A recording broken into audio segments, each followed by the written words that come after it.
Lanciers in the Lordco lane, getting that Duster's tires nice and cleaned off with a healthy burnout. Lined up next to James Mantle in the Pacer.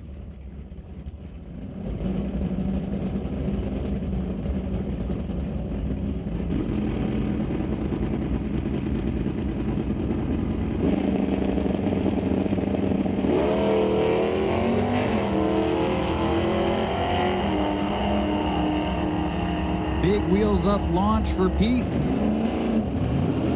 James and the Pacer going a little bit red by 400ths. Pete Lancers getting there first with a 1078 at 120 miles an hour. James Mantle crossing the finish line with a 1457 at 89. Now we have Kyle Larson. F-body in the tower lane, that's a 96 Camaro. Lined up next to John Baczynski. In that 70 CUDA. Kyle with an 1125 dial in, John with an 1185.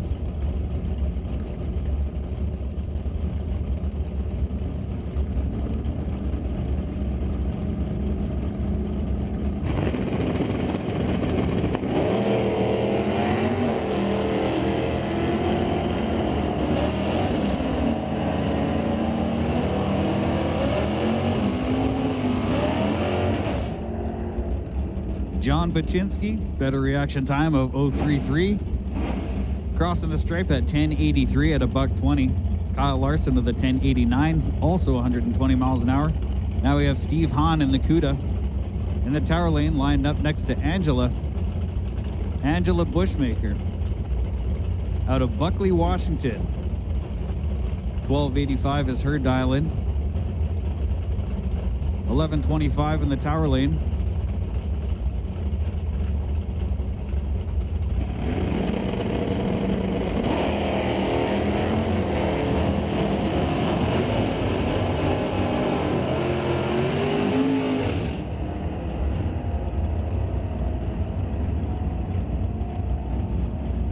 Angela Bushmaker getting there first, then 1181 at 109 miles an hour. Edward Hodder in the Camaro. 1060 dial in, the TCS lane. Lordco lane, we have Alf Weeb in that Buick GS, then 1150 dial in.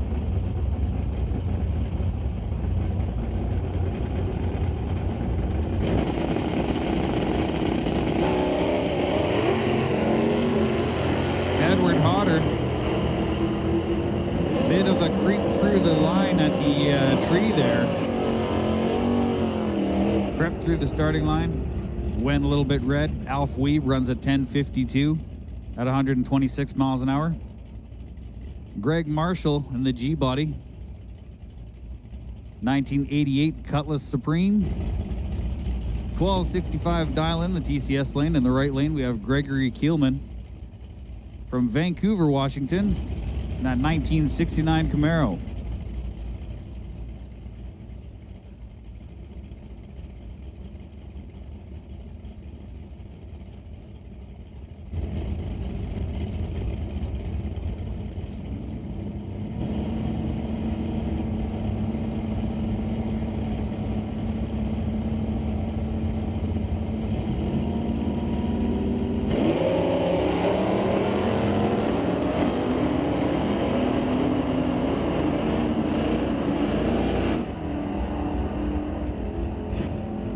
Greg Marshall with a 022 reaction time.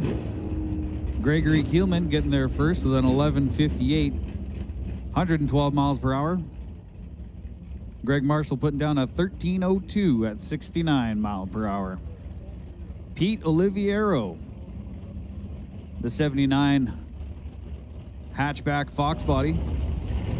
Lined up next to Brian Thompson's convertible GT Fox body Mustang.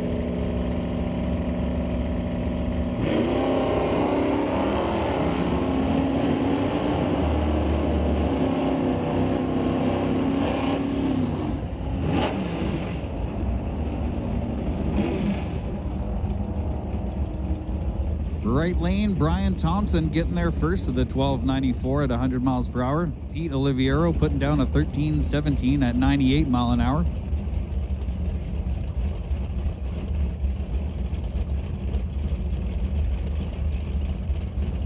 Now we have Derek Johnstone from Cloverdale, BC, in the 66 Impala convertible, lined up next to Norm Weber in the Corvette.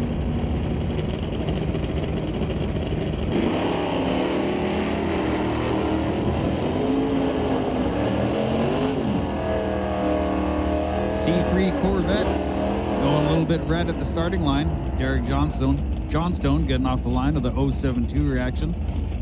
Crossing the stripe with a 13.43 at 83 miles an hour.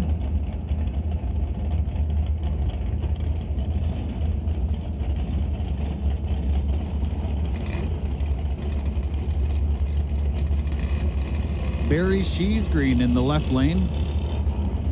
It's a 2022 Camaro lined up next to James Boyce in the Mustang.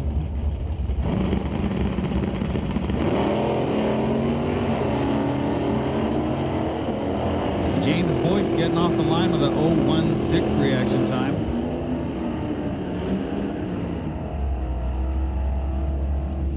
Sheesgreen putting down a 9.26 at 111 miles an hour. James Boyce running an 11.60 at $1.12. Now we have Brian Seberg in the Mercury Comet. Gold car in the tower lane, lined up next to Ashley Thompson's Corvette in the right lane. Ashley Thompson with a 12.00. Brian Seberg with a 14.05 dial.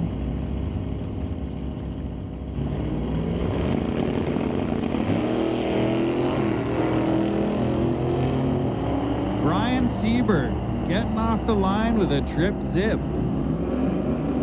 0005, perfect reaction time.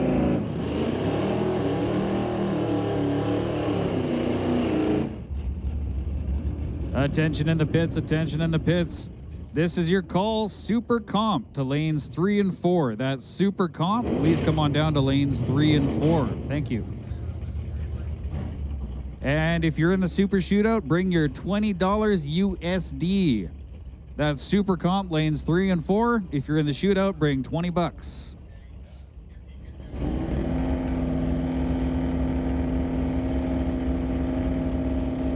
Gary Gandy in the Mustang.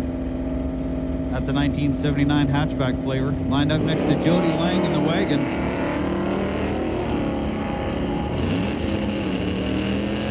Jody Lang getting off the line with a 004 reaction time. Crossing the stripe with a 12.45 at 64 miles an hour. Gary Gandy running a 14.48 at 68 miles an hour. Now we have Cody Lane out of Seattle in the Capo Camaro.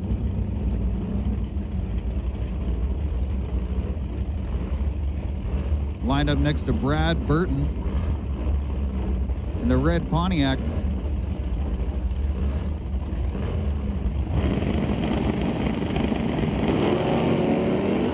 Big wheels up launch for Brad Burton. Does get off the line a little too quick though, going red by 1 thou. Cody Lane with a clean leave at 0.17 reaction time. Cody Lane putting down a 9.03 at 121 miles per hour. Brad Burton with a 10.49 at $1.23. Now we have Diane Burton, the 455 in the left lane. Lined up next to Bryce Floden in the Dakota.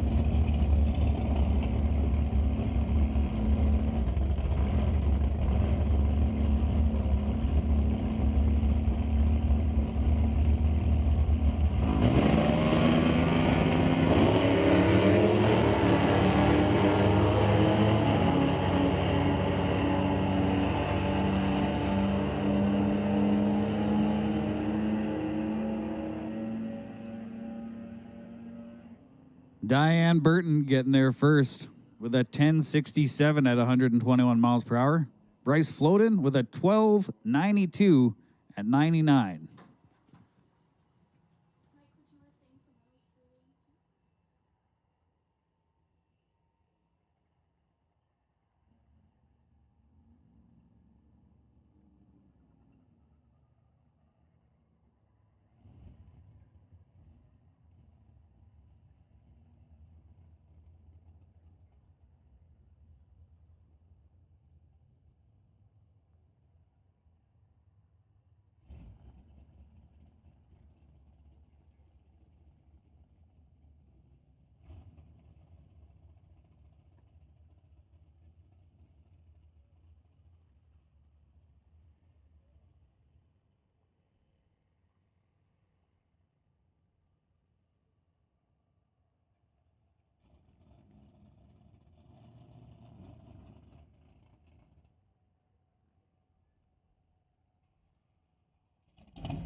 We got Carrie Huber in the red Nova in the tower lane, lined up next to Jay Schmidt's beautiful 1957 Chevrolet Bel Air. Jay Schmidt going red by 1 thou. Carrie Huber clean off the line with the 031 reaction time.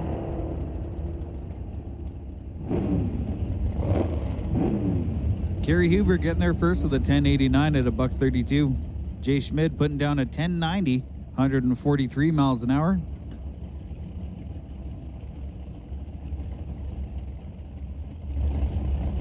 Casey Ladd in the Mustang in the right lane. Line up next to Dan Parson. Adventure Dan in that 1970 Duster.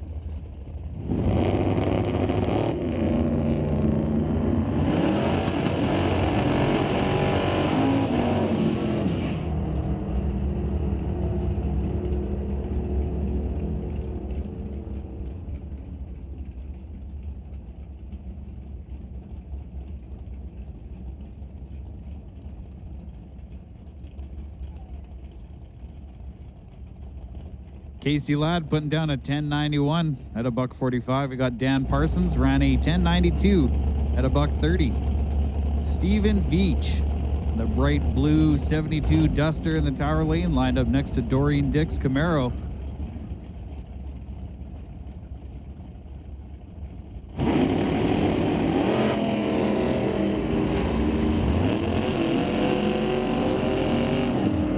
Solid reaction time off the line. Doreen Dick putting down a 004 off the starting line at the stripe. She ran a 1091 at a $151. Stephen Veach with a 1089, 125 miles an hour. Now we have Larry Miner, 1969 Camaro.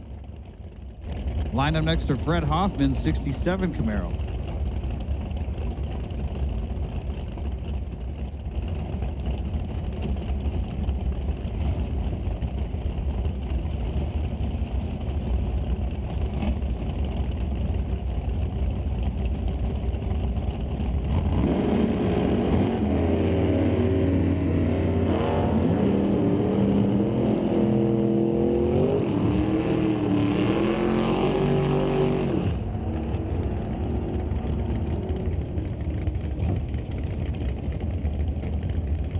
Fred Hoffman putting down a 1089 at 130 miles an hour. Larry Miner with a 1090 on the button at a $147. You got Tony Hopkins in the left lane, that 55 Chevy Bel Air.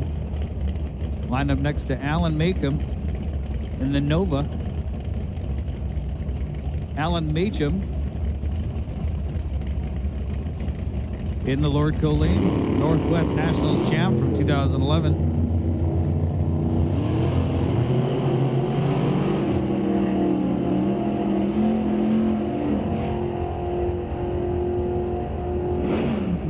Machem getting there first with a 1089 at 149 miles an hour. Tony Hopkins in the Bel Air with a 1090 at a $150. Now we have Jess Dale in the Dart. In the Tower Lane, next to Rob Zerbrug's 1968 Chevy Nova.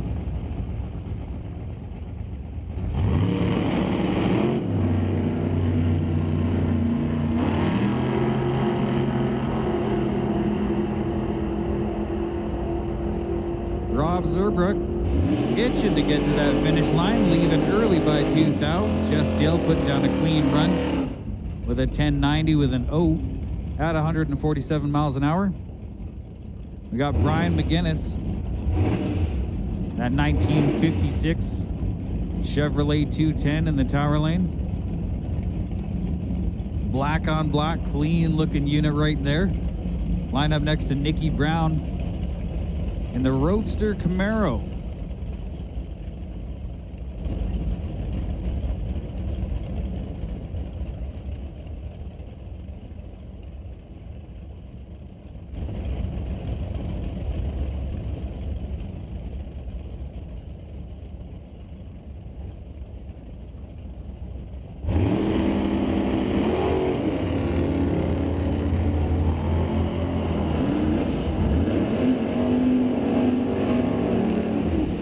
Nicky Brown getting off the line a little bit early, lighting up the cherry. Brian McGinnis with a clean leave, 0.11 reaction time. Crossing the stripe with a 10.85 at a $1.28. Nicky Brown also running a 10.85 at 158 miles an hour. We got Warren Jacobson, the left lane in the Chevy 2. Line up next to Dustin Martin. And that's 67 Chevelle in the right lane.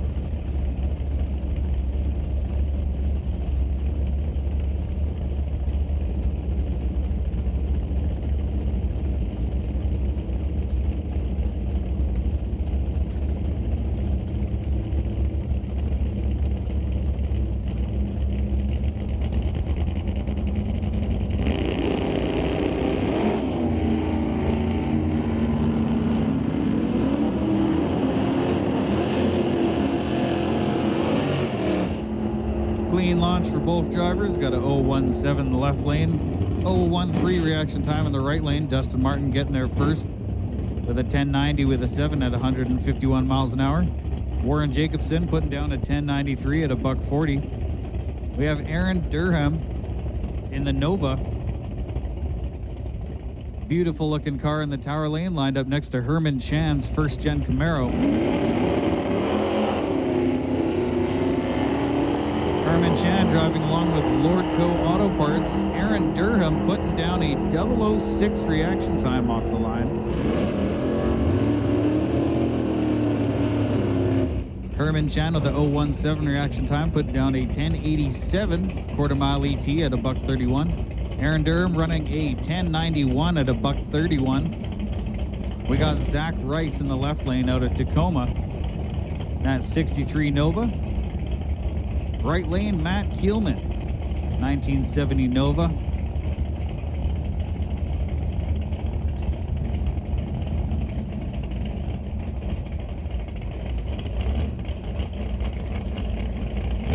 Zach Rice, we got the Ka-Chow, the race car. Zach's second season of racing. He's driving along with Puget Sound Petroleum, Extreme Cement, Roberts Floors. Matt Keelman putting down a 10.89 at a $1.32.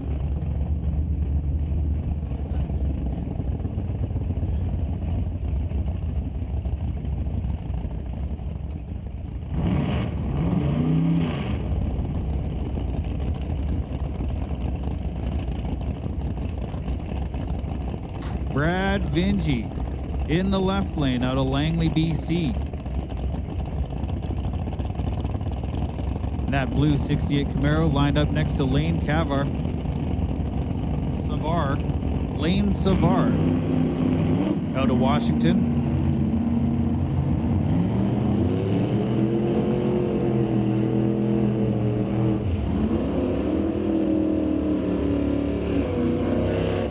Lane Savar putting down a 10.88 at a $1.53. Brad Vinci a 10.88 also at 148 miles an hour. We have Zachary Zerbrugg from Bremerton, Washington, in that 1968 Camaro. Lined up next to the little H-Body Vega of Darren O'Connor. That one's a 1977 flavor. Darren O'Connor in front of me, it says, used to be really good. Washed up, living through Ryan. Gotta be some sort of inside joke there. Zachary Zerbrugg, 2026 Pro Track champ. 2026 Pro ET Finals team winner.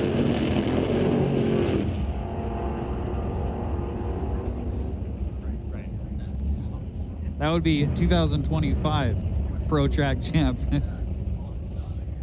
Zachary Zerbrugg getting off the line at 0.001 reaction time. Darren O'Connor also a solid reaction time at 0.007. Darren putting down a 10.88 at a $1.40. Zach with a 10.89 at a $1.27. We got Gary Erickson in the Ford Pro, 1989 in the left lane. James Elliott in the 72 Maverick in the right lane.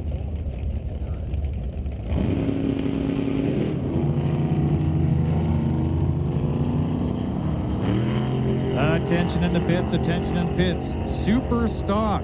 Super stock. This is your lane call to lanes 1 and 2. Super stock to the staging lanes 1 and 2. Gary Erickson putting down the faster time there, stopping the timer at 10:91 at $1:43. Dustin Ward up next. That 67 Dart blue car in the tower lane lined up next to Jerry Brown's 1971 Demon.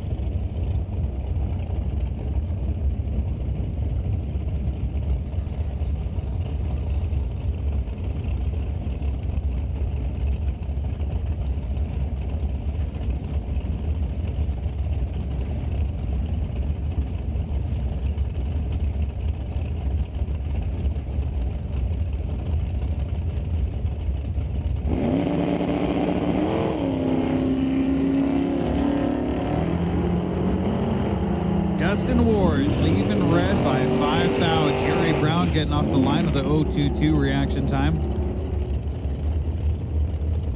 71 Demon with a 1088, 133 miles an hour. Dustin Ward putting down a 1092 at $1:32.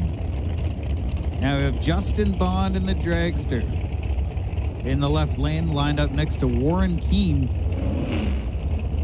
In the right lane,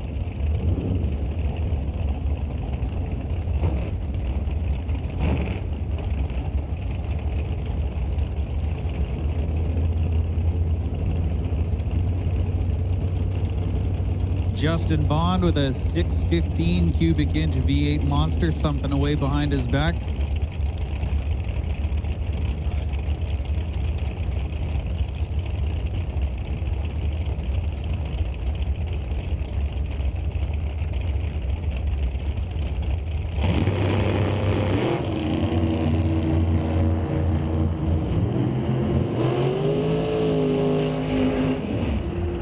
Bond going red by 14 thou. Warren Keene with a clean launch, 036 reaction time.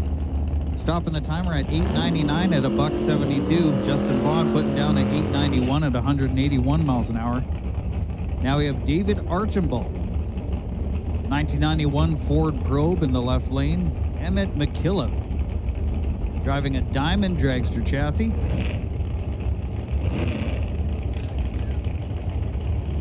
David's here from Calgary, Alberta. Emmett here from Washington.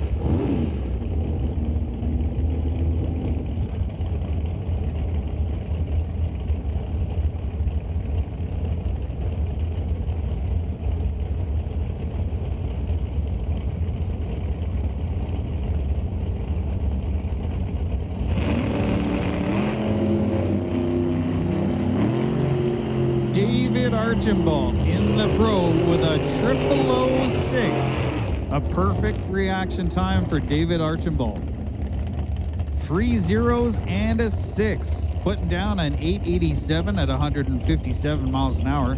Emmett McKillop with an 890 at $1:76. Now we have Greg Taylor out of Olympia, Washington. The red dragster in the left lane. 2025 Seattle Divisioner runner-up. 2023 Seattle Divisional winner. Mark Gillespie in the right lane.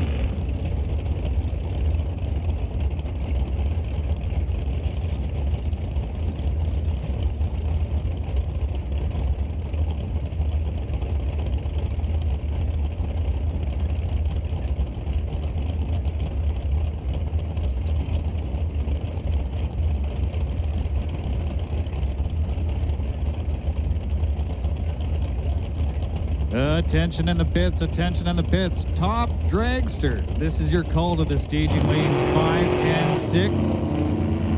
That's top dragster, staging lanes 5 and 6, please.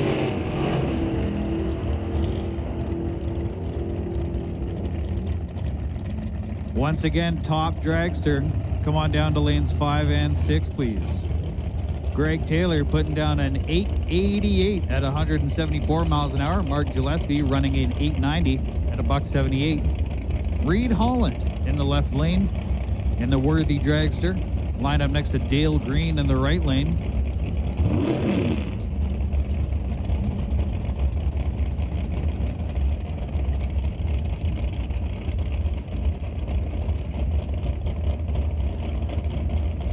Dale Green right here in Mission, BC. won the National Open. Last year, run the Denso Nationals. Reed Holland driving with Executive Protection Services, Houston Pizza. Putting down an 889 at 170 miles an hour. Dale Green running an 890 at $1.86.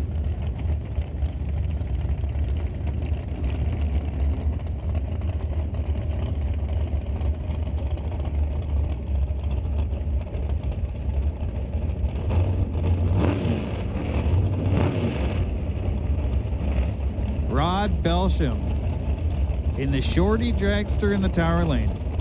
Very unique looking drag car. Lined up next to Danny Hodder from Renton, Washington, the 2002 Dragster in the Lordco Lane.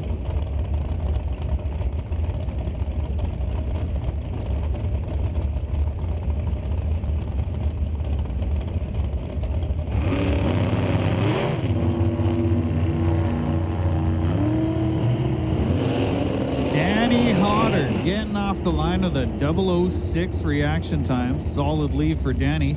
Putting down an 888 at $1.71. Rod Belsham running an 890 at 186 miles per hour.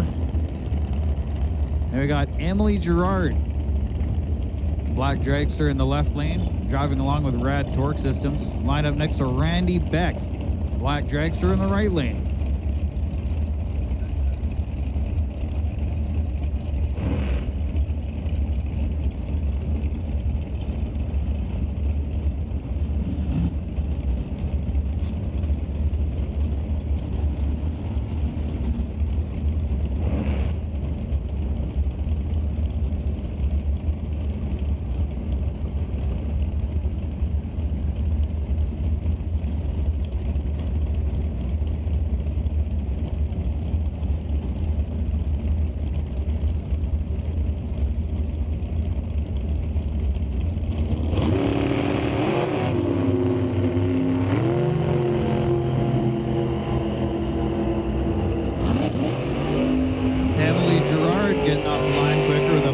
Reaction time. Another 888 up on the board. 172 miles per hour. Randy Beck stopping the timer with an 890 at $1.69. Now we have Blue Hayball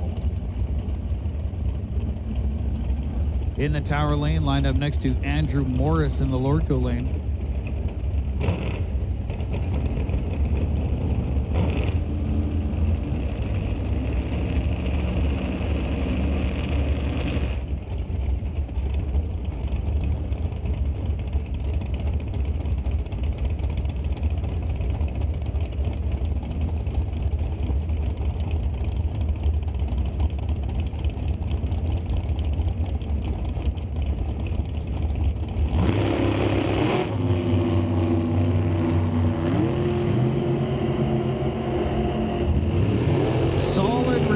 Time for Blue Hayball, getting off the line of the 005 reaction time, putting down yet another 888 at 183 miles an hour. Andrew Morris stopping the timer with an 894 at $1.75. Now we have James Cowie in the left lane with Mundy's Towing and Recovery, that killer looking dragster, lined up next to Justin Jewell in the right lane out of Spokane, Washington.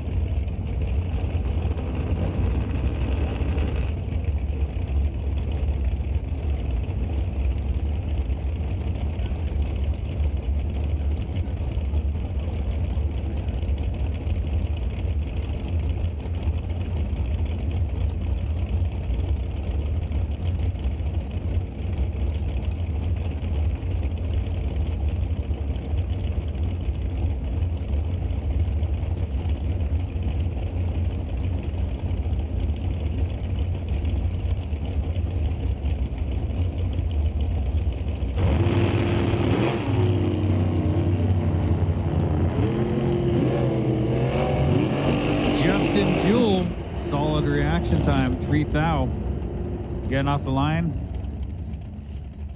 running a 891 at 180 miles an hour. James Cowie putting down an 890 at $1.83. Now we have Grant Dury piloting that 2012 TNT dragster in the left lane.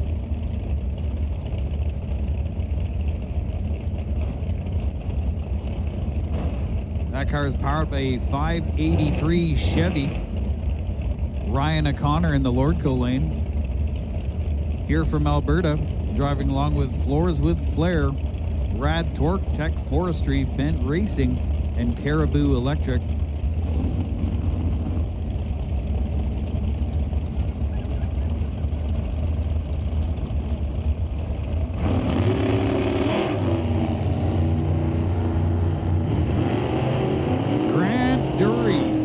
Getting off the starting line with a 002 reaction time, stopping the timer at 8:75 at 174 miles an hour. Ryan O'Connor running an 8:93 at a $1.83.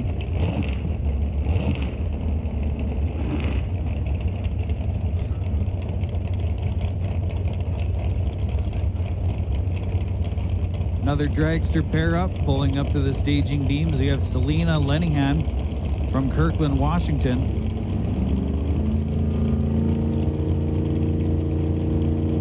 Lined up next to Steve Horton's dragster. Steve Horton, also from Washington, getting off the line with a 006 reaction time. Putting down a 890 at 164 miles an hour. Selena running in 895, also a $1.64.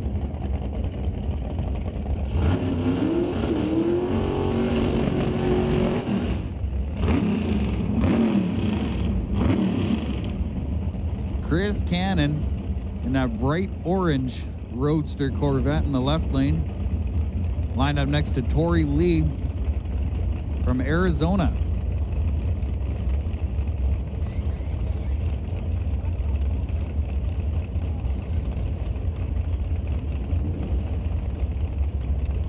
Tori Lee, three-time Divisional 6 Super Comp champ. 2016 Northwest Nationals winner.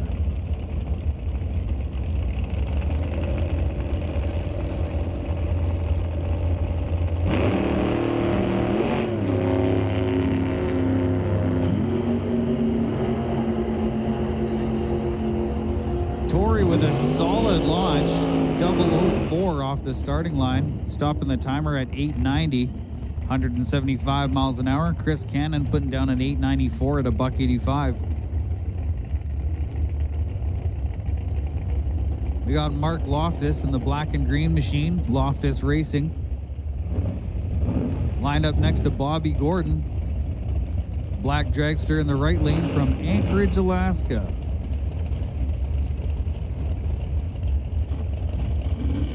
Bobby Gordon driving along with Arctic Refrigeration and AC, Arctic Race Fuels, Gordon Motorsports, GQ Racing.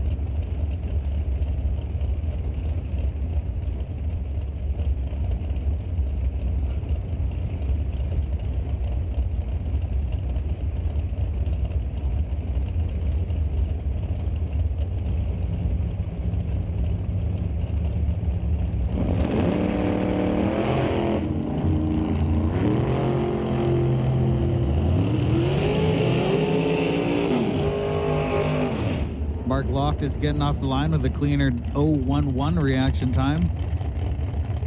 Bobby Gordon getting there first with a 884 at 169 miles an hour. Mark running an 892 at a $1.65.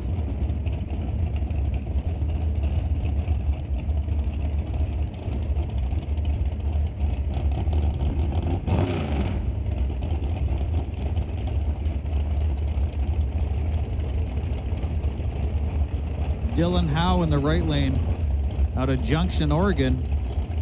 That 2019 dragster.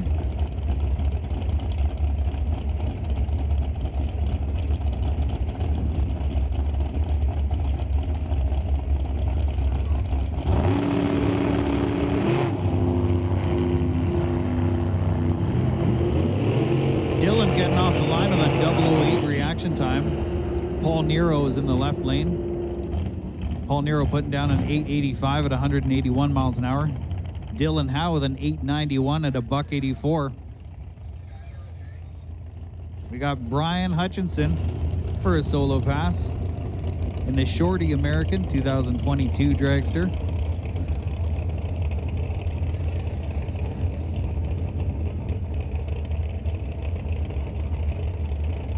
Brandon Hutchinson out of Shawnigan Lake, BC, was our 2026 Mission Raceway John Scotty winner a few weekends ago.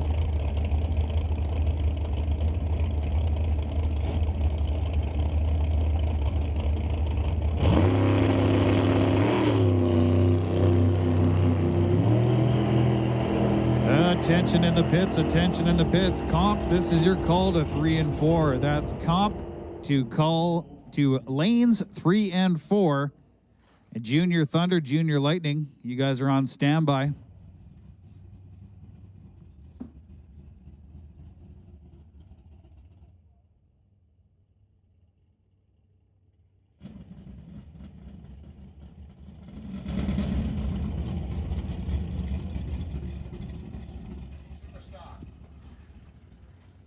We close out Super Comp, getting ready to go into Super Stock. Still thinking about yesterday. What an amazing day of racing. Really special moments for a whole lot of people.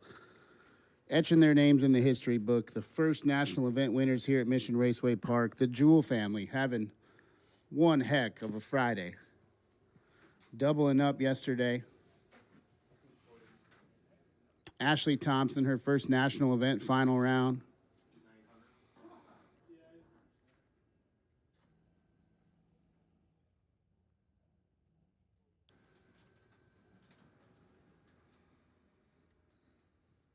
Little bit of cleanup up here on the starting line. Get this thing tuned up and ready to go. We'll get in to Q1 of Super Stock.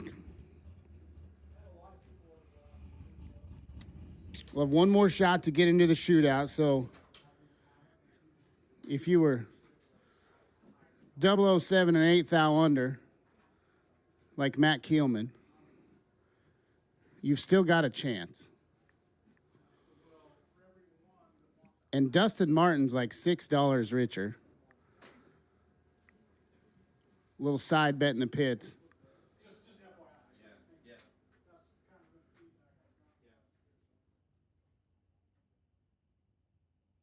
Beautiful morning here in Mission. Sitting on the banks of the Fraser. It's going to be a toasty one today.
First pair, Super Stock Q1, Dave Jung and Ken Johnston. Johnston in the left, the GTQ Automatic 55 Chevrolet.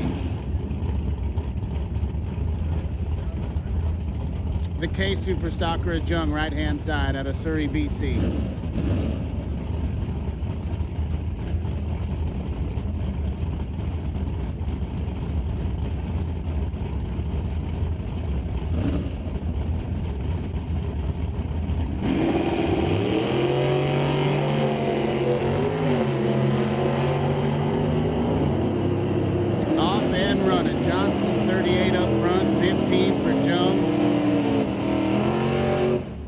Top end charge for Johnson. He's 1109 at $1.18, 1081 at 99 mile an hour for Dave Jung.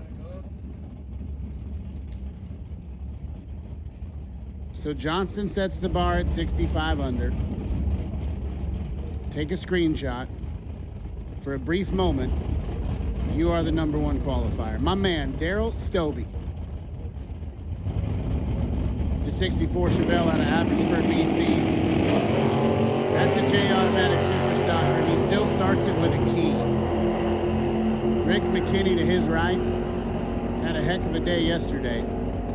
And he's had a pretty good season so far. Stobie, let's go let's go 009 and then 1009 at 127, 1041 at 127 for McKinney.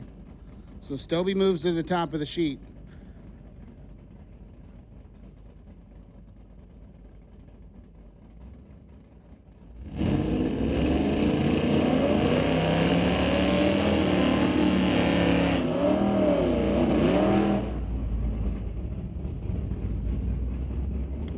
Billy Bushmaker and Greg Moore.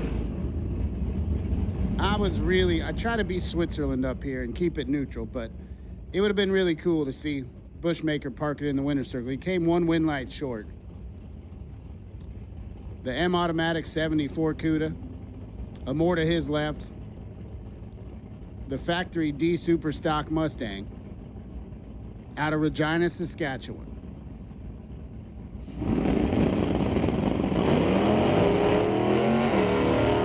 That's not the start that Greg Moore was looking for.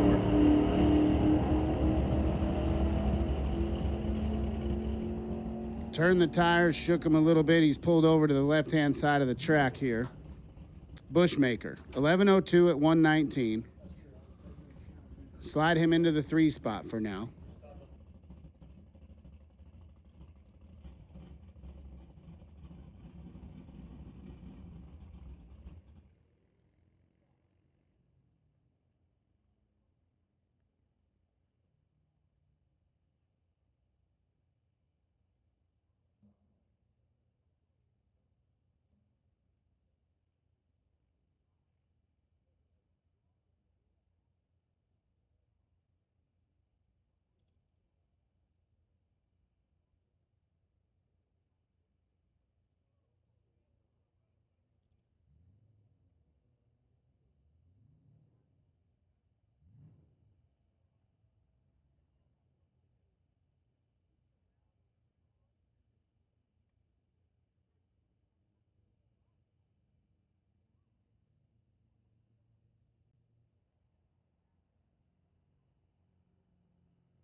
So as they work to get Greg off the track,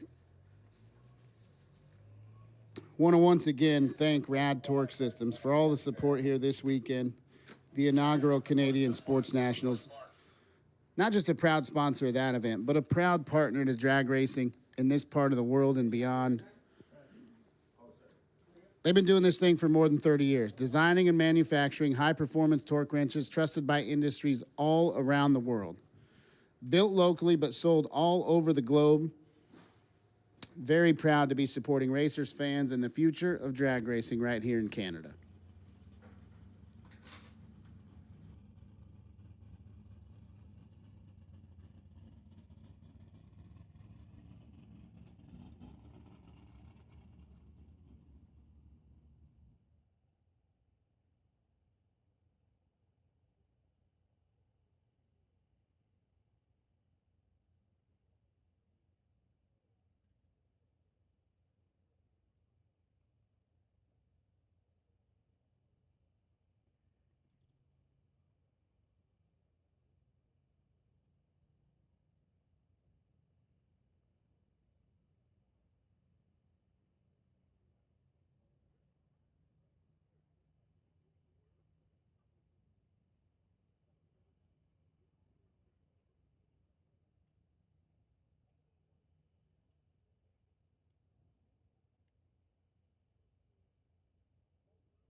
So sounds like a transmission issue they got to get figured out for Greg. Hopefully nothing too serious. And we can see that Mustang once again. They're going to get him off the top end of the track. They got him through the gate. We'll get our safety crew back in position. And then we'll get back underway. The plus side is no fluids. We're dropped down, so we're going to get right back to racing real quick here.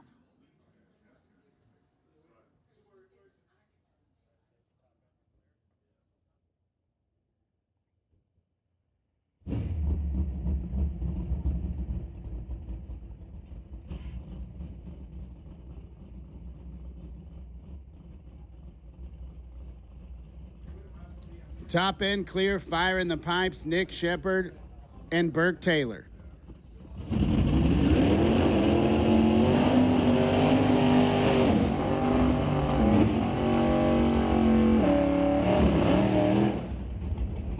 Shepard's still getting comfortable in this Cavalier. He hasn't had it that long, and he hasn't had it out that many times. Did a little bracket racing with it last week, and it was spicy. He's out of Tiger Door, and that's a GTE automatic 05 Cavalier. Dan and Vicky always helping him out. Burke Taylor to the right. That's a GTI 96 Camaro.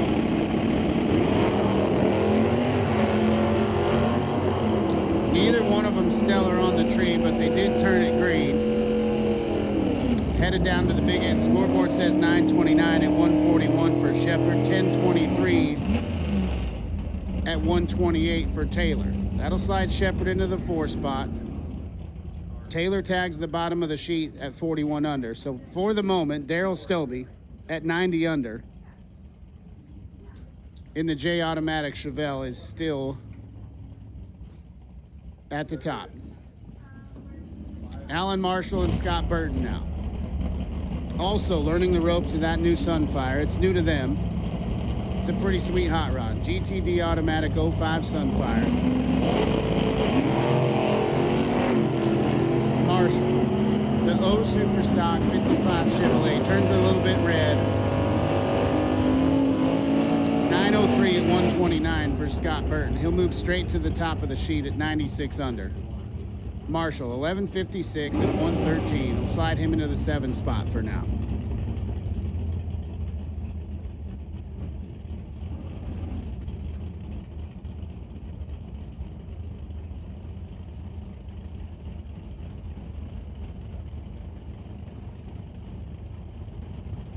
Brad Burton and Oliver Baxter. Baxter's in the ride out of Canby, Oregon. The GTL 85 Monte Carlo. And Burton, Snohomish, Washington. Absolutely butter off the starting line for Burton. He lets go 31. 936 at 125 will put him straight to the top of the sheet. 1018 at 130 for Baxter. Slides him in at number 7.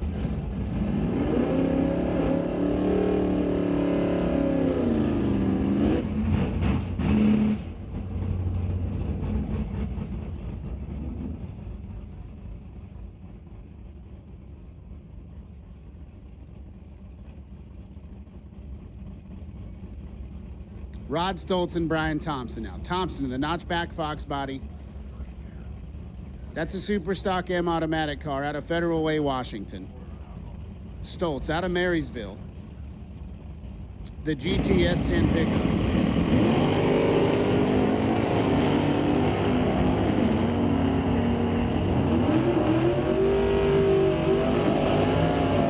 Stoltz will get there first, 993 at 132.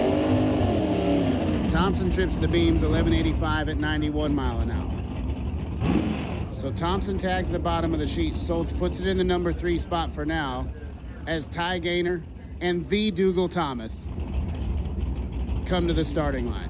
Thomas out of Blaine, Washington. That's an H Automatic GT car. Gaynor. The Sun Auto Cobalt with the brand new bullet under the hood. Factory GTD car.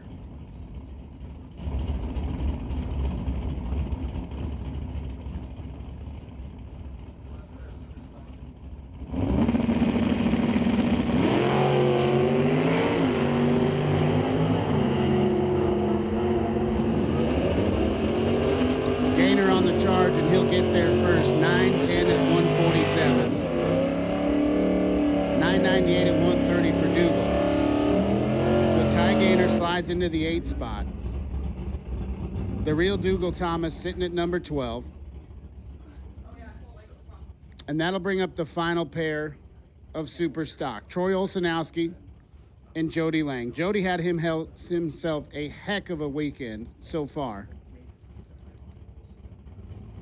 Olszanowski's in the left in the wagon.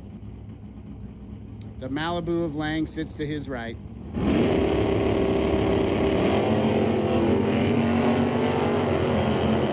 Love the way that wagon leaves for Troy Olszanowski.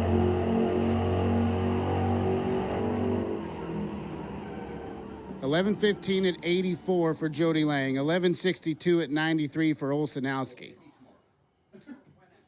So as of right now, the sheet looks like this. Brad Burton, Scott Burton, Rod Stoltz, Daryl Stobie, and Rick McKinney, your top 5. Bushmaker, Shepard, Gaynor, Olszanowski, and Baxter round out the top 10. Then it goes Johnston, Marshall, Thomas, Jung, Taylor, Lang, and Brian Thompson.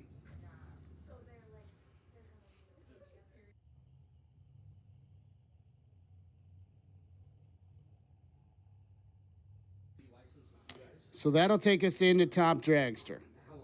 Comp, you should be in lanes 3 and 4. I'm sure you are.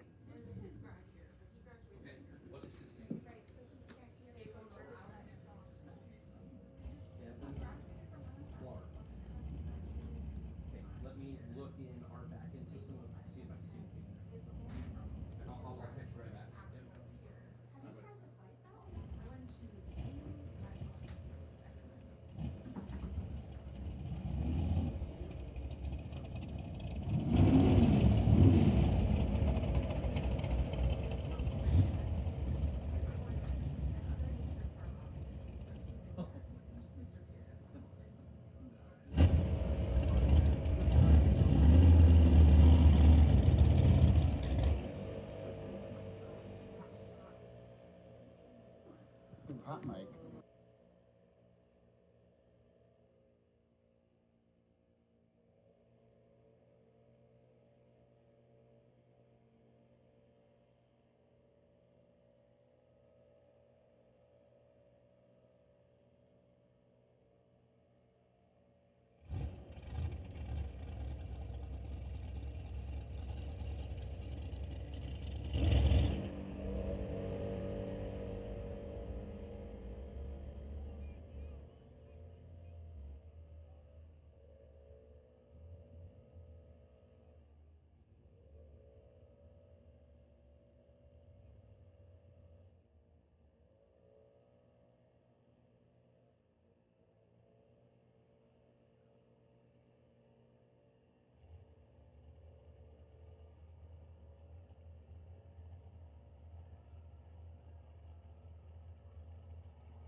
So we're going to bring out the fast cars now. Top dragster coming to the line. We'll do a quick touch-up of the track. If you haven't got your Rad Torque Systems Canadian Sports Nationals t-shirt, I think they've still got a few over at the pro shop. I was introduced to chicken poutine. I'm from the other side of the border, and we have like wannabe poutine over there. We don't really know how to do it right. So I got schooled up on chicken poutine, and that was a pretty solid way to kick things off here on Thursday. I've started to receive mail at Rocco's Diner. Been here 4 days, been there 5 times.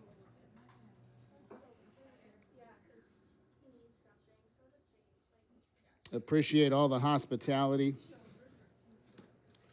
Been having a lot of fun up here in Mission.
First pair of top dragster, Jeffrey Havens.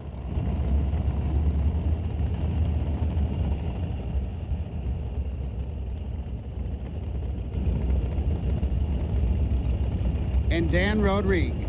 Dan's in the right, the 07 TNT machine. Havens coming up out of Harrow, Washington.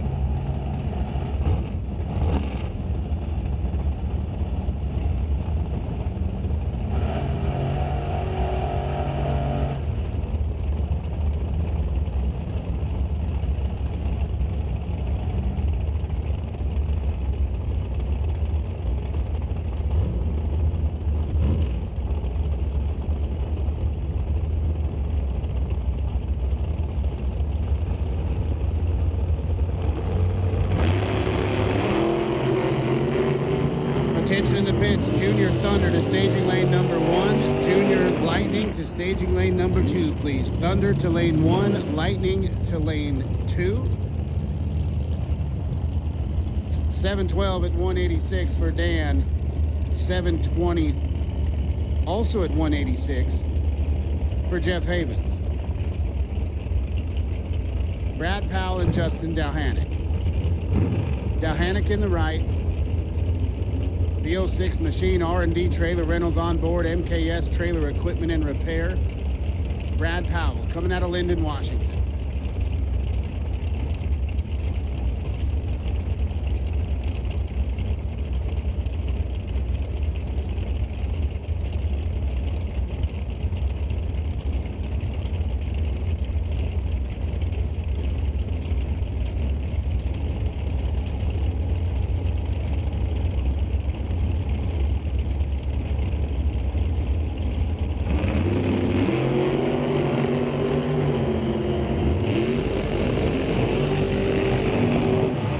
Dalhanick, let's go 18, 690 at 178. Powell, 727 at 183.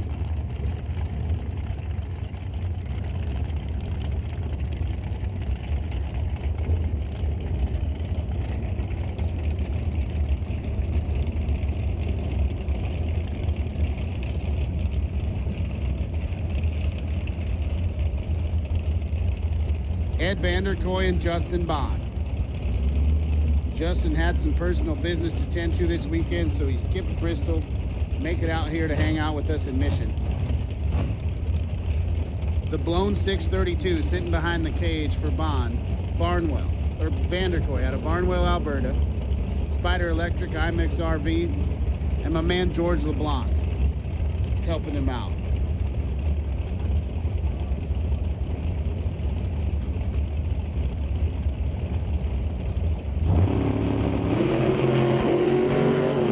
Justin Bond going tribs.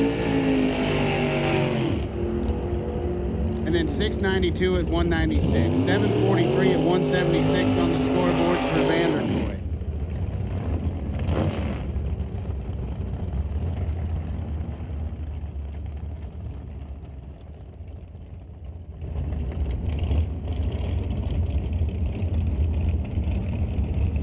Derek Shirk and Monty Beagle backing him up now. Beagle's in the right lane, that 2013 Spitzer machine. And Shirk sits to his left. Rad torque systems on board for Shirk.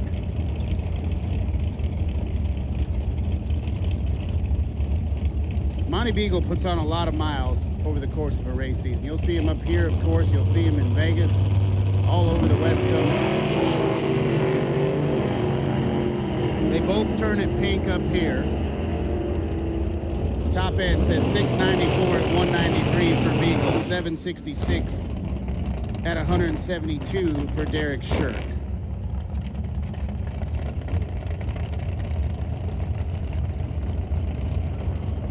Benji Martin and Jeremy Soares now. Martin made some noise yesterday. He's in the left lane. He's out of Selah, Washington. Soares to his right, the 2001 Cameron out of Terrace, British Columbia.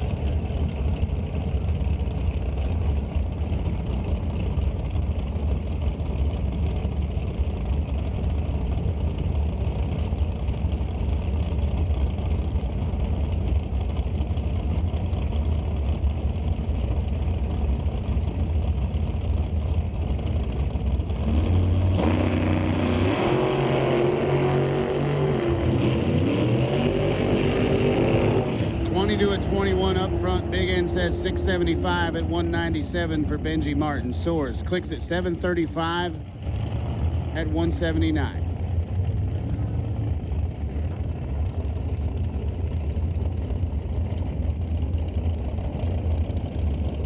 So that puts Benji Martin at the top of the sheet for now.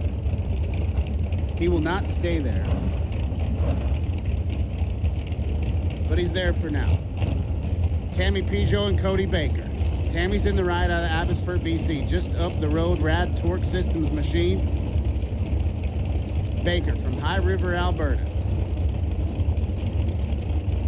Still hasn't switched scoops yet. We're gonna need that scoop swapped out by the time we get to eliminations.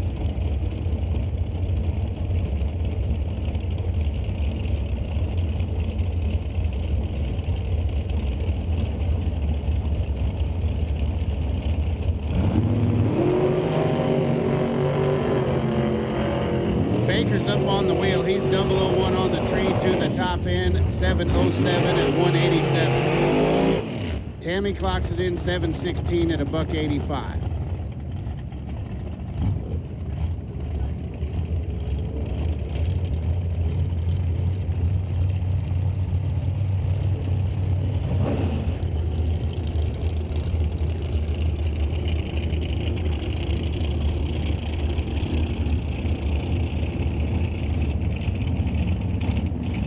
Well, if all goes as planned for Dan Provo, Benji Martin's time at the top is about to end.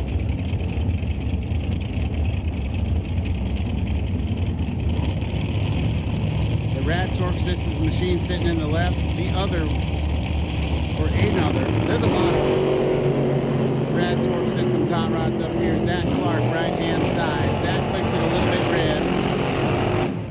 Dan's a little bit late, but 672 at 200 for Dan will put him at the top of the sheet. 701 at 189 for Clark slides him in at the 6th spot.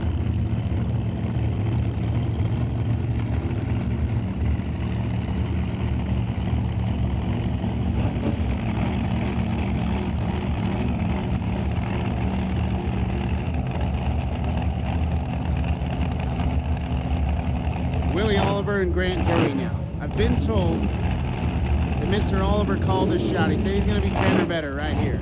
Oh, a little top dragster dry hot. How about it, Grant?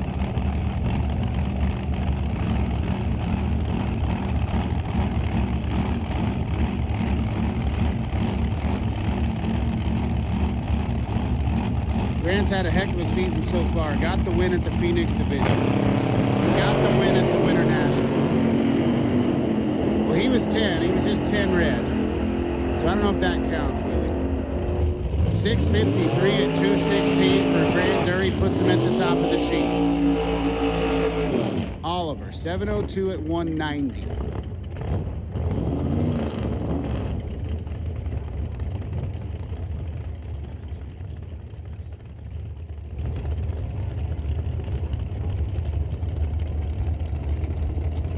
Megan Lee Gaynor and Jessica Jewell backing her up. The inaugural Rad Torque Systems Canadian Sports National winner, Jessica Jewell, out of Spokane, Washington. The 2024 Race Tech machine. And Megan Gaynor, coming up from Vancouver, also sitting in the 24 Race Tech. But it's got a huffer sitting on top of the engine. It's a pretty bad hot rod. One best appearing at the Seattle Northwest Nationals last year.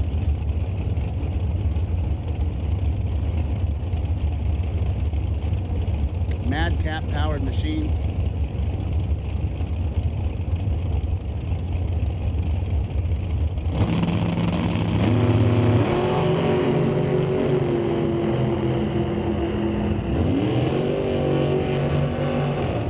Scoreboard says 669 at 200 for Megan Gaynor. Jessica Jewell, 692 at 192. So that'll slide Megan into the 2 spot for now. Jessica sits at number 7. Dylan Howe and Clint Geisey backing it up now. Brand new hot rod for Dylan Howe.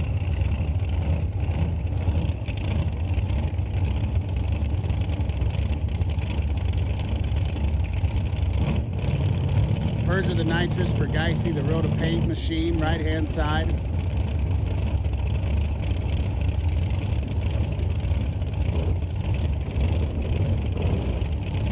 Number 7 on the wing for Dylan Howe.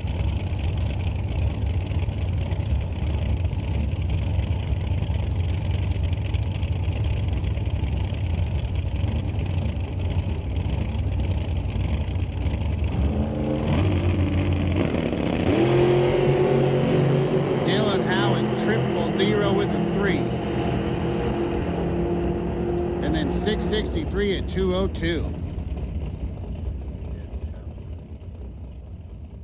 669 at a $1.96 for Clint Geisy. So that'll put them 2 and 3 respectively.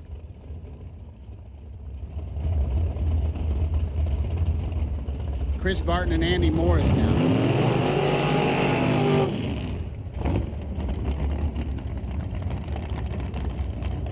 Morris in the left, the 010 Mullis, it's for sale.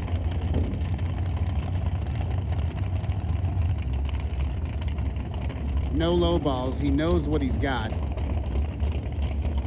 Barton coming up out of Spokane, right-hand side. The brand new Race Tech hot rod.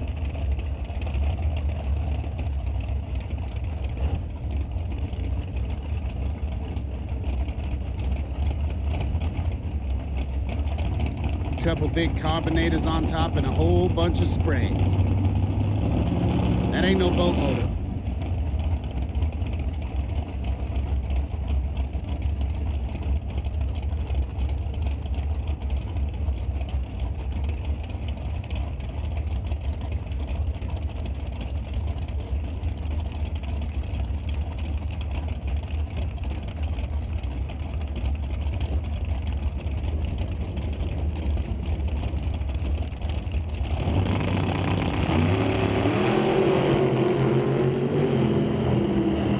They both turn it green. Barton's going to get there first.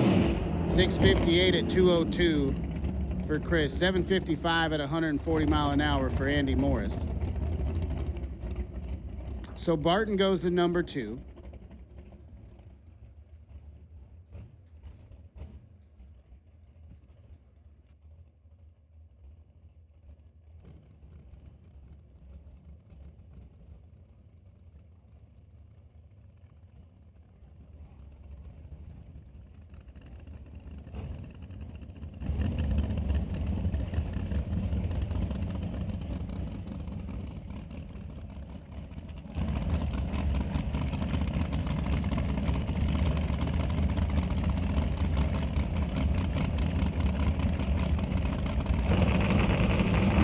Ty Gaynor on the single right here.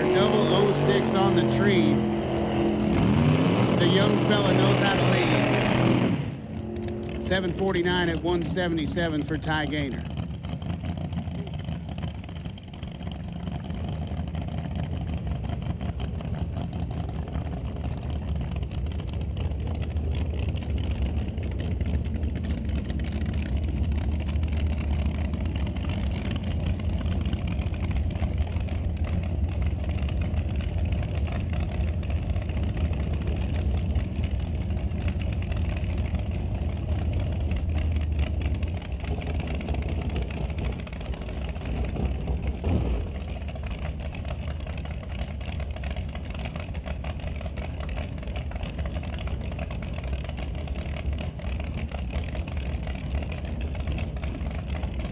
So Aaron Steinke now, he's also on a single. Absolutely blew the index right into the Fraser River yesterday when he came out in the morning. Or Thursday, rather. In both top dragster and top sportsman. He called a shot in the lanes here this morning. He said he's going 10 or 11.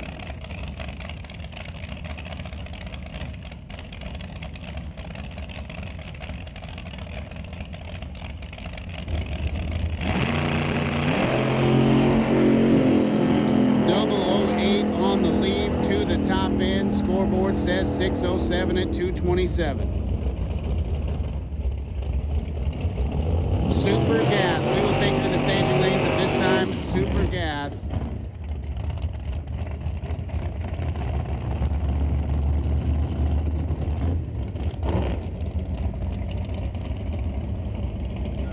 Super Gas. We'll take you to 5 and 6. They're waiting for you. Coop Chun and Casey Plager. Your reigning defending world champion, left-hand side. Rad Torque Systems on board. And his good buddy Coop Chun. Former $1 million race winner.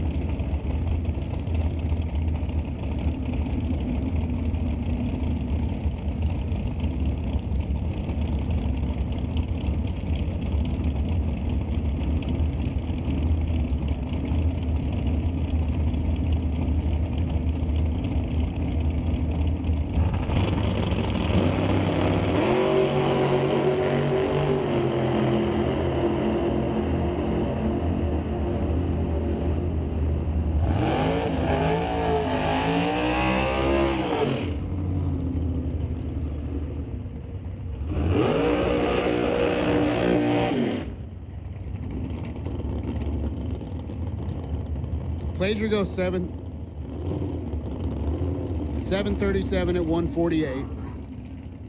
749 at 177 for Chun.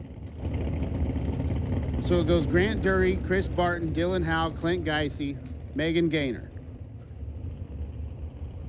Then Dan Provo, Benji Martin, Justin Dalhanick, Justin Bond, and Jessica Jewell to round out the top 10. Aaron Steinke was the fastest and the quickest, but he went too quick.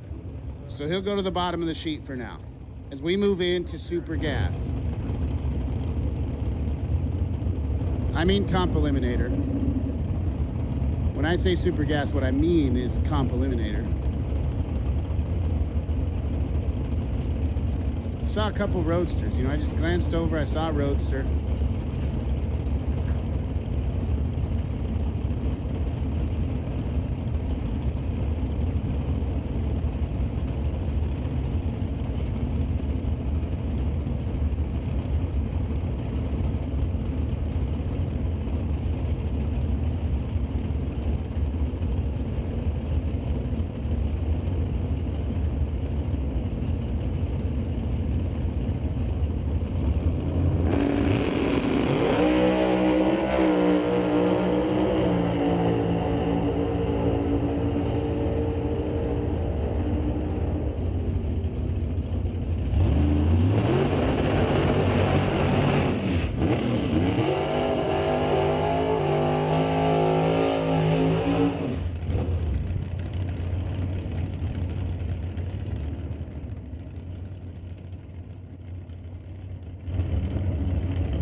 RVP putting down a 728 at a $1.79. Anthony Schmeidel ran a 724 at 180 miles an hour. Now we have Joe Locke out of Renton, Washington. Orange Camaro in the tower lane, driving along with Sonny's Racing. A Street Auto, Big Rob, Sunset Cars, and Infinity Coach lined up next to Ryan Warder.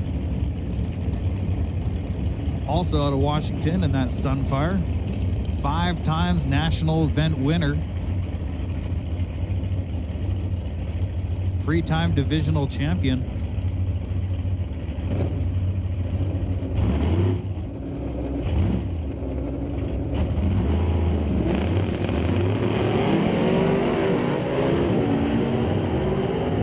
Clean launch for both drivers. Ryan Warder getting off the line substantially quicker with a 0.13 reaction time.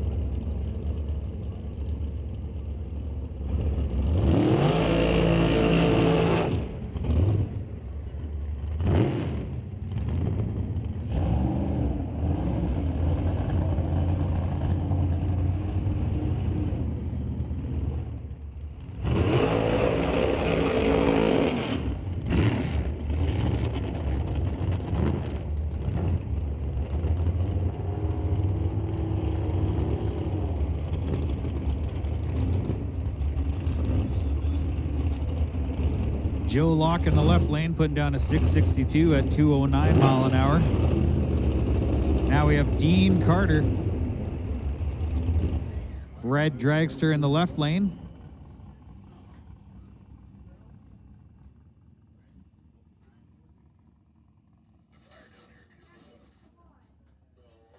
starting to get the gist of what this.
So they continue working their way down the shutdown, getting things cleaned up. And we'll get right back underway, comp eliminator, here in just a moment. We got Dean Carter and Cody Lane sitting at the ready line.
We are back underway. Comp Eliminator. Q1. Cody Lane and Dean Carter.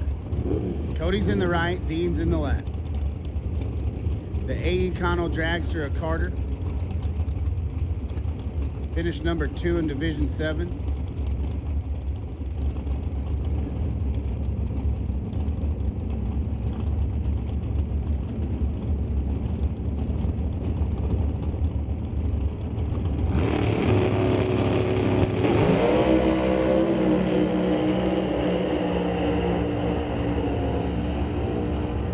Big top end charge from Dean Carter, 663 at 187, 787 at 126 for Cody Lane.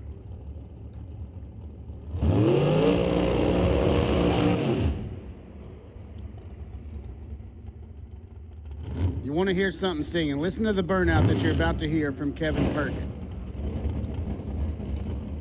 Absolutely lays the wood to this thing. And it's a beautiful sound. It's an F Super modified 92 Camaro.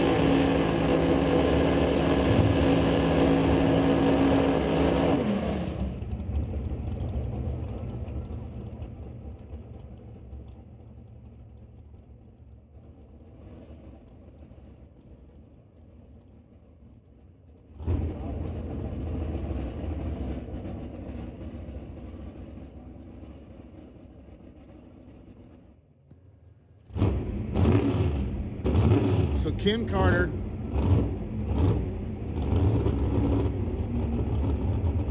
and Kevin Perkin.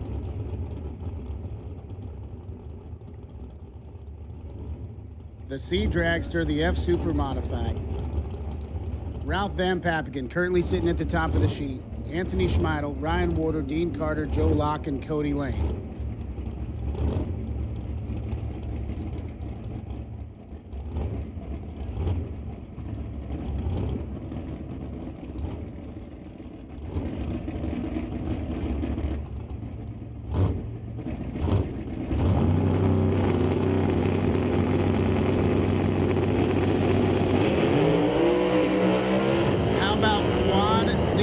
For Kevin Perkin leaving the starting line. Absolutely up on the wheel. Did a bad job of turning it red. 882 at 154. 842 at 175 for Kim Carter.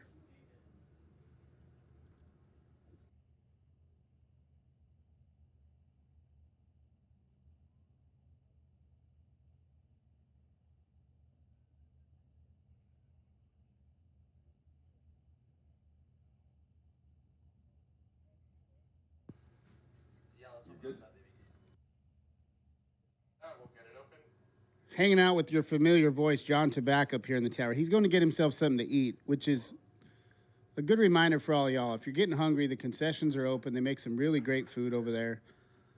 Grab you some food. Stop by the pro shop. Get you an event t-shirt.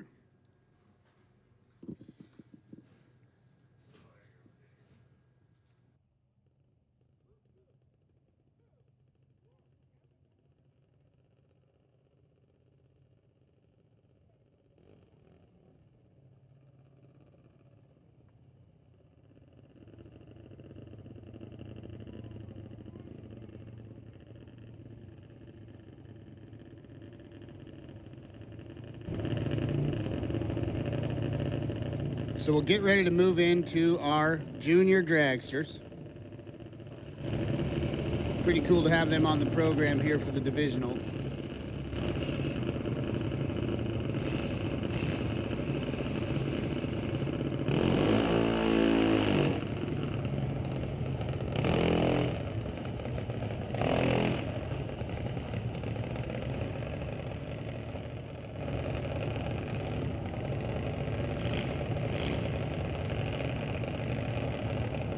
We don't have all the tech cards into the computer yet, so I'm not going to have a lot of names for you on this first time run. But when we get to the second one, we'll get the computer all cleaned up so I can properly introduce you to these kiddos.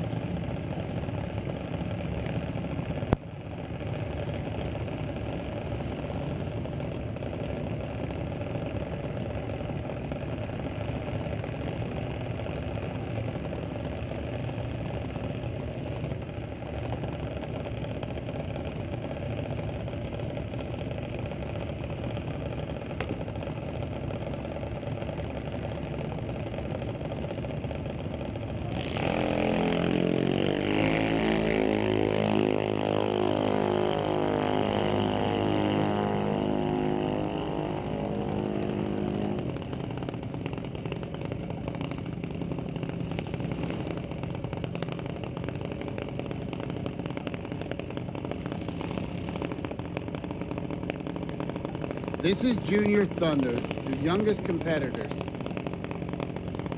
in the National Hot Rod Association, getting these kids involved when they're like 6 years old. As young as 5. Yeah, wild.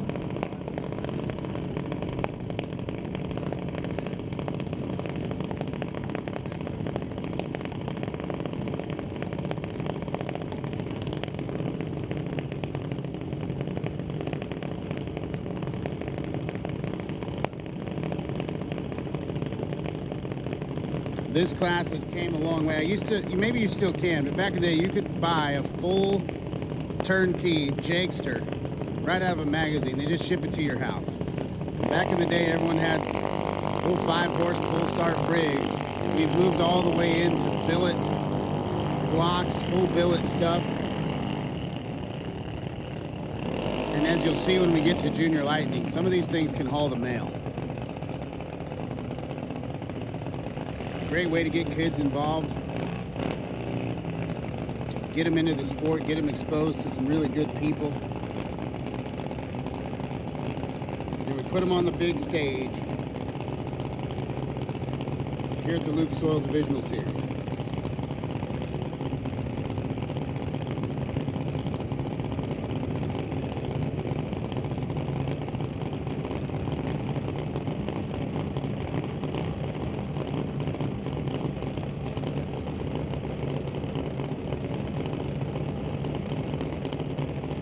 We got Grayson Mass in the tower lane. New Elevation Civil Construction. Lined up next to Owen Armstrong in the right lane.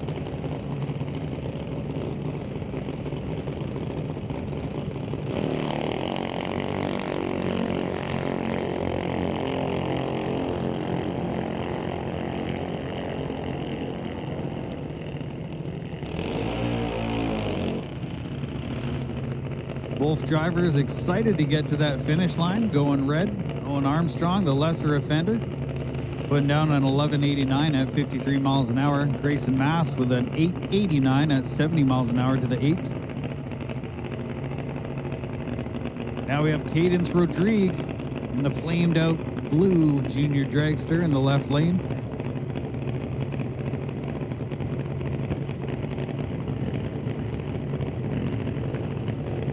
Lined up next to Danica in the red car in the Lordco lane.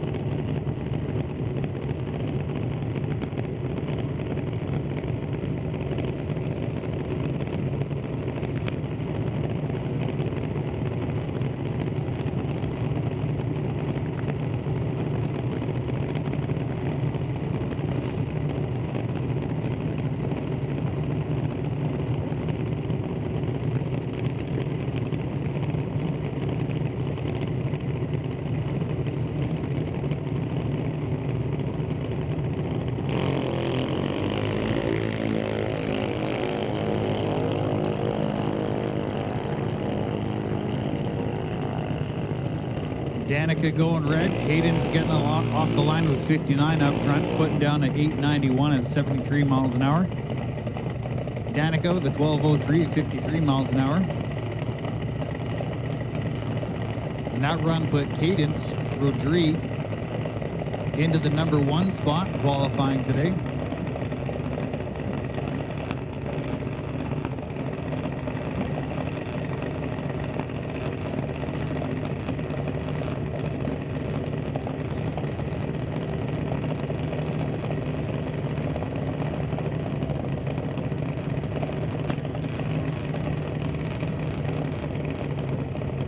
Some computer info issues going on in the tower, so I have no info on the Fountain Tire car in the right lane. Left lane is Ashton Katnick.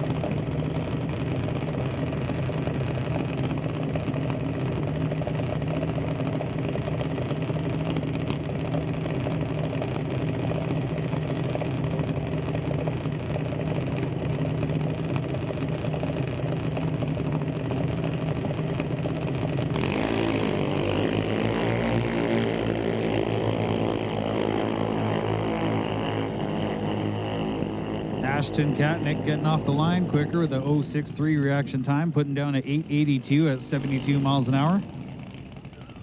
Right lane with an 885, also 72 miles an hour.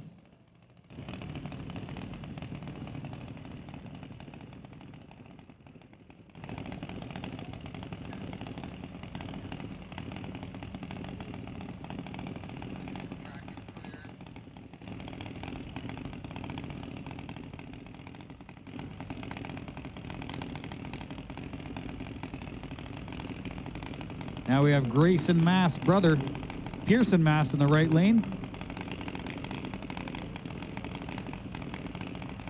Driving the black junior dragster with new elevation, civil construction.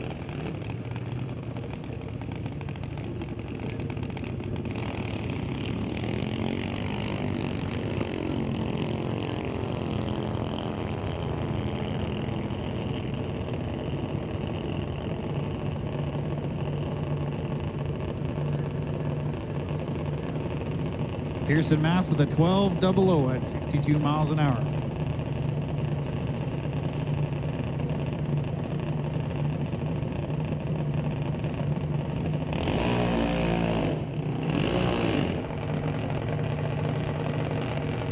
Attention in the pits, attention in the pits. Sportsman Motorcycle, this is your call to the staging lane 1. That's Sportsman Motorcycle. Come on down to staging lane 1, please.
Trip zip reaction time for the TCS lane.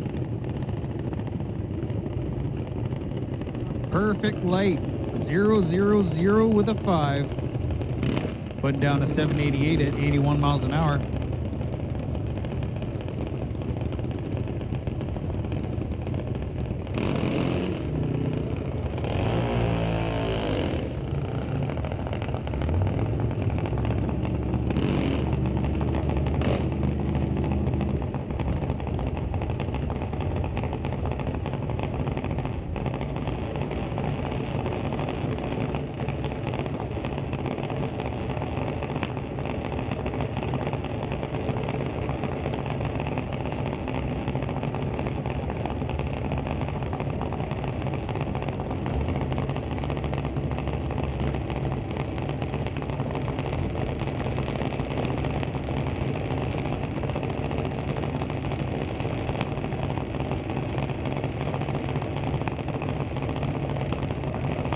Well, for those in the pits, it's been brought to my attention that we got some racers in the pits, racing through the pits.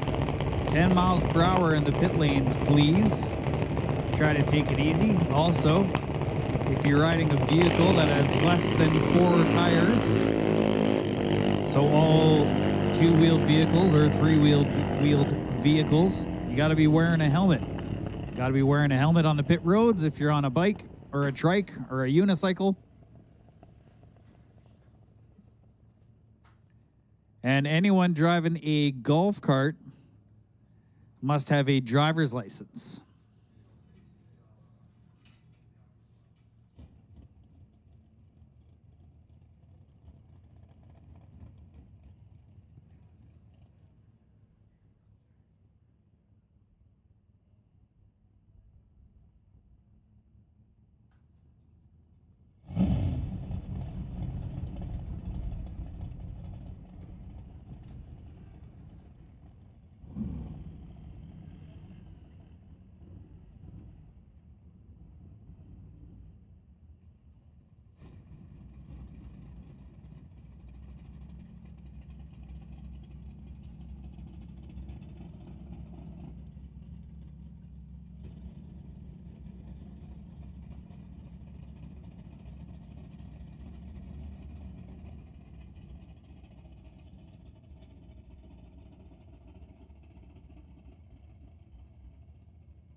Well, it looks like we have a beautiful day of racing and have an announcement for the spectators here. The beer gardens are open. Currently 11:20. We're coming up to lunchtime. So be sure to head on over to the Half Track Snack Shack and grab yourself something to eat also. So we got hot food and cold beer over here on the tower side around the 8th mile mark.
All right, guys, we have Greg Hare in the left lane from Ravensdale, Washington, in that 1990 Camaro.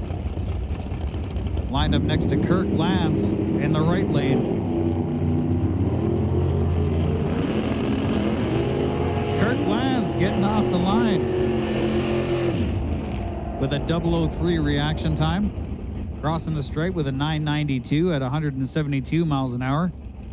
Greg Hare with a 1003 at $1.17. Now we have Todd Sims in the probe in the left lane. Puget Sound Petroleum, Roberts floor covering. Lined up next to David Archambault out of Calgary. And that 57 Chevy Roadster.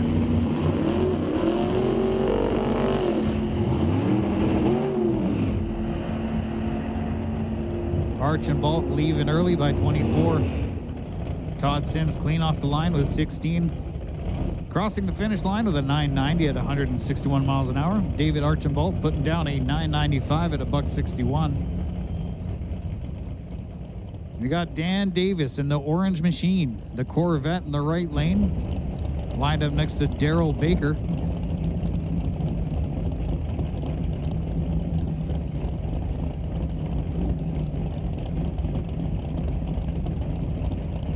Daryl Baker piloting a 1998 second gen S10, powered by a 632.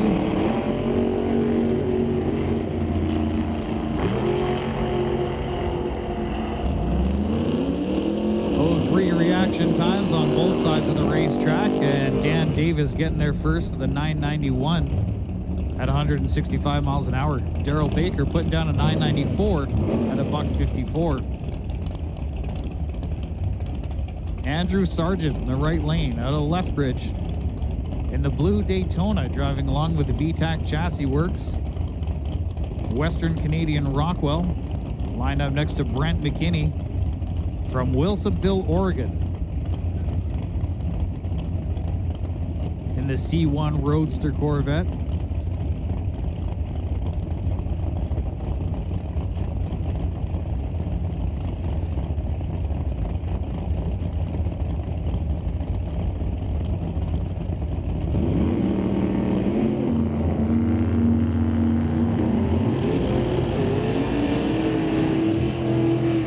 Andrew Sargent with a clean launch off the line. Going 020 at the starting line. At the stripe, a 989 at $1.65. Brent McKinney running a 993, also 165 miles an hour. Rory Moser now in the left lane from Red Deer, Alberta. Winner of the 2026 John Scotty Canadian Championship in Super Gas class. Lined up next to Nathan Huber from Sumner, Washington. Nathan is the 2025 Super Gas champion in that S10. Rory Moser getting off the line with a nice tidy 004 reaction time. Nathan Huber getting there first though with a 987 at 164 miles an hour. Rory Moser putting down a 990 at $1.47. And we got Donald Jewell in the left lane, that beautiful red 57 Corvette Roadster, lined up next to Kevin Griffiths in the 1923 Ford Roadster.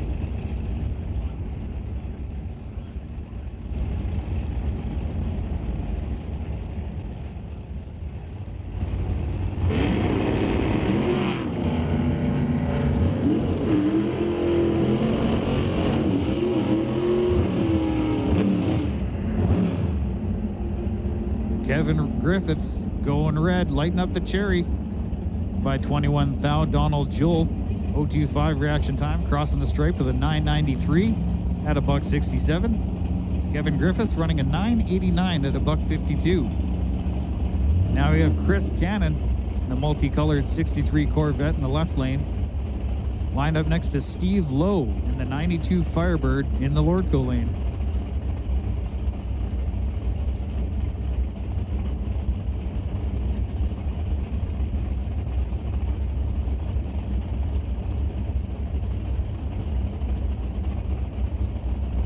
Attention in the pits, attention in the pits. Top Sportsman, this is your call to lanes 5 and 6. Top Sportsman, your call to staging lanes 5 and 6, please.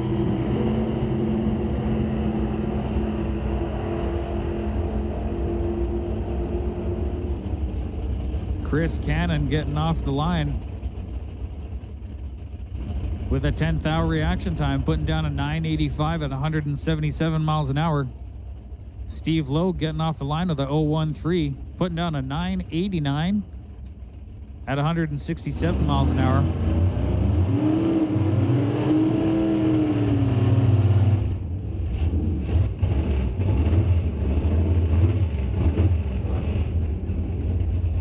Now we have our 2026 John Scotty winner in the left lane, Brandon Hutchinson from Shawnigan Lake, BC, piloting his 2002 Corvette. Lined up next to Sandy Bracy Nero's Corvette. That one's a 1963 from Aurora, Oregon. She is the daughter of Doug Bracy and the wife of Paul Nero.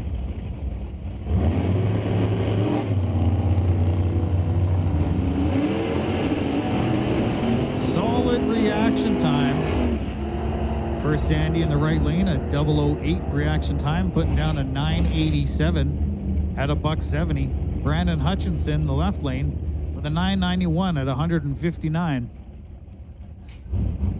And Glenn Ingledon, beautiful 69 Corvette in the left lane, lined up next to Mark Simmons Camaro from Medicine Hat, Alberta.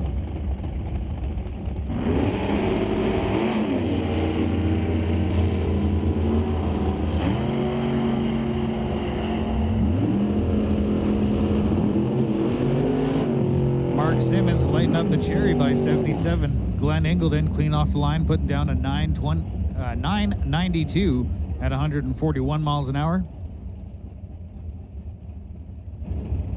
Mark Simmons stopped the timer, 989 at a $172.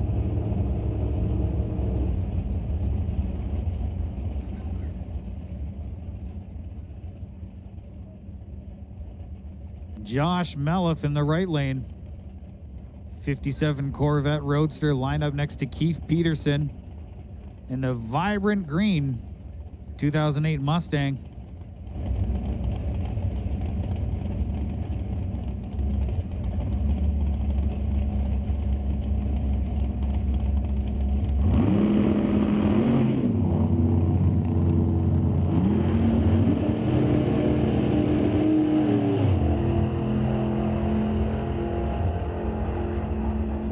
Tidy leaves for both drivers. Keith Peterson getting there quicker with a 981 at 163 miles an hour. That 605 Ford was pulling that car down the track pretty well. Joshua with a 989 at 153 miles an hour. Now we got Ed Hutchinson in the right lane for a solo run, that 57 flamed out Corvette.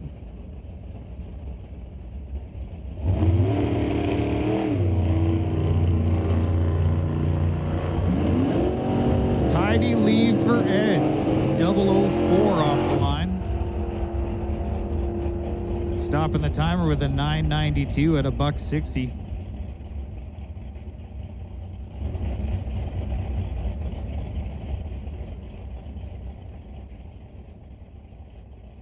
Another Roadster Corvette in the tower lane, driven by Cooper Chun from Vancouver, Washington.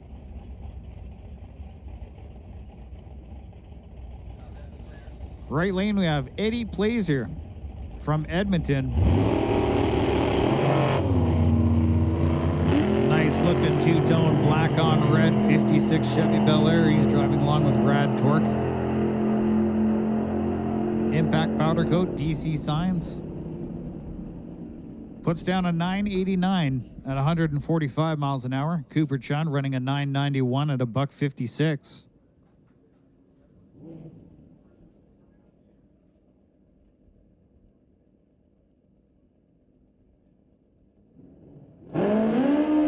That's a wrap for Super Gas. Moving on to Sportsman Motorcycle.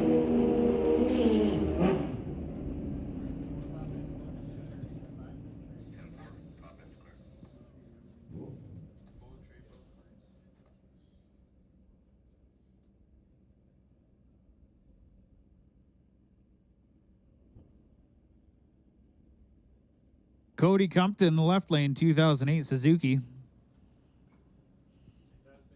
Powered by a 1340cc power plant. Stephen Campbell sitting on top of 83 Suzuki with a 1570.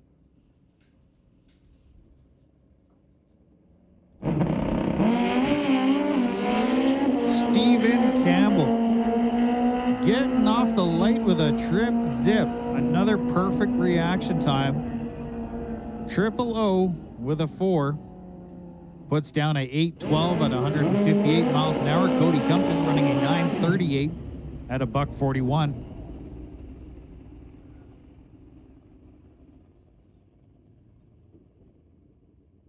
We had a pair of Suzukis starting us off. Now we have a pair of Kawasaki's up next. Left lane, Zach Toth, 1500cc unit. Al Omond in the right lane on a 1428 powered Kawasaki.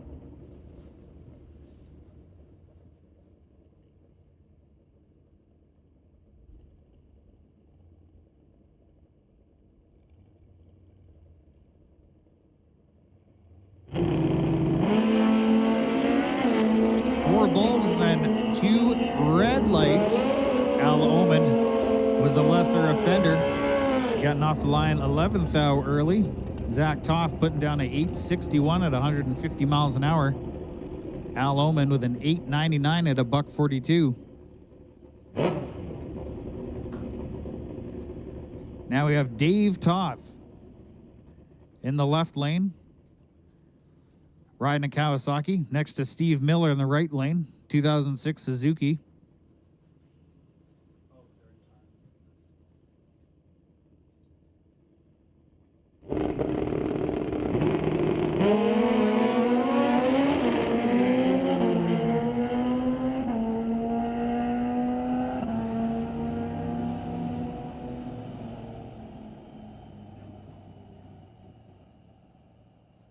Well, looks like we had some problems in the left lane there. Steve Miller put down a clean pass. 879 at 152 miles an hour.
All right, we got the all clear, so we're going to get these bikes fired up for another pass down the River Valley Ford drag strip right here at Mission Raceway.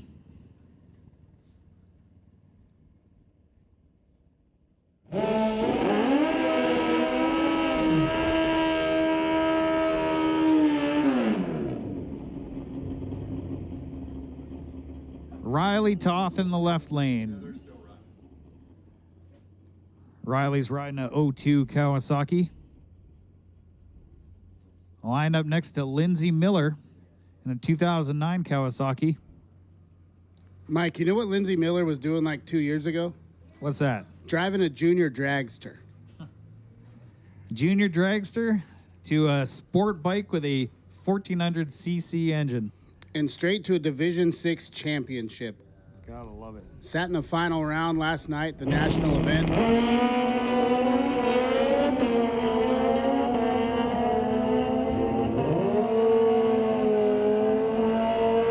And a solid reaction time, too, with the 019.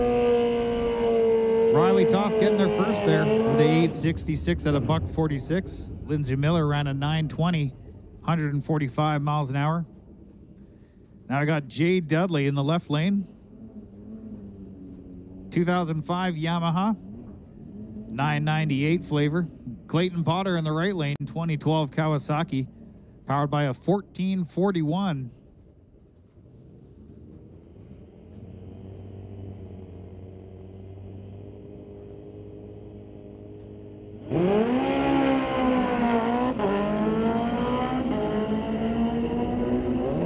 Bit of rev hang off the line there.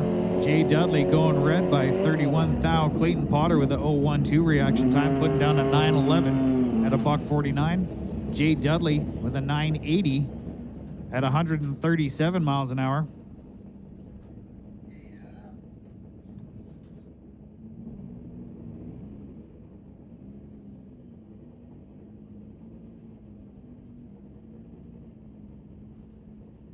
We got Shannon Frank in the Lordco lane in that vibrant yellowy green Ski-Doo.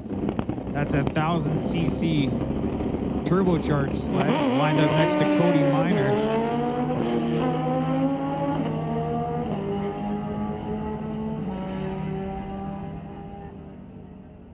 Cody Minor, little out of shape off the starting line. Had to get out of it. Shannon Frank with a 818 at 166 miles an hour.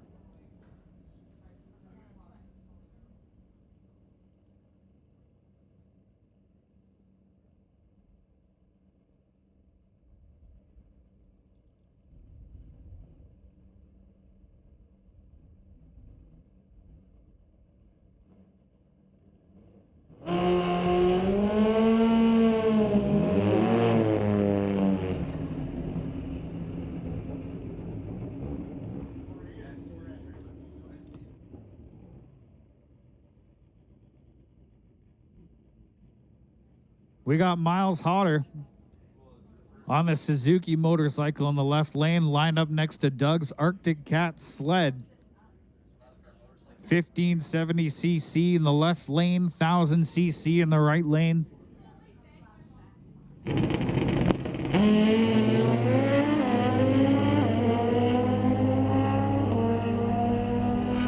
Sled getting off the line with a better reaction time of 084. Miles Hodder getting there first with a 830 at a $152. Doug running a 962 at 129 miles an hour. Doug DePeel and Adam Hetler. Doug DePeel in the left lane on the vintage 74 Kawasaki. Adam Hetler in the right lane. 2007 Suzuki.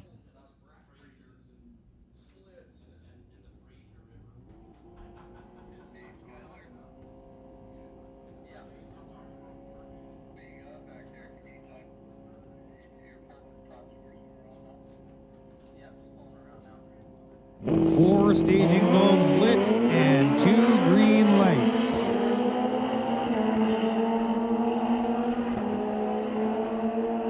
Making their way down there, quickest to the finish line is Donald DePeel with an 865 at 146 miles an hour. Adam Hetler putting down a 960 at a $140.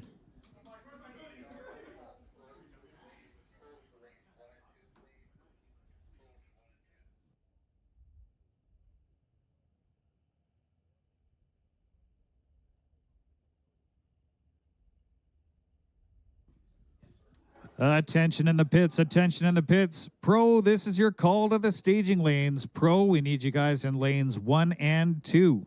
That's pro to staging lanes number 1 and 2.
So they're going to send the tractor down here, and then we're going to go really, really fast. Top sportsman about to come to the line. Seeing the fans start to trickle into the stands here. Thanks for joining us here at Mission Raceway Park. We're halfway through the weekend.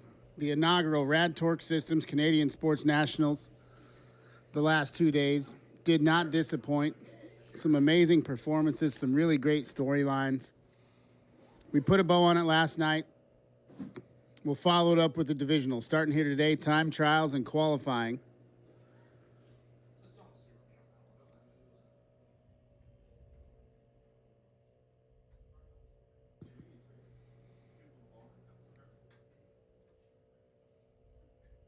Welcome to everybody joining us on the NHRA YouTube.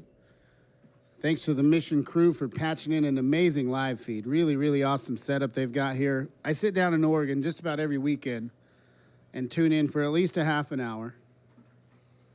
Some really good racing. I mostly just tune in to hear the sweet sounds of John Tabak on the microphone. Lull me to sleep. It's like a little lullaby.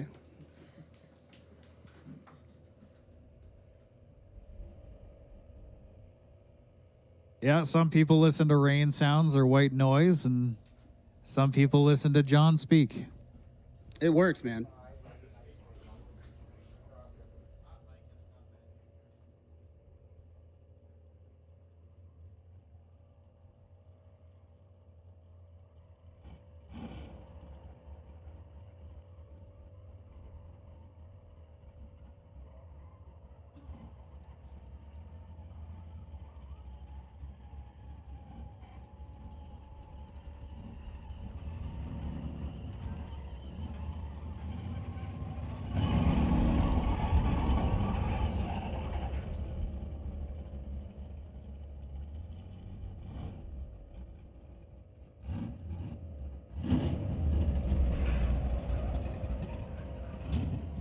Well, looks like Wally's going for another pass, dragging the track. So here are a few on this day in classic car history. Talking points for you guys. Kind of some fun facts from June 13th. 1949 was the first production Volkswagen Beetle that was exported to the United States, beginning one of the most successful automotive stories ever. More than 21 million Beetles would eventually be built. And they're also a super long-running vehicle. The Beetle was sold from 1939 until, I believe, the last ones came off the production line in Mexico in 2003. So while we in North America were making what we call the new Beetle, the front-wheel drive cars, in Mexico they were still firing off the old Beetle shells. That didn't change much from 1939 until 2003.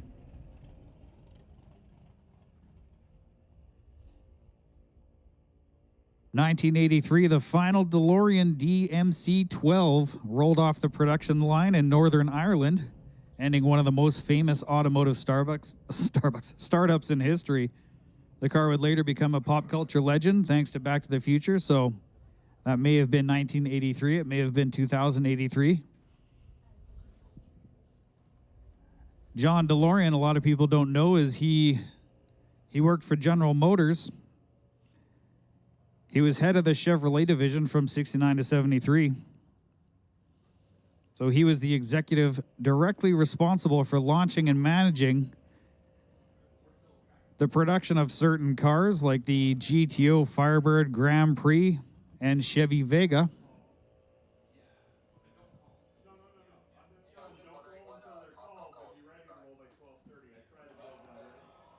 And if you look into the story of John DeLorean, it kind of had a very interesting ending.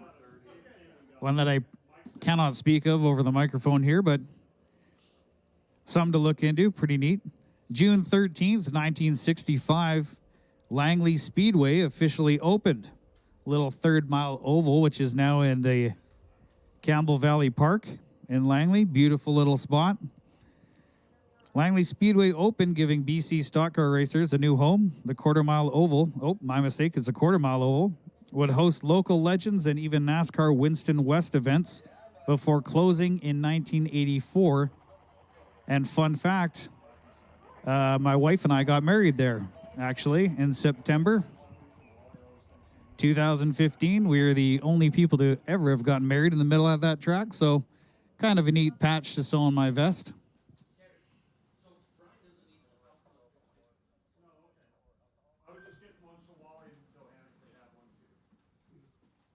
Looks like the track's all cleaned up, so we're going to get some cars making a few passes here soon.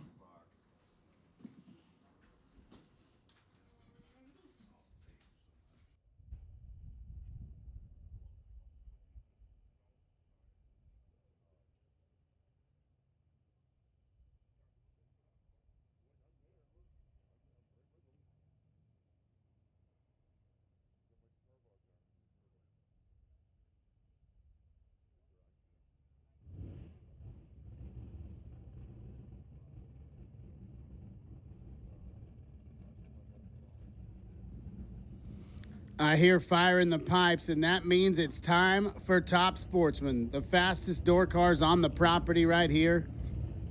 This is a qualified field, and there's a minimum index, so you cannot run faster than 6:10. When we get to eliminations, it'll be a staggered start with the slower car getting the head start. They put a dial in on the board, and they'll use these qualifying runs to figure out what that dial in is going to be when we get there. There are multiple cars here that can run under that 610 index. So the challenge for those cars is to tune it up just right, get it as close to 610 as they can without going under. We'll kick things off with Ken Orser and Richard Kirk. Richard Kirk's in the right. The 93 Chevy Lumina out of Canby, Oregon.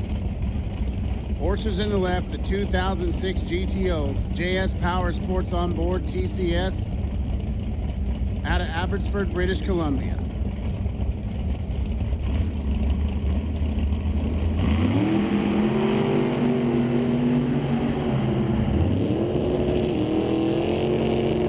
To the top end. 746 at 187 miles an hour for Ken Orser. 739 at 185 for Richard Kirk. Orser was 009 on the tree. Richard Kirk turned it a tiny, tiny bit red. But they both got some really good data here in the first qualifying session of the day. Darren Williams and Jan Christensen now. Christensen in that bright green 2026 Chevy Camaro left-hand side. Out of Langley, BC. Williams from Calgary, Alberta. Classic performance, commercial powertrain on board, VP Racing Fuels.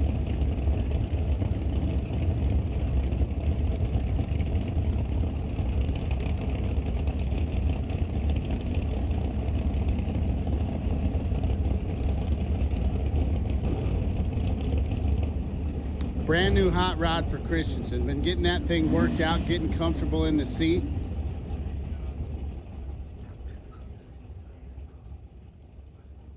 and having a couple issues here on the starting line, so they'll have to shut Jan Christensen down here in Q1. Darren Williams will get the solo shot.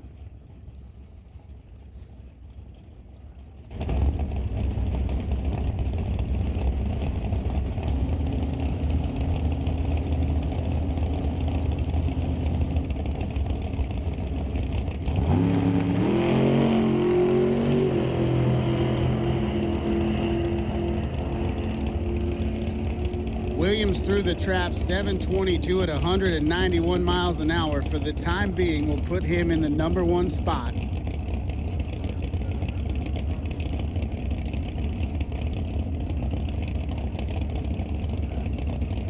They get Christensen fired back up, so Jan's going to make a run at it.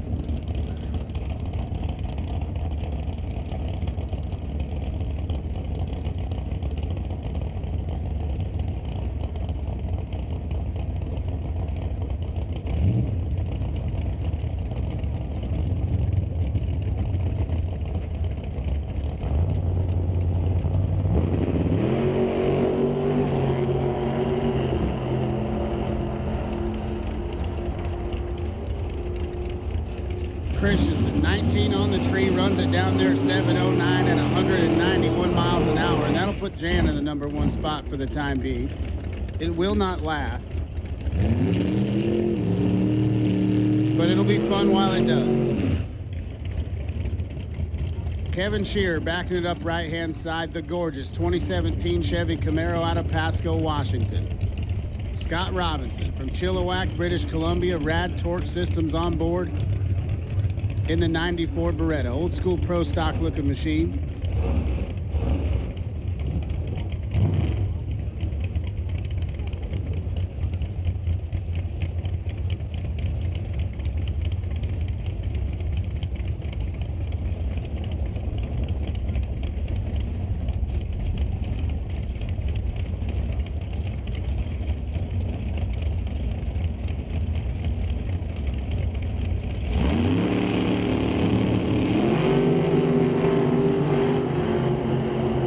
Kevin's a little early on the tree, way out in front. 670 at 2:05 for Kevin Shearer. We'll put him at the top of the boards. Robinson, 772 at 177 mile an hour to tag the bottom of the sheet for now. And that's Tommy Gaynor, way out there in the right lane. The Bob's Pro Fab Chevy 2. If you're walking around the pits and you get anywhere close to Tommy Gaynor's pit, stop by and take a look at that hot rod. One of the nicest cars on property. Dale Phillips, sitting in the fastback Mustang left-hand side, 699 cubic inches. Sitting under the hood scoop.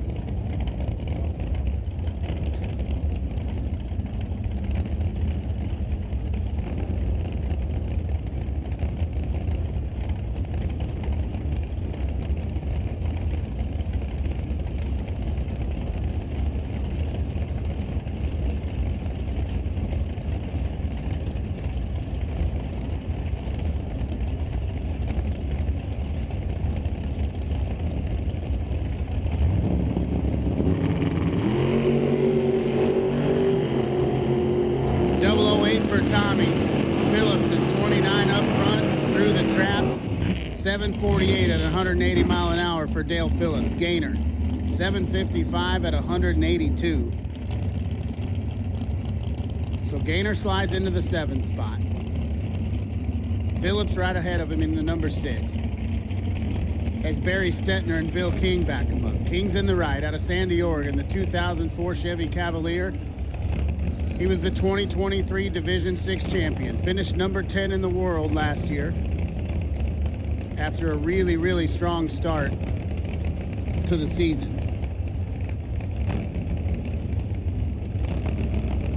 Stetner, the wild-looking 69 Camaro left-hand side, BBJ 5-star. Truck transport, repair, and service on board.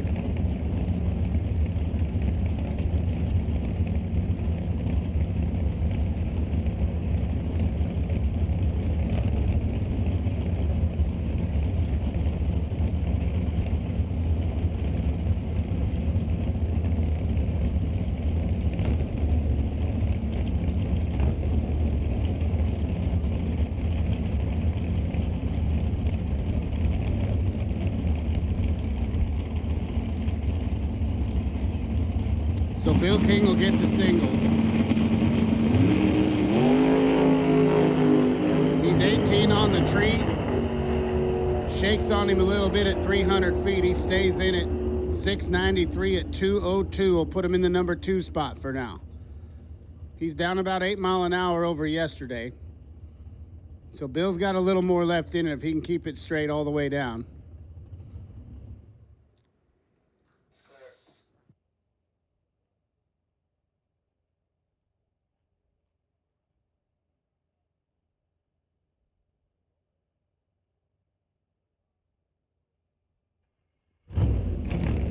We'll have to back up out of the water left-hand side so they can get Barry Stetner out of there.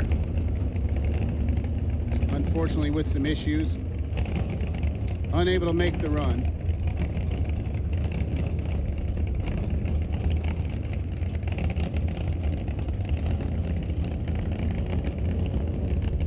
We'll have 2 more shots at it.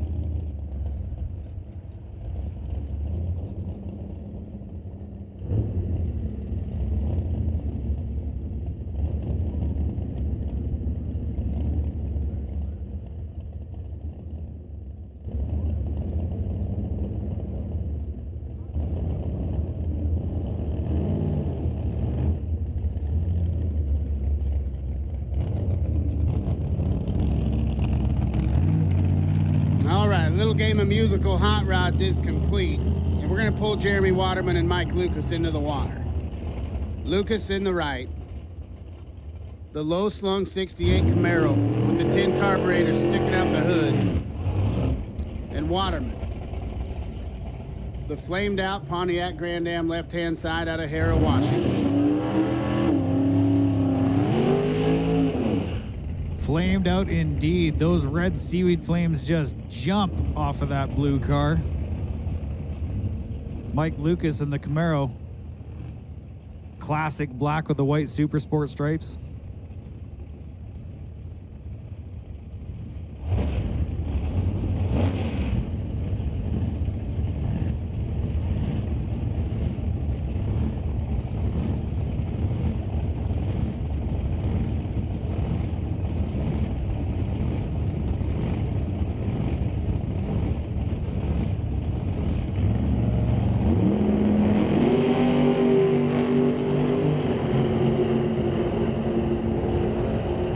Waterman a little antsy on the tree, but that's okay. Lucas will get there first. 728 at 187 mile an hour for Mike Lucas. Waterman trips the beam. 732 at 186. So Waterman slides into the 6th spot. Lucas right ahead of him in the number 5 spot, as David Kowalski and Sean Herbst back him up. Sean got the win last night at the inaugural national event here at Mission. See if he can keep the momentum going as we work our way into the Divisional. Kowalski, that wild-looking blown Nova right-hand side, he drives that thing on the street. He drives it on the highway. It's got twin funny car cages in it. It's an absolutely wild hot rod. If you're cruising around the pits, stop by, check it out. David be happy to tell you all about it. Really neat machine.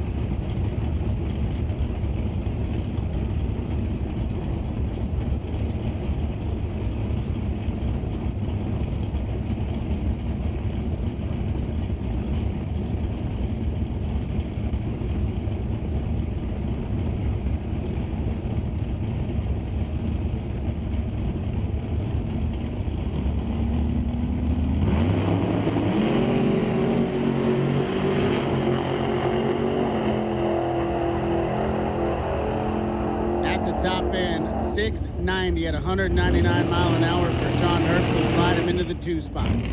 Kowalski, 712 at 194. We'll put him number 5 for now.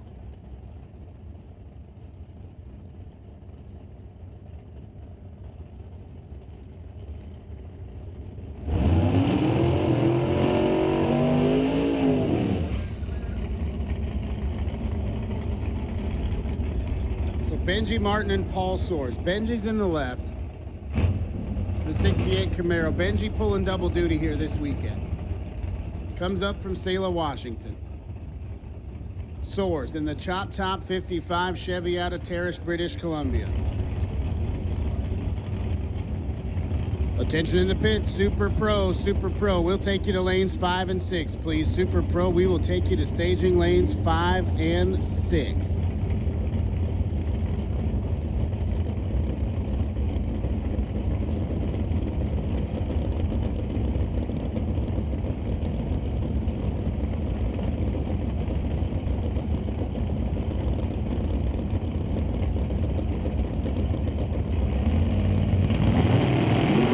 Tree fires, they're off and away. Benji Martin, 007 up front. Soares, not too bad himself. 19 on the tree. Benji, 698 at 195, left-hand side. Soares, 753 at 180. So Benji will slide in at number 4. Paul at number 13. As Blake Foster and Kirk Lance get set. Kirk in the ride out of Mission, BC. When we qualified him for the national event on Thursday, Kirk was the last car to go down the track. He was sitting number 2. Number 1 had clocked in at 6:11. I told you a little bit ago, you can't go faster than 6:10. They wanted to be number 1, so they had to be faster than 6:11. But they couldn't be faster than 6:10. They threaded the needle, put that thing at the top of the sheet.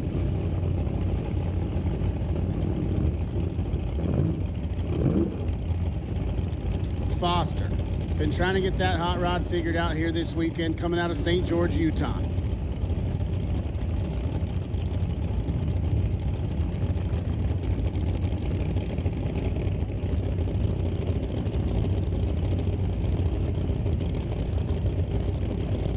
Big mile an hour coming up for Kirk Lance.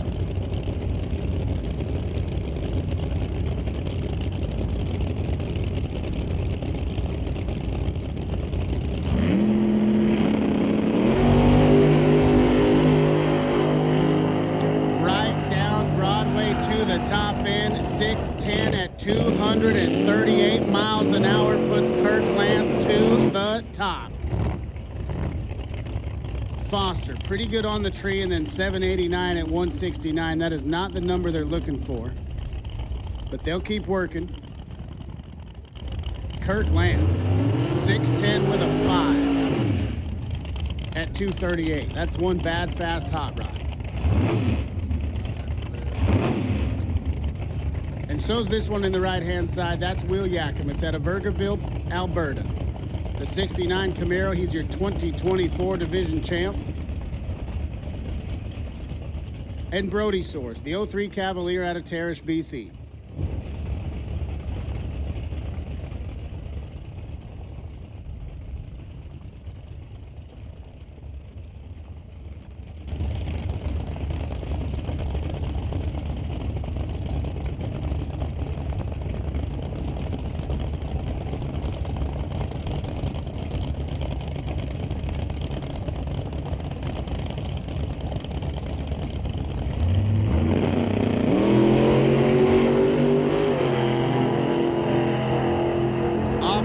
Top end charge for Will Yakum at 644, 221 miles an hour.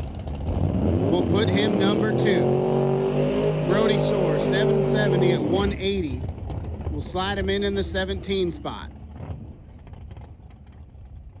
As John Ermish completes the burnout, the Rhoda Miller paint machine out of Renton, Washington. 2006 Chevy Cavalier.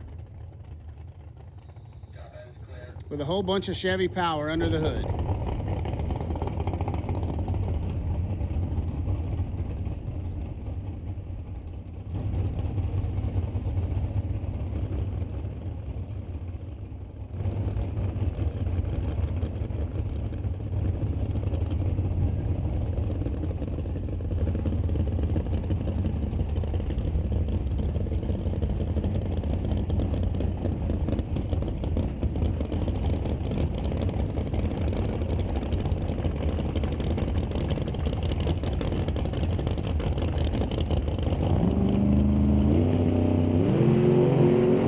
fires. John Ermish is away. A little early up front. To the scoreboard, 686 at 2:02 for John Ermish. Will put him in at the number 4 spot. And Aaron Steinke will close us out. 959 cubic inches of Pat Musey power under the hood. This car can go well below the class minimum 610 dial.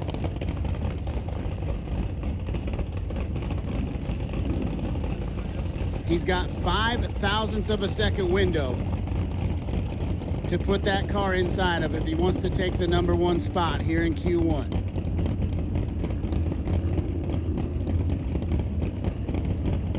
Purge of the nitrous bottle. Whole bunch of nitrous gonna get fed into that 959.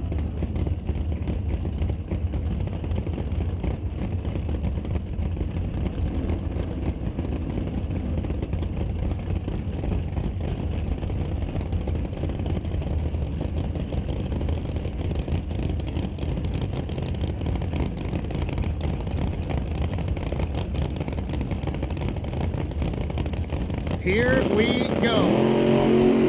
003 up front, makes a little move to the right. He stays in it, scoreboard says 686 at 2:02. Had to pedal it just a little bit. Oh, wrong side. I got so excited I started reading the wrong side of the screen. 613 at 2:33 for Steinke. Slide him in right behind Kirk Lance at number 2. So top sportsman qualifying looks like this so far. Kirk Lance, Aaron Steinke, Will Yakimitz, Kevin Shear, and John Ermish round out your top 5. Then it's Herbst, King, Martin, Christensen, and Kowalski.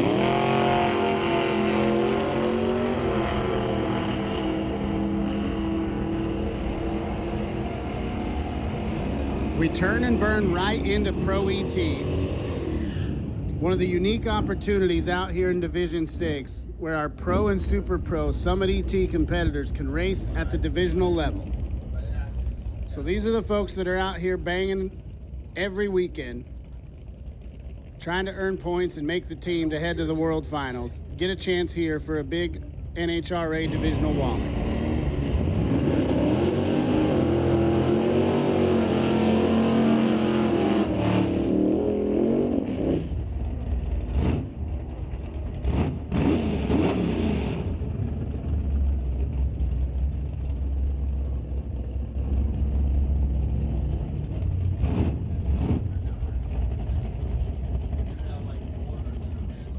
In the tower lane, we have Lance DeSillitz out of Tofino, BC. 1981 Chevy Malibu. He's got a 454 under that cowl induction hood. Lined up next to Nick Barnhart. 1985 hatchback Mustang. 408 sitting under that hood scoop.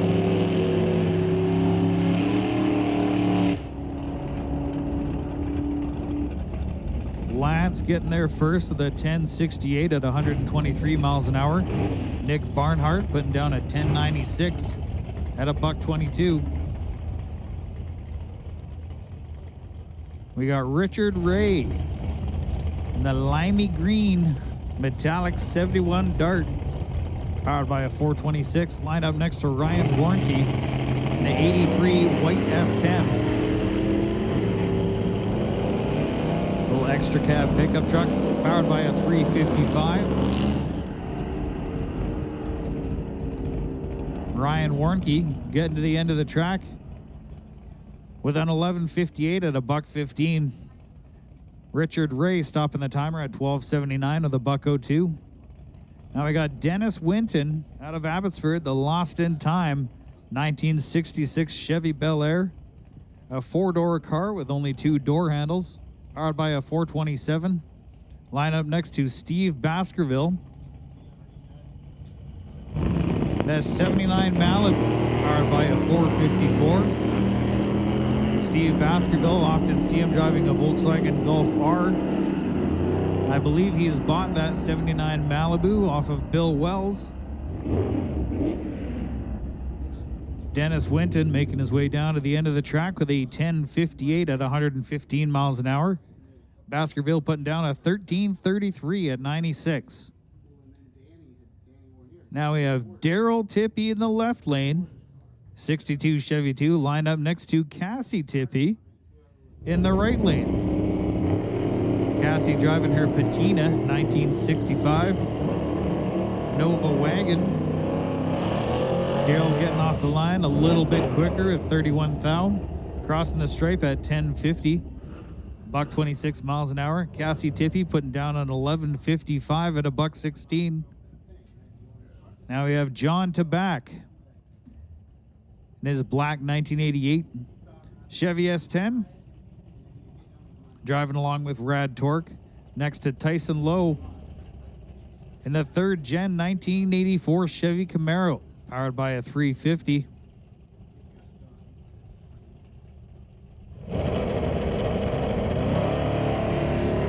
Couple of green lights. John getting off the line with an excellent 007 reaction time.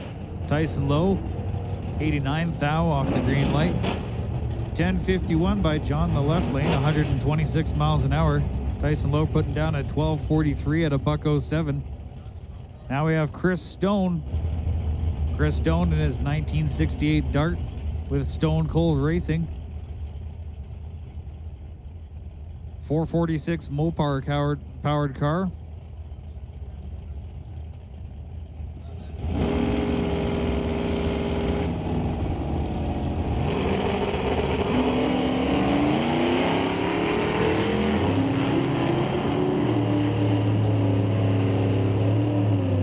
Mitchell in the right lane, taking his time off the leg. Chris Stone getting off with a 004. Attention in the pits, attention in the pits. Stock, this is your call to staging lanes 1 and 2. So that is stock. Stock, come on down to the staging lanes 1 and 2.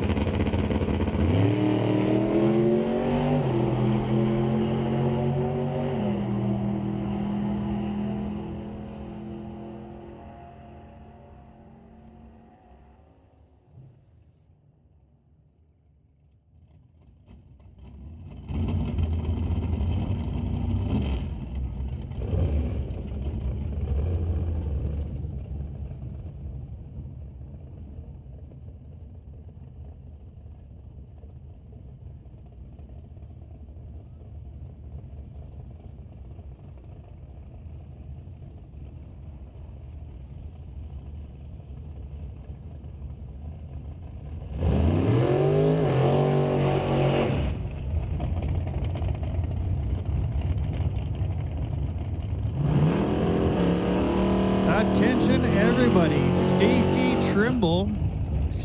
Trimble, you have left your card at the pro shop. That's Stacy Trimble. Your card is waiting for you at the pro shop.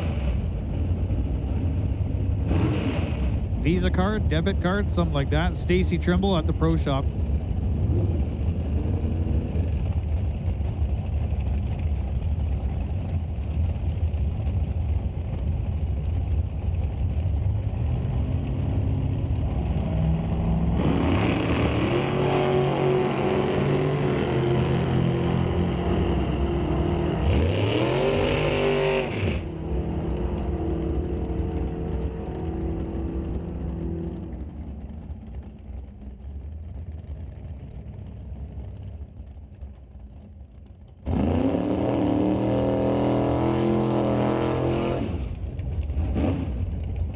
Attention pits.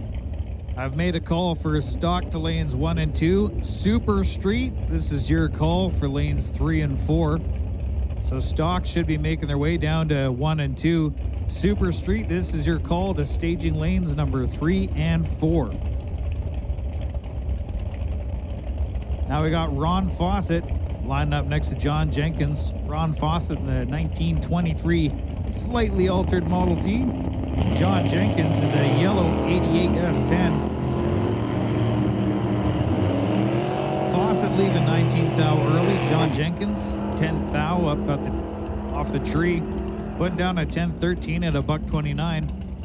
Ron Fawcett running a 900 at 165 miles an hour.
Clean launch for both drivers. Ted Buss getting off the line with a 001 reaction time.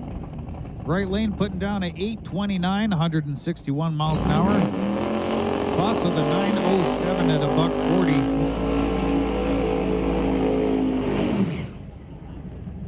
Healthy smoky burnout by Andy Hatton in the right lane. The green Grinch machine, 1969 Camaro. Martin Rochelle in the left lane in the 78 Malibu.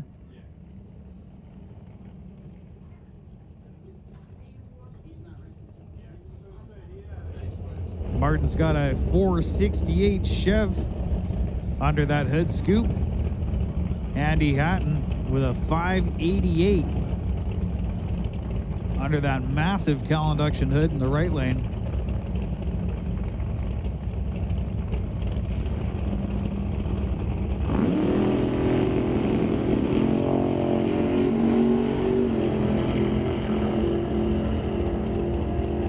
Solid lead by Andy Hatton with a 004 reaction time. 8:32 at 161 miles an hour. Martin Rochelle stopping the timer at 10:18 at a $128.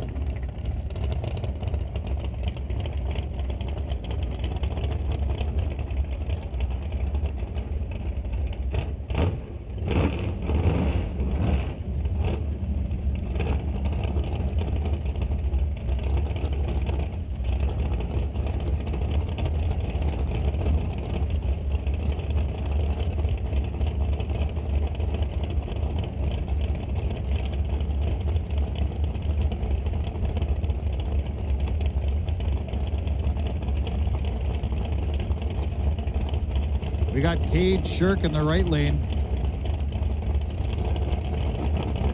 Greg Dowdy in the left lane.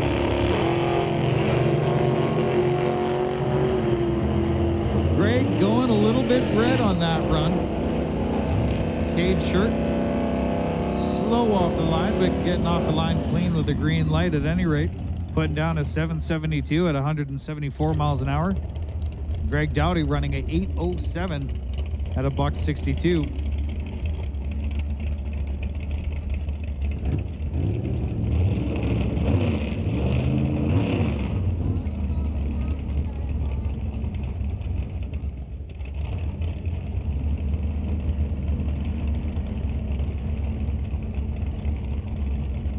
We got another Shirk machine in the left lane. White dragster.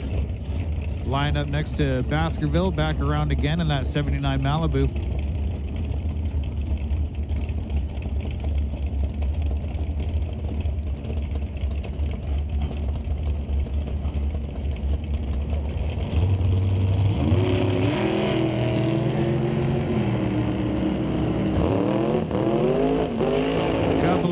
lights. Dragster getting there first, of course, with a 767, 172 miles an hour. Baskerville putting down a 1368 at 94.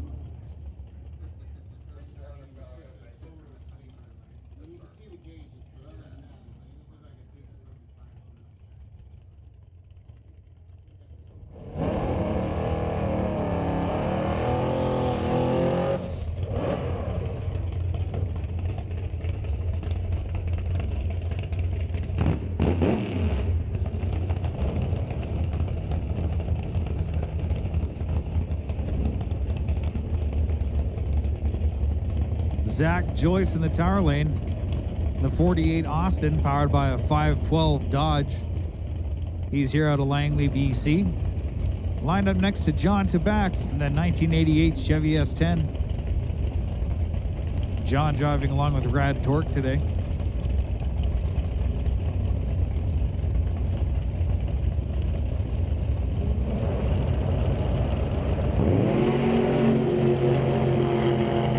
Clean launch for John.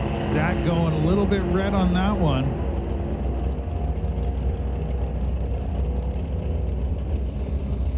Zach running a 762 at 167 miles an hour. John Tabak, clean run with a 1044 at a $127.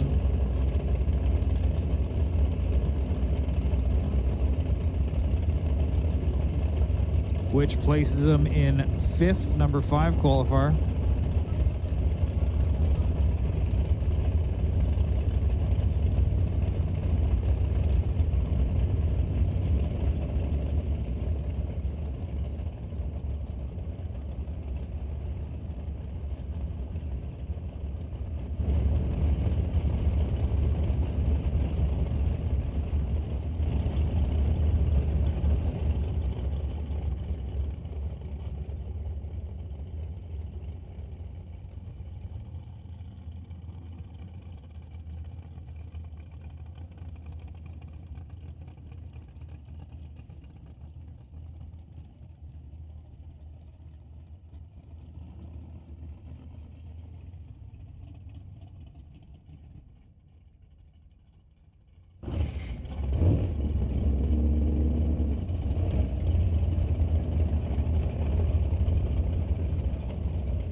Got G. Van Brar in the right lane.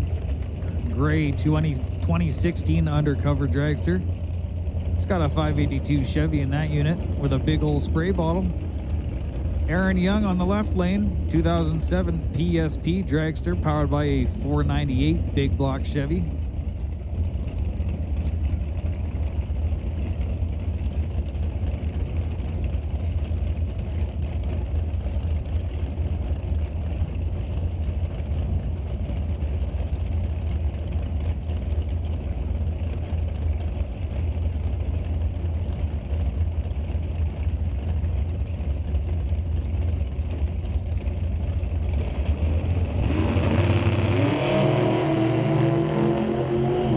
Van Brar going red by 14 thou. Aaron Young clean off the line. Putting down a 777 at 172 miles an hour. G. Van Brar running a 794 at a $167.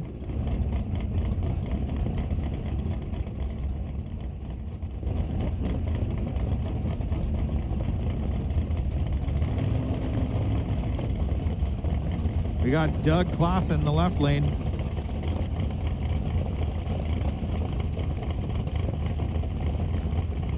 1996 Grand Am next to Paul Soares' 1995 Pontiac.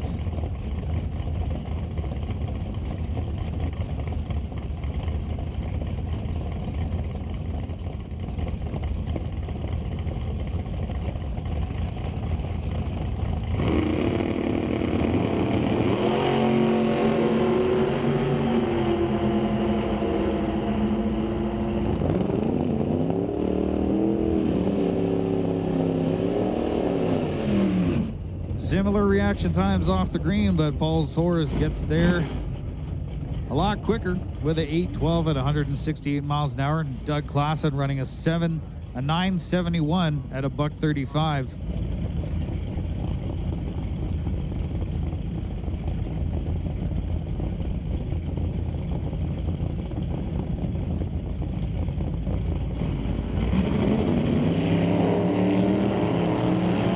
Big wheels up launch for the Barracuda in the left lane. Chris Stone putting down an 870 at a $1:56.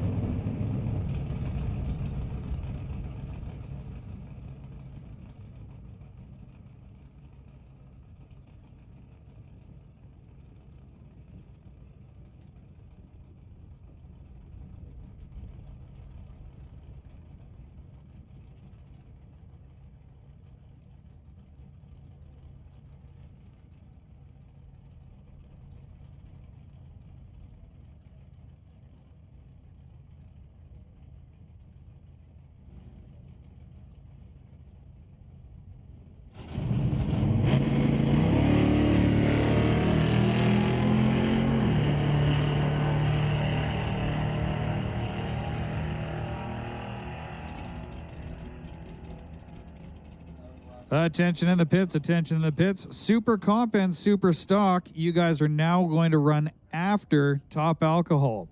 Super Comp, Super Stock, you'll be moved in the run order to run after Top Alcohol.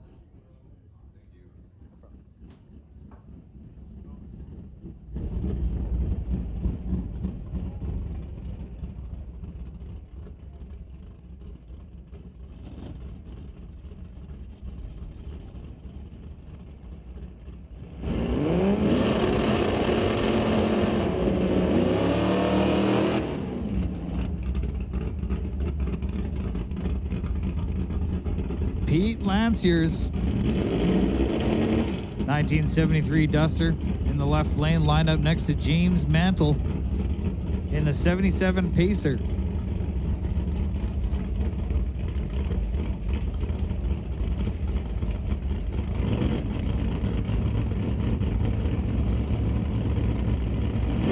Pacer with a little straight six under the hood.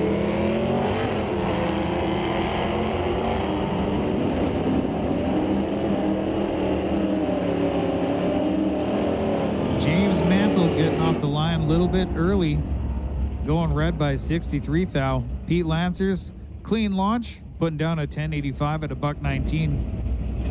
Now we got Rick Green out of Kent, Washington. The SN95 Mustang in the left lane, lined up next to Clarence Bidniak. Bright yellow Roadrunner in the Lordco lane.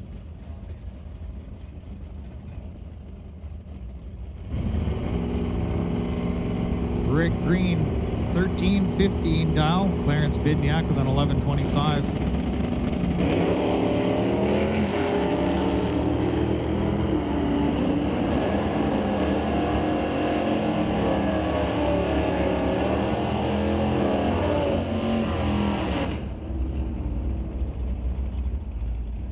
Clarence Bidniak putting down a 1027 at a $1:27. Rick Green stopping the timer at 12:43 at a $1:05. Now we have Angela Bushmaker out of Buckley, Washington.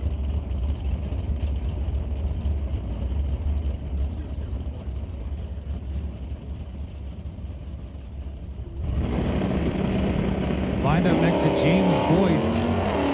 Just went red. Angela with a clean launch off the line.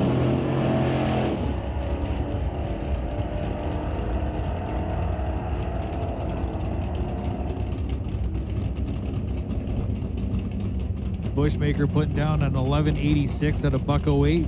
James Boyce with an 1167 at 111. Norm Weber, beautiful looking flamed out red Corvette in the left lane. Line up next to Kyle Larson from Fir Crest, Washington. 1996 Camaro.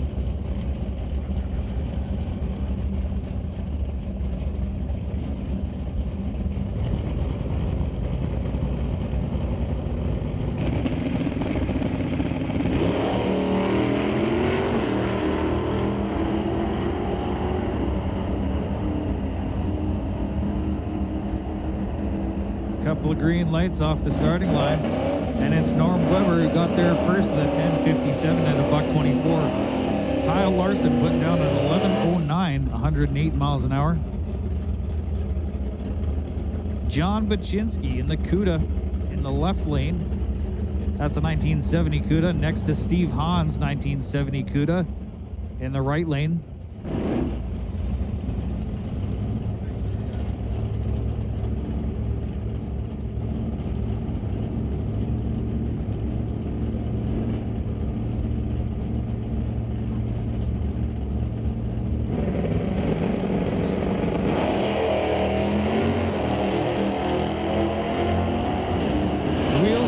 For both the cars, John Baczynski gets off the line cleanly. Steve Hahn lights up the cherry on that run.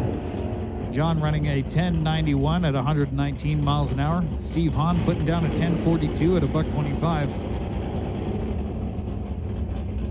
Now we have Alf Weeb in the Buick GS 1970 vinyl top flavor car in the left lane, lined up next to Jerry Gandy 79 Mustang hatchback, powered by a 302 Ford.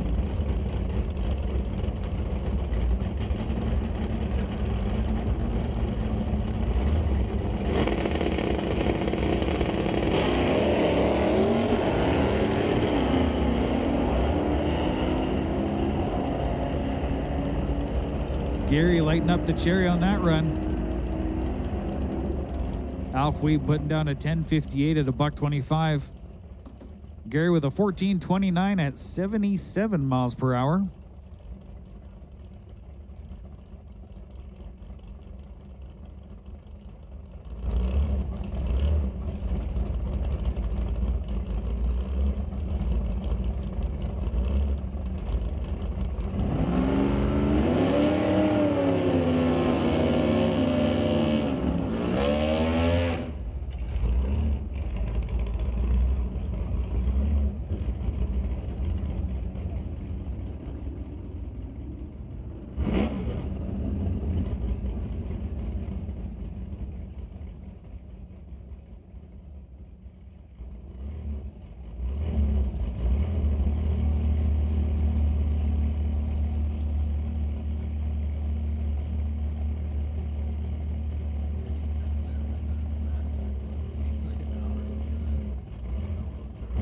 Bruce Floda in the left lane in the Dakota 1380 dial-in next to Diane Burton from Golden, Colorado.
Brad Burton running a 10.53 on his 11.55 index. Crossing the stripe with 123 miles an hour. Greg Marshall putting down a 12.34 at 83 miles an hour. We got Brian Thompson in the GT Fox body.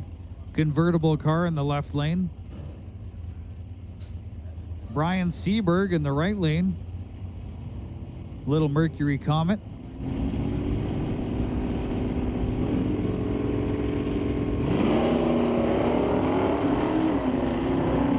Tidy launch for Brian in the Little Comet.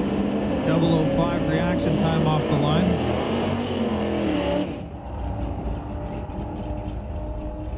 Stopping the timer with a 13:05 at 99 miles an hour. Brian Thompson with a 12:96 at 100.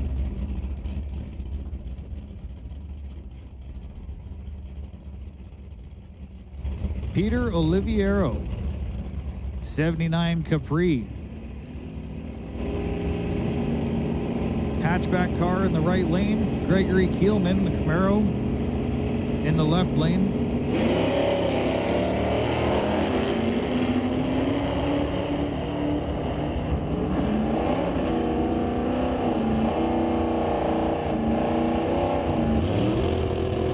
Gregory Kielman getting there first with an 11:64 at 110 miles an hour. Peter Oliviero with a 13:22 at 97 miles an hour. Now I got Ashley Thompson from Vancouver, Washington, the Corvette 1973 car in the left lane. Lined up next to Derek Johnstone out of Cloverdale, BC, in the convertible 1966 Impala.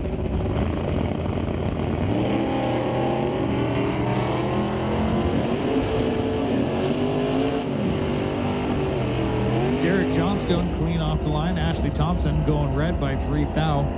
Crossing the finish line with a 10:87 at 119 miles an hour. Derek Johnstone with a 13:57 at 79 miles an hour. Ashley Thompson making a move on the sheet right there. 112 under the index. Slides her right behind Brian Seberg into the number 2 spot.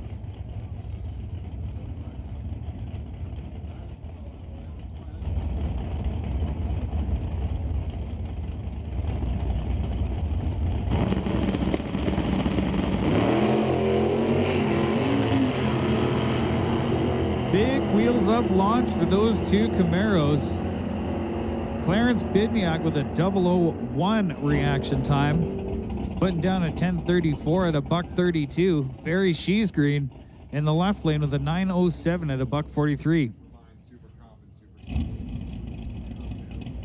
Super Comp and Super Stock. Just a reminder, your next run will come after the alcohol run.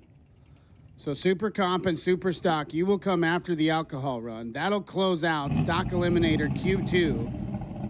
Not a whole lot of movement at the top after the great conditions this morning. We've got 9 cars over a second under the index. Brian Seberg, still your number 1 qualifier. Ashley Thompson, the one making some moves here in Q2 at 112 under the index. Slides are in at the 2 spot. Then it's Pete Landseers, Brad Burton, and James Boyce to line out your top 5. Angie Bushmaker, Clarence Bidniak, Diane Burton, John Bazinski, and Alf Wiebe to round out the top 10.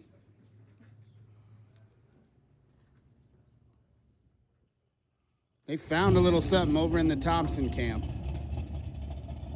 The air not near as good as it was this morning. It's still pretty good. Found her way to her first national event final round last night, where she came up just short to one of the best to ever do it, Jody Lang.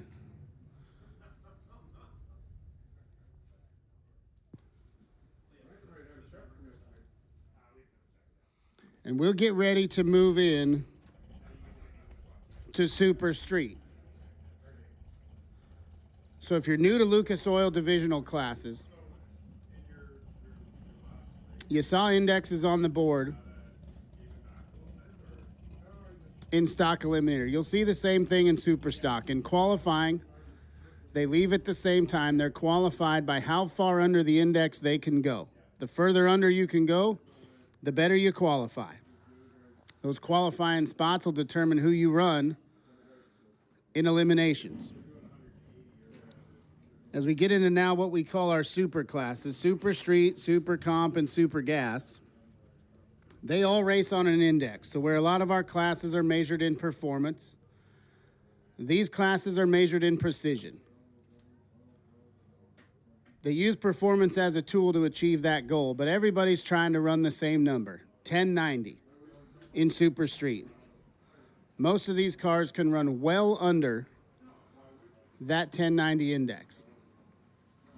You'll see them take off the line and the thing will fall flat on its face. They put it on a throttle stop, which cuts power to the engine for some certain amount of time.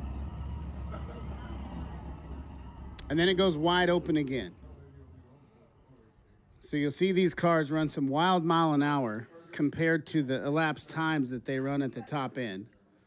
You're trying to be better on the tree. You're trying to get there first without going under 1090. In Super Gas, it's the same game, but the number is 990. And in Super Comp, the same game, but the number is 890.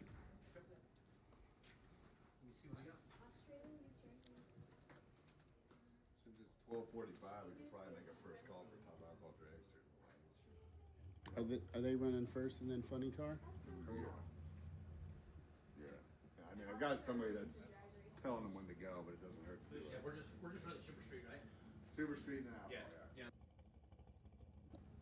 Attention in the pits. Top alcohol dragster. Top alcohol dragster. We will take you to the staging lanes. Top alcohol dragster.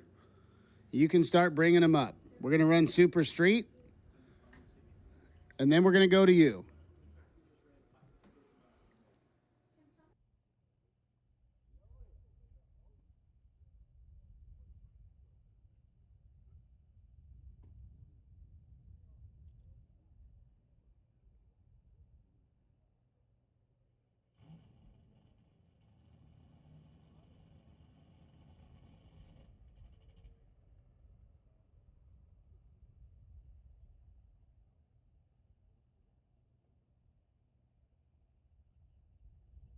These hands hold a lot of trust.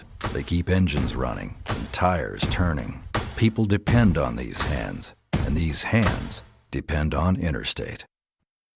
Interstate batteries, outrageously dependable.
It's not just a job.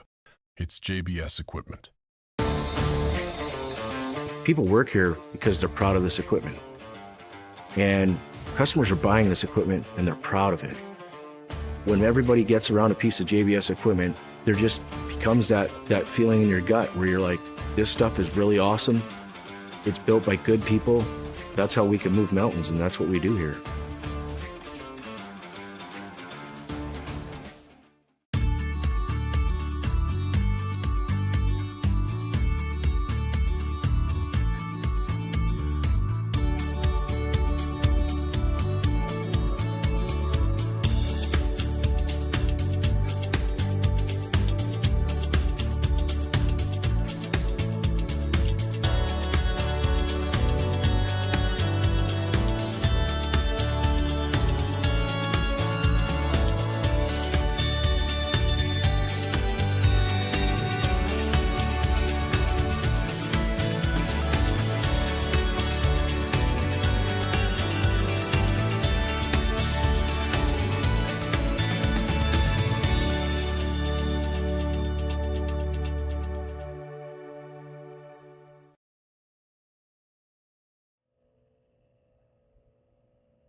underway Super Street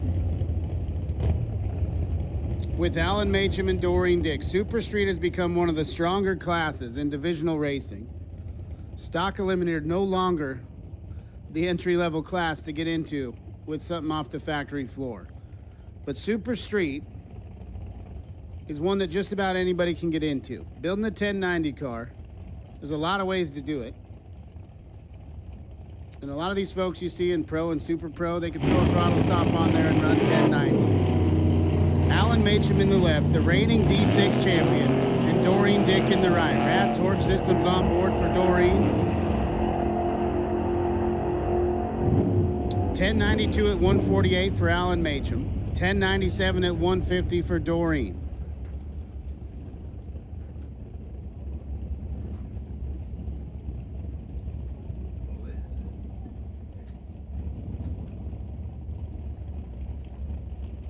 Casey Ladd and Larry Miner now. Miner's in the right out of Cedro, Washington. Casey hails from just up the road from me in Welch's, Oregon. Mustang Sally is the hot rod. They're both a little early on the tree. They'll have to tune that up. Heading to the top end, looking for 1090. We got 1091 at 140 for Casey Ladd, Larry Miner. Trips the beams, 1093 at 146. Aaron Durham and Dan Parsons right behind him. Durham's in the silver Bullet Nova left-hand side. Parsons. The Quality Racing 1970 Dodge Duster.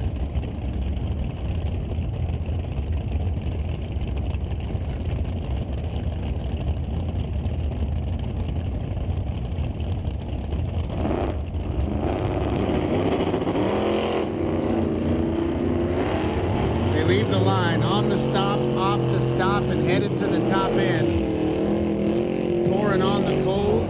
Scoreboard says 1090 with a 0 at 130 for Dan Parsons. That's not a bad place to be.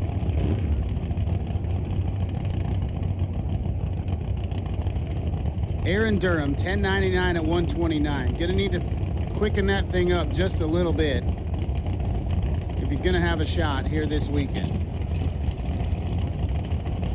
Darren Connor and Tony Hopkins now. Hopkins, the charcoal and salmon colored 55 Chevrolet right-hand side out of Snohomish, Washington. O'Connor from Pinoca, Alberta in the Chevy Vega wagon. Charging to the top end and through the traps, 1089 with a 1 at 139. That's not a bad spot to be if you're Darren O'Connor. Hopkins, 1094 at 148.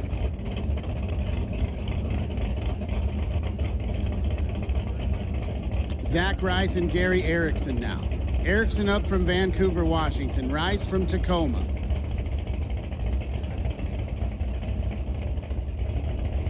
The beautiful Chevy 2 of Zach Rice. The old school Pro Street paint job on that thing. It's sitting just right. Good looking hot rod. The Ford Probe of Gary Erickson. Races that thing every Wednesday night at Portland International Raceway.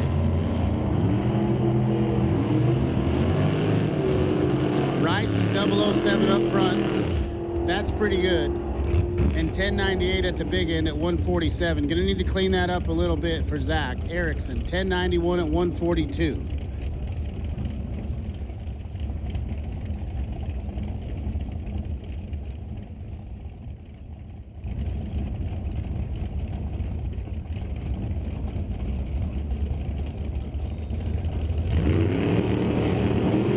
Jess Dale and Jay Schmid now. Schmid in that root beer colored 57 Chevrolet. Cuts a pretty good light. 005 for Jay headed to the top end. 1090 with a 3. Jay Schmid is ready to go. Jess Dale, 002 red, 1094 at 147.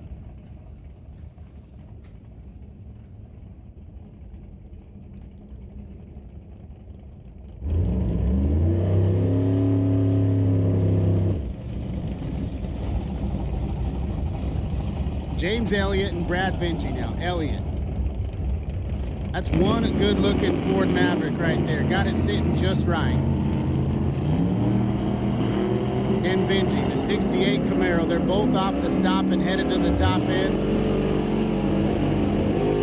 1077 at 145. James Elliott's a little quick. He'll need to slow that down in eliminations. 1094 at 146 for Vinci. Former Division 6 Super Street champion. This is Rob Zerbrug and Nikki Brown.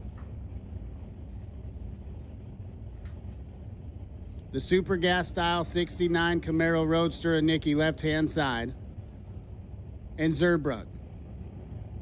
The 68 Chevy 2 Nova. The final year of the Chevy 2. 565 cubic inches of Chevy power under the hood.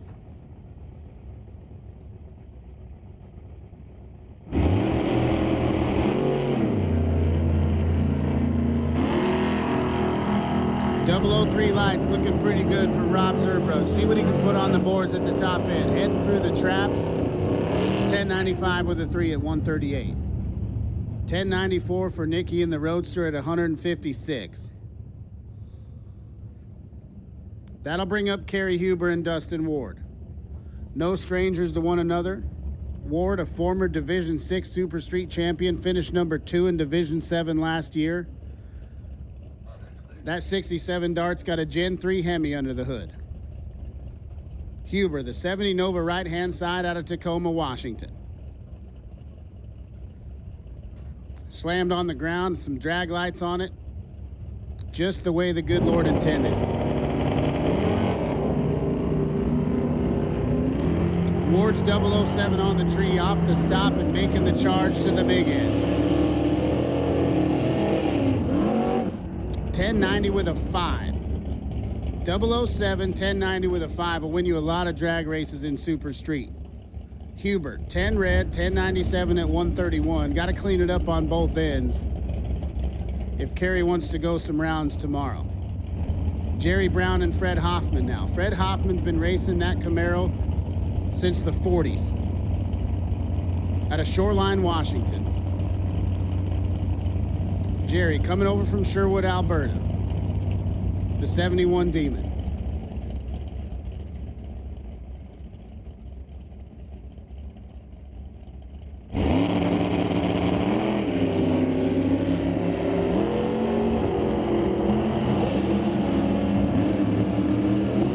.000 red for Hoffman. Really, really close to being perfect. 1092 at 129. Brown, 006 up front, 1093 at 130. They're in the ballpark. Lane Savar, the old school looking 66 Chevy 2 right-hand side. The old Pro Mod wing on the back.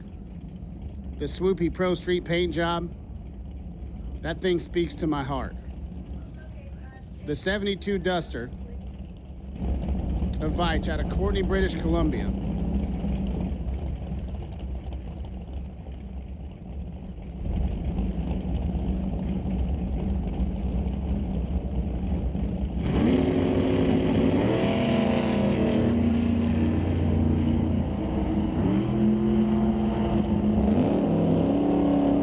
Laying on the stop for quite a while, on the charge at the big end, 1090 with a 5. He's 007 up front, taking a cue from Dustin Ward. Veach is 36 and then 1094 at 125.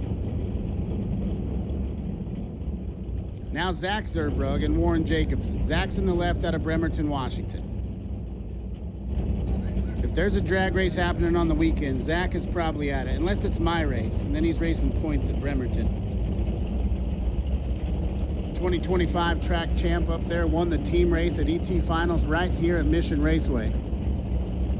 Jacobson, the Chevy 2 out of Abbotsford, just up the road.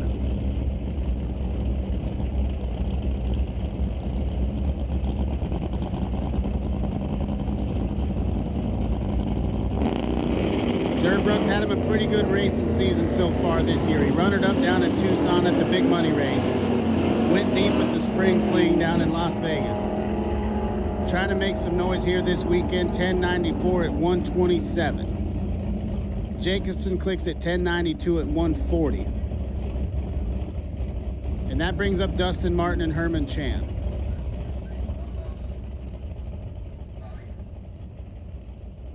Martin runnered up in a 10 grander down in Woodburn last weekend at a Gig Harbor, Washington, that 67 Chevelle. Chan,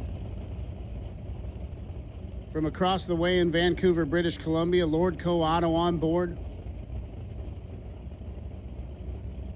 Nice looking 67 Camaro right there for Herman Chan.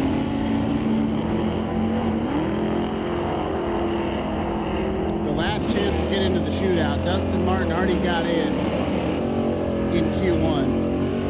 1094 at 150. Chan, 1098 at 129. So Matt Keelman and Brian McGinnis. These guys usually racing off the bottom bulb, and they're two of the best in the region.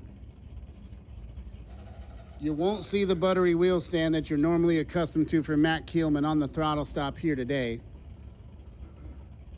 But I promise you, that Nova is one of the cleanest leaving cars in the whole country. McGinnis. That family been racing that 56 Chevy for a long, long time. And he's really, really good at it. They're both decent up front at the top end. 1091 at 127 for McGinnis. Keelman, 1095 at 131 to close us out. Time run number 2 of Super Street.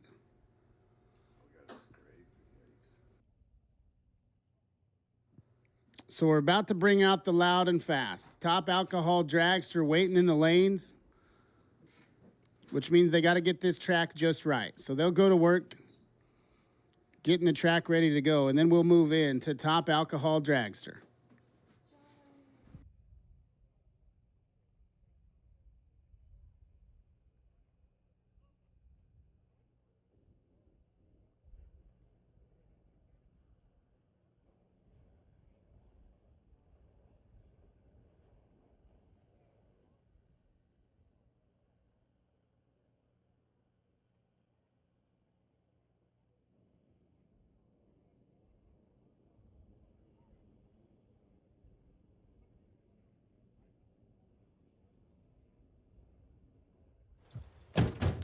Dubuque County Fair is about to get its face melted.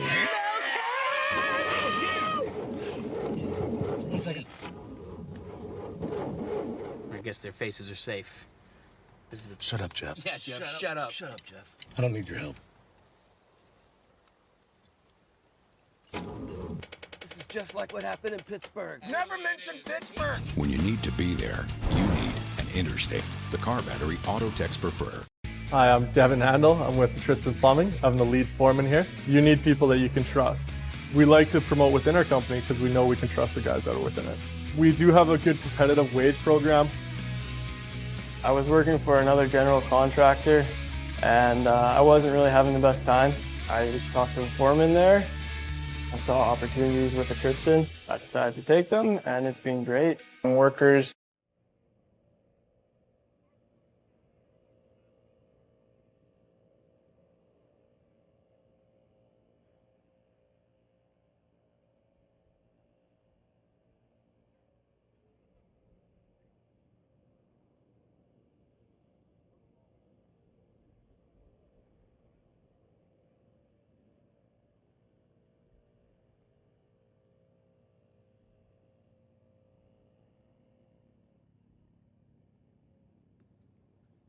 So you see a couple different things going on at the track. If you're new to the drag strip or you're new to the real fast cars, left-hand side here, we're heating up the rubber. We're scraping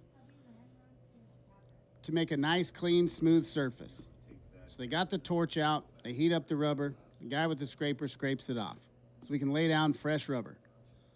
On the right-hand side of the track, you'll see them with a couple different contraptions. One of them, they're twisting. The other one, a little box. What they're doing is measuring grip. They can tell exactly how much traction is available to them on the starting line. And with that information, they can go back to their cars and tune them to make sure they don't overpower the starting line or underpower it. So they take that data, they go over to the car, they put just the right tune-up in it so they can make the perfect pass.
So the hard-working crew here at Mission Raceway Park just doing a little work down there on the starting line before we roll into round one of qualifying for Top Alcohol Funny Car and Top Alcohol Dragster. So you've got a few minutes to kill, and I'm going to suggest some options. We've got a beer garden going. Ice cold beer available trackside. So just kind of across from the concession stand right beside the track. Ice cold beer available right here at Mission Raceway Park.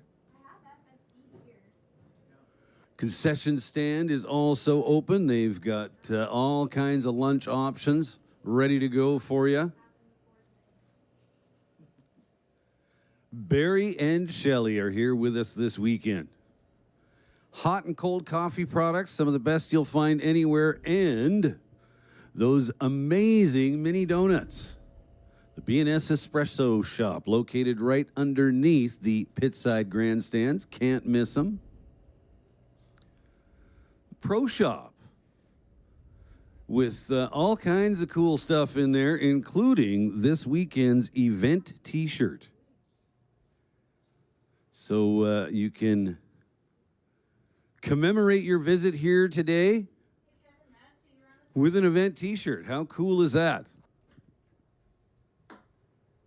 Rad Torque Systems NHRA Canadian Sports Nationals took place Thursday, Friday. We are now into the divisional event portion of the weekend. So again, event t-shirts available at the Pro Shop. Also lots of great deals on past event t-shirts. I believe there are hoodies for as low as $40 and t-shirts for as little as $15.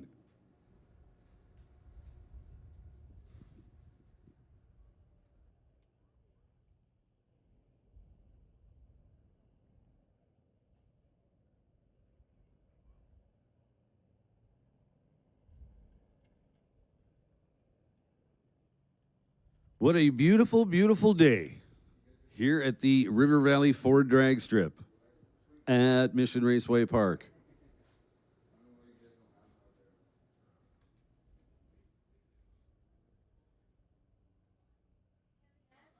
Top Alcohol Dragster on deck.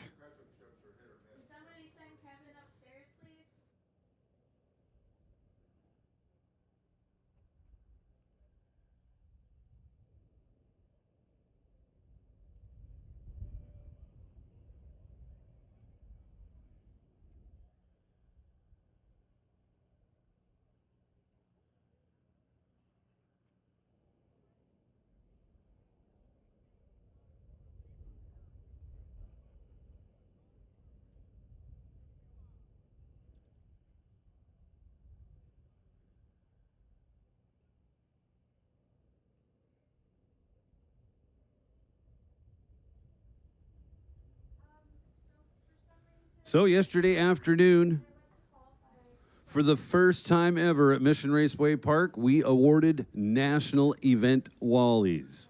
So congrats once again to all yesterday's winners. So as mentioned, first time ever here at Mission Raceway Park, first time in Canada since 1992.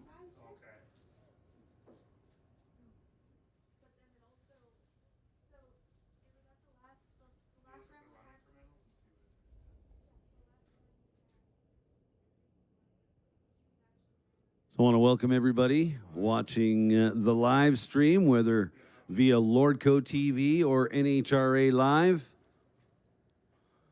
It's great to have you on board.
And speaking of said live feed, want to thank Valley Tech Productions. They produce our live feeds here at Mission on Lordco TV. Everything we do here at the racetrack is live streamed. And again, big shout out to Valley Tech Productions.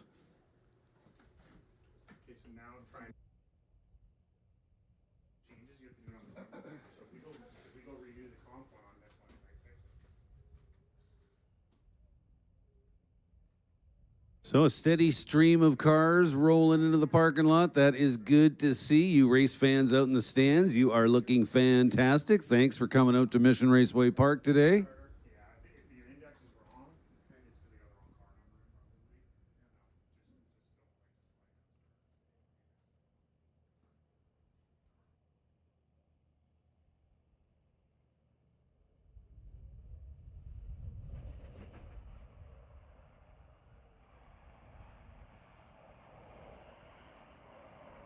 So it looks like they have pretty much completed work down on the starting line area. They've sprayed some of the good stuff. Now we're just going to drag it in a little bit with the tractor.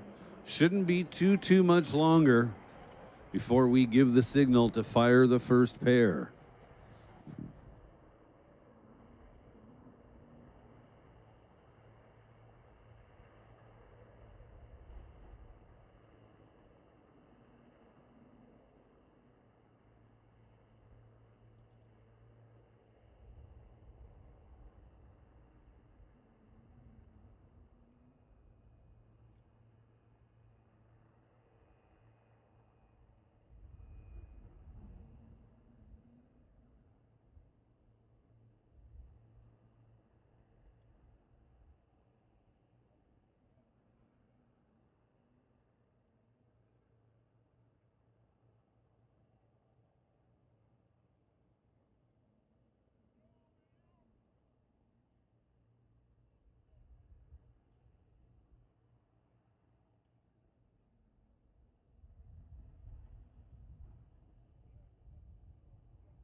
Dubuque County Fair is about to get its face melted.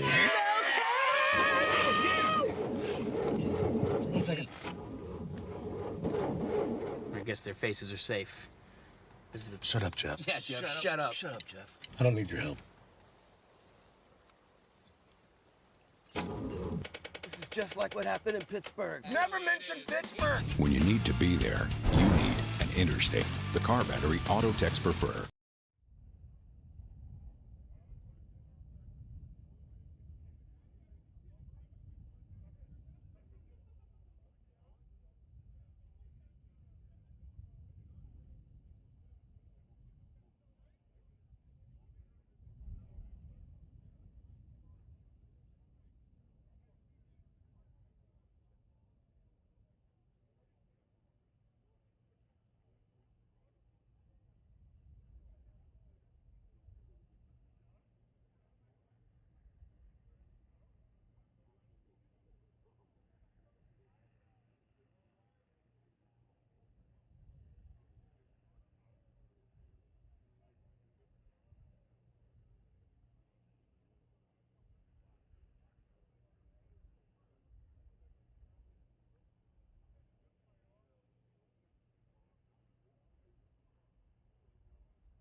Well, here we go. It is time for round one of qualifying for Top Alcohol Dragster.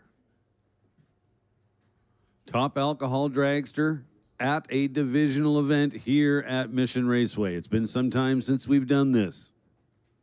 Pretty cool.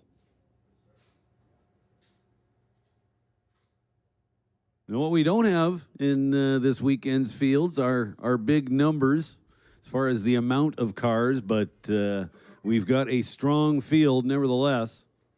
So I think we're going to see some big numbers up on the boards.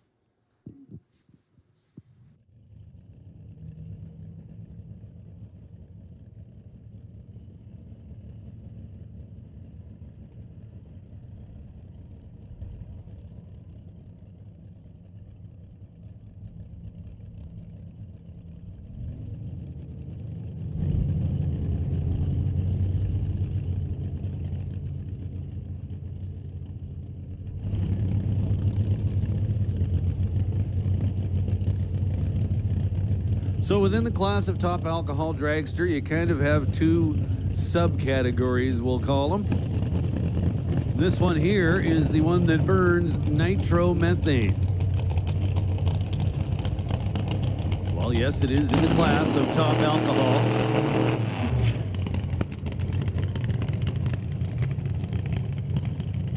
It burns actual nitromethane. 90% nitro, 10% filler.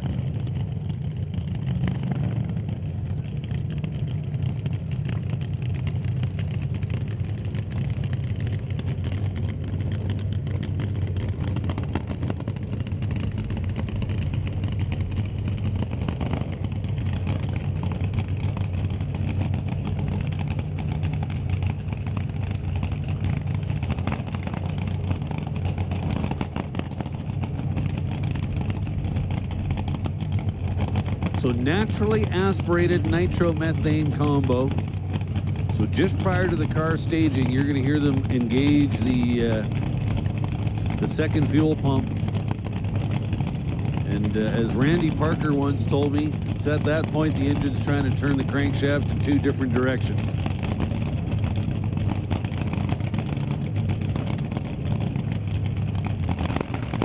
Right there.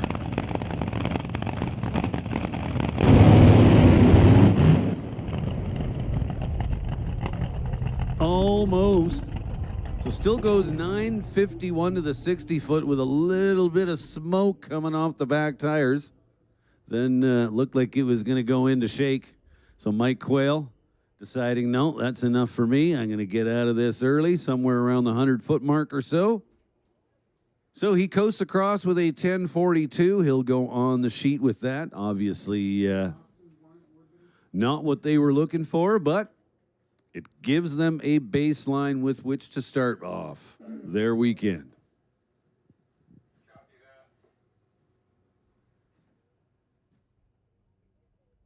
Two more cars underneath the bridge.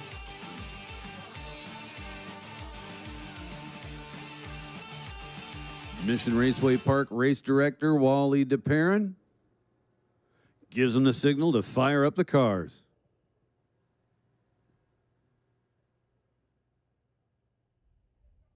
Two more nitro cars coming at us.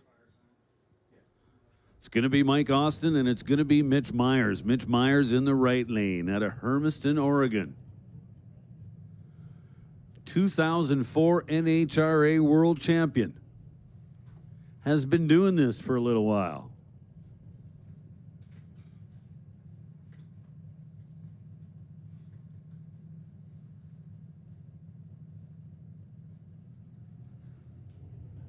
Mike Austin, also out of Oregon, from Medford.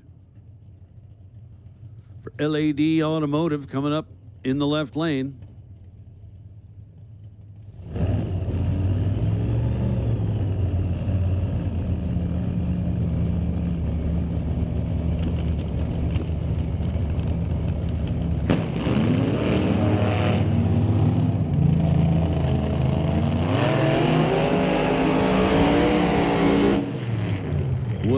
Excuse me, how did I get that wrong? We got a blown car in the left lane. So nitromethane in the right lane and a blown methanol combination over here tower side. So just about everything about these cars is distinctly different. How they do the burnout, how they stage the car, how they launch the car. Mike Austin over here, tower side. He's got a much bigger checklist as far as driver duties.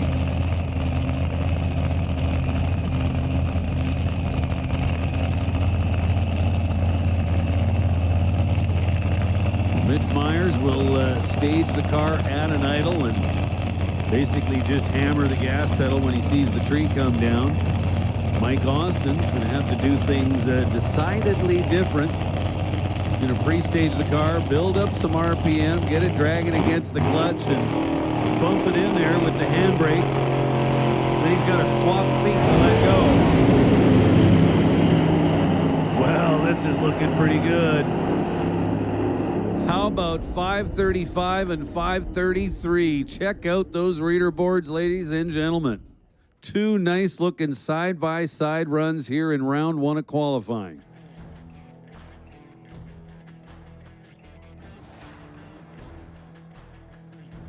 Hey, listen up in the pits. Attention in the pits. Super comp. Super comp. This is your call to the staging lanes. We'll take super comp to lanes 5 and 6, please. Super comp, come on down to lanes 5 and 6. So Mike Austin moved first.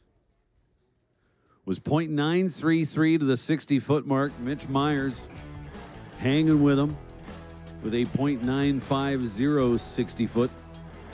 At the 8th mile, it was 3:54. Mike Austin ahead of Mitch Myers at 3:56. Again, at the finish line, it's Mike Austin getting there first with the slower number, 5:35. Mitch Myers is our number one qualifier with that 5:33.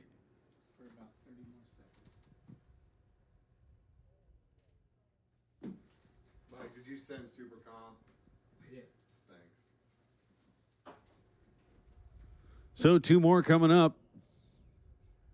You'll notice the car coming at us in the left lane has a car number that's very easy to remember. It's just one single digit, and it is the number 1. Sean Cowie, your world champion, 2-time world champion.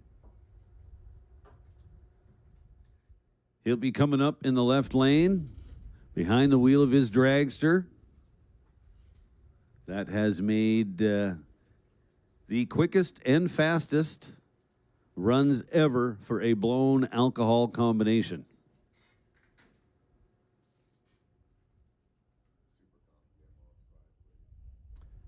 And again, Super Comp, we need Super Comp to the staging lanes, please. Super Comp, come on down to lanes 5 and 6.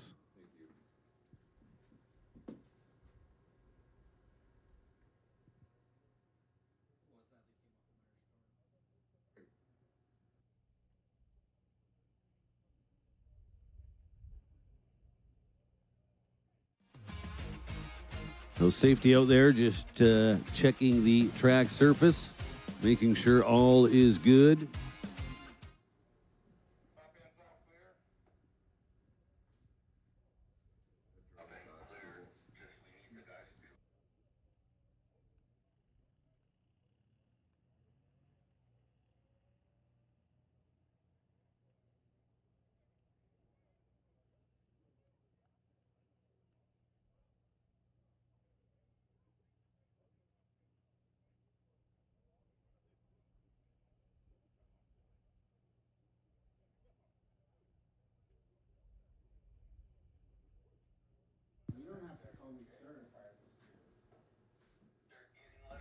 So 2 blown cars coming at us. It's going to be Sean Cowie and Chris Demke. Demke will be in the right lane.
So here we go, Sean Cowie and Chris Demke.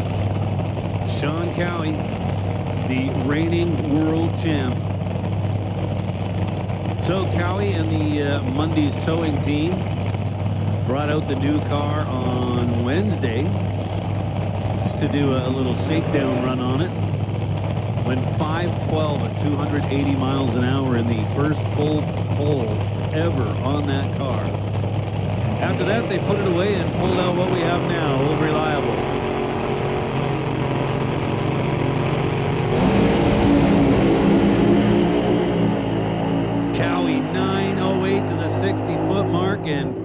5:21, 275 miles an hour.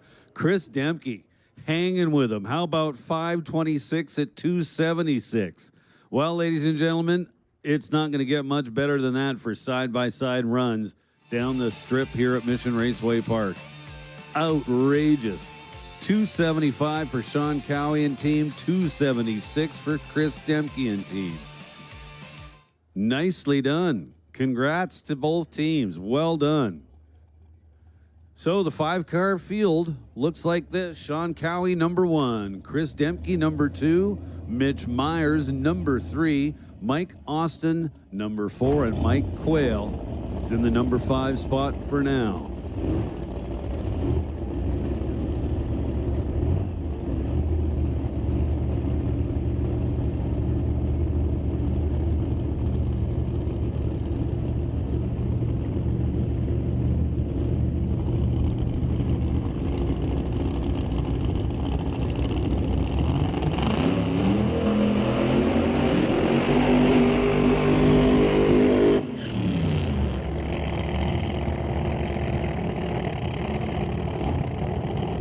So that puts round 1 of qualifying in the books for Top Alcohol Dragster, and here comes the funny cars.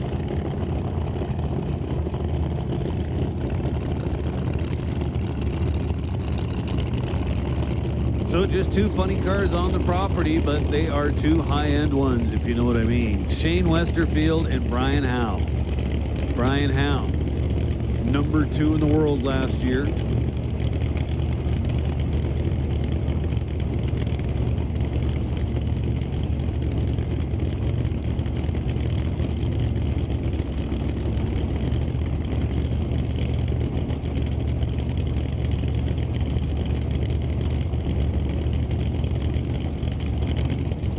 Westerfield,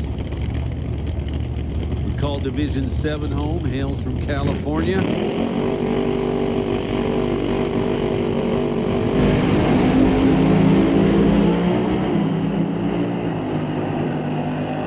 Westerfield well out in front by way of the starting line, and ET at the finish line. How about 5:45 for Shane Westerfield?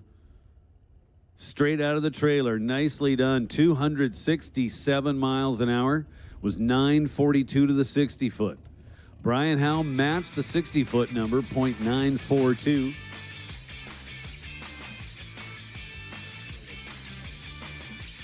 And they went down the length of the track side by side. The finish line, Brian Howe was 550 at 260 miles an hour. So impressive runs, without a doubt. Shane Westerfield and Brian Howe. In that order. Once again, 5:45 right beside 5:50.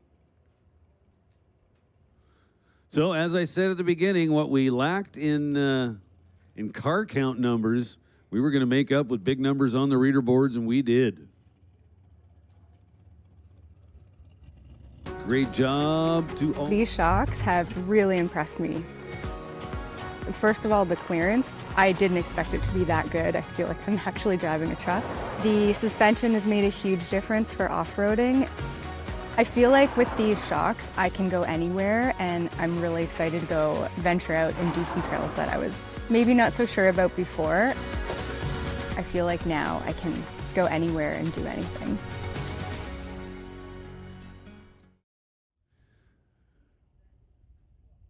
So once again, listen up in the pits. Super Comp, we are ready to run you.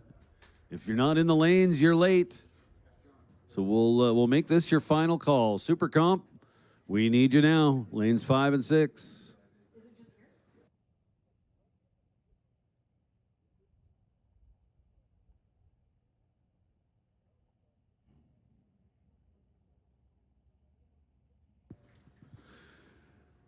Again, attention in the pits. We're going to make the call now for Superstock to lanes 1 and 2. Superstock, lanes 1 and 2. Superstock, this is your call to staging.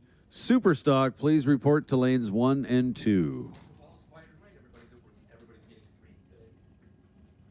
And just in case somebody's not aware, if you got up bright and early this morning and looked at the run order, well, it has changed since then. All the NHRA sportsman classes are scheduled for 3 qualifiers and or time trials today. So just in case you were not aware, we are now in the midst of the second rotation. Everyone will be getting 3 hits today.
So we get set to move back in another one of our index classes. We talked a little bit about this in Super Street. This is Super Comp. And the further east you travel, the fewer cars with doors that you will find. But thanks the good Lord, There are still a lot of door cars alive and well in Super Comp out here on the West Coast.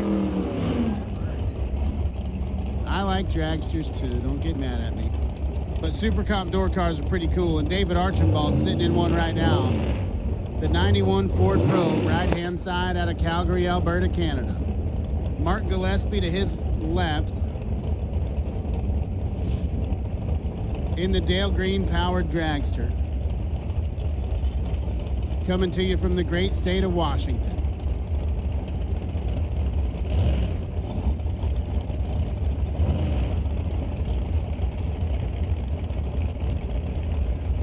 We're looking for 890.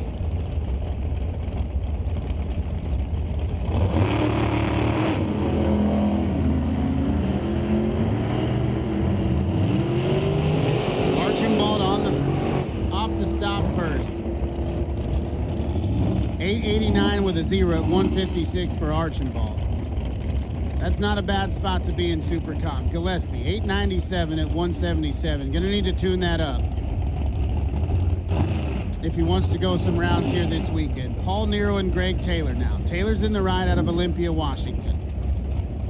Has had a lot of success on the divisional side of things. Paul Nero, left-hand side, Rad Torque Systems, Hoosier Tire Northwest, and Fuel Factory on board. He's a former top dragster world champ.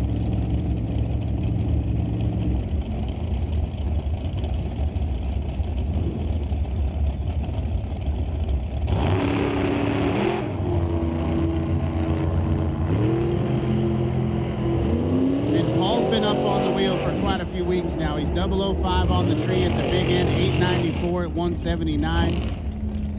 Not quite what Paul was looking for there. He'll get it dialed in. Greg Taylor, 22 on the tree, 892 at 173. He's getting in the ballpark.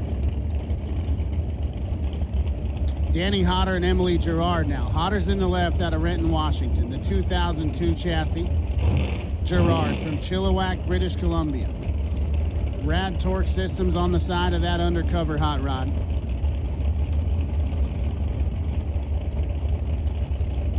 A whole lot of horsepower sitting behind the cages of these cars.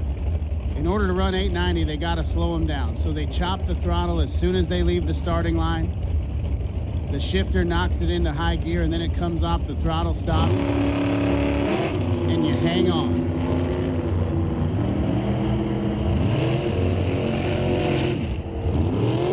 Up front for Danny Hodder at the top end, 892 at 170.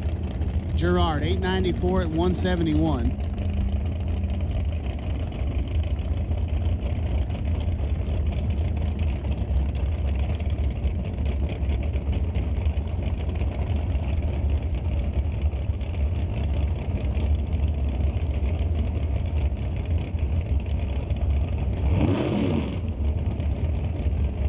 Saw Sean Cowie just a couple minutes ago.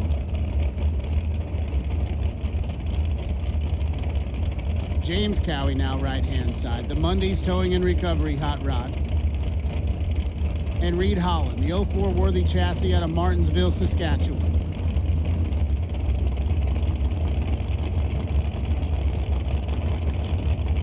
The young fellas started to make some noise in Super Comp the last few years. 007 up front, Cowie's 004, and they are both up on the wheel.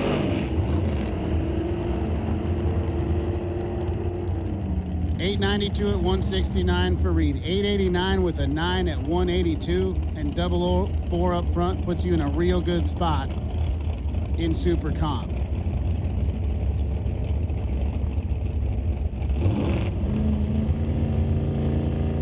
Emmett McKillop and Stephen Horton now. McKillop's in the right. Another Dale Green powered machine out of Selah, Washington. That's a 2024 Diamond chassis. One of the smoothest riding dragsters that you can send down a drag strip. Horton to his left.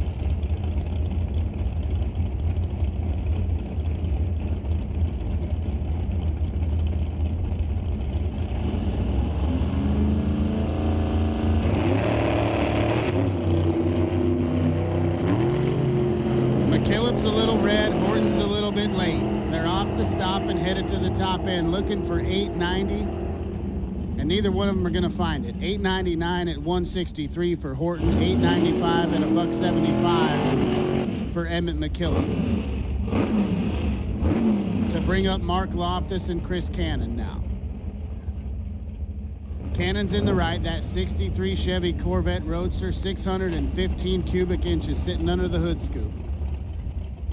Loftus, the old school upswept headers with the Borla tips on them. A little blast from the past out of Sumner, Washington. All he's missing is the flappers.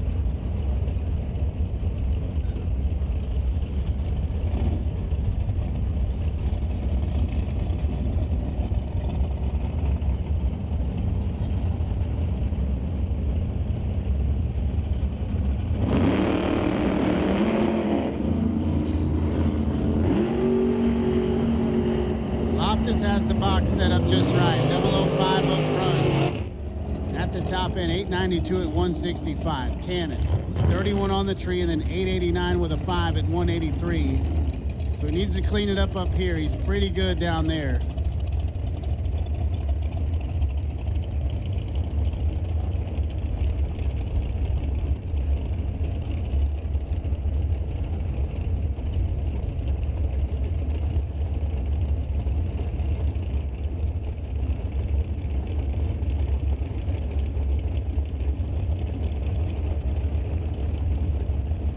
Bobby Gordon and Dale Green now.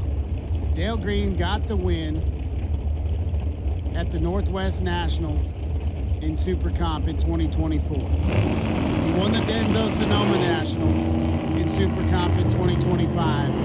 And he won the National Open just a little bit ago right here in Mission. Bobby Gordon out of Anchorage, Alaska puts it 890 at 168 in the left lane. 893 at 185 for Dale Green. So Gordon was fourth out red and then dead on the number. Getting it dialed in. Dylan Howe out of Junction City, Oregon. Cascade Truck Body and Trailer Sales. You saw his dad send that Cascade Top Alcohol funny car down through there just a few minutes ago. Pulls double duty in Super Comp in Top Dragster. And the Shorty. Brandon Hutchison, right-hand side. That's a beautiful 2022 American Shorty Dragster out of Shawnigan, British Columbia.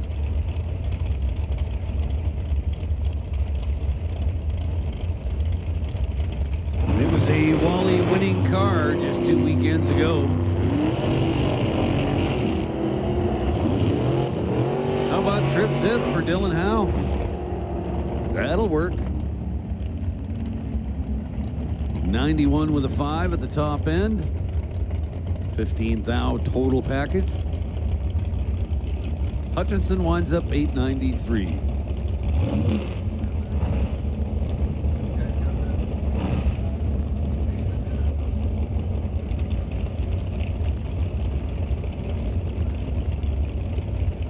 Warren Keene and Blue Hayball now. If my memory serves me correct, I believe Blue Hayball is sitting at the top of the Division 6 Supercom standings right now.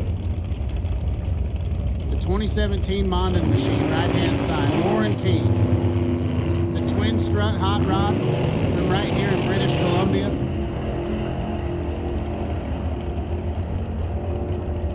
$892 at 175 for Warren Keene. Hayball, 891 at 183 miles an hour. They were both dialed in up front. And they're getting pretty close down at the big end.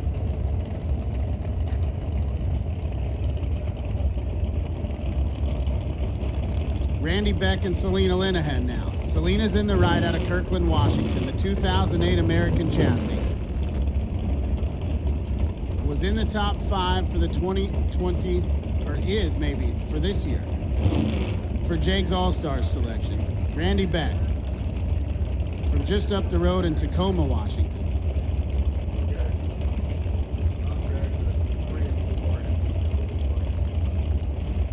Top dragster to lanes 3 and 4, please. Top dragster to lanes 3 and 4. If you need 5 and 6, you can use them, but let's start with 3 and 4. And then fill in 5 and 6 if you need to.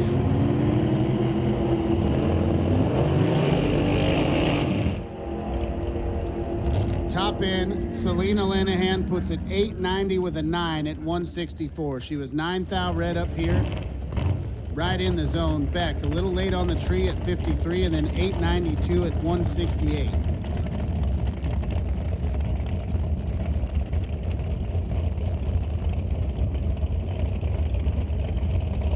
So what's missing from the Super Comp field today is Chris Stone going 890 at under 130 miles an hour.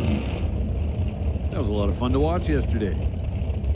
Managed to get to the semi-final round where he almost turned on a win light. Lost a squeaker. Rod Belsham driving one of those shorty dragsters out of Prince George over there in the right-hand lane. Grant Dury, Tower Side, the 2012 TNT dragster. Not a shorty.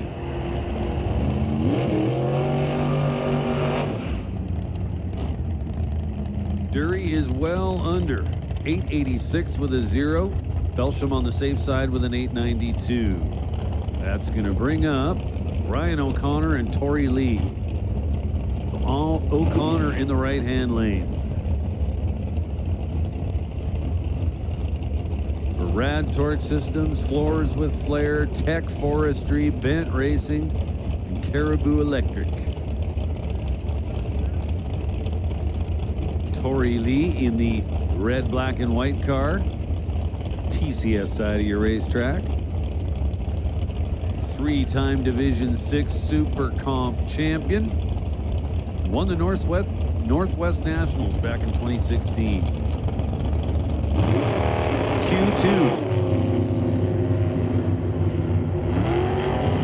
Well, Tori Lee was pretty awesome on the starting line. See the 001 up there on the reader board. And how about 890 with a 2 to be 3 totes?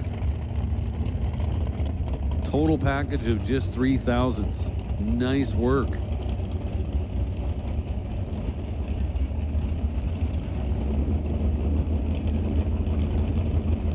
Ryan O'Connor struggled a little bit. Too quick at the finish line, kind of late on the starting line.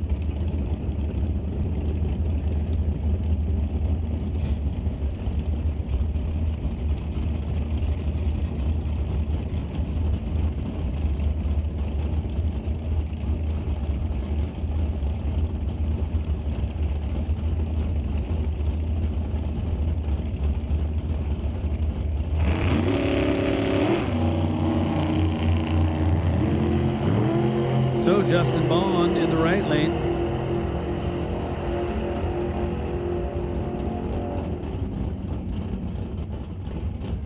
Justin Bond, right lane, 005, then 891.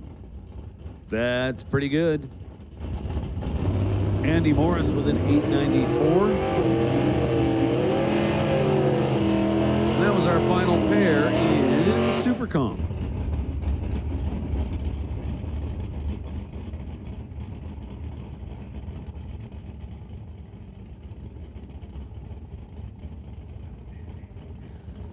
And here we go with Super Stock. What do we think, Mike?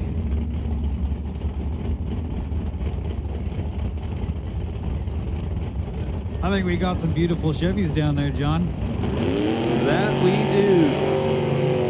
So Rick McKinney in your left lane was yesterday's winner. He's already got one of those big wallies sitting back in the trailer. I'd like to add another one to it this weekend. Went 1047. The GTN automatic super stock Camaro. Ken Johnson in the right lane goes 1119 behind the wheel of the 55. So we'll make another call for Top Dragster. Top Dragster. We need Top Dragster to the lanes, please. Top Dragster to lanes 3 and 4. Once 3 and 4 is full, we'll start lining you up in 4 and 5 and 6. So again, Top Dragster. We need Top Dragster to the staging lanes, please.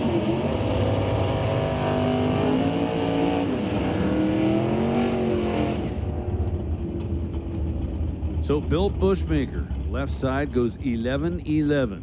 Behind the wheel, the 74 Barracuda.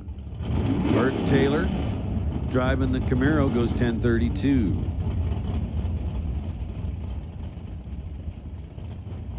So over there in the right lane, we've got Brad Burton. So the Burton family here in full force this weekend. They are hardcore Pontiac people.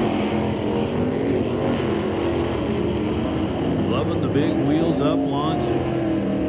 Both drivers were ready to go. Oliver Baxter with a 12 light. Brad Burton was 009, then 930 on the 1040 index. So Brad Burton, your number one qualifier at 109 under.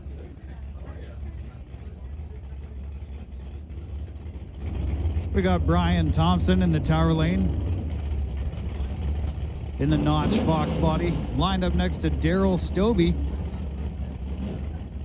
In the white top Chevelle in the right lane.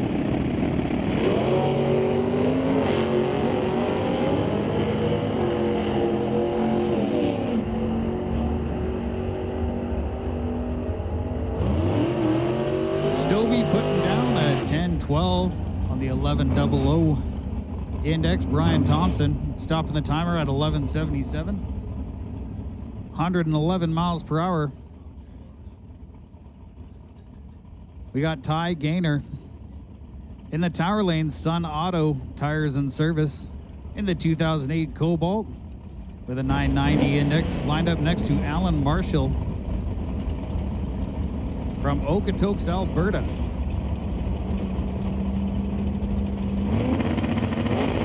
Great looking 55 Chevy right there.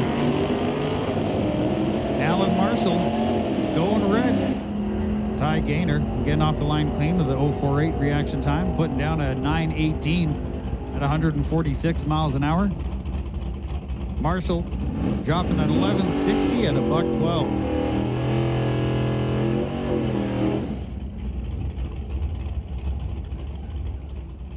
Dougal Thomas out of Blaine, Washington in the 3rd gen Camaro in the tower lane. Lining up next to Rod Stultz from Marysville, Washington. Rod's driving his 2002 Chevy S10. 2nd gen S10 powered by a 327.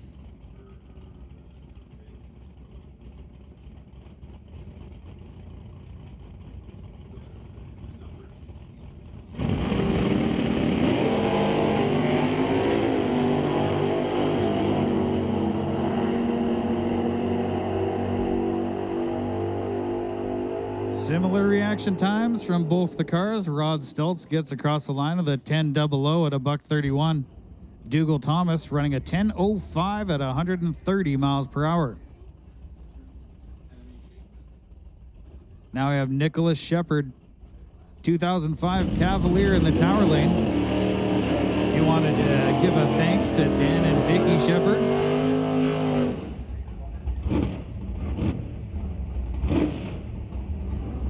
And Troy Olsanowski.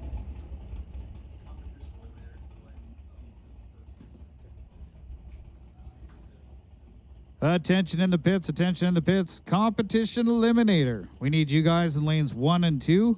Comp eliminator, lanes 1 and 2. That's competition eliminator. Come on down to staging lanes number 1 and 2. Olsanowski driving the 1966 Chevy wagon. Big wheels up launch.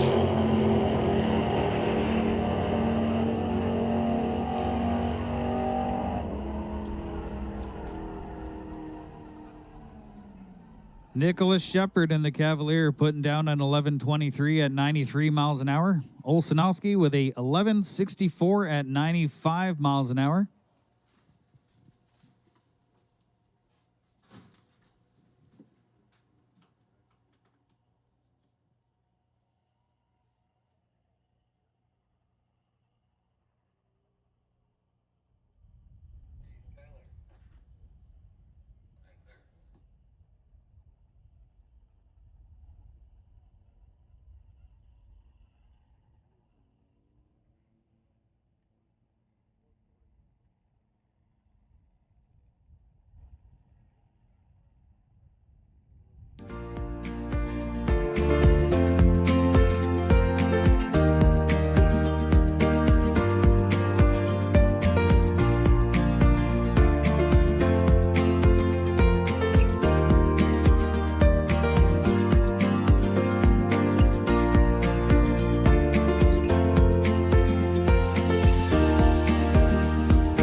Lordco Auto Parts, we're here to keep your world moving.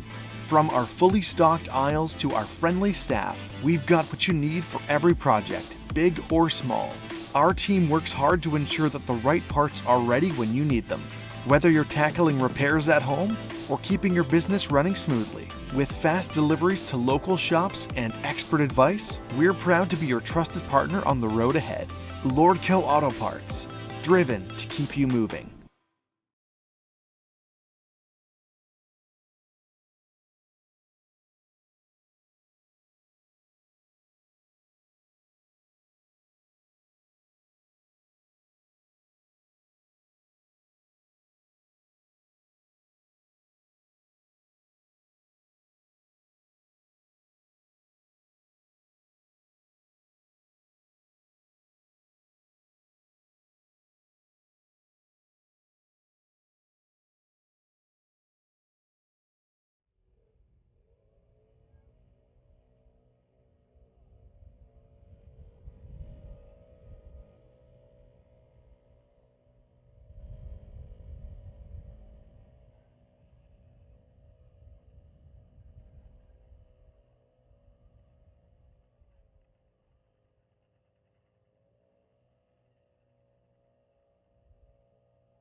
Looks like our tractor's backing up into its parking spot. That was the last of the super stock cars. So now we're moving on to Top Dragster.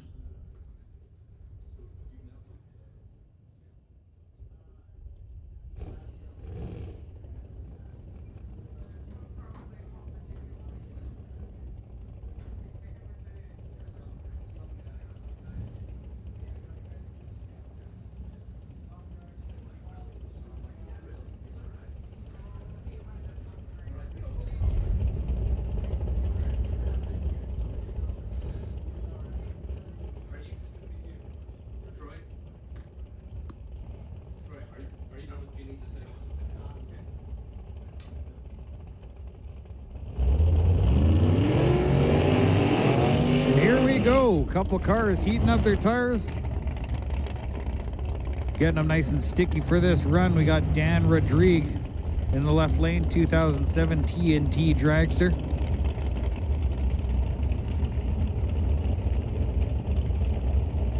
Lordco lane, Jeffrey Havens with Havens Racing.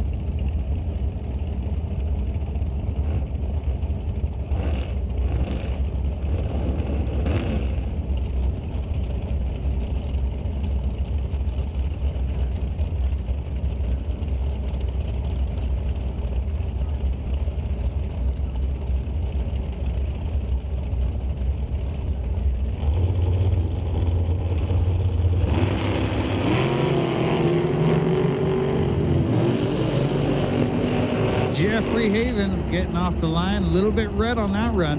Dan Rodrigue with a clean leave, 0.23 reaction time. Stopping the timer at 7:17 at 185 miles per hour. Jeff Havens with a 7:25 at a $1.85.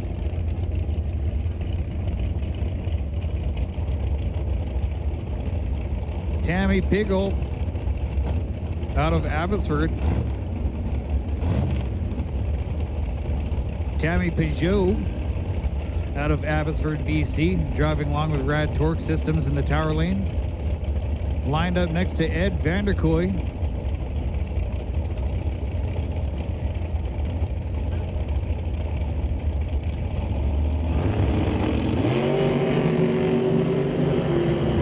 Ed Vanderkoy getting off the line with a 002 light. Crossing the stripe with 752 at a $1.74. Tammy running a 720 at a $1.84.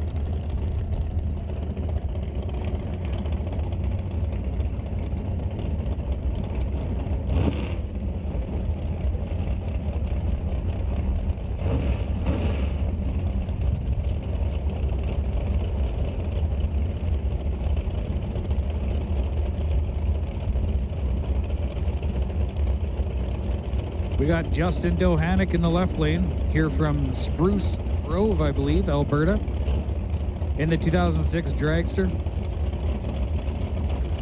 Lined up next to Monty Beagle. Monty in a Spitster Dragster.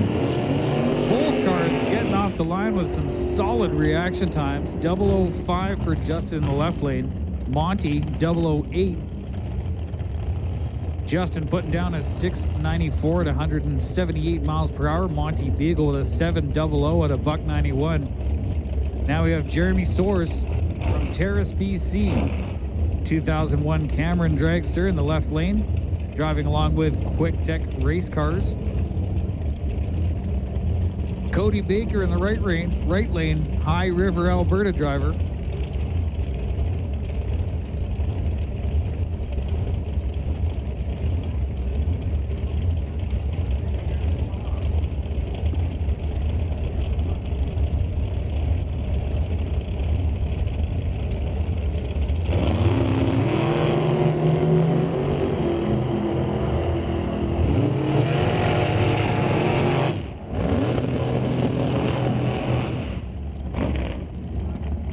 Jeremy Soares putting down a 740, 178 miles per hour. Cody Baker leaving red on that one. Red by 22 thou, putting down a 712 at 186 miles an hour. Now we got William Oliver, that supercharged dragster in the tower lane. Lined up next to Benji Martin, the Race Tech dragster in the right lane.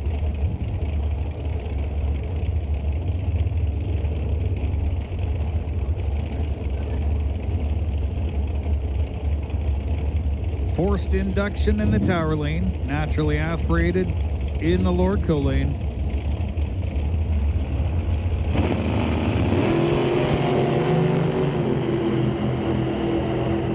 William Oliver going red by 2 thou. Benji Martin with a clean leave off the line, running a 681 at 189 miles an hour.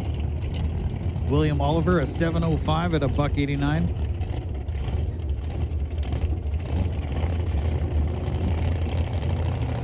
Now we have Dan Provo in the right lane. Rad Torque Systems dragster. Dan Provo, from what I understand, is Rad Torque Systems. We got Zach Clark in the left lane. Zach Clark here, from right here in Mission, BC, driving a 2018 Miller dragster.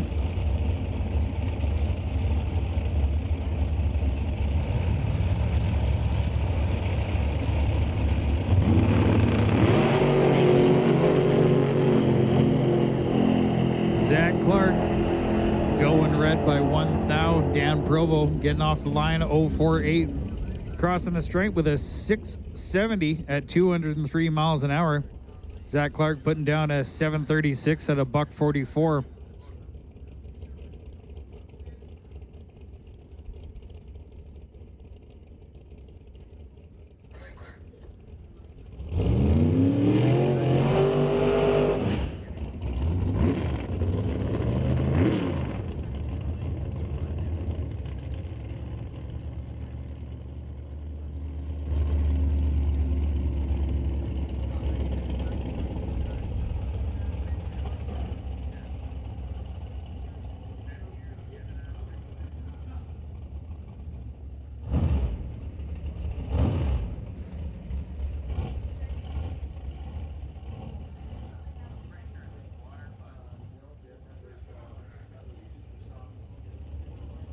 Brad Powell now out of Linden, Washington, and his 2010 TNT dragster. Pulling up to the staging beams.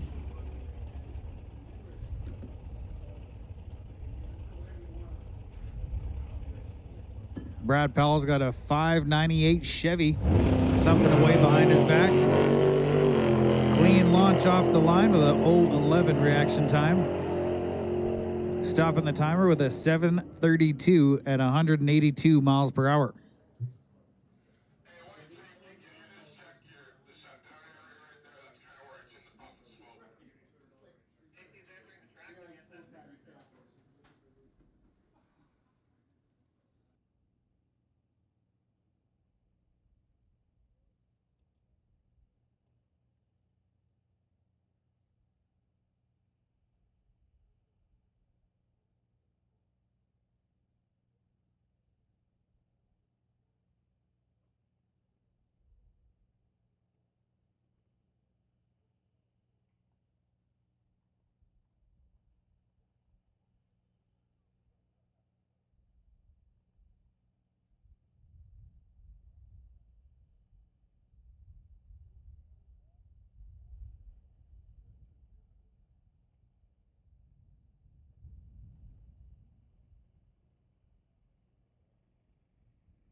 Couple more dragsters getting their tires cleaned off. Chris Barton in the left lane.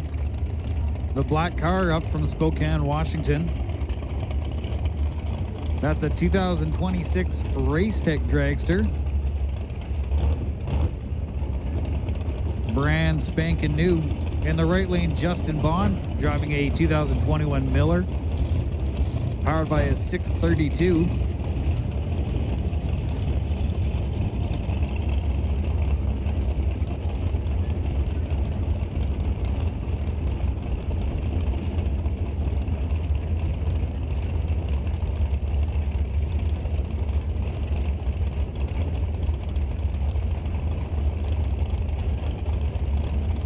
Chris Barton purging a little bit of nitrous.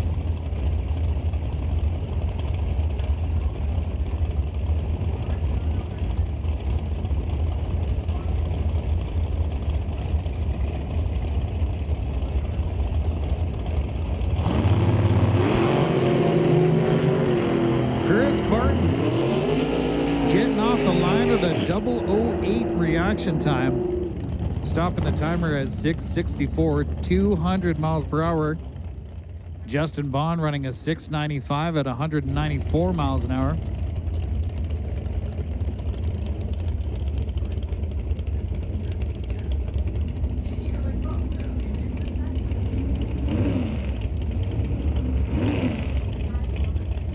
Jessica Jewell now in the tower lane.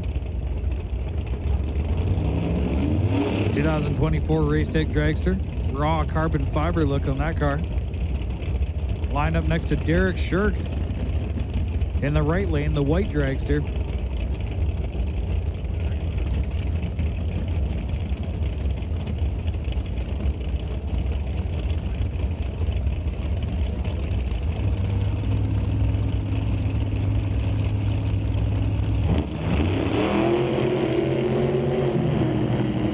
Derek Shirk going a bit red on that one. Jessica Jewell leaving with 27th down, crossing the finish line with 698 at 190 miles an hour.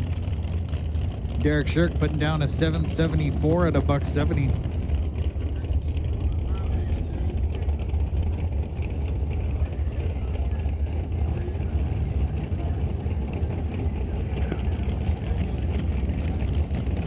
Attention in the pits, attention in the pits. Super Gas, this is your call to lanes 3 and 4. Super Gas, lanes 3 and 4.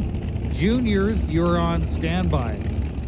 That's Junior Thunder, Junior Lightning, you guys are on standby. Super Gas, come on down to lanes number 3 and 4. Clint Geis now, out of Washington in the left lane.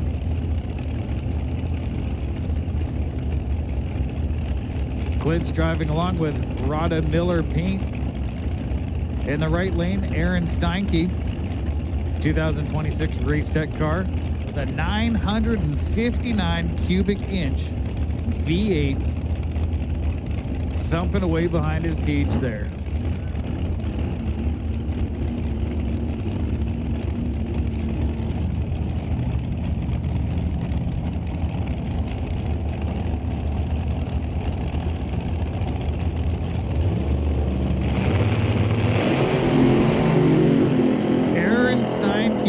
Going red by 0.2 of a second.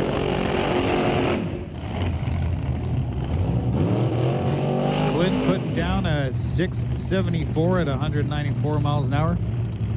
Steinke with a 616 at 225 miles an hour.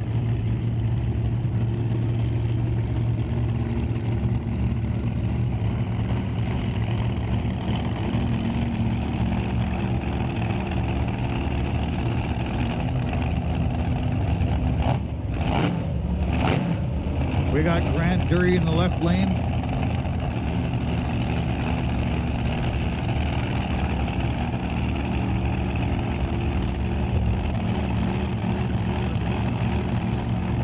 Grant Dury won the Phoenix Divisional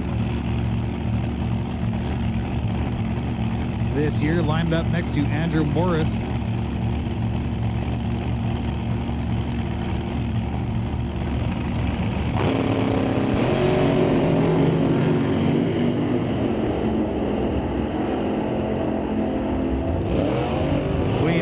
Both drivers. Andrew Morris getting offline quicker with a 0.19 reaction time. Dury putting down a 650 at 217 miles per hour. Morris running a 738 at a $181. Now we have Cooper Chun in the left lane. Lined up next to Casey Plazier.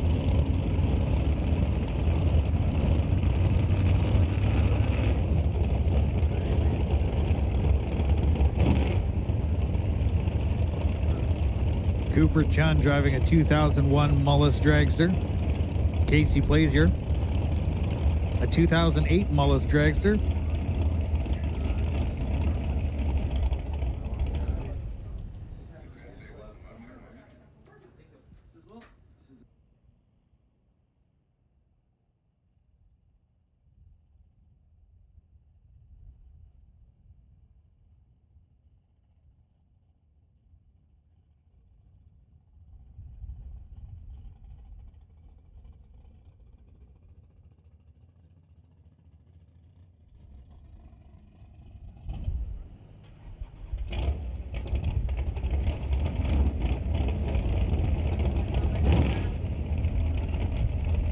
All right, guys, had something metal on the track. It has been taken off at the big end there.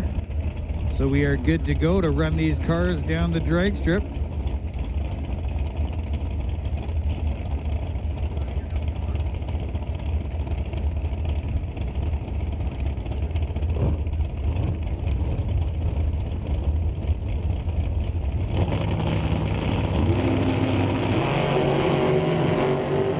Tidy launch off the starting line for Casey Plaisir.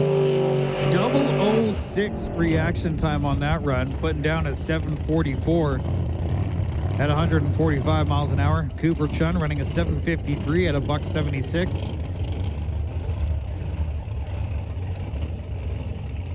Attention in the pits, attention in the pits. Junior Thunder, Junior Lightning. We need you guys in the staging lanes. Thunder to 1, Lightning to 2. That's Junior Dragsters.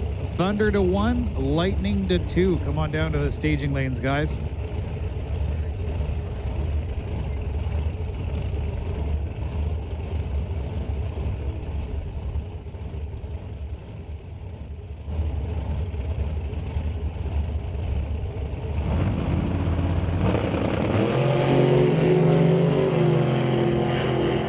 Solid launch by Dylan Howell in his 26 Race Tech Dragster, putting down a 002 reaction time, locking down a 670 at 201 miles an hour.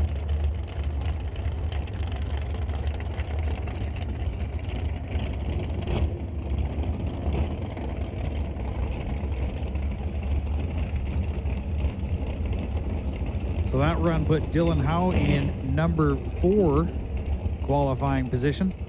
Ty Gaynor in the Tower Lane 2018 American Dragster. He's sitting in front of a 582 Chevy. Lined up next to Megan Lee Gaynor.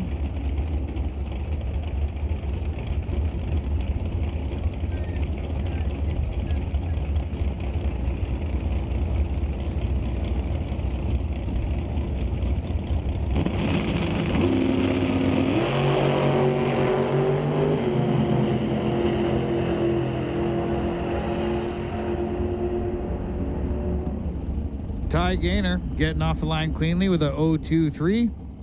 Ty Stepmon going red by 1 thou. Ty put down a 766 at 150 miles an hour. Megan putting down a 662.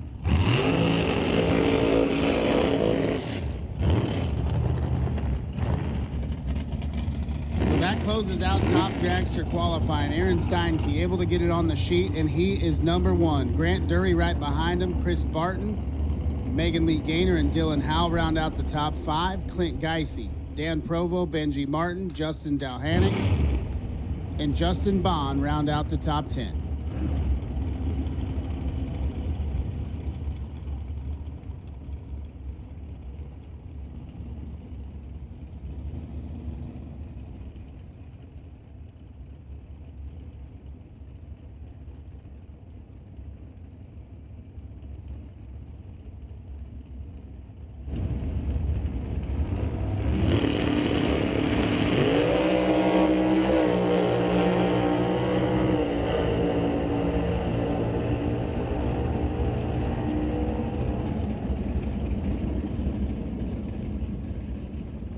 Cody Lane got to the finish line quickest on that run with a 730 at 181 miles an hour. Dino Cost ran a 753 at 172 miles an hour. Now we're moving on to Kevin Perkin in the left lane.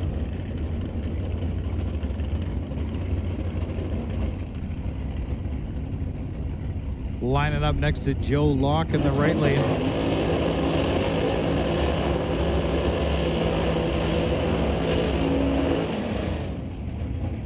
Big burnout on the limiter for Kevin in the tower lane there.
So rolling right along here in round 2 of qualifying for competition eliminator. Anthony Schmiedel, number 1 qualifier so far, and he is in the right lane.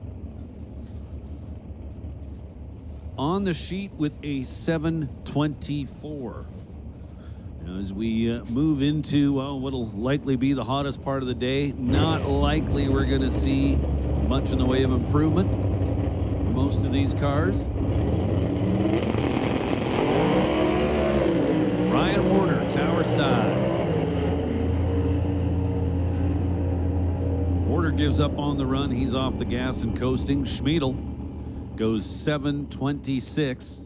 So as predicted, not able to improve on his earlier 7:24, but he's going to remain number 1.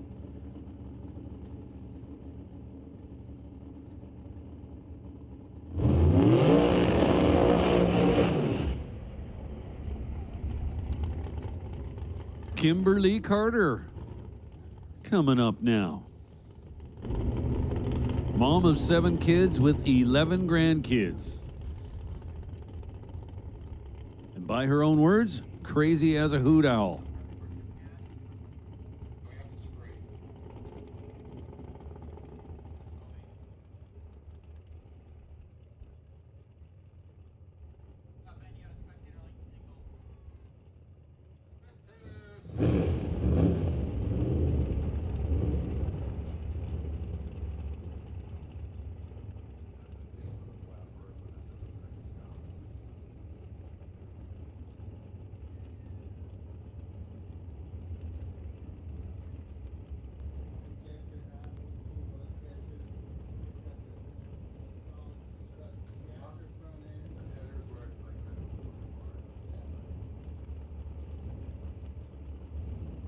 Kimberly Carter lights both bulbs. There she goes.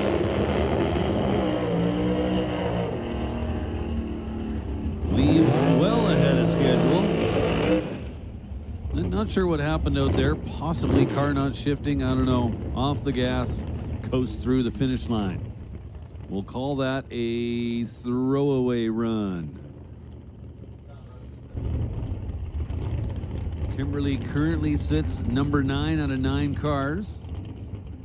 Has not yet made a run under the index. And now Dean Carter. And another red dragster pulling up in the right-hand lane. 7-time division champion, 3-time national champion. First in the 6-second zone with an A Nostalgia dragster.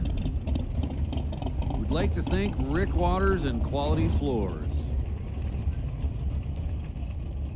A Econo dragster. 721 is Dean's personal index.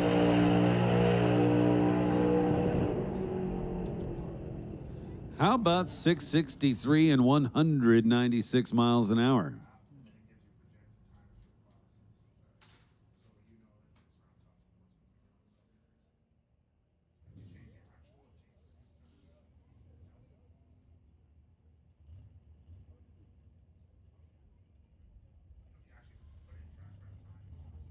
So that's going to put another round of qualifying for competition eliminator in the books. So Anthony Schmiedel, our number 1 qualifier. Cody Lane is in the number 2 spot.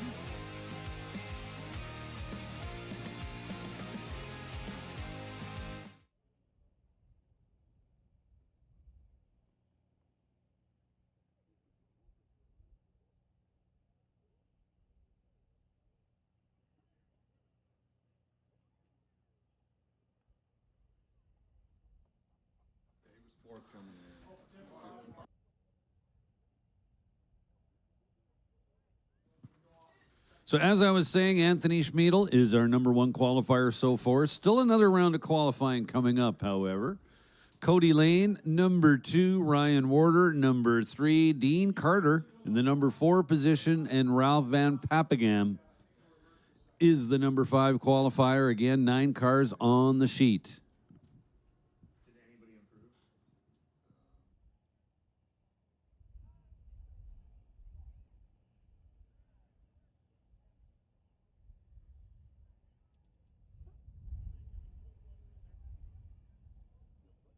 Safety out there having a little look at the track before we roll into Super Gas.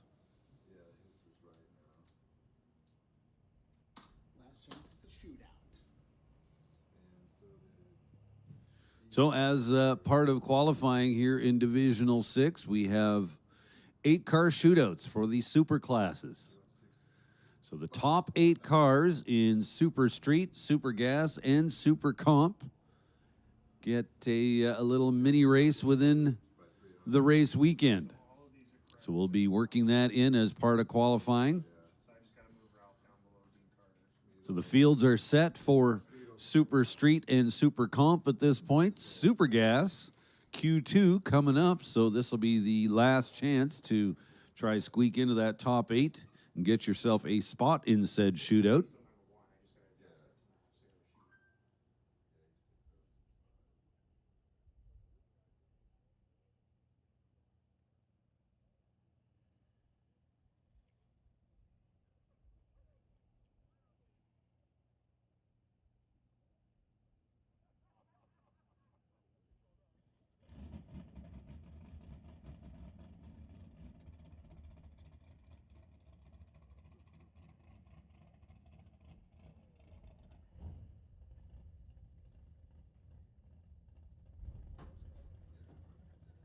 That'll be the same on the sheet that because I have a copy of the one that I fixed. Oh, yeah, yeah. So I pulled them up right on there. You got that already. Okay. I'll do that and I'll give it to you review before we. Oh, yeah, you're good.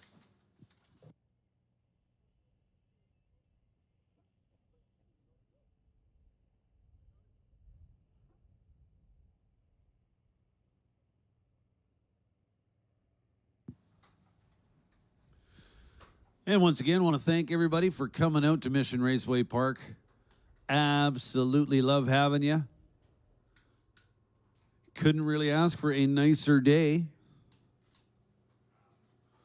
Welcome as well to everyone tuned into the live feed, whether you're on Lordco TV or NHRA Live.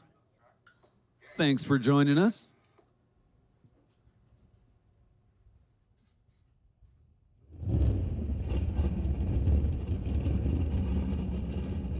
So qualifying day here at the divisional portion of this weekend's doubleheader.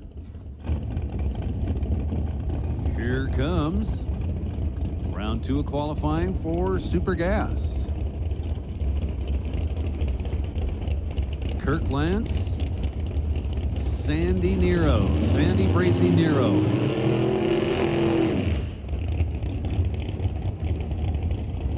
Sandy's in the right lane, driving the 63 Corvette Roadster. Kirk Lance, local guy, Tower Side, in the blue Camaro Roadster. 990 is the name of the game.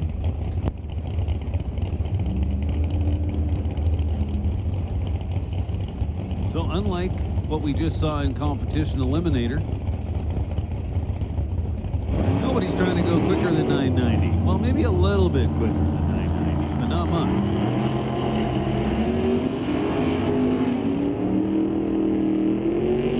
So neither driver doing a great job on the tree. One light red, one light green at the finish line. Sandy's on the safe side of the index with a 992. Kirk Lance, a little bit on the quick side with a 986. Now Greg Hare and Glenn Ingleton. Ingleton in the right-hand lane, the 1969 Corvette. Check out the paint. Gorgeous car. And Greg Hare in a Gen 3 Camaro out of Ravensdale, Washington.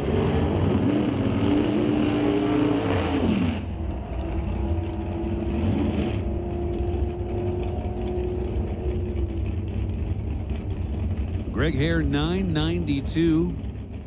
Glenn Ingleton a little further off with a 999. Two more now. Dave Archambault and Ed Hutchinson. Attention in the pits. Hey, listen up in the pits. Sportsman Motorcycle. Sportsman Motorcycle. This is your call to staging. Sportsman Motorcycle to lanes 1 and 2, please. Sportsman Motorcycle. Come on down to lanes 1 and 2. So Archambault well under with a 981. Ed Hutchinson goes 996.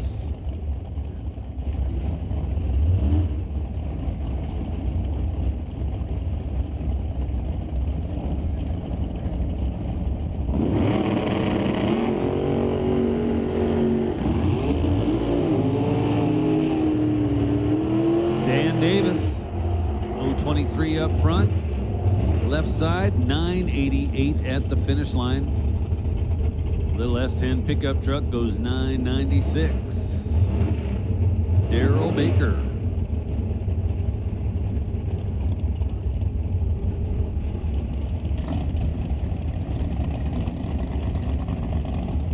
Brandon Hutchinson now and Rory Moser.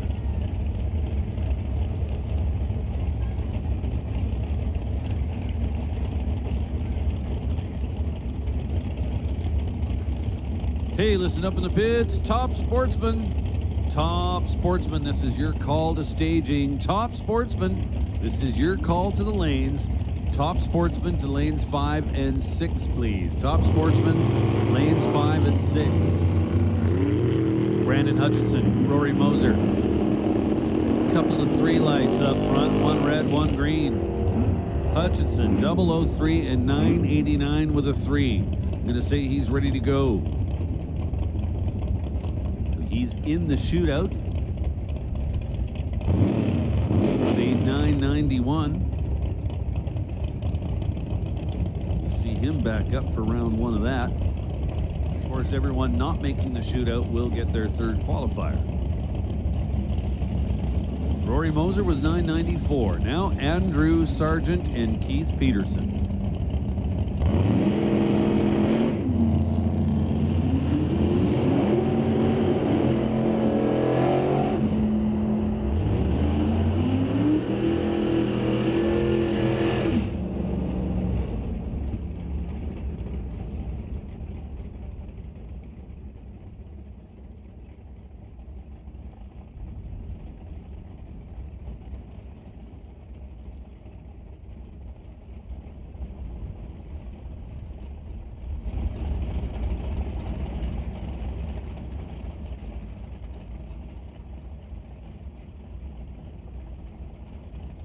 Todd Sims and Eddie Plaisir now. Sims out of Puyallup, Washington. The 91 Ford Pro, Puget Sound Petroleum on board. Fuel Factory Machine, and Eddie Plaisir, the beautiful 56 Chevy Bel Air from Edmonton, Alberta.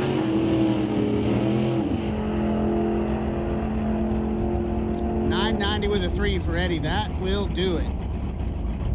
145 mile an hour at the top end. Sims, 993 at 160.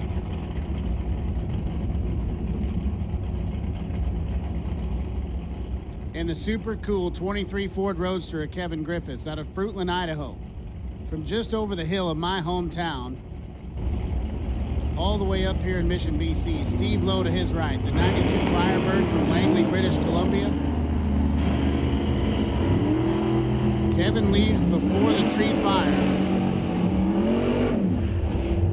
and he will not get a time.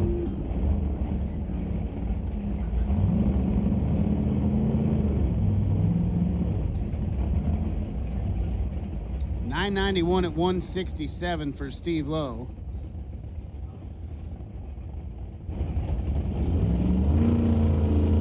This is Donald Jewell and Mark Simmons. Jewell's in the left, that 57 Corvette Roadster with all the hood scoop. Simmons, Medicine Hat, Alberta, the 2025 built 69 Camaro Roadster.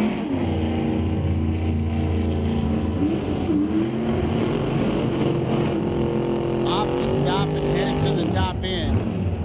Scoreboard says 988 at 171 for Simmons. Jewell was a little early on the tree, but he puts it dead on 990 at 167. So he cleaned up the front end. He's looking pretty good at the big end.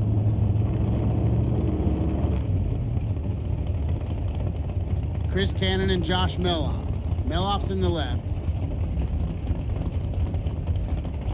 The first generation Corvette Roadster. And Cannon. And his second gen Corvette Roadster. 615 cubic inches under the scoop of Chris Cannon's hot rod. Meloff finished number 6 in Division 6 last year.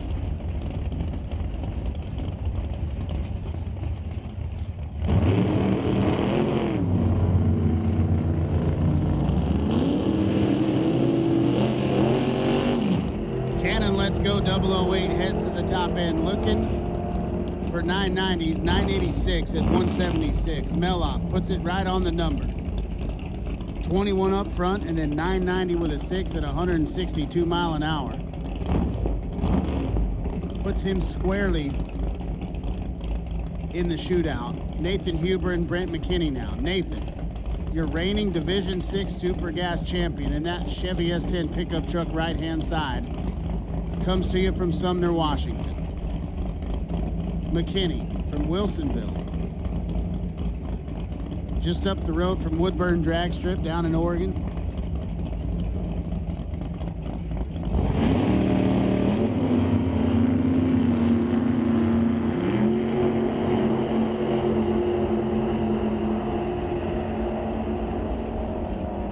Scoreboard says 993 at 152 for McKinney.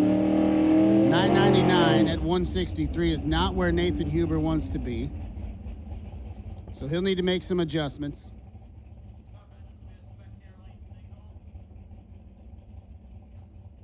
And Cooper Chun will get the solo trip out of Vancouver, Washington. He's a former $1 million race winner. He's picked up big money racing wins all over the country.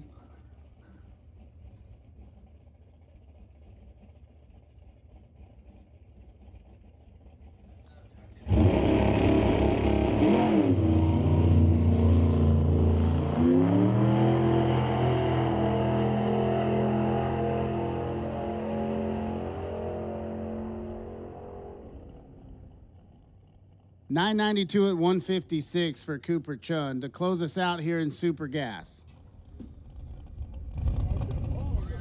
So if they entered the shootout, the top 8 looks like this: Mosier, Plaisir, Sims, Meloff, Jewell, Lowe, Davis, and Chun. Not sure if they all ponied up the $20 to get in, but if they did, that's what it'll look like.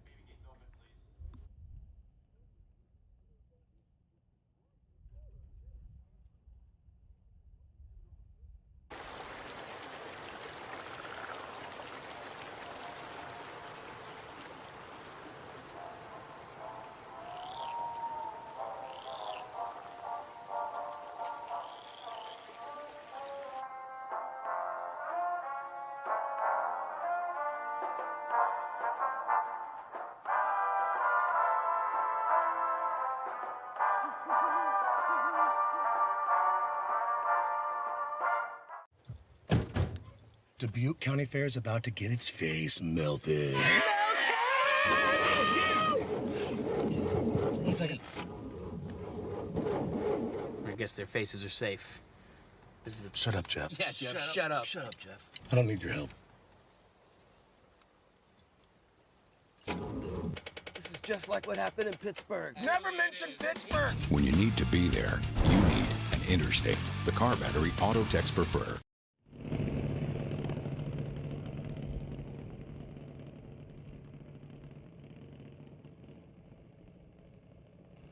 So the youngest competitors you'll see here this weekend coming at you right now, it's a class called Junior Thunder. These kids can start racing these hot rods as early as 5 years old. So kids out there in the stands, if you're 5 years or older, tell your parents you know what you want for Christmas. Jackson White and Cadence Rodriguez. Cadence in the right, Jackson in the left.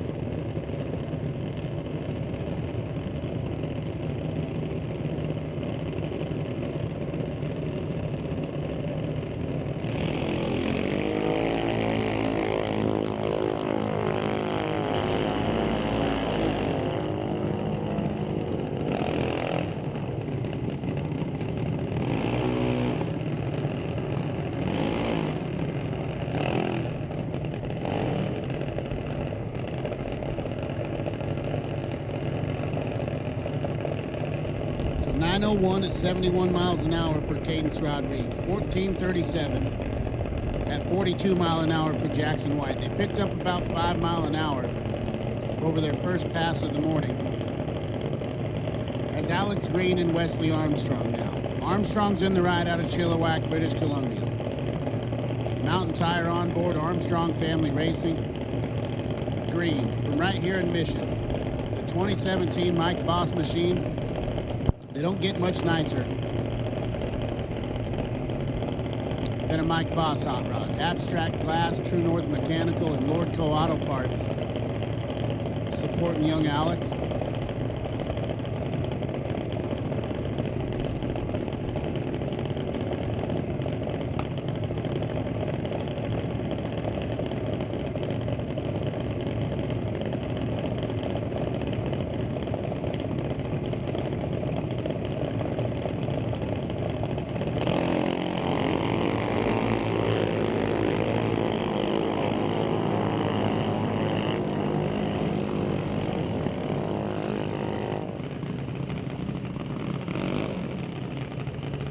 .890 at 69 miles an hour is exactly where Wesley Armstrong wants to be.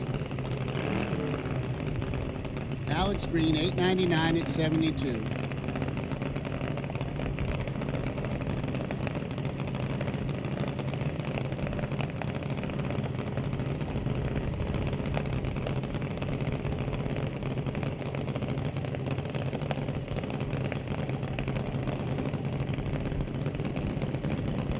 This is Paige Barlow and Owen Armstrong. Owen's in the left.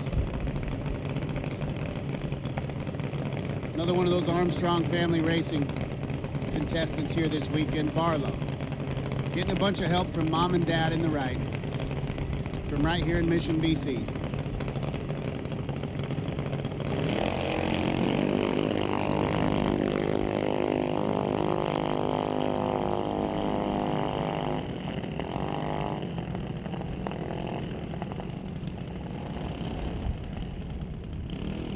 .1085 at 49 for Paige Barlow. Armstrong, 12:04 at 52. We work our way through Junior Thunder qualifying. Unique opportunity for these kids to race on the big stage this weekend.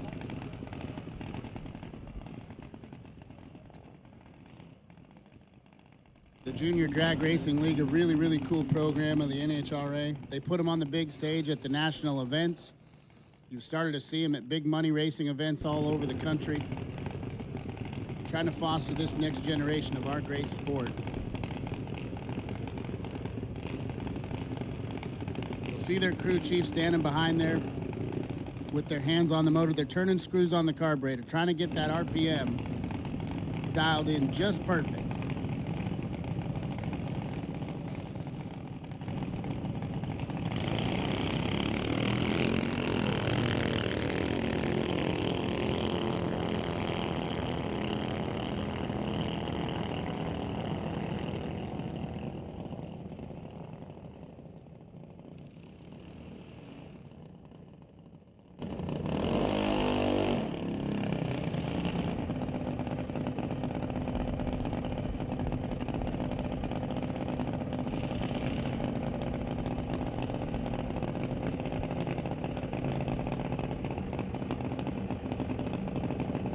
So Grayson Mass and Kira Harder now will close us out here in Junior Thunder. Grayson in the left.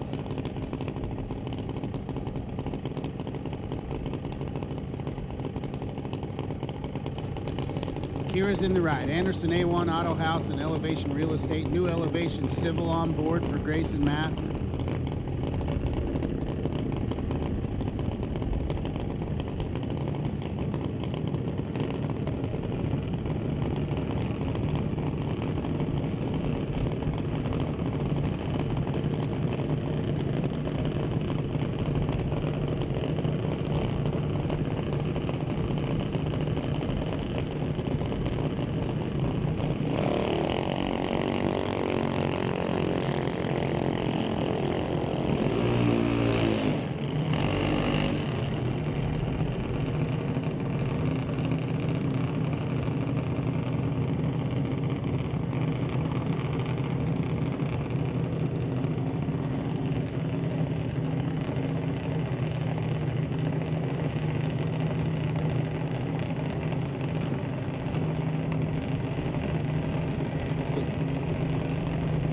This is Junior Lightning now. The kids are a little bit older. The cars are a little bit faster. Bentley Johnson and Coca Kowalski. Top 10 name right there. Kowalski from Chilliwack, British Columbia, which is also a top 10 town name. We've decided.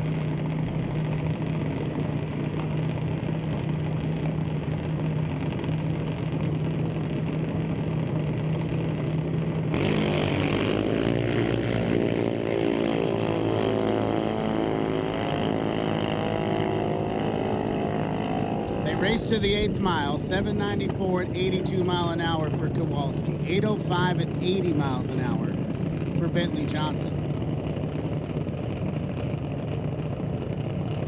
And that'll make way for Isabella Marshall.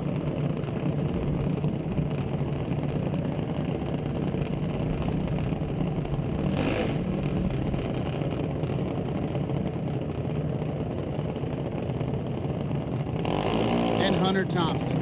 That's Isabella, left-hand side. The beautiful Canco Petroleum and De Silva Auto World machine. And Thompson, JBS equipment on board.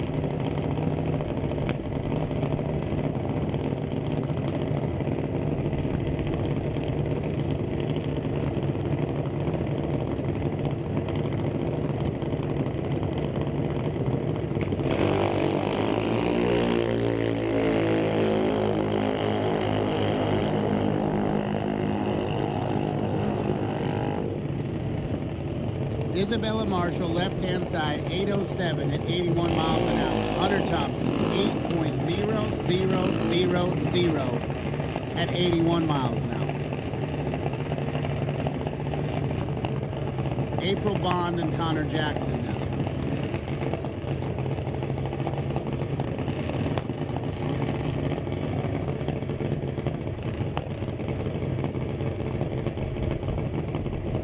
April comes from quite the pedigree of race car drivers right here in Mission, British Columbia. JBS equipment.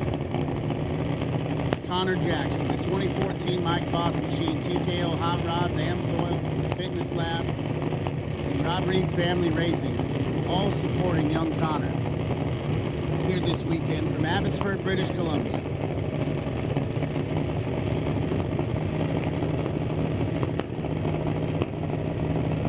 Put these kids on the ladder. These are qualifying runs. And Connor Jackson is your current #1 qualifier. Went trip zip on the first time run. Almost did it again. 001 red right there. And then 795 at 80 miles an hour. April was 795 at 81 miles an hour. Identical. 7.9587 elapsed times for that last two pair. That's nearly impossible to do in a junior dragster. Adam Katinik and Grayson Fossum. Fossum's in the right, Dave Barcelone, Trucktown, and Fuel Factory supporting that young racer right there. Adam's in the left, TK Performance and Lordco Auto Parts. Retro metallic red paint job.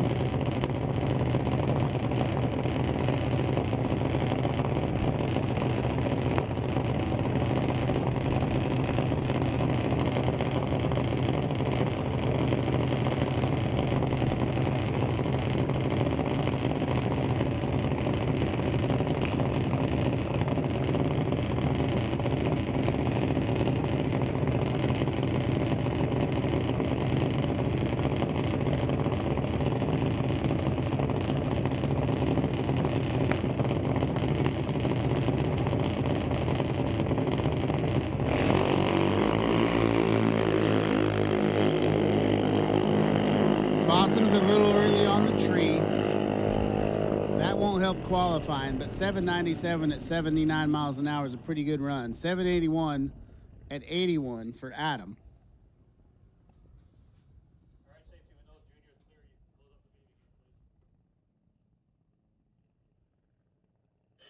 So right now the sheet looks like this: Jackson, Fossum, Kowalski, Johnson, Marshall, Bond, Katinich, and Thompson.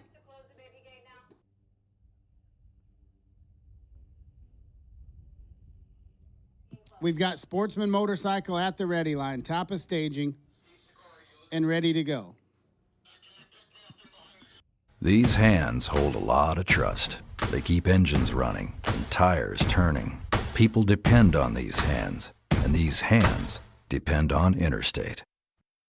Interstate batteries, outrageously dependable. It's not just a job.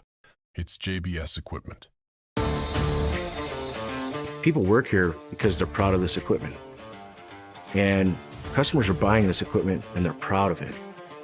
When everybody gets around a piece of JBS equipment, there just becomes that feeling in your gut where you're like, this stuff is really awesome. It's built by good people. That's how we can move mountains, and that's what we do here.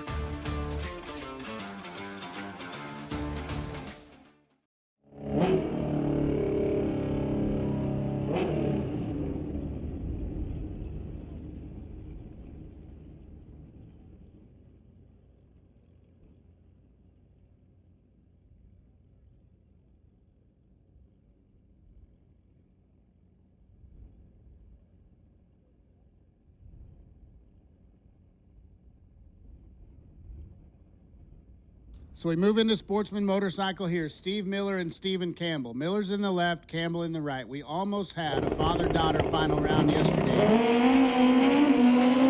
for a national event Wally.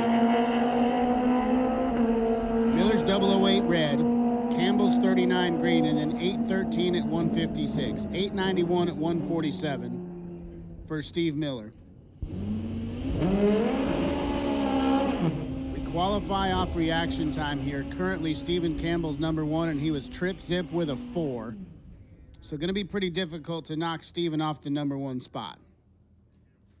Alamond and Jay Dudley. Dudley's in the right, the 2005 Yamaha machine, stretched out swing arm. And then Amon sitting on the Kawasaki, the KZ 1500.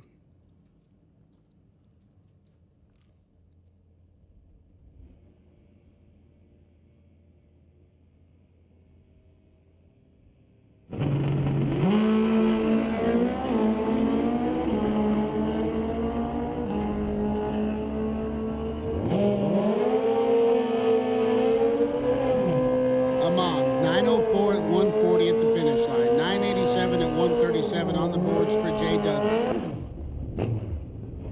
So Alamon sitting in the number 6 spot. Dudley tagging the back of the pack. Thanks to the red light start. Riley Toth and Clayton Potter now.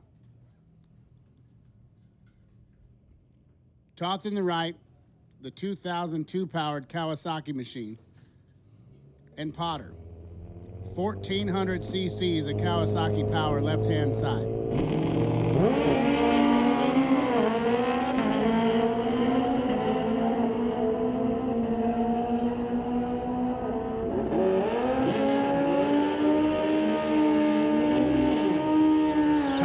To their 871 at 145 was 004 up front, and that'll put Riley on the number 2 spot. Potter, 913 at 148.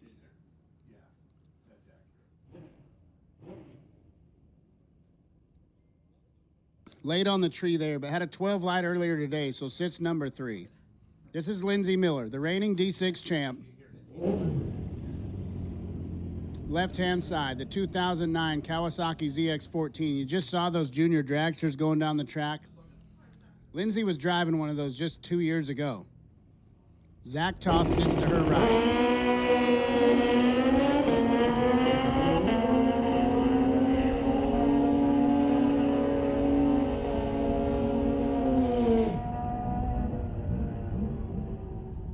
Remember how I said it'd be really hard to get inside that 000 with the 4 of Stephen Campbell? Well, Zach Toth just did it. He's 000 with a 3.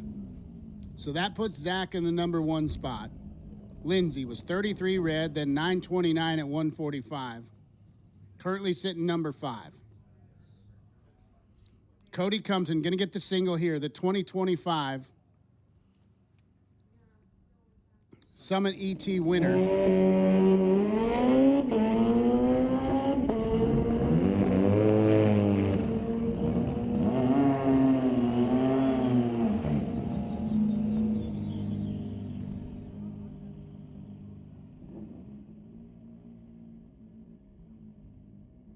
Attention in the pits, Pro ET, we'll take you to staging lanes 1 and 2, please. Pro ET to staging lanes 1 and 2. So in addition to motorcycles, we allow snowmobiles in this class. Shannon Frank and Doug Perret here.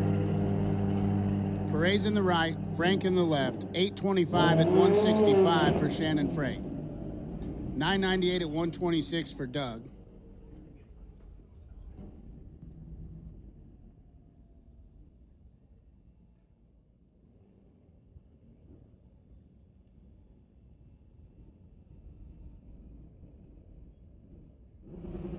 This is Don DePeel. He's been racing since 1976. He's a former world champ, former division champ, and he has turned on a whole lot of win lights on that motorcycle right there. The 74 Kawasaki KZ.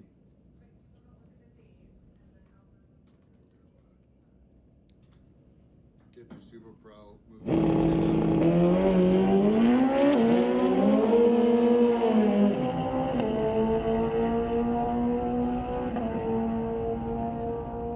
Don's 29 on the tree, and then 869 at 146.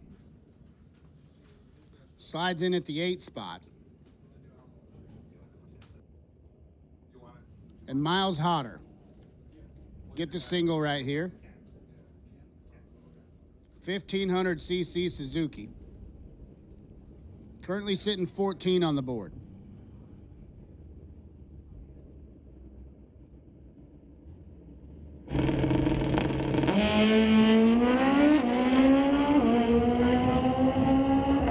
Well, that's going to help. 19 up front.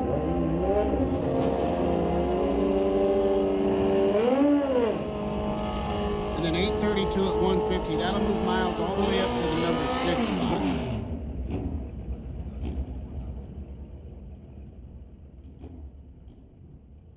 Once again, Pro ET, I've called you to lanes 1 and 2, please. Pro ET to lanes 1 and 2.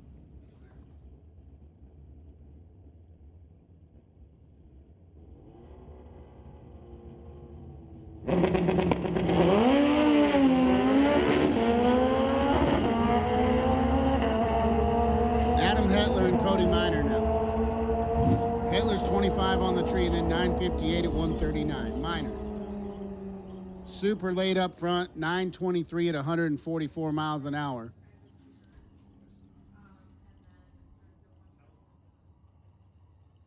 And that'll close us out in Sportsman Motorcycles. So the sheet looks like this. Zach Toth, Stephen Campbell, Riley Toth, Clayton Potter, Lindsey Miller are your top 5. Then it's Miles Hodder, Cody Compton, Hetler, DePeel, and Amon to round out the top 10.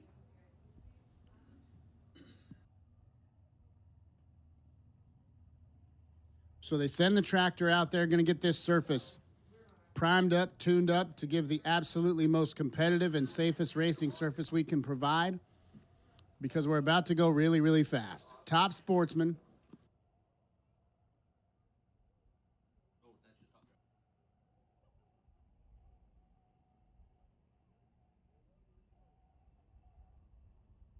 We're talking really, really fast door cars.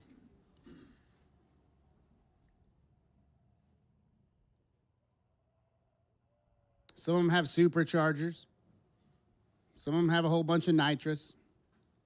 Some of them just have really, really big engines.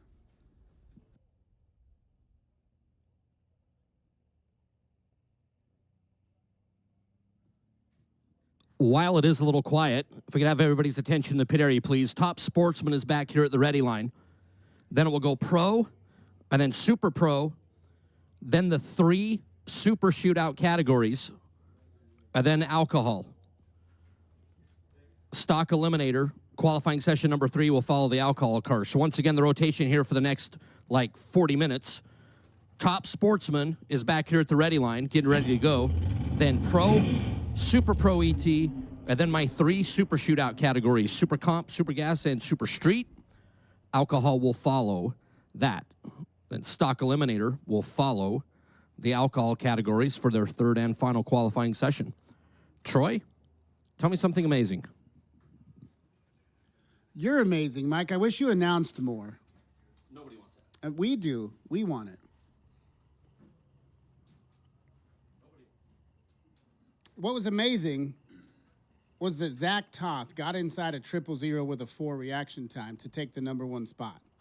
000 with a 3.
Getting pretty toasty here at Mission Raceway Park.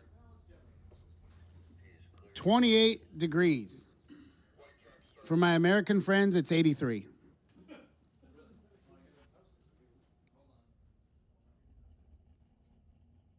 Make sure you're staying hydrated out there. Stop by the concession stand, grab you something cold to drink, grab you a bite to eat. Stop by the pro shop, get you a shirt.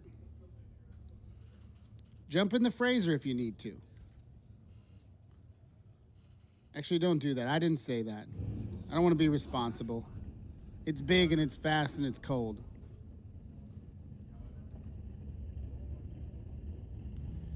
Top Sportsman coming under the bridge.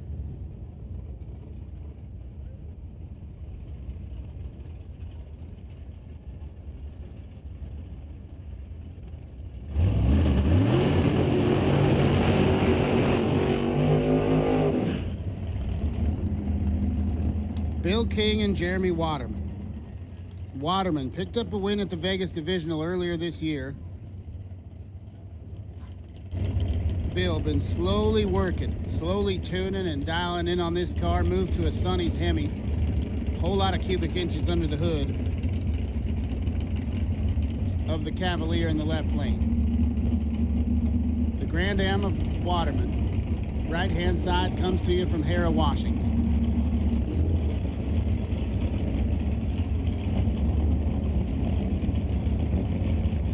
Do not expect a whole lot of movement on the qualifying sheet in this session, at least on the top half. Bill King sitting number 7. Waterman sitting number 13. Waterman could make a move here, and Bill had to get out of it. He left about 8 miles an hour on the table on his first run.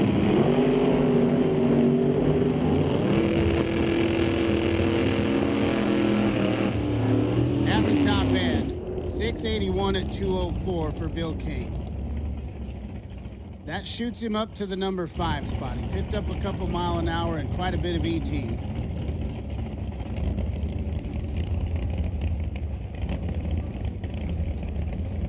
Waterman, 729 at 188, has him sitting 13. Ken Orser and Barry Stetner now. Stetner's in the left out of Regina, Saskatchewan.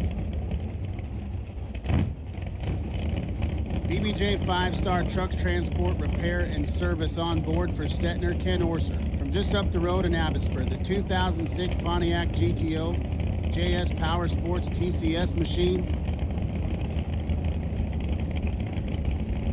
Orser sits 15th.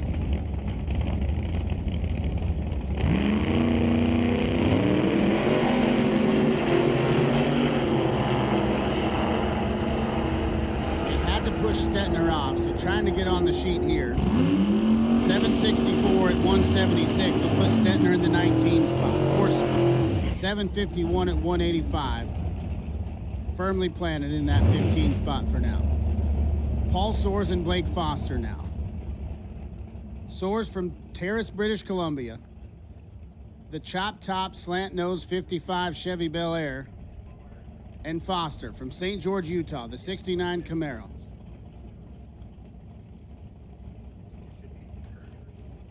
These guys have been working really hard to try to get this thing to go the number they want it to go.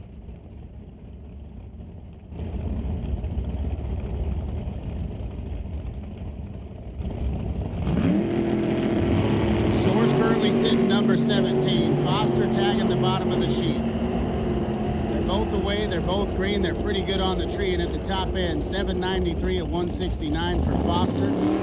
755 and 177 for Paul Soares. We'll keep him number 17. Jan Christensen and Mike Lucas. This is a brand new hot rod for Christensen, right-hand side. The bright green 2026 Camaro. Still getting it dialed in. And Lucas. The long-nosed 68 Camaro. Twin carb sticking out the hood, the Lexan Scoop. Lucas sits number 12. Christensen sits number 9.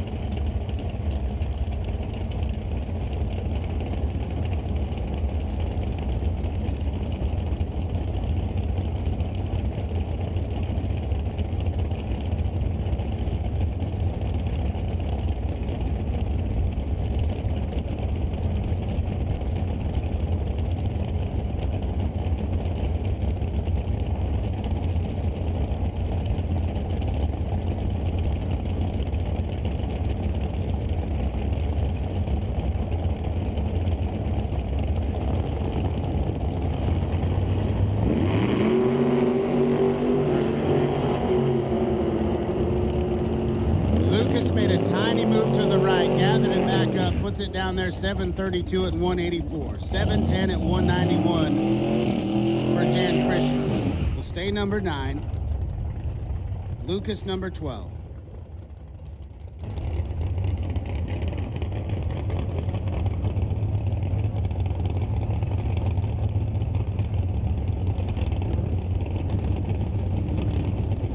John Ermish and Dale Phillips now. Ermish in that Rhoda Miller paint machine left-hand side comes to you out of Redden, Washington. Sits number 6 on the qualifying sheet right now. And Dale Phillips sits to his right. Phillips is in the 16 spot. 699 cubic inches. Sitting under the scoop of Dale Phillips' hot rod. They're both pretty good on the tree. And at the top end, 688 at 202 for John Ermish. 749 at 180 for Phillips.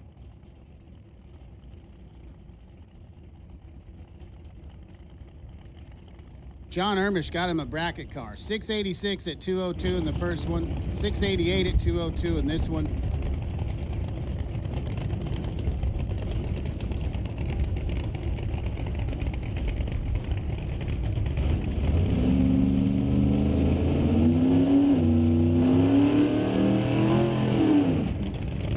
Will Yakimitz and Richard Kirk now. Yakimitz sits number 3. Kirk sits number 14 on the qualifying sheet. Yakimitz out of Vegreville, Alberta, Canada. 2024 Division champ in the blown 69 Camaro. Richard Kirk, the old Pro Stock looking 93 Lumina with the bright copper paint job, sits in his right.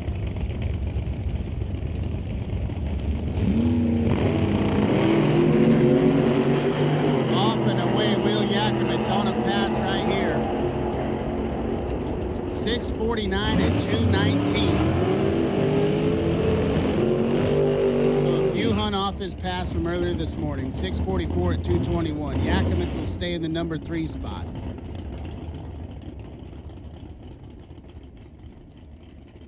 Kirk was 300 slower than his pass earlier today. Stay in the number 14 spot.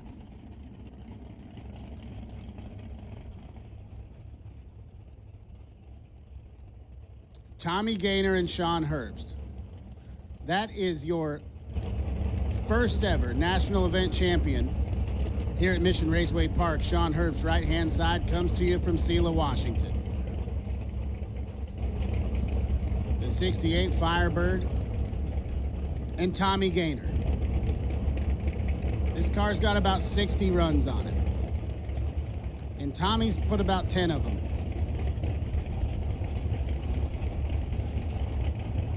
Still getting this thing figured out, getting comfortable. Gaynor sits number 18. Herbst currently number 7.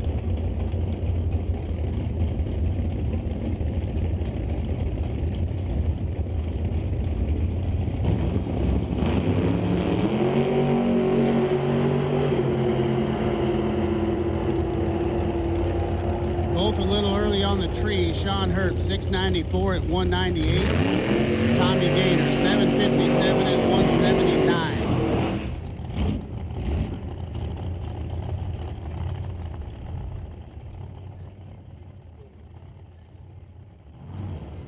Super Pro, attention in the pits. Super Pro, we will take you to lanes 5 and 6, please. Super Pro, we will take you to staging lanes 5 and 6. Kevin Shear backing it up right-hand side out of Pasco, Washington. The 2017 Camaro currently sits number 4 on the qualifying sheet.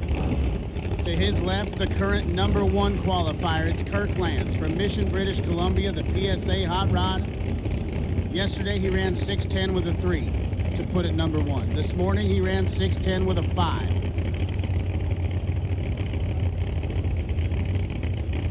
Word on the street is that it's real hard to be consistent running 6:10s.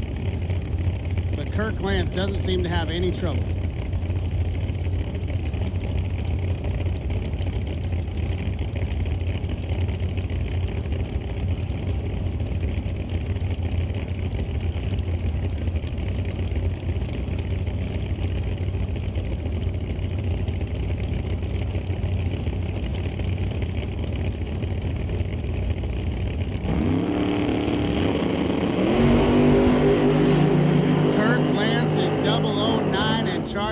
top end. That looks like a pretty good drag race right there.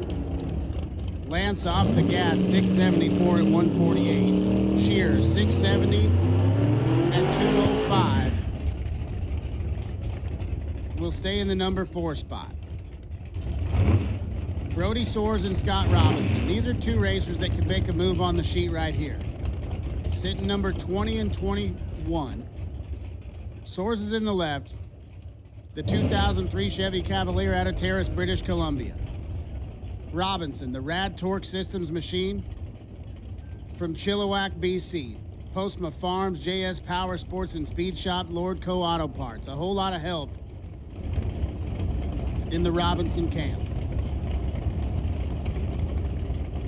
Brody will need to get better than 764 to move up the board. Robinson just needs to be better than 770.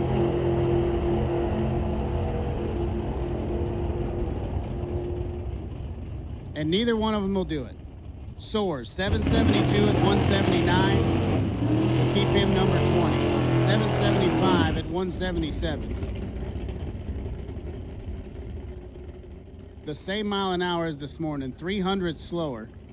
Seems to be the trend here this afternoon in Top Sportsman. Darren Williams and Benji Martin now. Martin in the right, you'll see him in Top Dragster as well, the 68 Chevy Camaro out of Selah, Washington. There's a whole lot of fast cars in Selah, Washington. Maybe if I move there, my car will go faster. Darren Williams from Calgary, Alberta, classic performance commercial powertrain, legacy speed and body, VP Racing Fuels.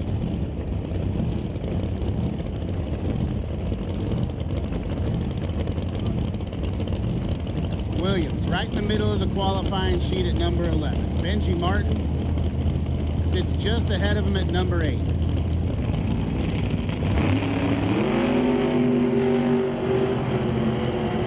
Darren Williams taking the long way down up front.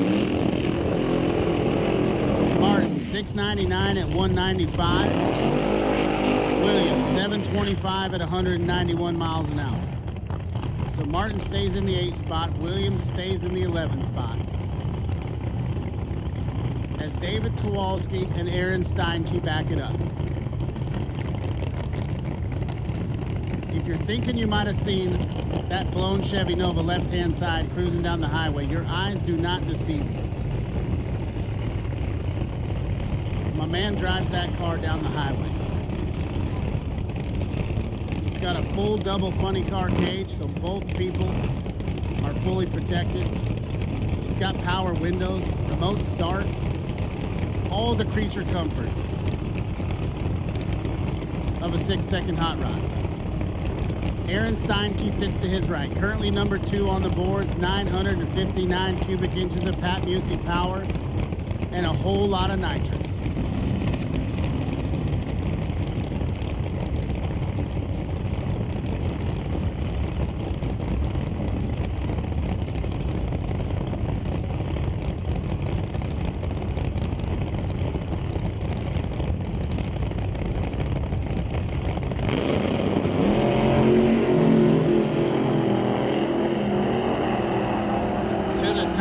Aaron Steinke, 616 at 233 miles an hour.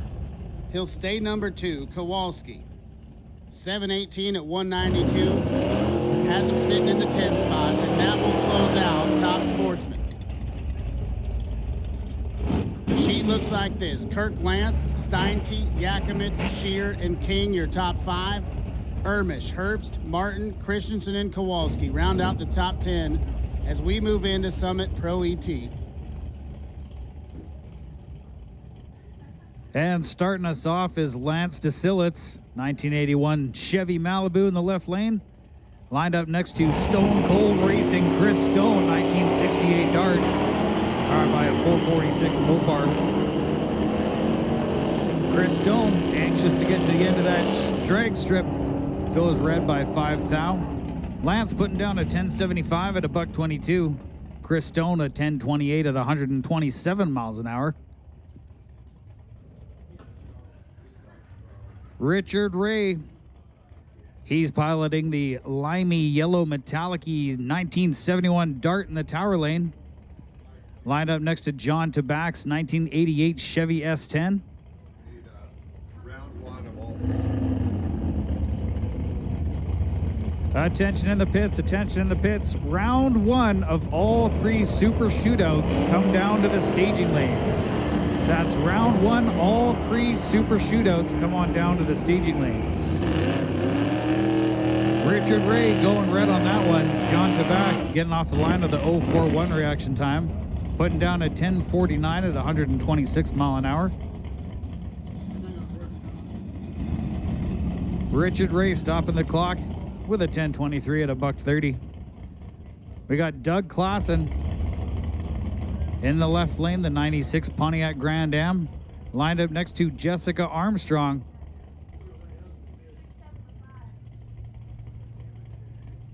In the brown 75 Dart. Brown car with a cream top. Very 70s color combo. Jessica Armstrong leaving a little bit early. Doug Klassen also leaving early.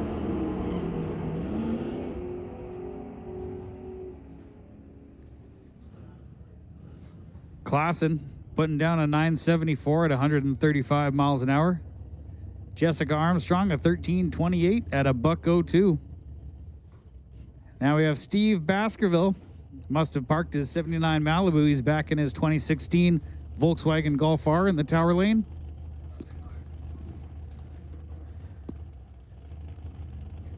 Lined up next to Tyson Lowe's 1984 Camaro.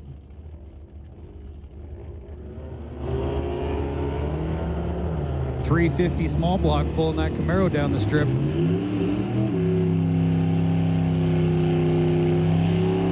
Steve Baskerville, reaction time starting with a 1. Tyson Lowe getting off with a better time of 0.58. Putting down a 12:42 at a $1.07. Baskerville in the Volkswagen. Quarter mile ET, 1775 at 67 miles an hour.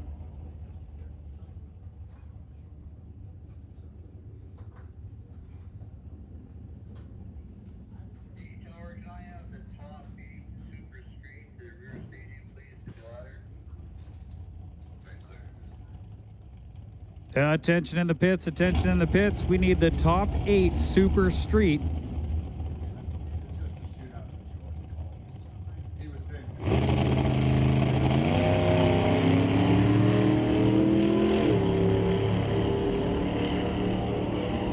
Fumbled by words a little bit there. We need all the super shootout cars to the staging lanes, please. You guys will get sorted out once you get down there. Brendan Piskacek now. 1990 GT Fox body hatch car. Lined up next to Craig Johnson, 79 Malibu wagon. This Malibu wagon, a personal favorite of mine, always lifts the front tires sky high at every launch.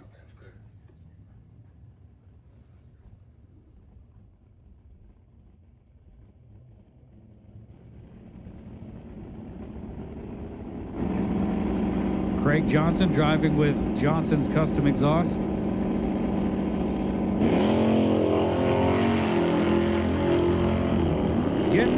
Getting off the line a little bit quick there. Goes red by 1 thou. Brendan Piskacek, a clean leave. 35 at the start line. Putting down a 1338 at 100 miles an hour. Craig Johnson with a 1051 at a $1.23. Now we have Cassie Tippy and Daryl Tippy. 65 Nova Patina wagon in the left lane. Daryl Tippy's 62 Chevy 2 in the right lane.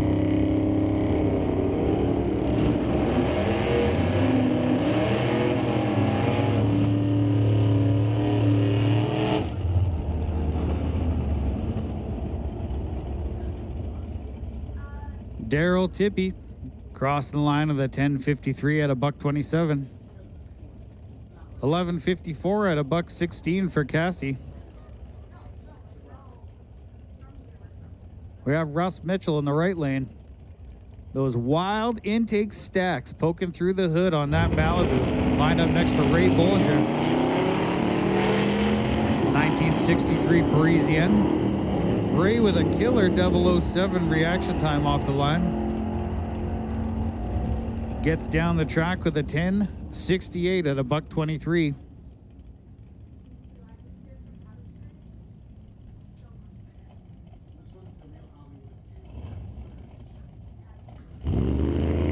Nick Barnhart now.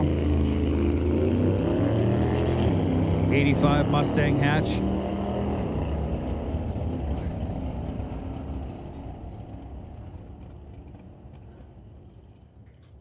Little hasty getting off the line, going red by 24 thou, but puts down an 11.11 at 121 miles an hour.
Well, that was a wrap for Pro. Now we're moving on to Super Pro.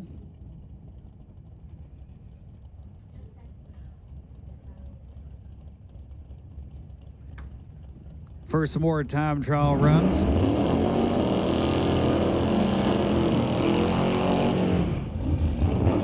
Kevin McNichol in the right lane.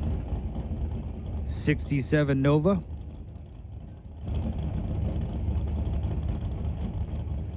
Driving along with Rad. And we got John Jenkins in the Tower Lane 1988 Chevy S10, powered by a 406. Yellow long box square body S10. Both drivers getting off the line nice and tidy with a couple of green lights. John Jenkins a little quicker off the line with the 014 reaction time. Kevin McNichol getting there first, though, with a 984 and a $135. John Jenkins running a 10.12 at 130 miles an hour.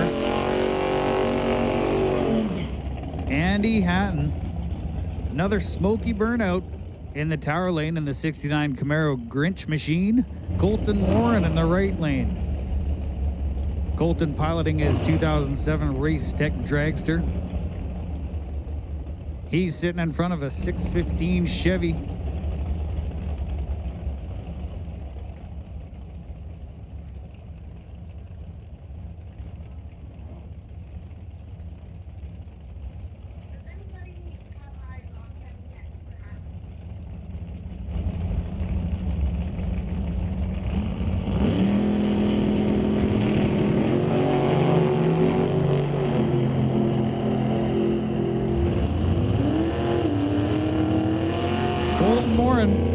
Leaving 300s early, and Andy Hatton leaving 200s late.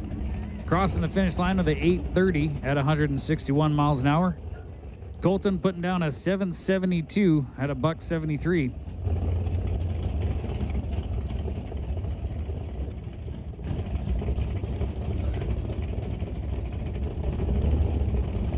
Paul Soares in the 95 Pontiac. In the left lane, lined up next to Ted Buss's Seaweed Flamed Out 1934 Ford.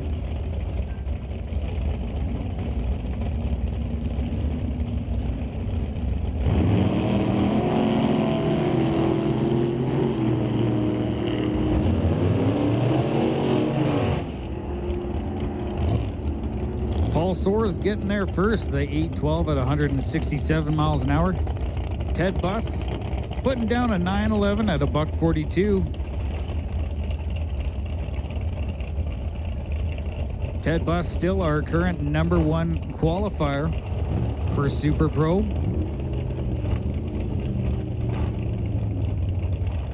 Now we got Cade Shirk in the red dragster in the tower lane, lined up next to Greg Dowdy in his 2012 dragster in the Lordco lane.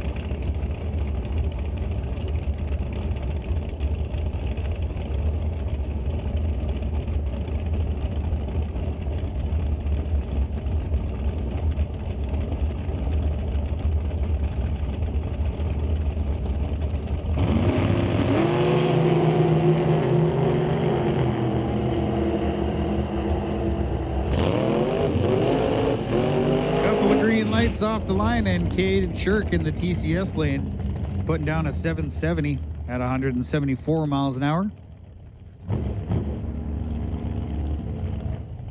putting him in the #6 spot. Greg Dowdy, quarter mile ET 806 at a $162.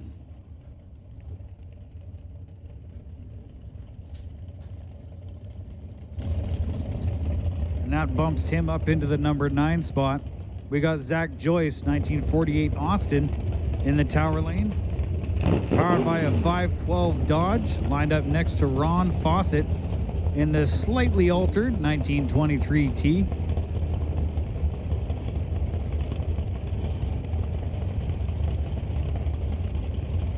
Zach Joyce, 512 Dodge poking through the hood. Ron Fawcett, the 565, out in the open air.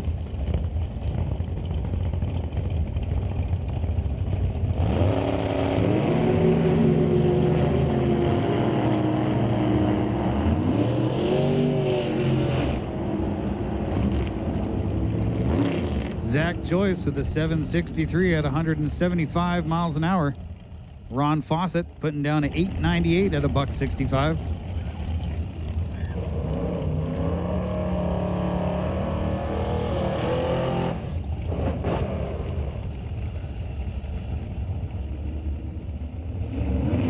We got John Tabak in the left lane, 1988 Chevy S10. He's driving along with Rad Torque Systems, lined up next to Lincoln Shirk in the 2022 Undercover Dragster.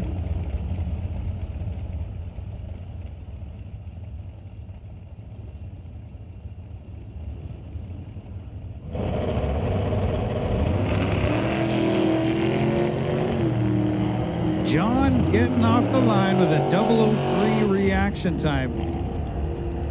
I got a feeling he's going to be pretty happy with that. Putting down a 1045 next to Lincoln Shirk.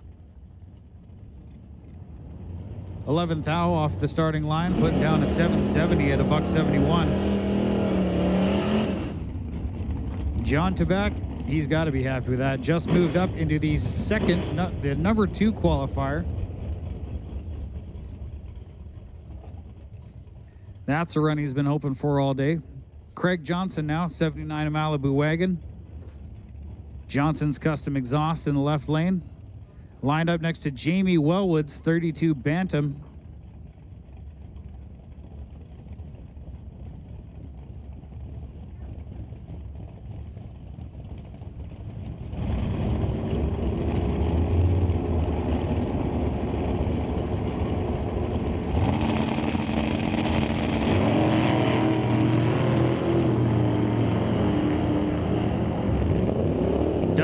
Off the starting line for Craig Johnson. Jamie Wellwood putting down an 830 at a $161.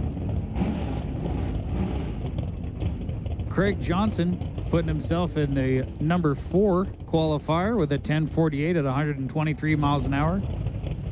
Now we got Chris Stone, 1968 Dart. Nope, not in his 68 Dart. My mistake. Stone Cold Racing. In the tower lane, lined up next to Jim Banky's Cuda.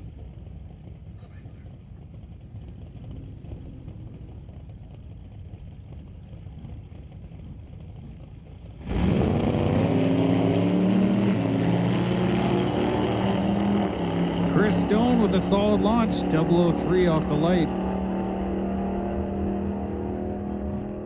Crossing the finish line with an 871 at 157 miles per hour. That puts Chris Stone into the number 3 qualifier position. Jim Benke with a 1009 at 132 miles an hour.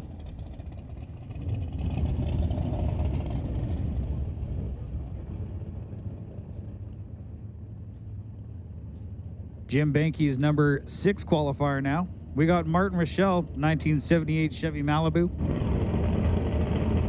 468 Chevy underneath that old school hood scoop.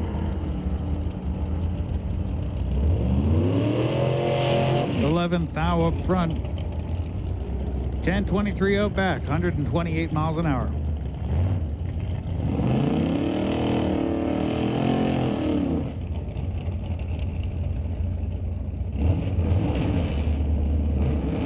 We got G. Van Braar in the tower lane, 2016 undercover dragster.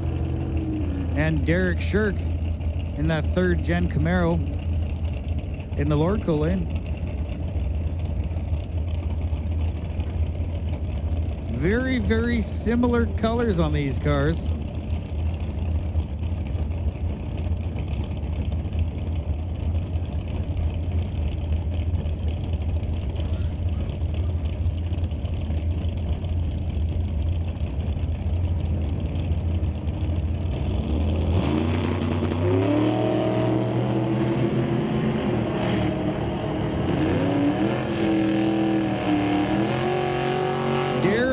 Getting off the line a little bit early there. G. Van Braar, 13th thou at the light. Crossing the stripe with 794 at 167 miles an hour. Shirk putting down a 1074 at a $122.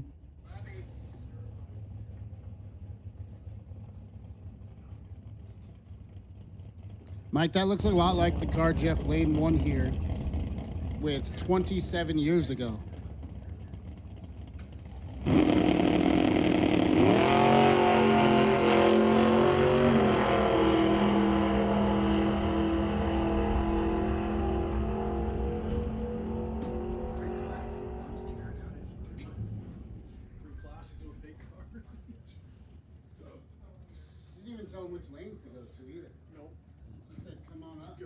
That was Doug Klassen, the 96 Grand Am. Put down a 973 at 139 miles per hour. Putting him in 10th qualifier. Qualifier number 10. So, at the end of this round of qualifying, top 5, we got Ted Buss, John Tabak, Chris Stone, Andy Hatton, and Craig Johnson. Jim Benke, John Jenkins, Lincoln Shirk, Martin Rochelle, Doug Klassen, Cade Shirk, number 10. Old Canada Craig, that station wagon of his was broke down at the 8th mile of Woodburn drag strip like 6 days ago. Locked her up, did a big old wheelie, busted up the rear end, locked it all up. We had to tow him off the track.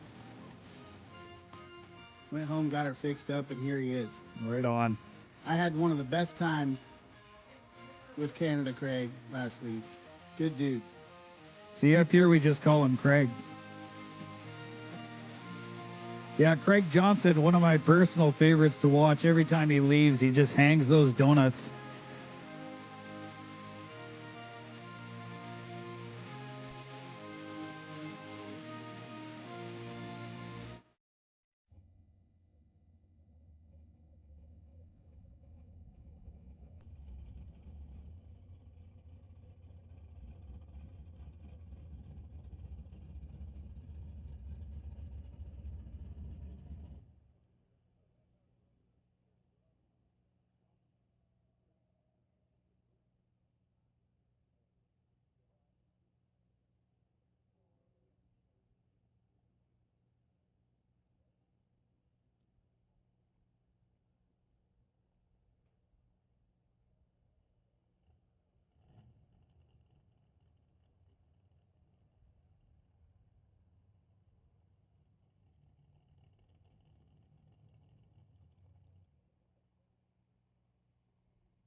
Hi, I'm Devin Handel. I'm with Tristan Plumbing. I'm the lead foreman here. You need people that you can trust.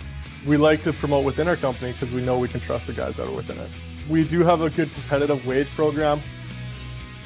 I was working for another general contractor, and I wasn't really having the best time. I talked to the foreman there. I saw opportunities with the Tristan. I decided to take them, and it's been great. Workers, people in their mid-20s, or even people looking for just a new kind of career, it's been an awesome opportunity to get in right now. At the end of the day, I go home happy. You know, you kind of see what you build here. You can walk away from it and be proud. If you're ready and eager to build a career that grows with you, look no further than a Tristan Mechanical.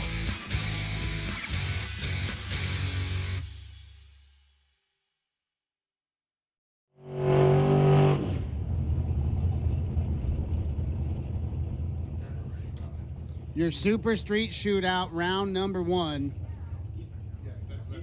Top 8 from all the super classes had an opportunity to get into this thing. And Dustin Ward and Jess Dale will kick us off. Dale's in the right-hand side out of Bonnie, Washington, the 70 Dart. Dustin Ward sits to his left, Gen 3 Hemi under the hood.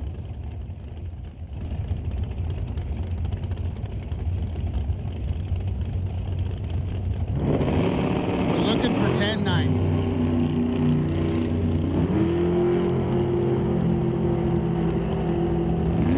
Clean and green. 7th thou advantage went to Jess Dale. Win light gonna go to Dustin Ward in a double breakout. Dale had 7th thou advantage, gets there first by 32 thousandths of a second, breaks it out by 26 of them. Ward breaks it out by 1 thou, and 1 is less than 26, so Dustin Ward's win light comes on, and he's headed to round number 2 of the shootout. Tony Hopkins and Lane Savar now. Fast Lane Motorsports on board for Lane Savar out of Puyallup, Washington, the 66 Chevy 2, and Hopkins. The Charcoal and Salmon 55 shoebox from Snohomish. Lane Savar in full control. Lane Savar with the win light. 008 up front, 1095 at 143. Sent Hopkins through the finish line. He was 20 up front, gets there first by 65 thou, breaks it out by 23 thou. 1095 at 143 for Lane Savar. Larry Miner and Dustin Martin now. Martin in the left. The 67 Chevelle out of Gig Harbor, Washington. Larry Miner from Cedro, Washington. The 69 Camaro, former division champion, national event winner. And he's 005 to the wrong side of the tree, so the win light is already shining for Dustin Martin.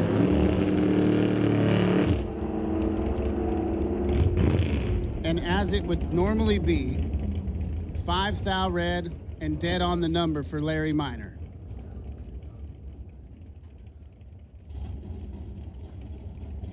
Jay Schmid and Dan Parsons. Schmid's in the left. From one of the port towns in Washington. I haven't figured it out. Could be Port Gamble, Port Townsend, Port Orchard. One of them. In that beautiful 57 Bel Air. Parsons, the 70 Duster. Off the stop first and out in front. Here comes Schmid on the charge. Top end, win light, give it to Dan Parsons. 1091 at 128 miles an hour. Gets to the finish line first, 13 thou. Schmid, 1092 at 141 after he was 13 on the tree. 7 thou behind up here. 13 thou behind down there. And that is not how you turn on a win light. Eddie Plazier and Dan Davis now. Plazier's in the right out of Edmonton, Alberta. Davis in the left, and we got problems for Eddie Plazier. It went on the stop funny. It came off the stop funny. Oh, Dan Davis. Dan Davis did not look to his right as he went through the finish line. 989 with a 4 on the 990 dial. Takes over 10 seconds of stripe to break it out. Eddie Plazier coasts across the finish line 20 seconds at 48 miles an hour, and the win light is on. Yikes.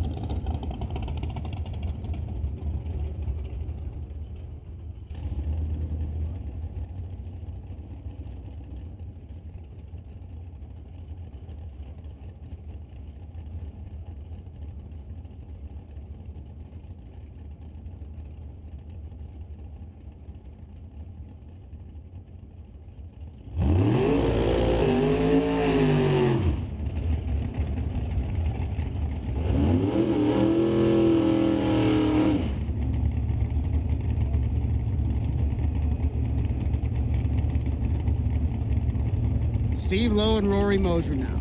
We moved into Super Gas. The number is now 990. It's Steve Lowe and Rory Mosier. Mosier's in the left, the 27 Ford Roadster. Recent winner of the John Scotty Championship here. Lowe from Langley, British Columbia, the 3rd Gen Pontiac Firebird.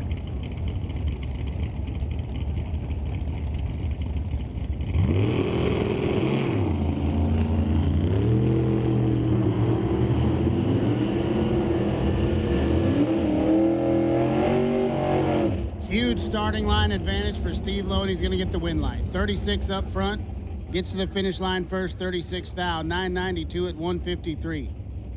Mosier was dead late, and not much he could do with that one. Steve Lowe to round number 2.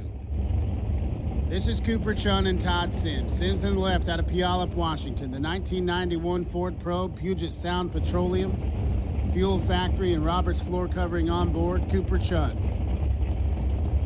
in the Dryden Hot Rod. 57 Corvette Roadster.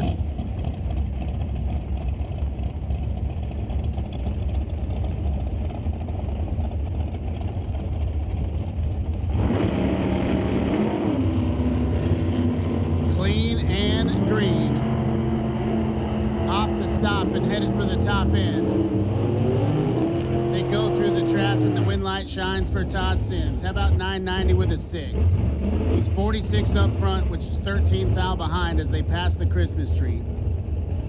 But he's able to drive around Cooper Chun, and he gets there first by 13 thou to put it dead on 6. Chun, 33 on the leave, and then 993 at 149 puts him 13 thou behind, and he's out of the shootout. Brandon Hutchinson and Josh Meloff now. Meloff, right-hand side in the 57 Corvette. Hutchinson sits to his left. From Shawnigan, British Columbia. Former best appearing winner.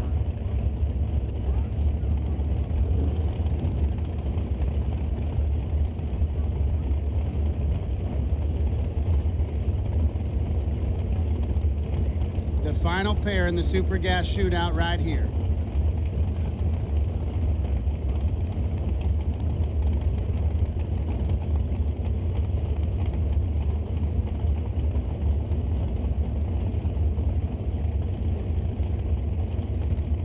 Little staging battle, and I'm here for it. Gonna burn down some Super Gas cars. They're both in. One of them's decent, one of them's not. Womp womp win light for Josh Meloff. 14 on the tree, gets there first, 38 thou, 994 at 150. Hutchinson lets go 31 on the tree, and then 996 at 157 puts him 38 thou behind at the stripe. And Josh Meloff is moving to round number 2. We kick off our final shootout right here. This is Super Comp, and the number we're looking for is 890. Rod Belsham and Emmett McKillop. McKillop in the left out of Selah, Washington. The 2024 Diamond Machine. Dale Green Power sitting behind the cage. And the shorty of Rod Belsham sitting in the right.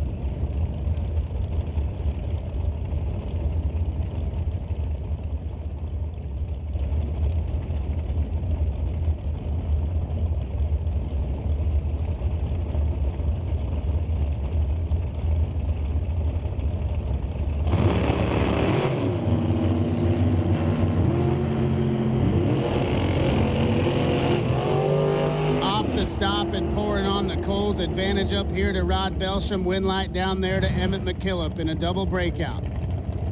Belsham had the advantage, 006, which is 15 thou better than McKillop's 21. Gets to the stripe first by 21 thou, but broke it out 14 thou to do it. Needed to get there 7 or less. McKillop 21, and then 9 thou under the dials. Good enough to turn the win light on as he follows Belsham through the traps. That'll bring up Randy Beck and the aforementioned Dale Green. Dale's in the right lane. Comes to you from Pacific, Washington. Former national event winner. won the National Open here at Mission. And Beck from just down the street in Tacoma, Washington, former division champion as well.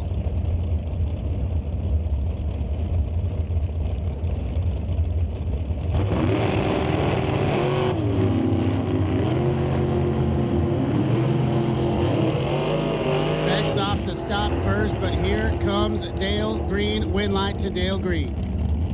Had him tripled up on the starting line, gets there by 003. Unnecessarily close. But Dale Green turns on the win line. 38 was the reaction time for Beck. He puts it dead on 7, and he's still 3 thou behind at the finish line. You got to do it at both ends. Steve Horton and your reigning D6 Super Comp champ, Tori Lee. Tori sits in the left-hand side. The 03 Mullis, 3-time division champ, former national event winner, and Horton from another one of those port towns up in Washington. Steve Horton's in a whole lot of trouble. 86 on the tree and 26 thou under the dial. He's still 13 thou behind. Not the recipe for success. Tori Lee, 20 on the leave and then 892 at 166. Tori's not going to mess that one up very often. Your final pair right here, Mark Gillespie and James Cowie.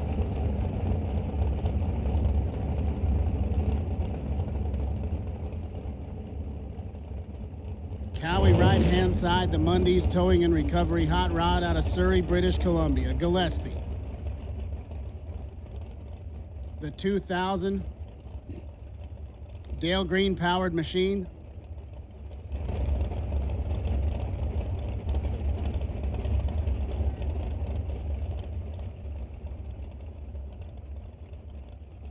Very deliberate staging process here. The starter says, "Let's go, boys."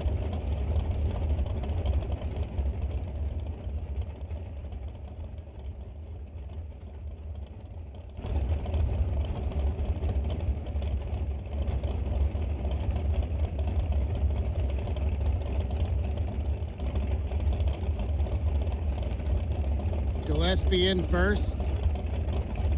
Cowie bumping it in. Tree fires. We're off and away. Headed to the top end. They're both off the stop, and Mark Gillespie has a whole lot of work to do. Not going to be able to get it done. The old 69 pack for James Cowie. Gillespie, 27 on the tree, gets there first, 58 thou to break it out by 16. Cowie misses it big up front, puts it dead on 4, and he's headed to round number 2.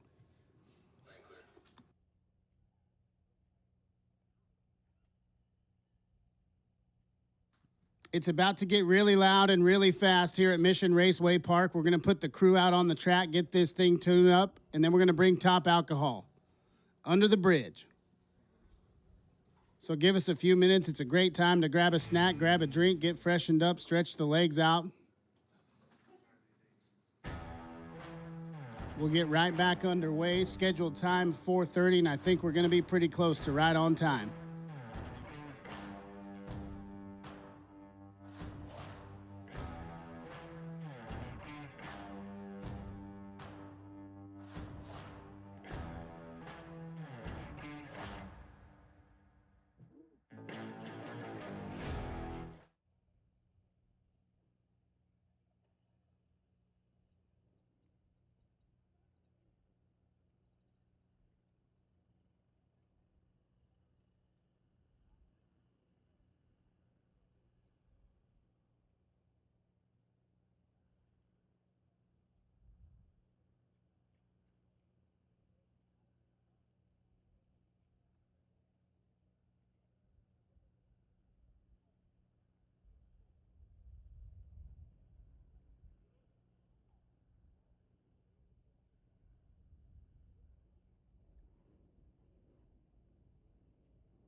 So yesterday, the inaugural Rad Torque Systems NHRA Canadian Sports Nationals awarded the first national event Wally in Mission Raceway Park history and the first national event Wally in Canada since 1992.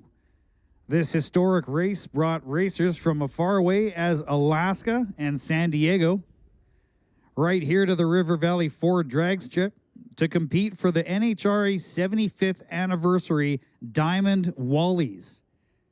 Let's check in with these racers from the winner's circle. Well, here we are at the NHRA Rad Torque Systems Canadian Sports Nationals, and I'm with our Super Street winner, Kerry Huber. Kerry, congratulations. Thank you very much. Thank you. You're very welcome. So let me ask you, is this your first big Wally? Yes, sir. Wow, that's got to feel pretty good. Yes, it is. Yes, so, it is. How did your day go? Was it all just smooth and you thought I'm on a roll here, or was there a turning point that said maybe I got a shot at this? Tell us about it. Actually, yesterday and today went real well, and it just kind of kept flowing along, and next thing I know, I'm in the final. One round at a time? Yes. Look what happened. Yep. Yeah. Well, again, congratulations to Kerry Huber. Great job today. Thank you very much. Really appreciate it. You're very welcome. Thanks for you guys for putting this on. Our pleasure. We hope to see you here next year. Tell all your friends. I'll be here. Right on. So here we are at the Rad Torque Systems NHRA Canadian Sports Nationals, and I am with our competition eliminator winner, a guy who is no stranger to the winner's circle. Congratulations, Jeff Lane. Thank you very much. I appreciate it. What an honor to be back to Mission Raceways after COVID, and it's been quite a while, and then put on a national event here and then be able to win it. It's been an awesome day. Absolutely awesome. I couldn't agree more. Very good to see you back here at Mission Raceway Park. We've really missed all you guys, and yeah, historic day for the first time ever. We're now handing out national event Wallies, so I know this is far from your first. How many of these big Wallies do you have, sir? Oh, like 14 or something like that, but this one is like the heaviest one I've ever got. This thing is awesome. The Diamond Wallies, they're pretty cool. Yes, you're not the first one to make that comment, and yeah, have a look at those. They are absolutely gorgeous. So, beautiful to have, and honored to get it, and just I love being back here. And Mission Raceways has been one of my favorite tracks. I used to come here since 1975 when it was the old track, and I just love coming up here, and we've missed it, and it's just great to be back, and we're going to get everybody rallied up so this just keeps growing every year, and we get back coming here every year. Well, we're pretty thrilled to hear that. So real quick about the race day today. So did you get up this morning and just had a feeling, or was there a turning point where you said, hey, maybe we can get this? I know there was a little bit of competition index control going on there, so that had to be managed as well, but how was your day? Day was good. I was driving really well, and was feeling good and just calm and hitting the tree really well. The car was fast. I'm not planning on chasing points, and so murdering my index was a little bit of a byproduct of trying to win, but it was more of a might as well just win because I'm not going to be chasing points and chasing this thing around as much as I used to have. I'm kind of focusing more on Cody winning, and so I'm only doing it part-time. So what the heck, let's just go win this thing, and we did. But murdered the index along the way. That's all right. That's part of drag racing, though, you know? Well worth it, I'm sure. So once again, our competition eliminator winner here today at the Canadian Sports Nationals. Congratulations once again, Jeff Lane. Thank you very much. Thank you. Here we are at the Rad Torque Systems NHRA Canadian Sports Nationals. I am with our stock eliminator winner, Jody Lang. Congratulations, Jody Lang. Thank you. Yeah. So it was awesome to watch today. You seemed your regular cool and calculated self, scored the bye, and was it round 3? Yep. Yeah, and just motored right on through everybody. Was there a point today where you were feeling good about this and thought, I think I'm going to get it? No. No, eh? I try not to think ahead, so the singles are nice, but you're 2 rounds away still, right? So it's until that last one light comes on, it's too tough. There's just too many good racers now. So just for the record, first ever big Wally win at Mission Raceway or in Canada. But yep. What are we totaling now for big Wallies? 34. Wow. And that's not counting little Wallies. If we add those, 65. Wow, the guy must have a big bookshelf. I really wish I had that problem. But so again, our stock eliminator winner, Jody Lang. Congratulations, sir. Well done. Thank you. So here we are at the Rad Torque Systems NHRA Canadian Sports Nationals, and I am with our super stock winner, Rick McKinney. Rick, congratulations. Thank you, sir. So great performance today. It was a lot of fun watching you. Is there any one round that sticks out that kind of made you think, hey, this is my day? Getting around Brad Burton. Brad Burton? That was the key. Huh? Then I thought, well, if I can beat him, I think I can beat just about anybody. So that's how it turned out. There you go. Brad Burton, very tough customer. Oh, yeah. And again, Rick McKinney holding that big Wally. So I'm sure you're well aware this is the first time we've ever handed these out at Mission Raceway Park. Yeah, and being a cool. hometown guy, I am Very super cool. happy for you and proud of you. Yeah, Thanks again, and congratulations once again, Rick McKinney. Quite a day. Thank you much. So I'm here with Riley Toth, our motorcycle winner at the first ever Rad Torque Systems NHRA Canadian Sports Nationals. First off, big congratulations. Thank you. So is that your first ever big Wally? No, second. Second big Wally. Wow. Second big one. So I can kind of see how that happens. Tell us a little bit about the final round and the stupid numbers that you put up. I went 8 total against my brother in the quarters, and then I kind of missed it in the semis. And then I said I ain't missing it in the final, and I just hit it real good. Awesome work today. He definitely redeemed himself in the final, put together a tiny package to ensure that he was going home with that Wally win. So congratulations once again, Riley Toth, our winner at the Rad Torque Systems NHRA Canadian Sports Nationals. Thanks, Sean. So here we are at the Rad Torque Systems NHRA Canadian Sports Nationals, and I am with our top dragster winner, Jessica Jewell. Congratulations. Thank you very much. It's been a great day. Yes, indeed. Beautiful weather out here. I'm blessed to have a beautiful family that I do that allows me to come and do this.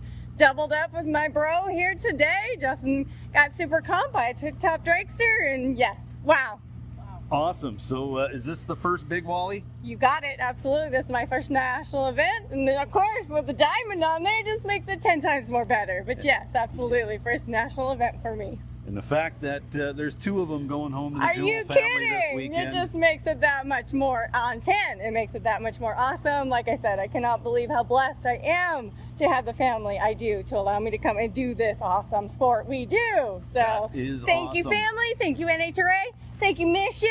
It's been a great weekend already. And we got more to go. So Yes, here we do. go. So tell us a little about your race day. Did you wake up this morning and thought I got this? Or Well, you was there know. a turning point? Anything that really stuck out?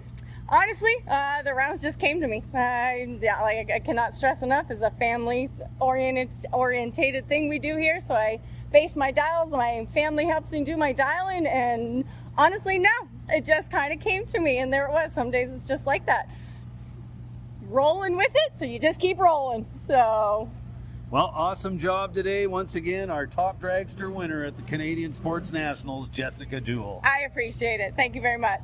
So here we are at the NHRA Rad Torque Systems Canadian Sports Nationals, and I am with our Super Gas winner, Josh Meloff. Congratulations. Thank you very much. Pretty special day. Yes, I guess so. So is that the first big Wally for the Meloff family? Yeah, I got my dad, I got a big one in Pomona 2 years ago, and I got a small one last year, and this is my first big one. Right on. Well, congratulations once again. So first I'm going to point off, I commented all day long on how good this Corvette looks. I love the color choices. Thank you. And so tell us about your race day. Was there a point at which you thought, man, things are turning around, I might do this? Or was it just like smooth sailing from the beginning, or how'd it go? I mean, I had a little luck on my side. I had a 100 light in the quarters, and my opponent went red. That definitely helped me out, and things just fell into place. And this is a good day. Absolutely. And we're just getting started. I'm sure you're going to be back tomorrow and try gather up another one. Yeah, so for sure. Our Super Gas winner once again, Josh Meloff. Congratulations, Josh. Thank you, guys. Here we are at the Rad Torque Systems NHRA Canadian Sports Nationals. First time ever we're handing out national event Wallies at Mission Raceway Park. And I'm here with Sean Herbst, our top sportsman winner. Congratulations, Sean. Thank you. I'm just overexcited about getting this, coming to Mission in Canada, being 30 years. It's special. And Dan and Tammy sponsoring this, handing them out. It's awesome. Very, very cool. So, gotta ask, is this your first big Wally, national event Wally? It is not. It's my second. All right. Yeah. But nevertheless, you don't have. But it's a diamond one, so right. Absolutely. So, tell us a little about your race day. Did you wake up this morning and just thought I'm good, or was there a turning point? I mean, one round that sticks out. You know, I got through first round. First round was tight, and he broke out by a thou. I mean, and so that kind of opened the window, and then we just kind of did our job all day, and here we are. Luckily, right, had the bye to the final, and that always helps and makes it easier. So. Absolutely, and the Pontiac seemed to be doing its job today. I saw that 690 dial on there for quite a while. He added 2 for the final, but that's good. Yeah, no, really good, right? Sunset Power, they do an amazing job for me, and couldn't be happier. Get them carbs and RJ race cars. So, yeah, Hoosier, got to get that, guys. Those guys take care of me, so. Awesome to hear. So once again, our top sportsman winner, Sean Herbst, congratulations. Thank you very much. Thank you. Here we are at the Rad Torque Systems NHRA Canadian Sports Nationals, and I am with our Super Comp winner, just for a little proof, Justin Jewell. Congratulations, Justin. Thank you, sir. It's been a great day. So I'm told this is the first national event, Wally? Yes, this is my first national event, Wally. We have doubled up before. We doubled up in Montana together, but we got the little Wallies. So at the divisional level. Correct. Well, nonetheless, still very impressive, but I got to think this tops just about anything. More than you can believe. When we started out this beginning of this season, my dad looked at me and said, I want a silver Wally. That's all he wanted. And God damn it, we got him one. All right? So that's what we were here for. Yeah, man. So tell us a little bit about your race day. How did things go today? You know, Super Comp is a pretty close-knit class. We kind of all know each other. We've raced each other so many times, and you know it, I know it, everybody knows it. And when it's your day, it's your day. And it's running. This hot rod, it put together 490s today that were just, I couldn't even believe it. You know, the track was great. Hot rod worked. It was just a lot of fun. Well, congratulations once again. Justin Jewell, our Super Comp winner here at the Canadian Sports Nationals. Thank you. Thank you, guys. Thank you. Thank you to John Tabak for all those Winner's Circle interviews. Congratulations once again to all the winners. And if there was any doubt in your mind, that special day we were at was the Rad Torque Systems Canadian Sports Nationals. Rad Torque Systems, a proud sponsor of this weekend's event. They're also a proud sponsor of NHRA racing here in Canada and beyond for more than 30 years. They've designed and manufactured high-performance torque wrenches. They're trusted by industries all around the world. They're built locally. They're sold globally. Rad Torque Systems is proud to support racers, fans, and the future of drag racing here in Canada. We've got a whole lot more action still lying ahead. We've got a whole counter full of more of those Diamond Wallies. We're going to hand them out tomorrow. If you want to see who wins them, you got to come and join us. We're going to have a lot of fun tomorrow. It's going to be another beautiful day here on the banks of the Fraser.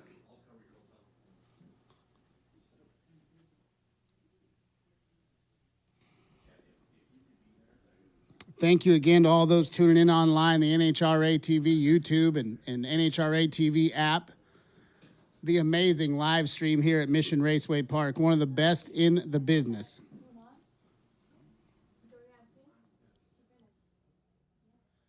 Finishing up some track prep here and about to get back underway. We've got Top Alcohol making their way to the staging lanes.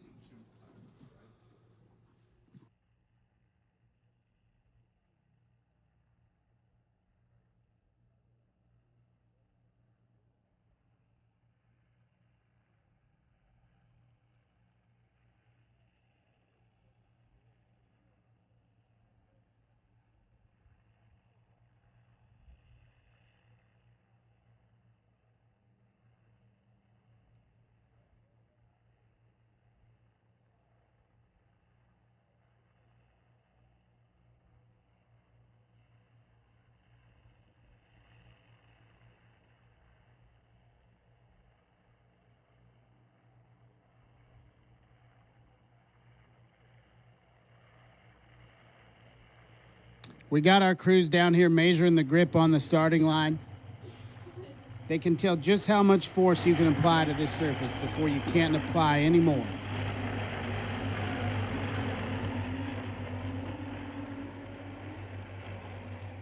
Rotator coming back up, putting some fresh rubber down on the track.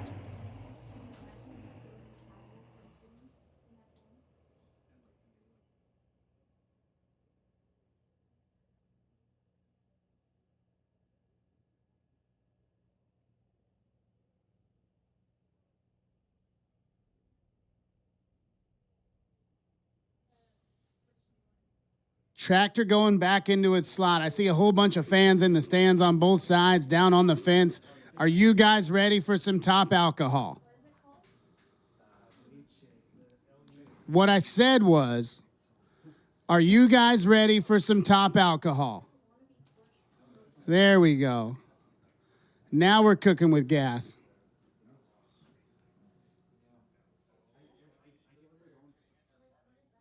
Fresh water going into the water box. Our teams are about to bring them around the tower.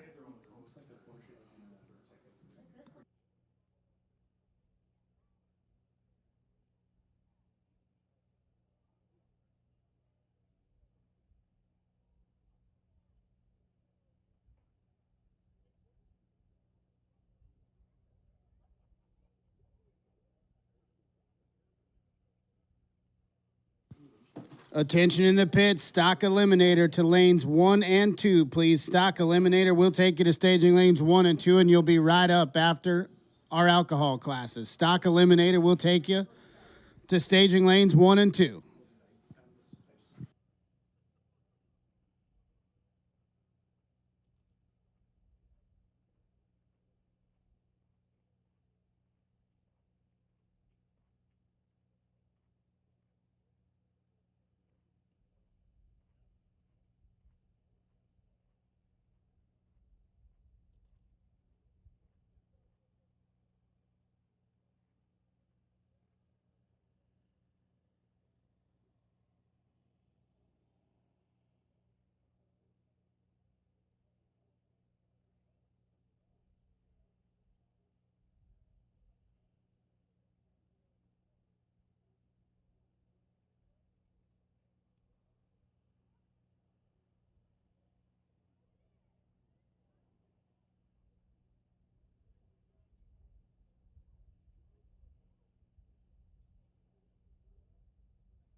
So here we go. Top alcohol at the ready line under the bridge. Mitch Myers and Mike Austin going to kick us off. Crew's getting things set. We're getting ready to fire them up. It's going to get really loud and really fast here at Mission Raceway Park.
Mitch Myers and Mike Austin.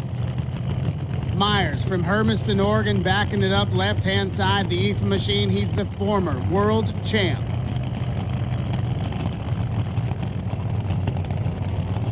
To his right, Mike Austin backing it up, picked up a win last year at the Divisional in Woodburn, Oregon. The 2010 Division 6 champ and a two-time driver of the year. Two different approaches to this game right here. The injected nitro car of Mitch Myers' left-hand side and the classic blower car of Mike Austin.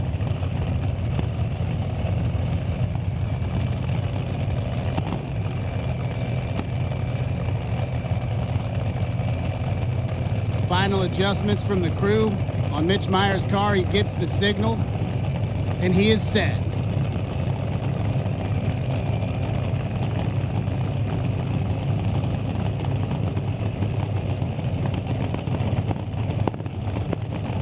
Mitch will start to bump it in, hit the switch, and then you'll hear Mike Austin crank up the RPMs as he gets ready to let go of the clutch in that blown alcohol machine, right-hand side, and here we go. Two great lights to the top end we go.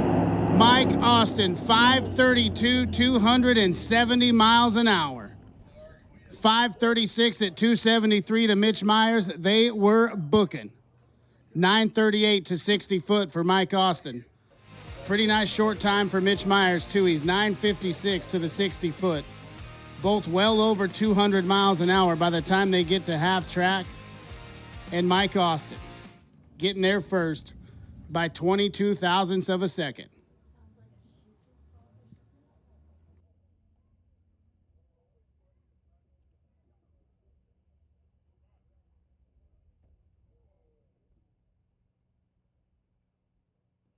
Attention in the pits, Super Street. We will take you to lanes 5 and 6, please. Super Street to lanes 5 and 6.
So they get the top end clear, and we are ready for our next pair. The signal's given. We're going to fire them up. Chris Demke and Sean Cowie coming at you next.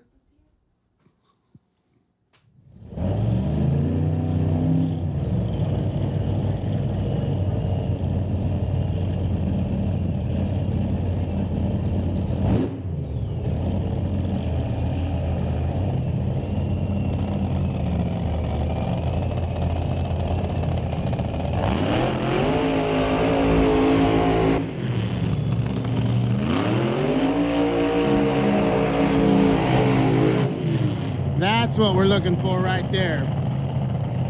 Chris Demke puts it into reverse first. That's a brand new hot rod, left-hand side. Putting it through the paces here this weekend, see what they can do. And they know how to get it done.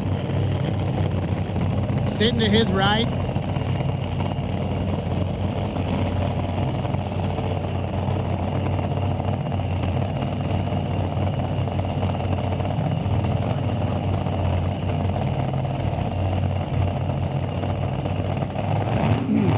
Is your reigning, defending world champion. And that is the quickest and fastest supercharged top alcohol car in the world. Sean Cowie. Mundy's Towing and Recovery gonna put on a show for you guys right here.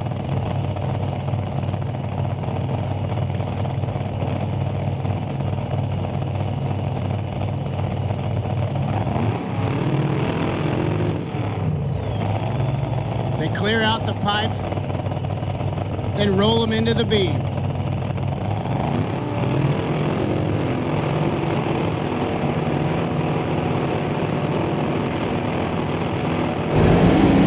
Here we go, side by side to the finish line. Big boom for Sean Cowie. Still goes 5:23 at 267. Demke, 5:24 at 276. 9:16 short time for Cowie. How about 9:03 to the 60-foot for Demke? And a big boom as he goes through the finish line for Sean Cowie. Replay on the board right now. Shoo. It kept going straight, got the chutes out, got it shut down, and he'll be all right. I told you he was going to put on a show.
So we move into top alcohol funny car. The top end is clear, the track is clean, and we are ready to go. Shane Westerfield and Brian Howe.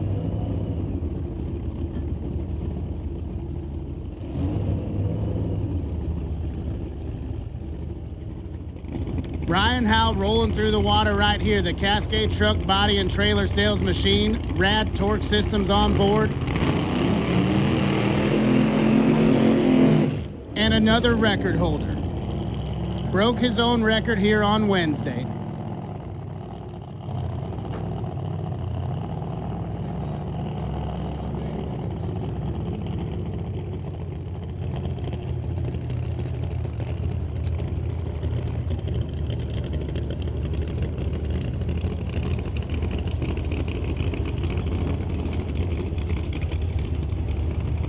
Tough break for Westerfield. They're pushing it back, unable to get it fired right here. Brian Howe gonna go on the solo pass.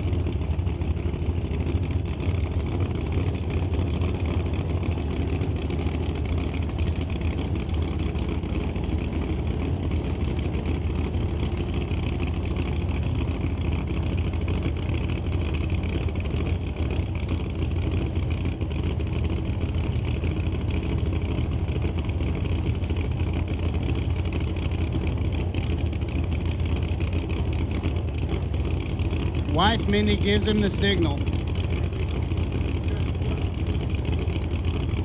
Starts to bump it in. He'll bring it up on the pipes.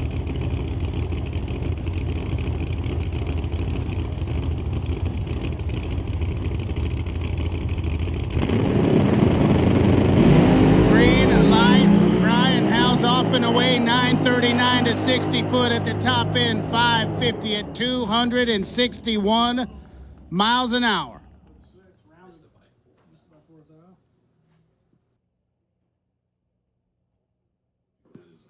Brian Howe, 939 to 60 foot, 209 miles an hour at half track, and through the beams, 261 mile an hour in 5.50 seconds.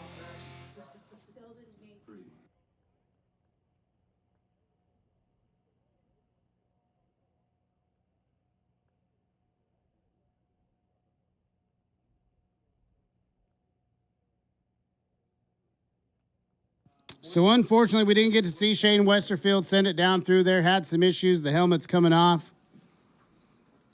How about a round of applause for the top alcohol teams here tonight?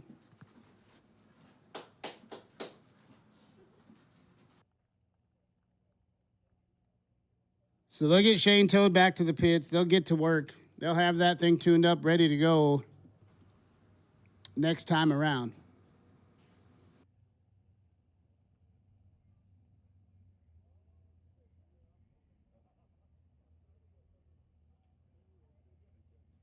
Top alcohol scheduled to be back on track right around 7 o'clock. Give it one more shot.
So Brian Howe with a stout run in the heat of the day, 550, 261 miles an hour.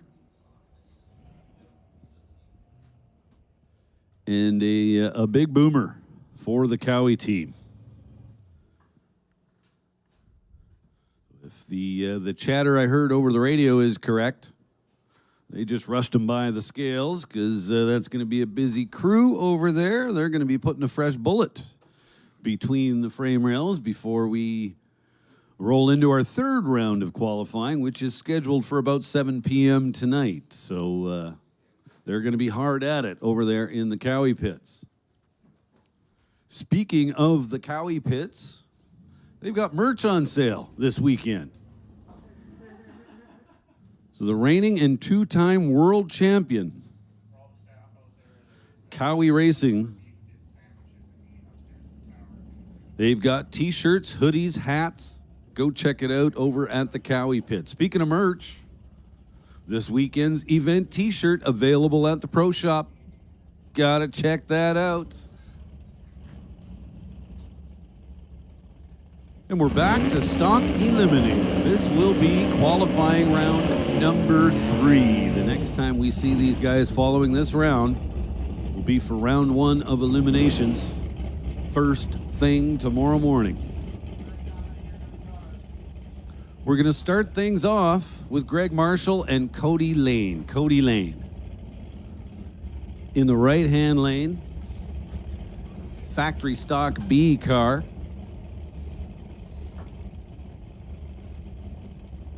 Running against the index of 10 seconds flat. Greg Marshall in his K-Stock automatic Oldsmobile Cutlass. Trying to go quicker than 1265. Cody Lane goes 918 on the 10 flat index.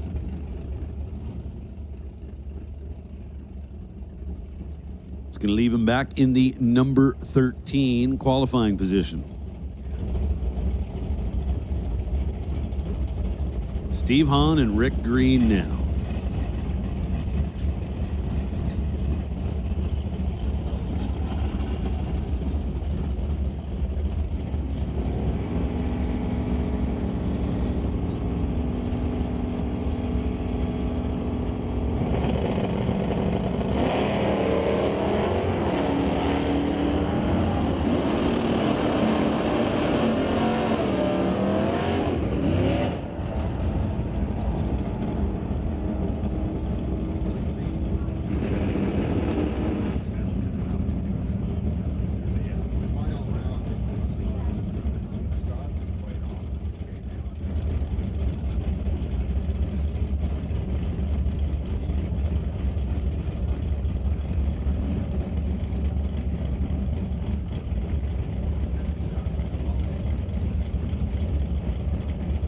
So Clarence Bidniak and Pete Lanciers, a couple of Mopars, a couple of fast Mopars.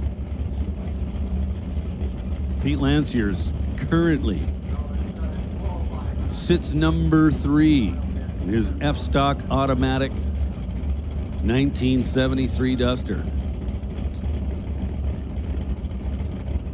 Bidniak Towerside in the B-Stock automatic 1970 Roadrunner. Cool car. Wheels up both lanes. Bidniak was ready to go. How about 006 to start things off?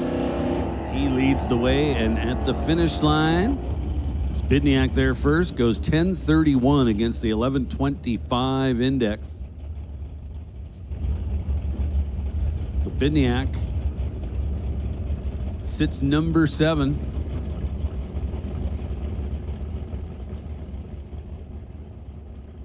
Based on his earlier 10:21. Over 1 second under the index. Now Kyle Larson and John Buczynski. Buczynski in the right lane behind the wheel of the Cuda. Larson driving the Camaro. Reader board says 11:02 for John Buczynski in the right lane and 10:98 for Kyle Larson in the left.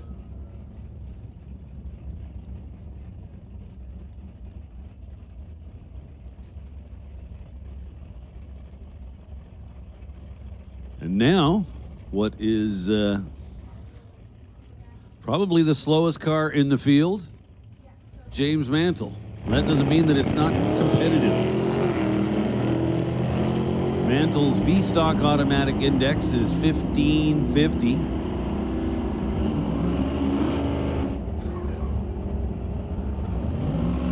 Ashley Thompson wheeling the Corvette in the right lane. Yesterday's runner-up goes 11 seconds exactly. To be exactly 1 second under the 12 flat index. Mantle's 1470. So that puts him 80 hundredths under his 1550 index. Jim Mantle, number 12.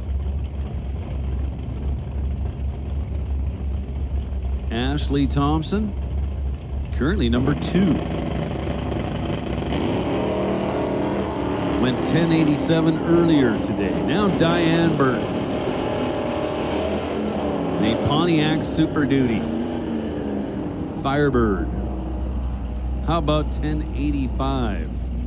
Against the 1170 index, looking pretty good. Brian Thompson and that ragtop Fox body goes 1294 against the P stock automatic index of 1345. Hey, listen up out there in the pits. Super Comp. We need Super Comp to the lanes, please. Non-shootout competitors in Super Comp, this is your call for Q3. I want to be real clear, non-shootout cars for Super Comp.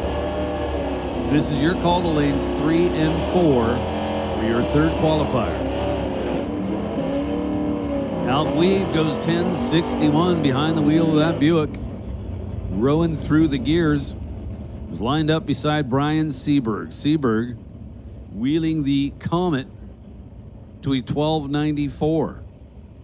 So he did go 1289 earlier today to be our number 1 qualifier at 115 under the index. James Boyce and Greg Keelman. Greg Keelman going a bunch of rounds yesterday.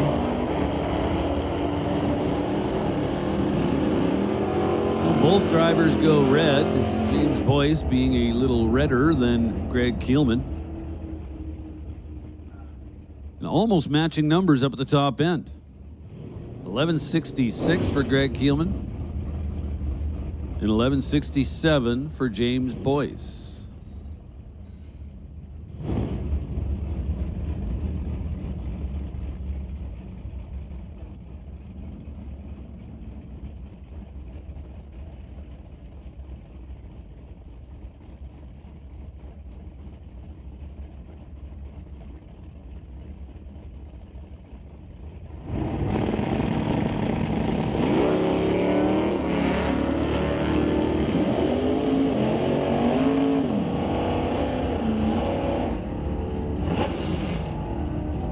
There's Bad Brad in the right lane. Burton, let's go 13 thou. Then 1052 on the 1155 index. 103 under.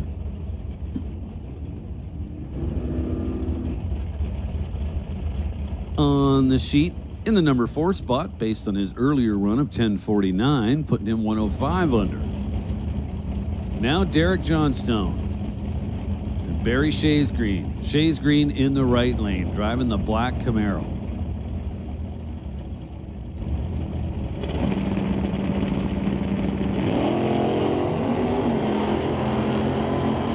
Man, that thing is a lot of fun to watch leave. Shays Green way out in front, goes 925 at 117 miles an hour. Here comes Derek Johnstone. He goes 1350.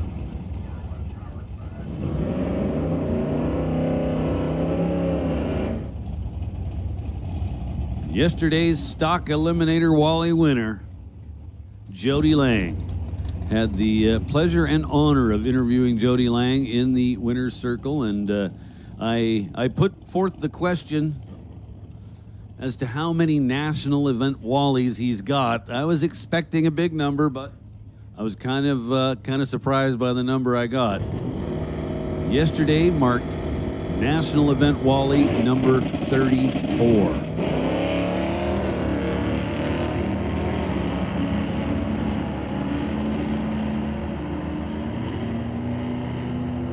Ed Hodder with some issues on the start line. Rolls through the beams before the tree, before the computer rather, recognizes his presence. End result of that is he's not going to get any numbers. Hence why nothing up there on the reader board. Jody Lang jumps up to the number 19 spot. Goes 12:07. Cuts it off early, 85 miles an hour. Picked his spot, trying to land himself in a specific position on the qualifying sheet. That will result in him getting paired up, well, we'll use the word favorably.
And we go from stock eliminator to super street. Of course, the idea through qualifying of stock eliminator, NHRA gives you an index based on what you're driving. Come eliminations time, you're going to be forced to dial at least that quick. You can dial quicker, you cannot dial slower. So the idea is you want to build yourself something that can easily run under the index, giving you dialing options once you're into eliminations. However, this is Super Street, and it doesn't work that way. This is based on a 1090 index. Everybody trying to run the same number. And we're not really qualifying here. We're just running time trials. First round is random pairing. Based on first round results, drivers are then put on a ladder for round 2. So time trials, it's essentially just practice runs. Everybody's trying to get as close as they can to 1090 without going quicker. So Casey Ladd and Kerry Huber. Huber, yesterday's winner. Looks like he's dialed in pretty good, went 1091. Casey Ladd was 1087. Now Warren Jacobson and Brad Vinge out there. A couple of local guys. Both of them run under. Warren Jacobson 1088. Vinge a little further under with a 1084. Now Jerry Brown. Winner from 2 weekends ago.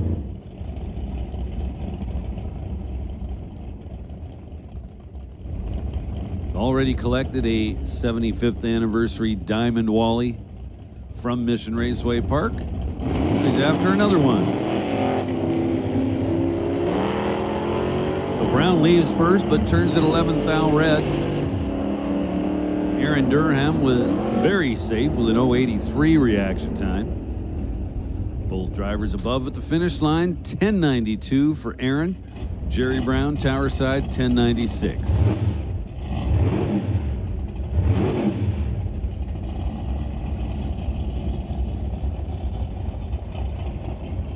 Now Fred Hoffman and Nicky Brown.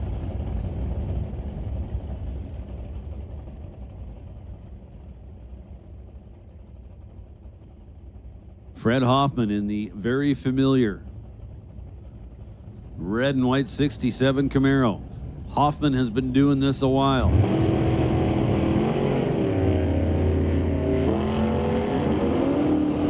Nikki Brown has also been racing her whole life.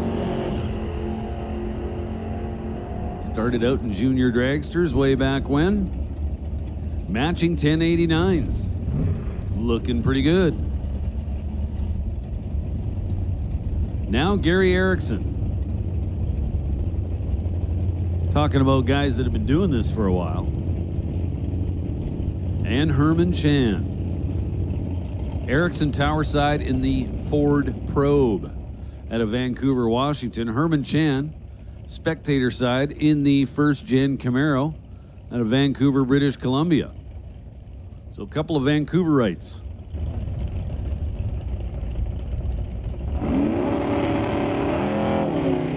Same city name, different country.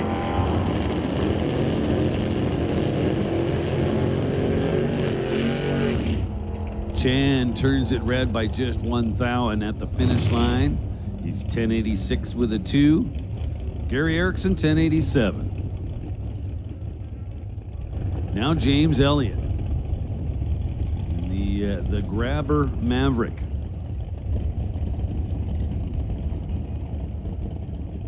From Fort somewhere in Alberta. AccuTime timing system likes to cut off the second word if your city's name is made up of 2 words. Sometimes we know, sometimes we don't.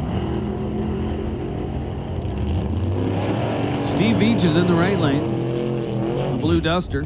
He goes 1088. Elliott very safe with a 11-second flat run.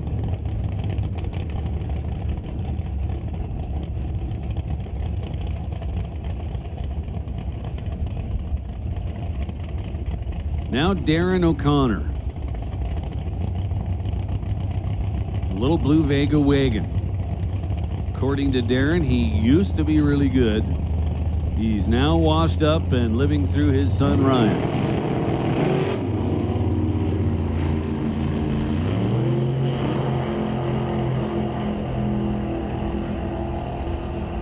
Doreen Dick in the right lane. Here comes the finish line. Doreen 1088. Darren O'Connor 1093. Hey, listen up in the pits. Attention in the pits. Super stock. This is your call. Super stock. We need super stock to the lanes, please. Super stock, please report to lanes 5 and 6. One more time. Super stock. This is your call to staging. Super stock will take you in lanes 5 and 6. Battle of the Zacks. Zach Price in the right lane, Zach Zerbrug in the left. Zerbrug making it to a final round 2 weekends ago.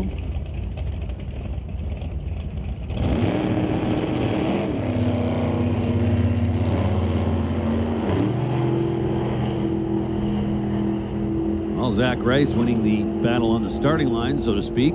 014 to 029 at the finish line. 1089 gets there ahead of Zach Zerbrug, dead on 1090.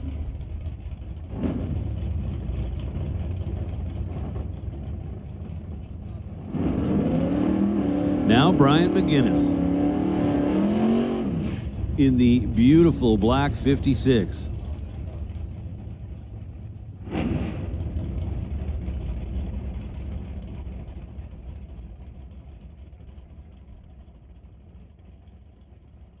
Rob Zerbrug, the 68 Chevy 2. 565 cubic inches, a big block Chevy. Of course, the idea behind these super classes is you want to build something that'll easily run the index no matter where you go. And then most use a device called a throttle stop to kind of reel it in, slow it down a little bit, make it run 1090.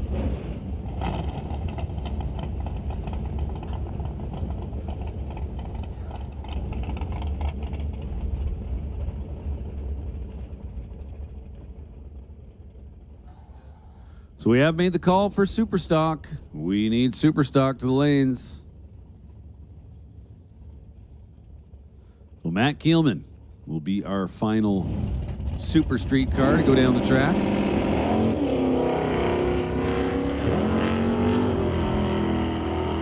So it looks like the throttle stop's kind of cutting the wheelie short.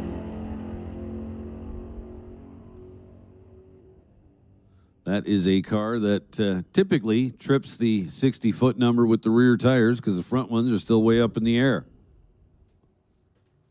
So Keelman, well under the 1090 index, goes 1083 at 132.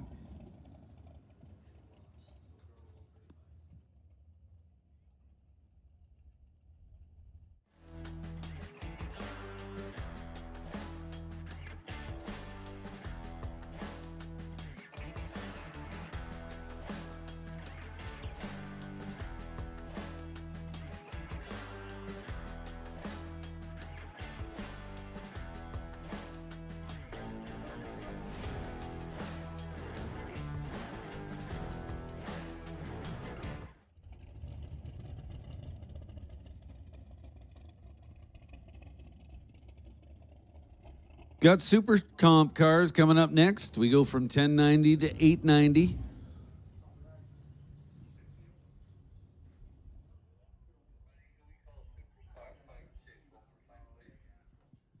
So we'll make another call for super stock. Super stock. We need super stock to lanes 5 and 6. Lanes 5 and 6 for super stock.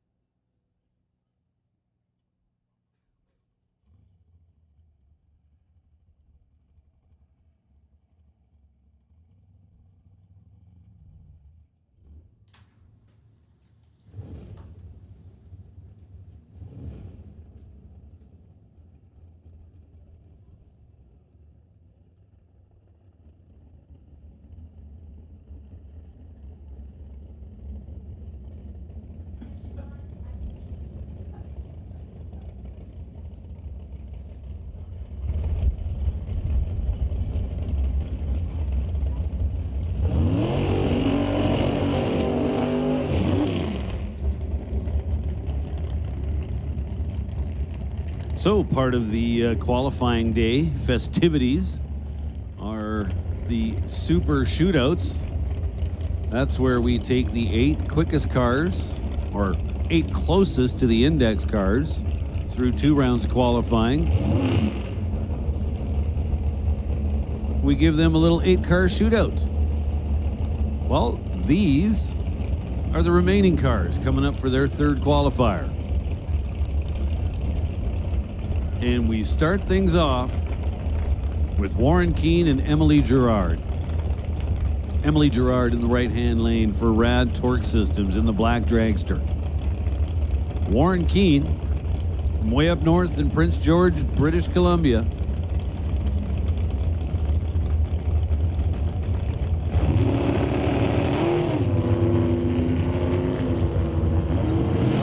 Couple of solid green lights.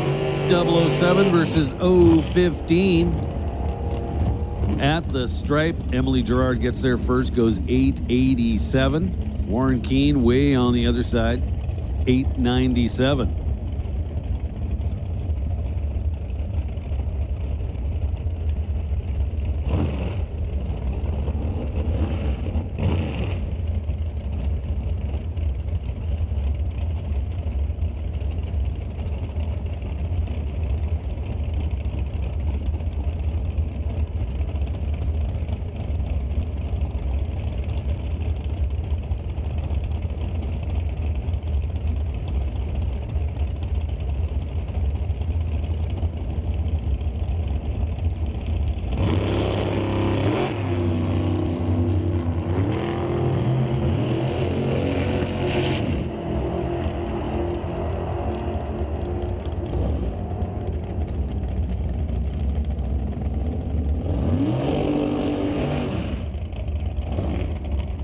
Well, Bobby Gordon found the 890 index, 890 with a 5, 168 miles an hour. Blue Hayball making a whole bunch more steam at the finish line, doing 183. It is under by just 11 thousandths, which is just about perfect. Now Reed Holland. He's going to line up with Grant Dury. Couple of Canadians, neither of them from British Columbia. Reed Holland wins the long haul award out of the two of them. So he's from Martinsville, Saskatchewan.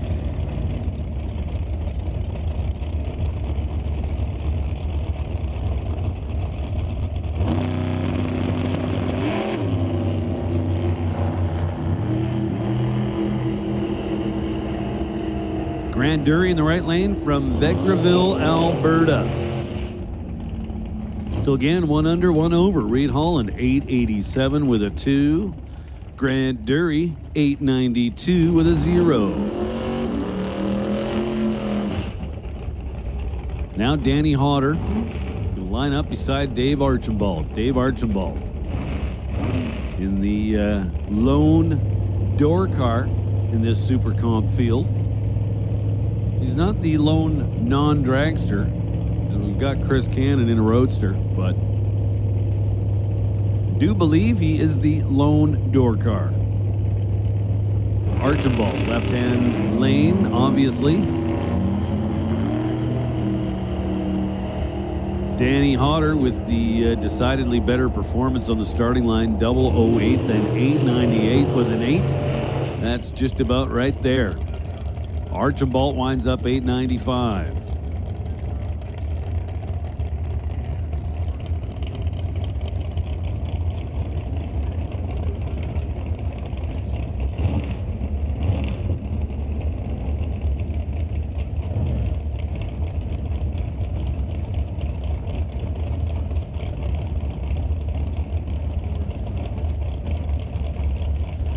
Attention in the pits, attention in the pits. Top dragster,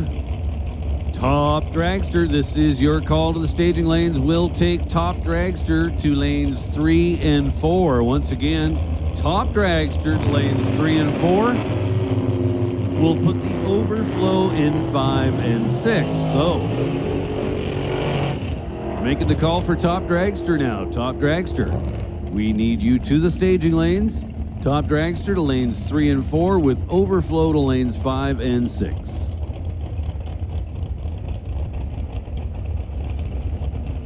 Brandon Hutchinson, 890 with a 3. Dead on, baby. Selena Lenahan was almost perfect. 1/10 thou away from being quad zip. But instead of that, she's got a red light to her credit. Now Greg Taylor and Paul Nero. Paul Nero.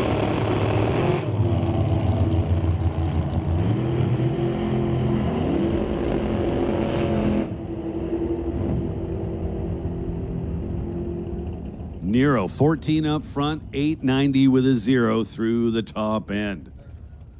Yeah, he's ready to go. Greg Taylor, pretty much dead on with a 0 as well. Under by just 1 thou. 889 with a 9. I think these guys are going to need some more time trials. What do you think? Mark Loftus now. Single, left-hand side of the racetrack. Loftus out of Sumner, Washington. 008 to start things off. 890 with a 5 to finish things off. How's 13 thou total sound? Sounds pretty good to me. Ryan O'Connor and Chris Cannon now.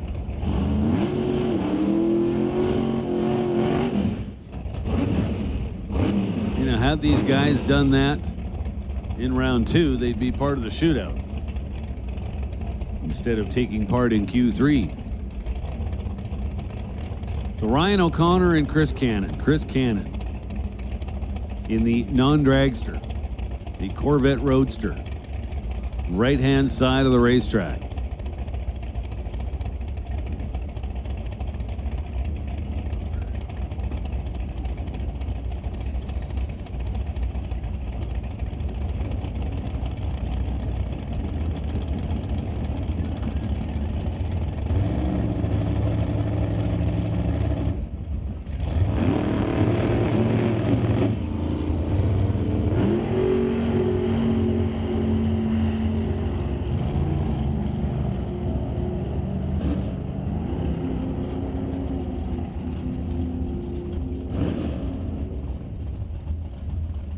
Well, things didn't go Ryan O'Connor's way. Some kind of starting line malfunction, and well, things didn't get better from there. He coasts across the finish line. Chris Cannon, 885.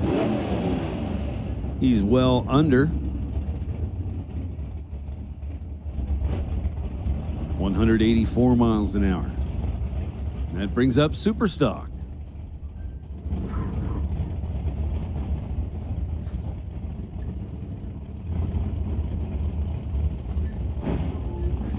Daryl Stobie, left-hand side of the racetrack. And that very cool 64 Chevelle. Nice. Wheels up, launch, both sides of the racetrack. Very, very cool. Oliver Baxter, behind the wheel of his Monte Carlo over there in the Lordco lane. Getting there first, it is Daryl Stobie. 10:09, 127. That's 91 under the 11 flat index.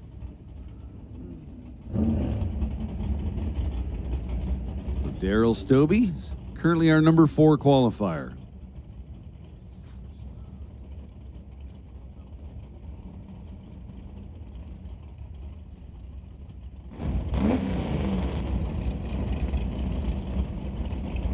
Nick Shepard. Here's a guy with a long list of accomplishments. Lines up beside Alan Marshall. Marshall in the 55 Chevy. Goes 11:62. Nick Shepard there well ahead of time. 10 seconds flat on the 10:10 index.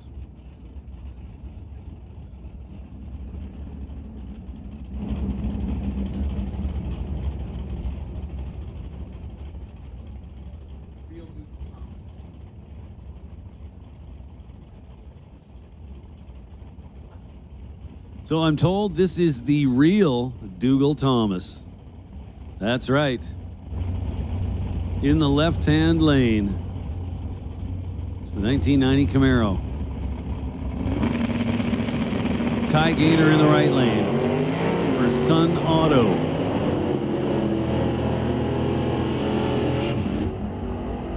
The real Dougal Thomas with a 25 light and puts 999 on the reader board. Doing 130 miles an hour. Ty Gaynor, 929 at 126. Just 126, obviously off the gas and coasting.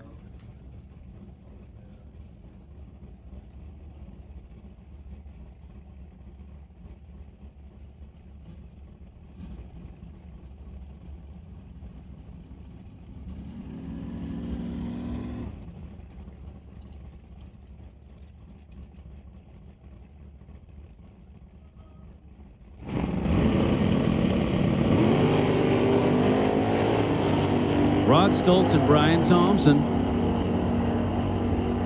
Thompson in the right lane, turns it a little bit red, but that's all right. You get away with that kind of stuff during qualifying. Can't lose on a qualifying run. That's a big plus.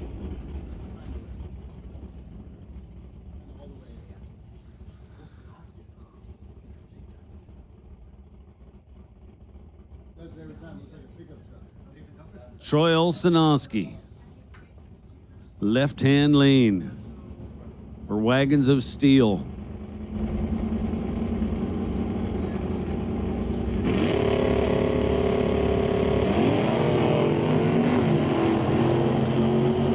Hey, listen up out there in the pits. Attention, the pits. Competition Eliminator. Comp Eliminator, this is your call to lanes 1 and 2. Comp Eliminator to lanes 1 and 2, please. Olsenowski goes 11:29, 116 miles an hour. 896 at 147 for Scott Burton.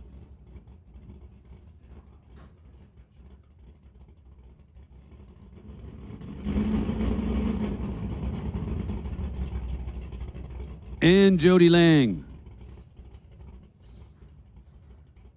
will be the final super stock entry to go down the track before we see them in eliminations. Jody Lang picking up another national event Wally yesterday. Getting it done. There's a reason why. Goes 16 on the tree. Nicely done. Off the gas. Somewhere in the neighborhood of the 1,000 foot. And coast through with 11:27. So he was not looking to pick up. Quite obviously.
These hands hold a lot of trust.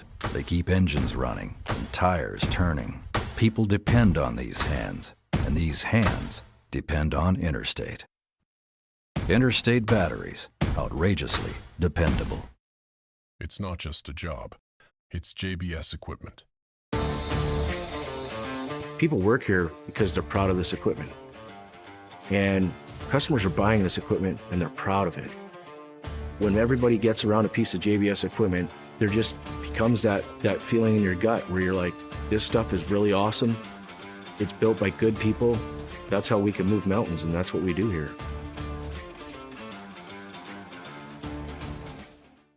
Hi, I'm Devin Handel. I'm with Tristan Plumbing. I'm the lead foreman here. You need people that you can trust.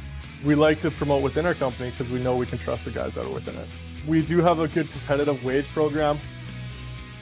I was working for another general contractor, and I wasn't really having the best time. I talked to the foreman there. I saw opportunities with the Tristan. I decided to take them, and it's been great. Workers, people in their mid-20s, or even people looking for just a new kind of career, it's been an awesome opportunity to get in right now. At the end of the day, I go home happy. You know, you kind of see what you build here. You can walk away from it and be proud. If you're ready and eager to build a career that grows with you, look no further than a Tristan Mechanical.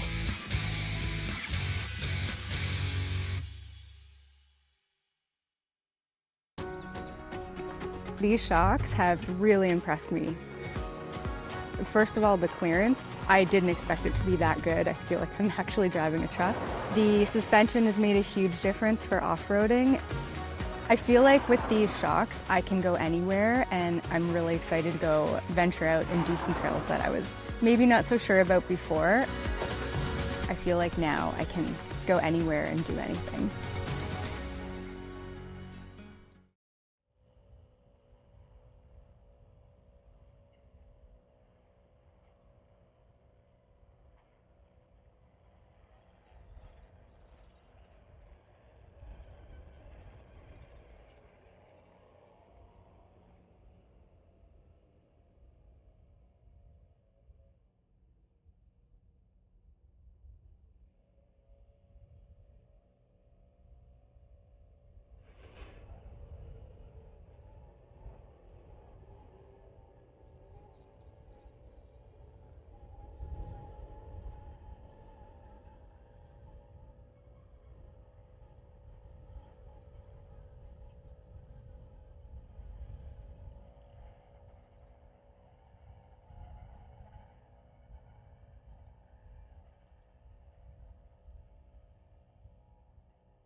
So safety out there, giving the track surface a little rub, showing it a little love.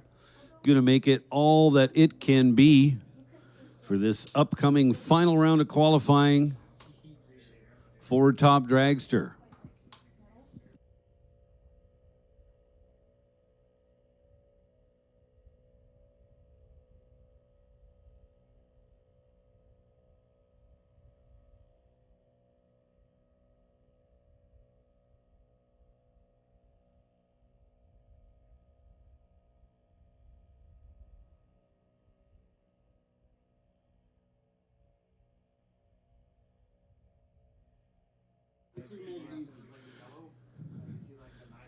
And another shout out to Rad Torque Systems, sponsor of Top Dragster in Division 6.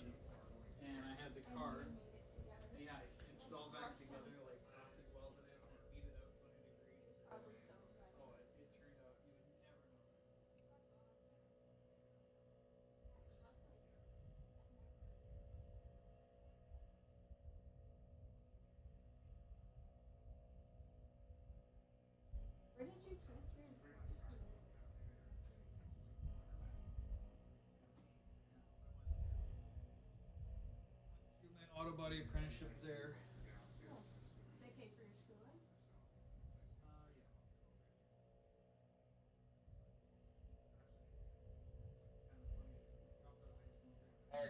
Did not work for me. I went to school for auto bodies, got 97% on the final exam, and then got the auto body apprenticeship, and then got. Likes. Yeah. He's good at. Yeah. Got some awards and stuff. That's awesome. Did you get top student? What about Prentice? Do you guys have top students in your class?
Attention to the pits. Hey, listen up out there in the pits. We need our shootout competitors to the rear of staging, please. All three classes, we need our shootout competitors Back to the lanes. Shootout competitors, this is your call to staging. Once again, super shootout competitors, we need you to staging lanes, please. So, top dragster, final round of qualifying. Here we go. First pair looks like this. Couple of local guys. Both of them actually pretty new to being behind the wheel of a dragster. Both of them with lots of experience wheeling various door cars in various different classes, but they both at the beginning of this year got behind the wheel of a dragster. So Brad Powell, Tower side.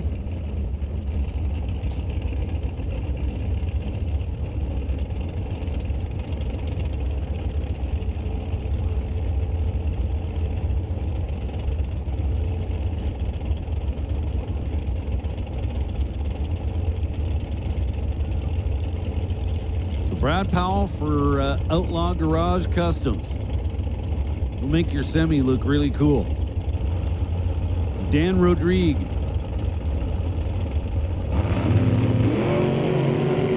In the right lane. Rodrigue is 005. Gotta say, Dan Rodrigue certainly not struggling in the learning how to cut a light in a dragster.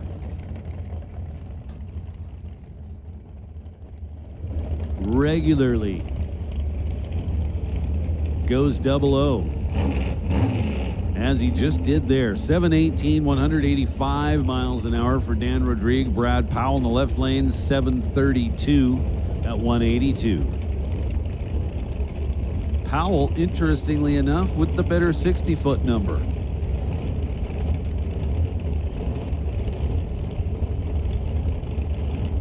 Now Monty Beagle and Cody Baker. I'm going to stand pat on what I said yesterday. Cody Baker and Jessica Jewell should swap hood scoops.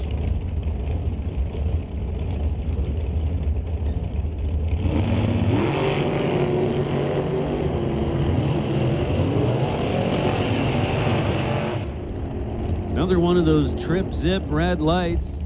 Monty Beagle turns it 210 thou red. Then goes 697, 192 miles an hour. Cody Baker was 009 up front. Then 711 at 187 miles an hour. Two more. Got the burnouts done, backed up, ready to go. Willie Oliver in the right lane.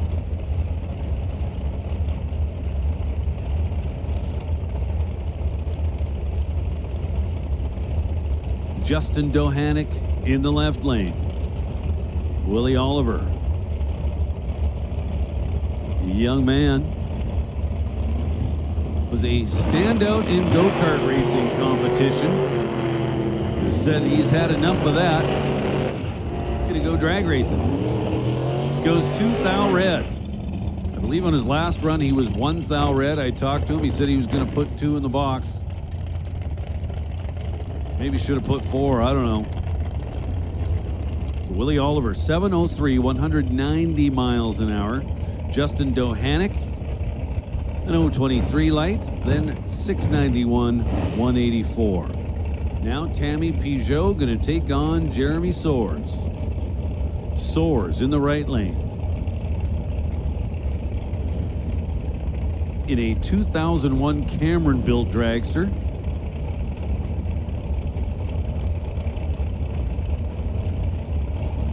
Absolutely gorgeous car in the left lane for Rad Torque Systems.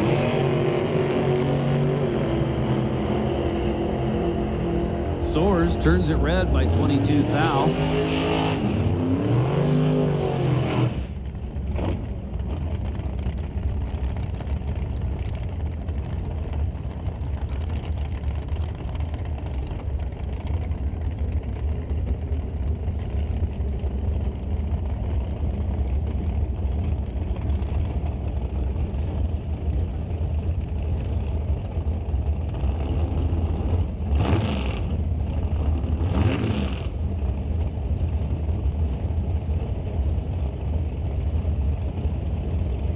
Tammy Peugeot, 720 at 185. Jeremy Soares, 738 at 179.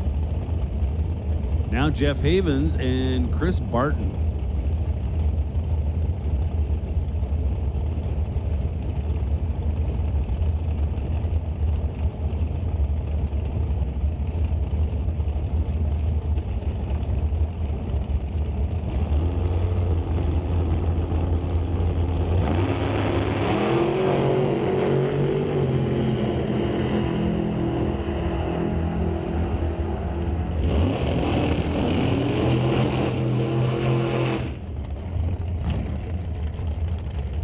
Jeff Havens, 644.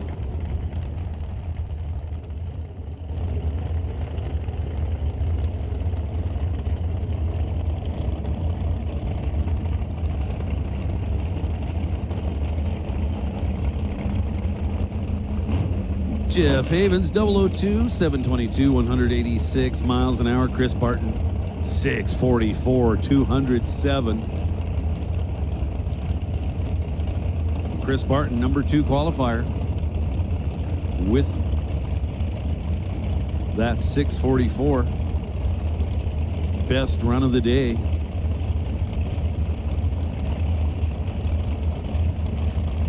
Benji Martin and Megan Lee Gaynor. Megan in the right hand. Absolutely gorgeous car. Look at the sun bouncing off of those pink hues.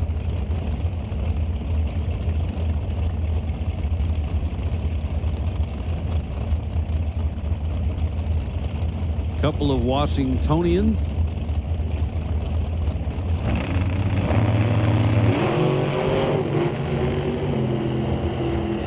So Megan's done.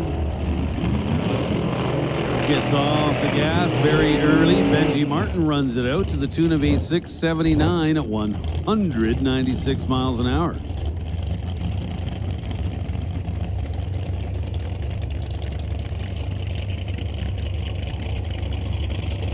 Here comes our number 1 qualifier, Aaron Stanky.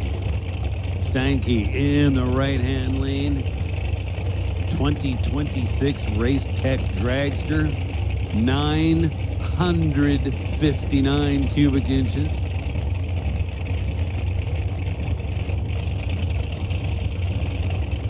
With about 6 or 8 nitrous systems.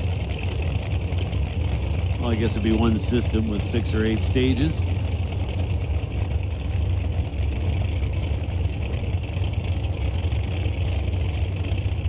Dan Provo.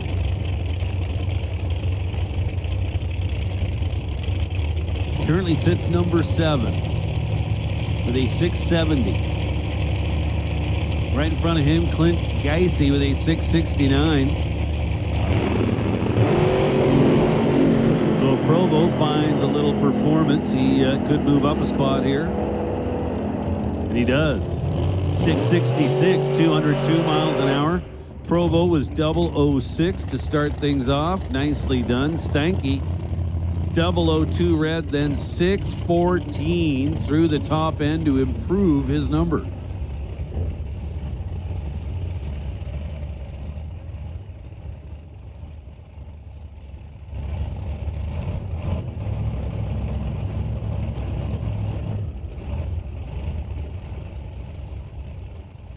Aaron Stanky at the 8th mile goes 398, doing 209 miles per hour. And again, 614 through the top end, trucking along at 226. Now Dylan Howe. Dylan Howe currently sits number 5 at a 663. Can he beat Megan Lee Gaynor's 662? I'm going to say it's a good possibility. No. Winds up 677. Off the gas and coasting through the top end. Not sure if he was experiencing some kind of trouble or just decided to get out of it. I like the number I've already got.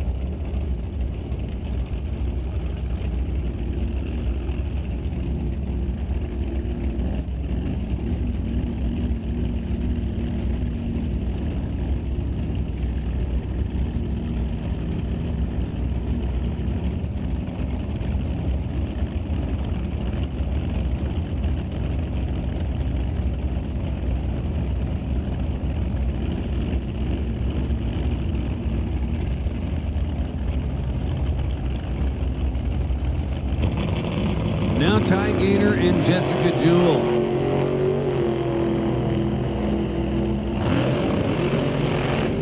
Ty Gaynor 013 and 801, 127 off the gas. 698 for Jessica Jewell, 191 miles an hour. Now Grant Dury and Ed Vanderkoy. Tower side for Spider Electric. It's a 2000 Yancer chassis.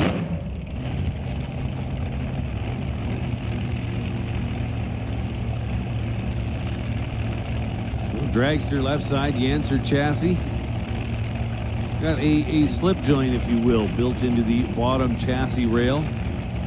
So if you watch the car closely when he leaves, I would say watch the area right in front of the engine. You're going to see it kind of arc up.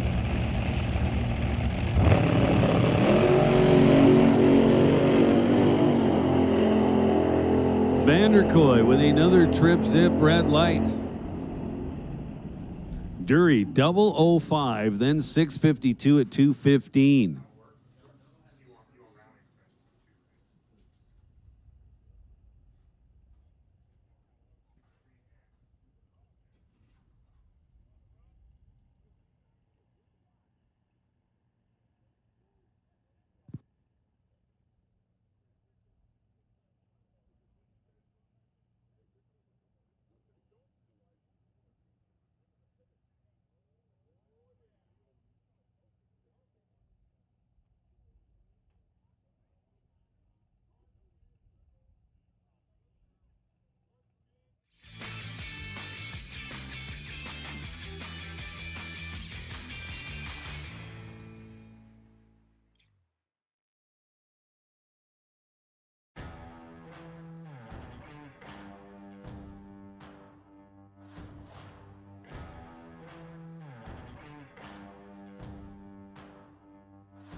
And that completes qualifying for Top Dragster. We now roll into Competition Eliminator. Should have all of our shootout cars to the rear of staging. Probably at least halfway sorted out by now.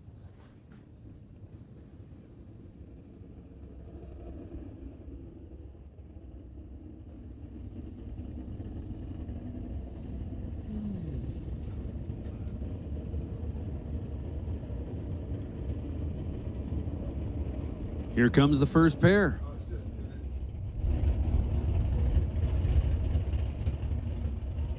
Some of this stuff we don't know till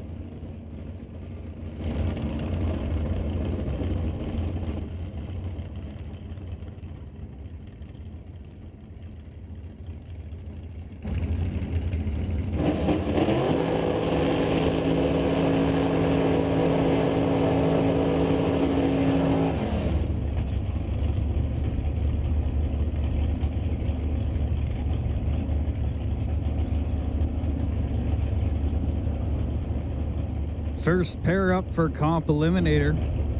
Joe Locke in the Camaro. Orange car in the tower lane. That's a 2017. He's driving along with Sonny's Racing, East Street Auto, Big Rob Sunset Cars, and Infinity Coach. Kevin Perkin in the right lane in the third gen Camaro.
Anthony Schmeidel up next in the left lane.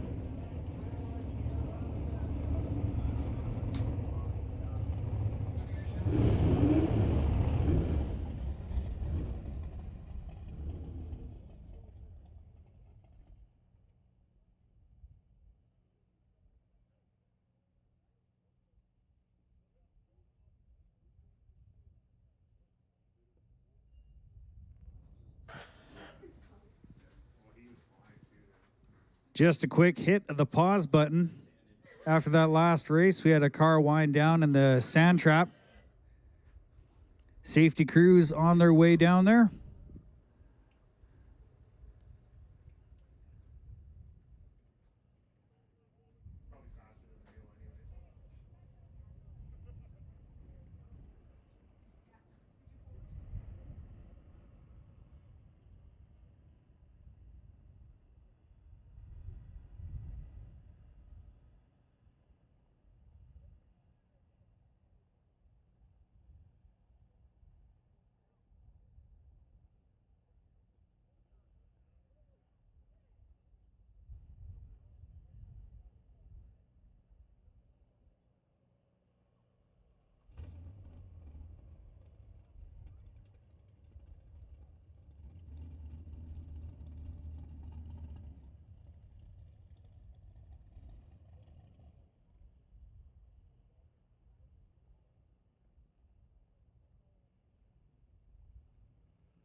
Well, driver, that car is out of the car and okay. So we're gonna get the car pulled out of the sand trap.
Well, track crew is getting that issue sorted out at the top of the track there. Just wanted to give another shout out to Rad Torque Systems. Rad Torque Systems, a Canadian company, founded in 1994 and headquartered in Abbotsford, BC. They design and manufacture high-performance torque wrenches and bolting systems, especially the battery, pneumatic, and electronic rad guns used in heavy-duty industries. Built right here in the Fraser Valley, Rad Torque Systems has become a global name in precision torque tools, keeping everything from race wheels and heavy haulers to mining gear and aerospace hardware tightened to exact spec.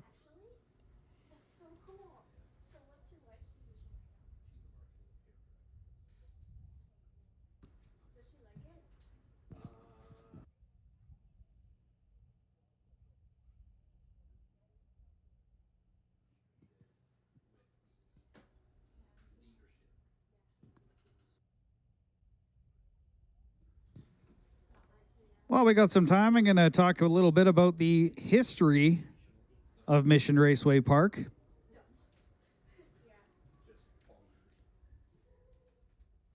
The River Valley Forward Drag Strip right here at Mission Raceway. Starting out with the early years from 1952 to 1965. Before the current facility existed, the BC Custom Car Association, one of Canada's oldest hot rod clubs, hosted races on unused runways at the Abbotsford Airport from 52 to 1957. The club spent the late 50s banking every dollar from car shows to fund a permanent home. The original Mission Raceway, 1965 to 1978. The first official Mission Raceway opened on August 26, 1965. Initially, the track lacked bleachers and even guardrails, but it quickly became an NHRA-sanctioned powerhouse. In July 1970, a world record of 212.76 miles per hour was set in the funny car class by Art Whipple and Ed McCulloch. Then in 1978, the District of Mission closed the track to establish an industrial park, starting a dark era for local racing that lasted over a decade.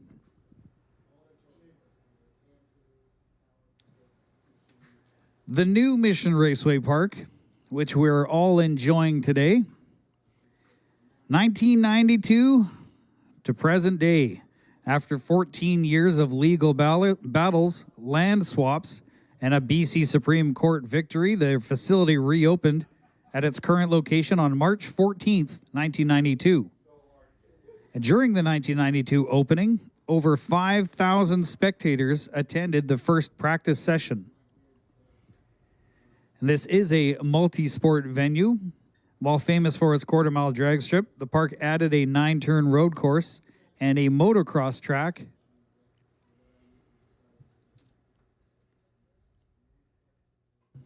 There is road racing here, along with drag racing, as well as drifting. Over recent years has become quite popular at the big end of the track. Around the road course, they split up the drift track into 2 different sections. So looking down the track towards the big end on the left-hand side, where a lot of the racers' trailers are parked, is the more advanced drift course, I guess you would say. And then the Lordco Lane on the right-hand side, that's kind of the learning track for the drift events that happen here at Mission Raceway.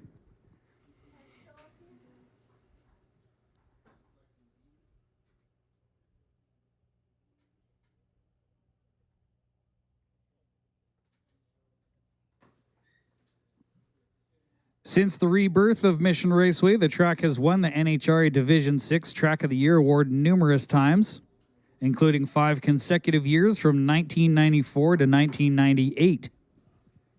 Because this track is at sea level, the air is denser, providing more oxygen for engines and allowing for faster times than almost anywhere else in the Pacific Northwest.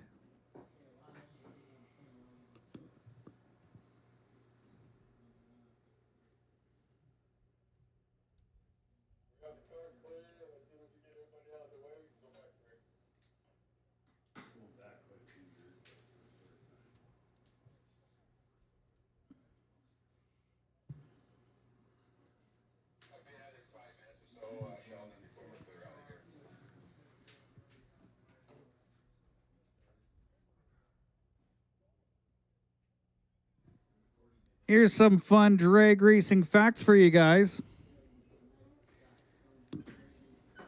The 540 revolution rule. From the moment the green light drops to the finish line, a top fuel dragster engine only rotates about 540 times, including the burnout. The entire engine life is often less than 900 revolutions per run. Let's talk exhaust. You ever see the top fuel dragsters and funny cars where they got the zoomies, the headers pointing straight up in the air? The exhaust gases shooting out of the zoomy headers aren't just for show. They produce up to 1,100 pounds of vertical downforce, helping keep the car pinned to the track.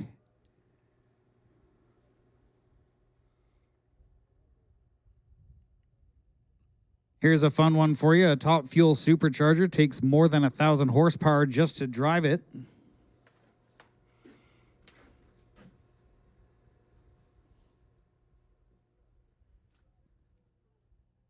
Something else kind of cool is if you see these cars when they launch, how the rear tires, the slicks really crinkle up. That's the tire actually acting like a spring. When you see a car's tire wrinkle the sidewall, not only does it squish down and create a larger footprint on the ground, but that wrinkle is stored energy, so the tire itself acts as a spring off the starting line.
Spectators in the crowd, just wanted to extend an invite to you guys to the Friday night street legal drags. June 19th is the next one that's coming up. $15 to get in. $15 for a night of racing. And it's the street legal drag, so anyone can show up. And what they drive on the street, show up and show off. $15 to get in. If you're a Mission resident, that is free 99 to get through the gates. No cost to residents of Mission, BC. And it's put on by Mopac Auto Supply.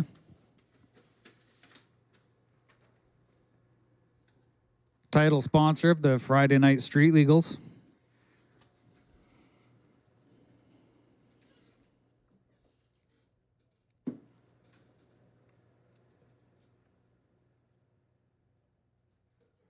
At Lordco Auto Parts, we're here to keep your world moving. From our fully stocked aisles to our friendly staff, we've got what you need for every project, big or small. Our team works hard to ensure that the right parts are ready when you need them. Whether you're tackling repairs at home or keeping your business running smoothly. With fast deliveries to local shops and expert advice, we're proud to be your trusted partner on the road ahead. Lordco Auto Parts, driven to keep you moving.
Anthony Schmiedel in the bantam in the tower lane.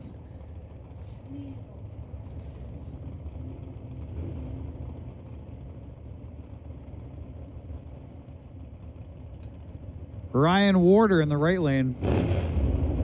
In the Sunfire, 5 times national event winner.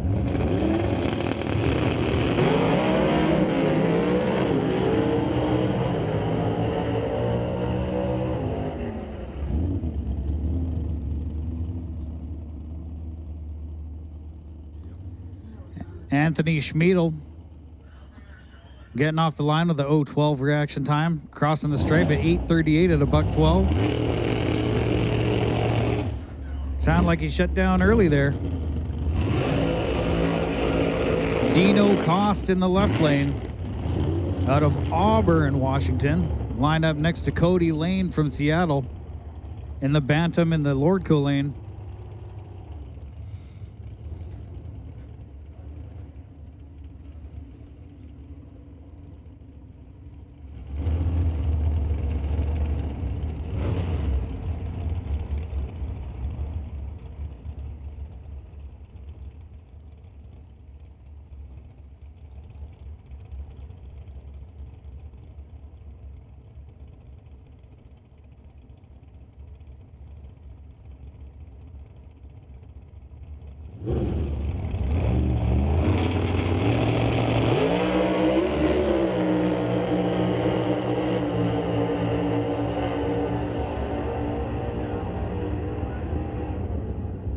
Cody Lane putting down a 766 at 136 mile an hour. Dino Cost with a 774 at a $174.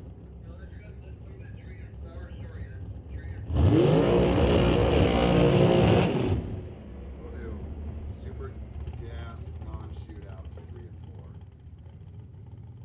and 4. Attention in the pits, attention in the pits. Super Gas non-shootout cars. Super Gas, the non-shootout guys. We need you guys in lanes 3 and 4. Super Gas non-shootout, come on down to staging lanes 3 and 4, please. Thank you. We got Kimberly Carter in the dragster in the tower lane for a solo rip down the track.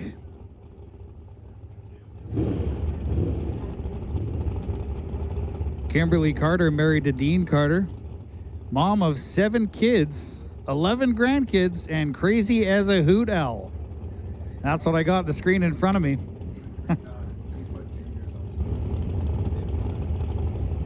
Attention in the pits, attention in the pits. Juniors, you're on standby. Junior Thunder, Junior Lightning, you guys are on standby.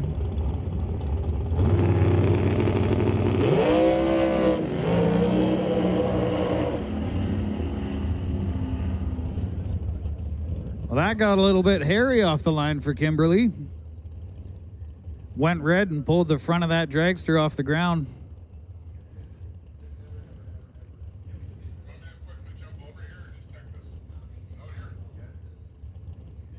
Managed to get everything straightened out.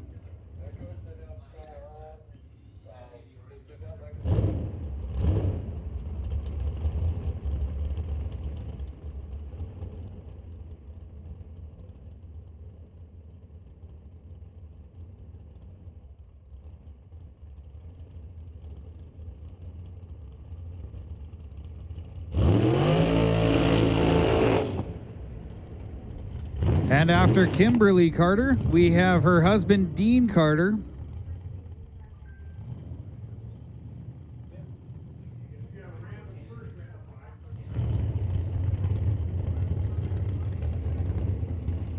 Dean Carter, 7-time divisional champion, 3-time national champ.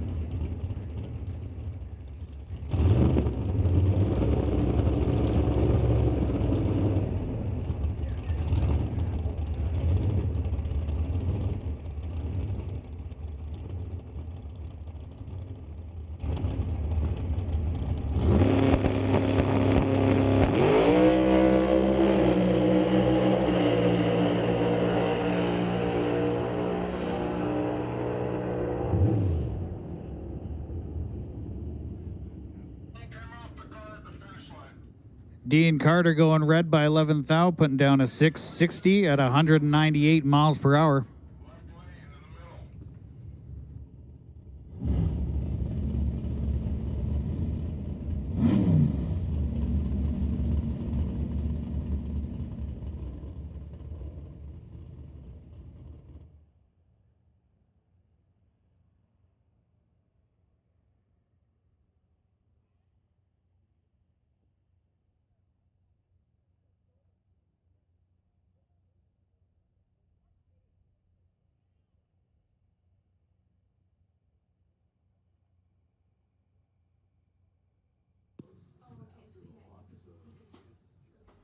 Look who came to the party. He skipped round 1 of qualifying. He skipped round 2. And I was pretty sure we weren't going to see him. But yesterday's winner, Jeff Lane, is sitting in the water box for Q3. Hammered the index yesterday to get the win.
So we got a little bit of work to do on the track to make sure that it is competitive and, more importantly, that it's safe. So you got a few minutes here. If you want to grab a snack, grab a drink. We're getting the tractor out. We'll get it cleaned up. And then we'll get Jeff Lane sent down this track.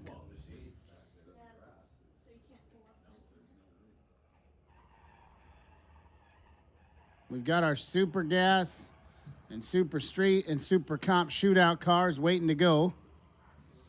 We'll kick things off with Super Street here in a minute. We're down to 4. We'll turn it into 2.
So we're back in the tractor, back into its spot. We're about to get underway. The final pass of Comp Eliminator. It's Jeff Lane. The 2005 Chevy Cavalier E Super Modified. His index is also heavily modified.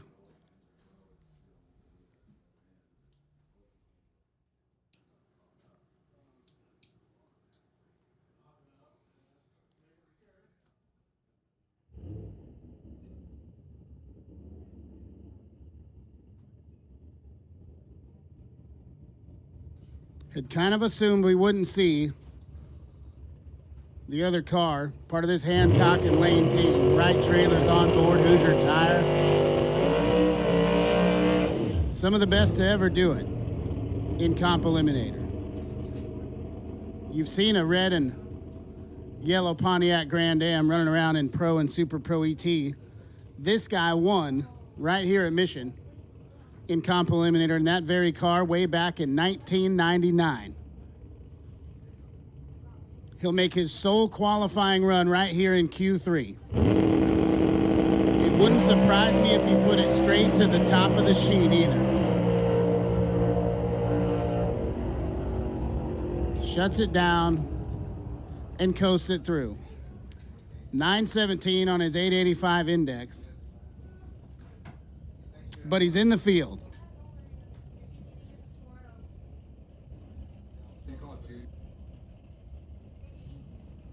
Junior dragsters to lanes 1 and 2, please. Junior dragsters, we will take you to lanes 1 and 2. Round number 2 of your Super Gas and Super Street and Super Comp shootouts. We'll start out with Super Street. It's Dustin Ward and Dustin Martin. Ward's in the left, the 67 Dodge Dart. Finished number 2 in Division 7 Super Street last year. Dustin Martin to his right. He won the side bet this morning. I think he collected about $6. 1090, the number we're looking for here in Super Street.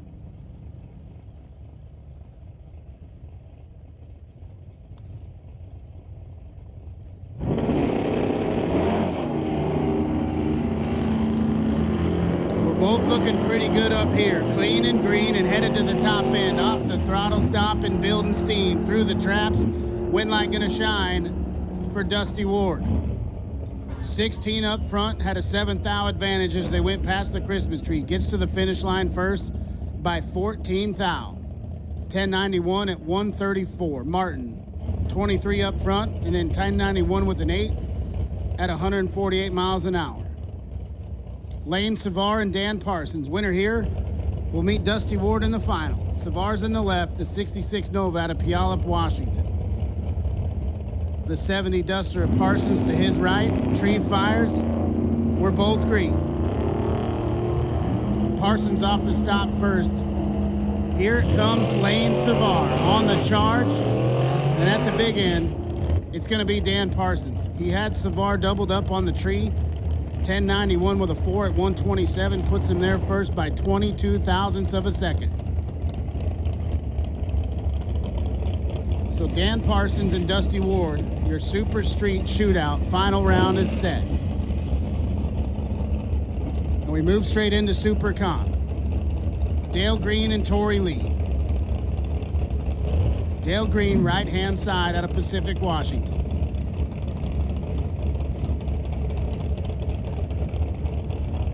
Lee sits to his left. He's claiming Arizona on his tech card.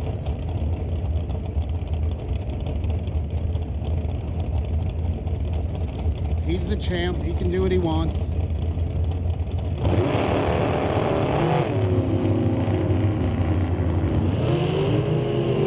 Tori Lee out front, and Dale Green is in a little bit of trouble.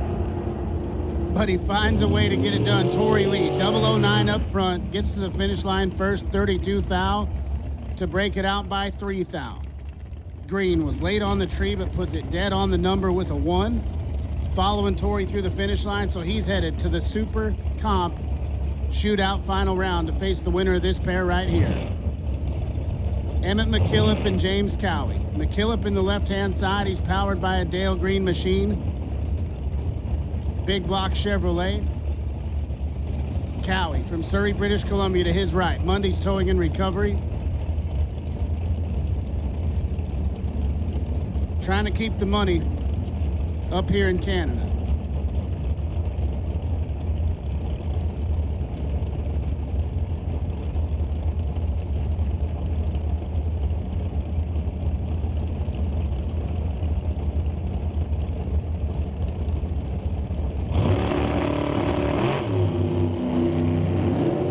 It's going to be Emmett McKillop, James Cowie's 12 thou red, and the race is over.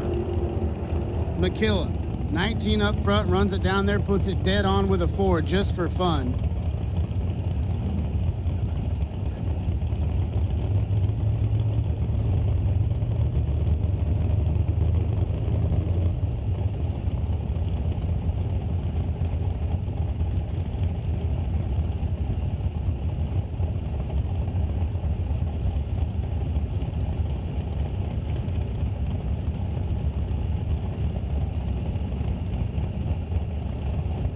Josh Meloff and Eddie Plaisir now.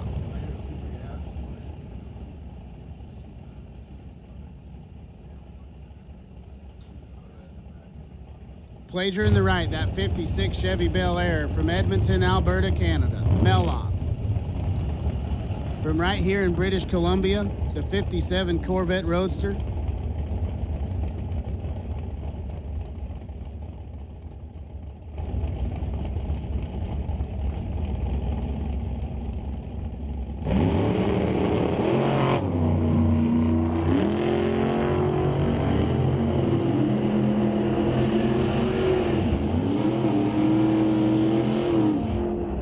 .002 up front for Eddie Plaisir. He's going to get the win light.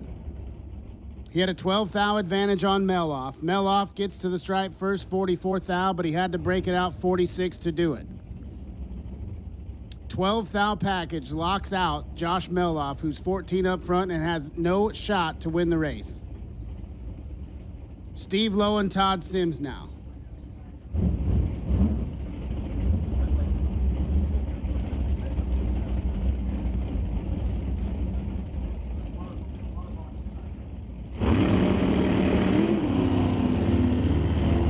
Steve Lowe turns at 11 thou red.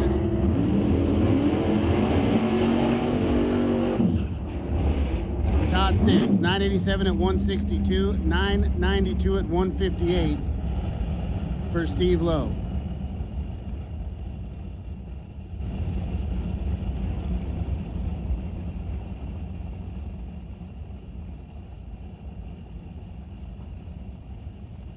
So now we move into the final qualifying session for everybody else in Super Gas. Keith Peterson and Mark Simmons. Simmons in the right, Peterson left.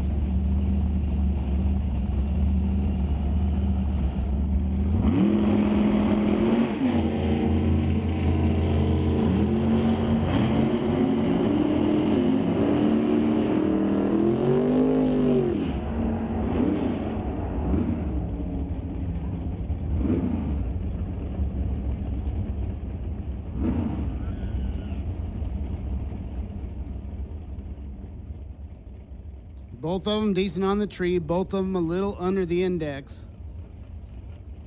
And that's probably right about where they want to be for tomorrow.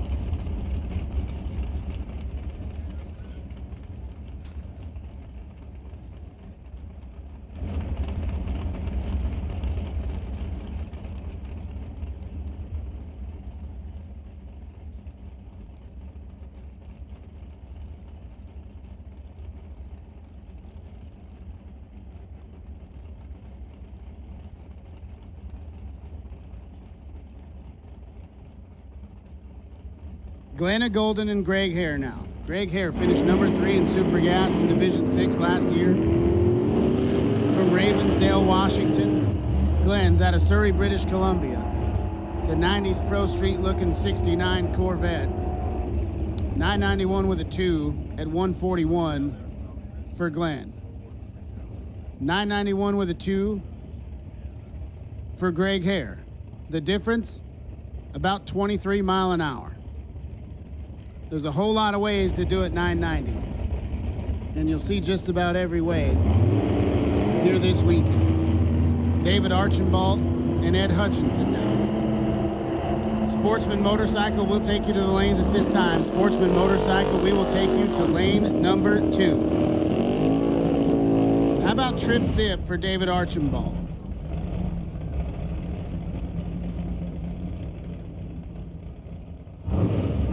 Runs down there, puts it 987 at 162. 985 at 159, the number for Hutchinson. Andrew Sargent and Daryl Baker now.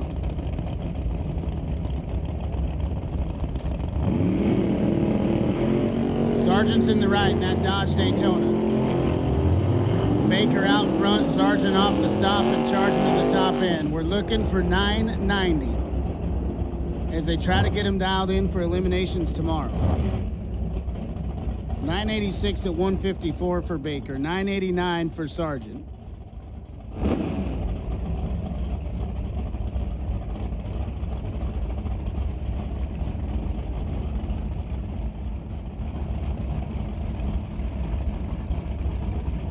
If you're in the stands and you're watching Superclass racing for the first time and you're wondering what it's all about, just think of it like a bracket race, but everyone's got the same dial. So they leave at the same time, they're trying to hit the same number, get there first, don't break it out. Brent McKinney and Sandy Bracey Nero. Sandy's 3 thou red and then 987 with a 5 at 169. 986 at 166 for McKinney.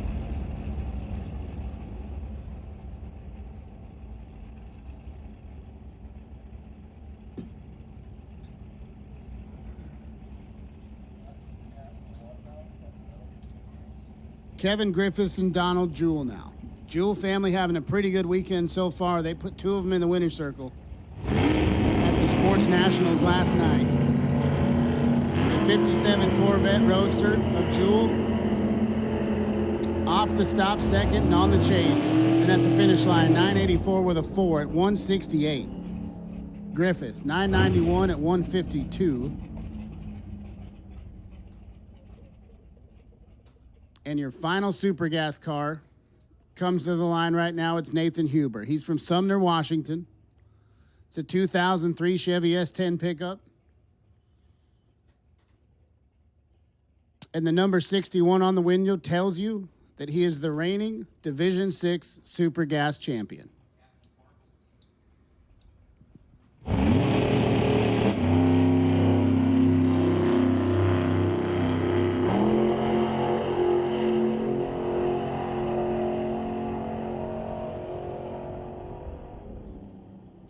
.988 with an 8 at 164 miles an hour after he's 12 on the tree. Nathan Huber is right where he needs to be.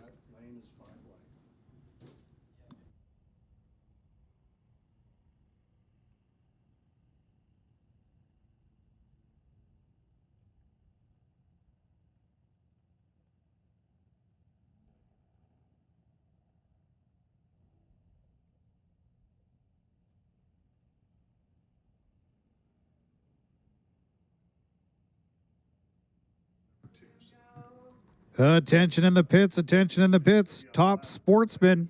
This is your call to staging lanes 5 and 6. Top Sportsman 5 and 6.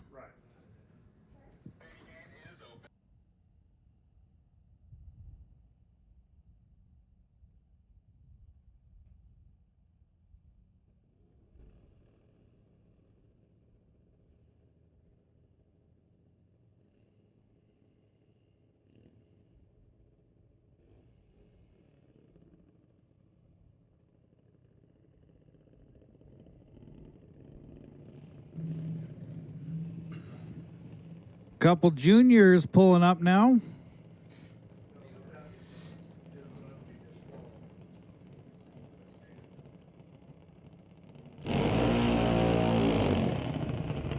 Cadence Rodrigue in the left lane. In the 06 Creative Dragster. Blue car with the black flames. Jackson White in the right lane. In the Hulk Machine. Jackson White driving along with Pioneer Trucker Trailer. Walco, Lordco, and TNT.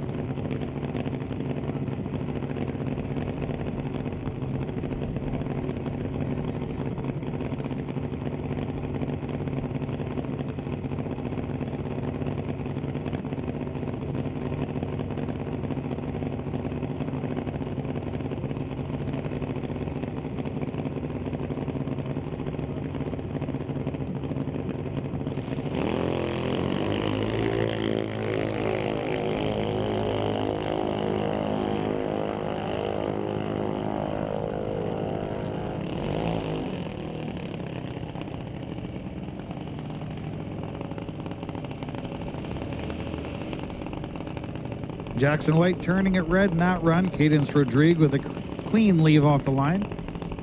Cadence putting down an 896 at 72 miles per hour. Jackson White 1396, 8th mile ET at 44 miles per hour. We got Paige Barlow in the tower lane.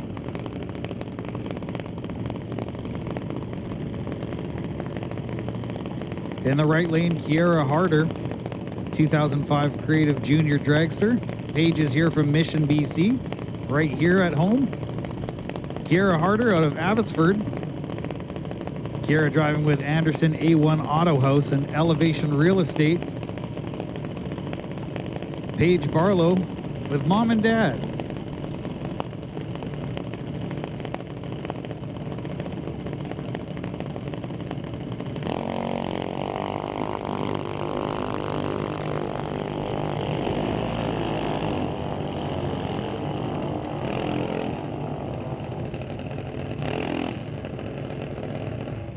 Kiera Harder with a clean run, putting down 12:21 at 50 miles an hour. Paige Barlow with a 10:46 at 59 miles per hour. Now we have Alex Green in the left lane, driving a 2017 Mike Boss Junior Dragster. Driving along with Abstract Glass, True North Mechanical, and Lordco. Owen Armstrong in the right lane. Owen's piloting an 04 Creative Junior Dragster with Armstrong Family Racing.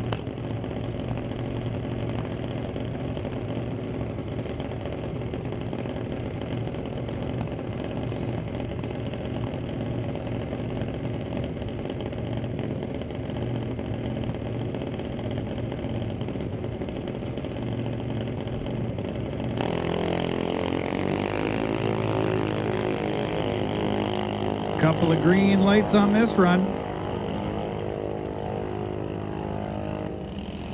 Alex Green getting there first with an 895.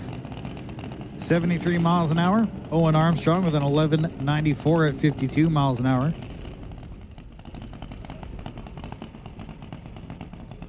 Now we have Pearson Mass with New Elevation Civil Construction in the left lane.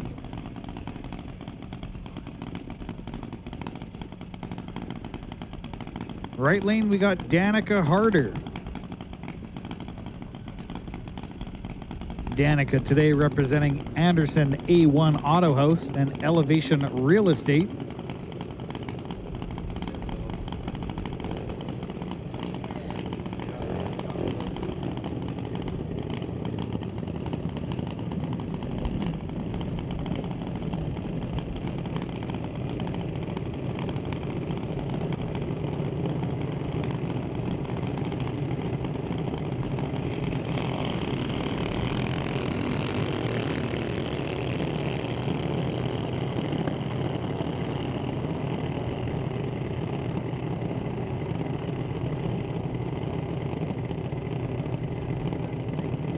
Pearson Mass putting down an 1195 at 52 miles per hour. Danica Harder running an 1185, also 52 miles per hour. Now Grayson Mass.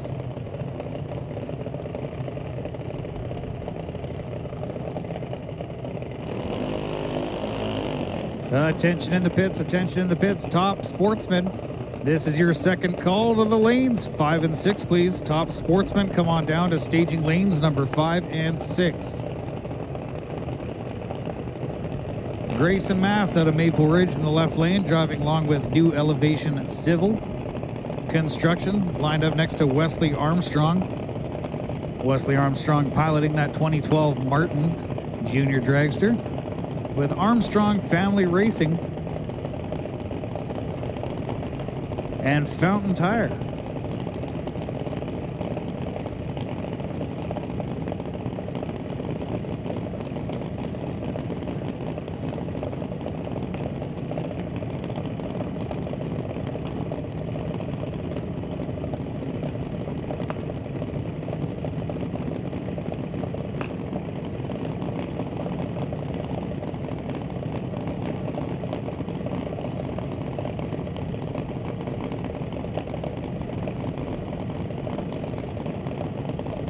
Can see the Junior Dragster wiggle.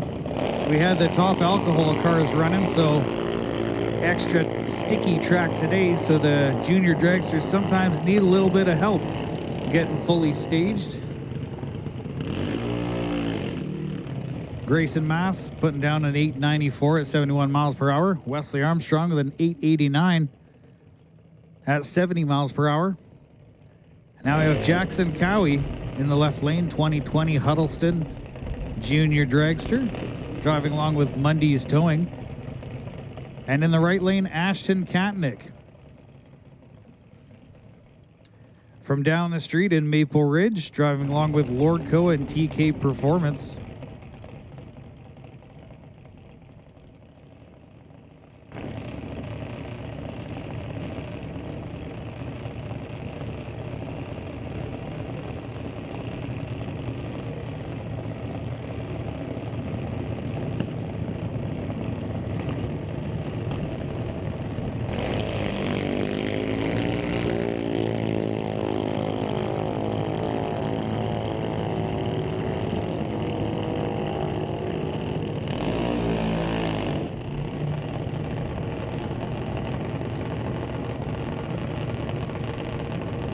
Ashton Katnick got a little excited at the starting line. Left a bit early, put down an 880 at 74 miles per hour. Jackson Cowie running a 1500 at 41.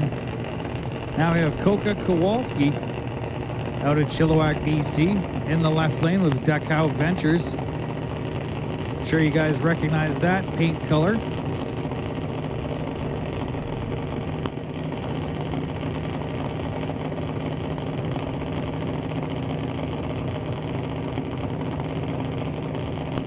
Grayson Fossum in the right lane from Tacoma.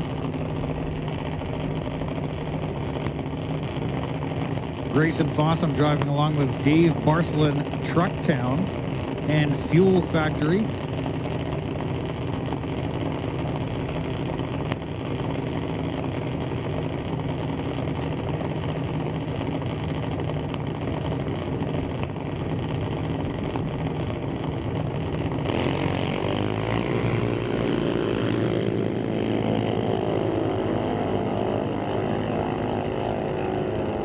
Both drivers going red. Koka going red a little bit less.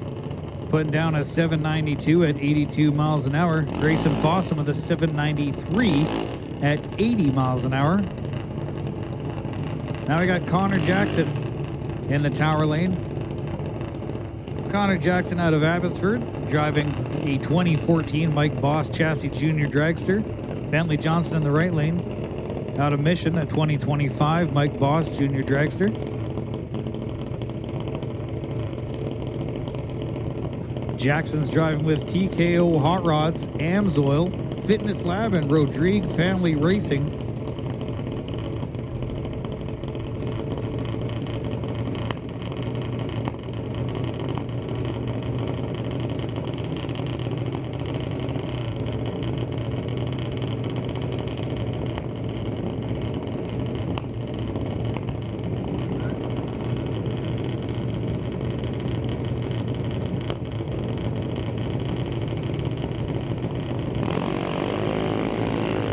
Couple of green lights. Connor Jackson getting off a little bit quicker. 021 reaction time. At the light, putting down a 789 at 81 miles per hour.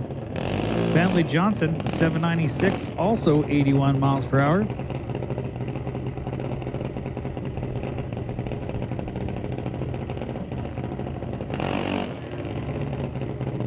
Now we have the Heavy Metal Flake and Red Candy dragster of Adam Katnick.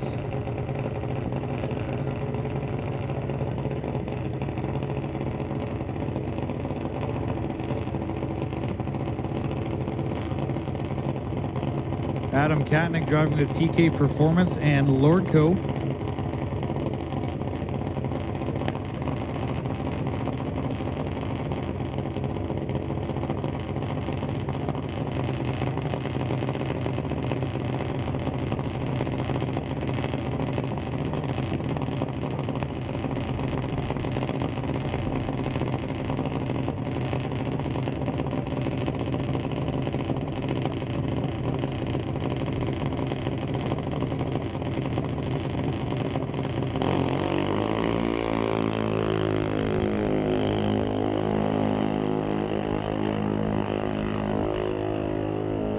Clean off the line for Adam Katnick.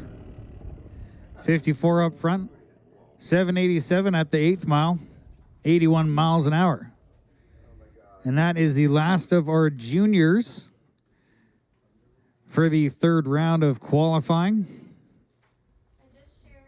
Looks like we got Sportsman Motorcycle up next.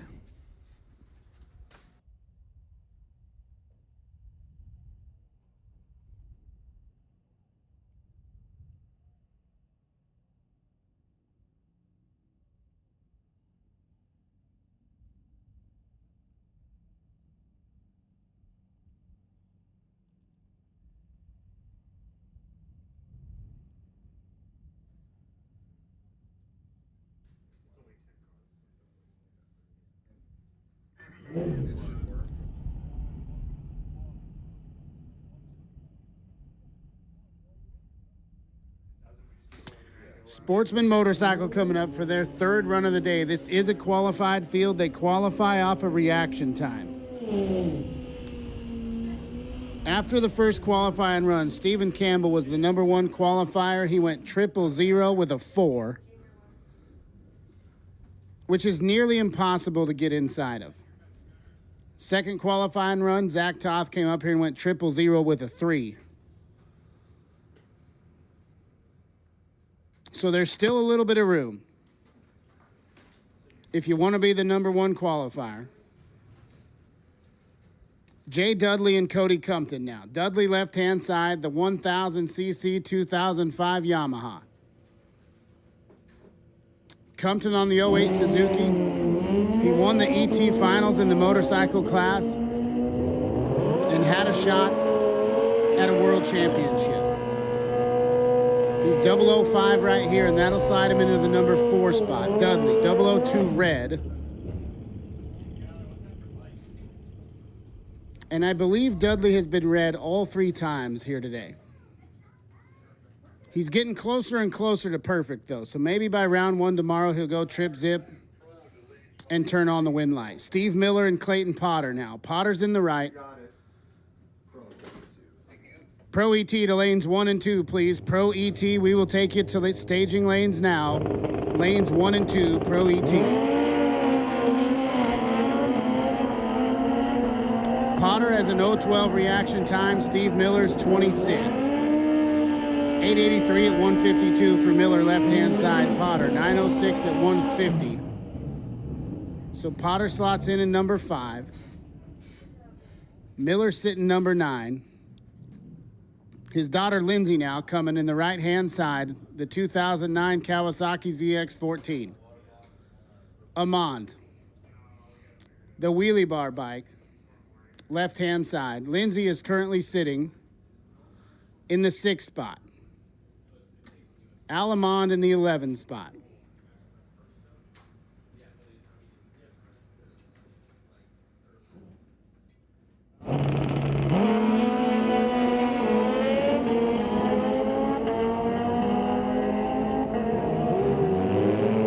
Top end, 897 at 142 for Alamond. He's 12 on the tree. Miller, 9:27 at 145 mile an hour. So Al jumps up the board to number 6. Lindsay sitting number 7 now. Don DePeel and Doug Perret. Perret's on the snowmobile, right-hand side. That's a 1,000cc hot rod. And DePeel, old trusty. Finished number 3 in Division 6 last year. Multi-time division champion, former world champ.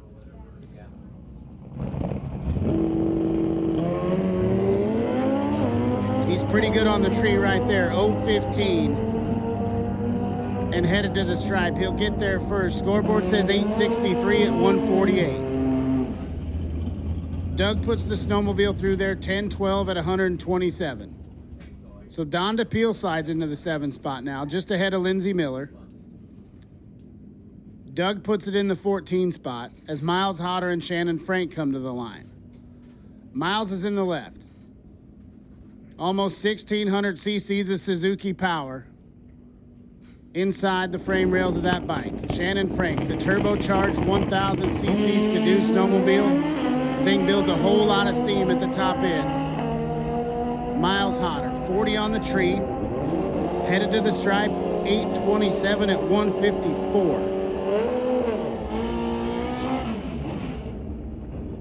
8:20 at 1:65 for the snowmobile. So Shannon Frank in the 13 spot. Miles Hodder slots it in number 9 as Adam Hetler and Cody Miner come to the line.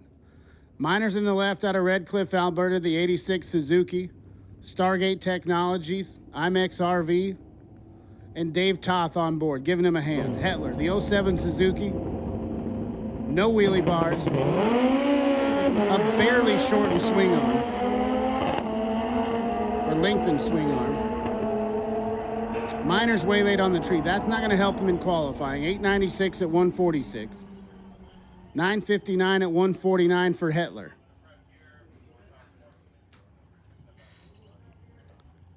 So Hetler slides in at number 10, Cody Miner. At number 15, your top 5 looks like this. Zach Toth, Stephen Campbell, Riley Toth, Cody Compton, and Clayton Potter.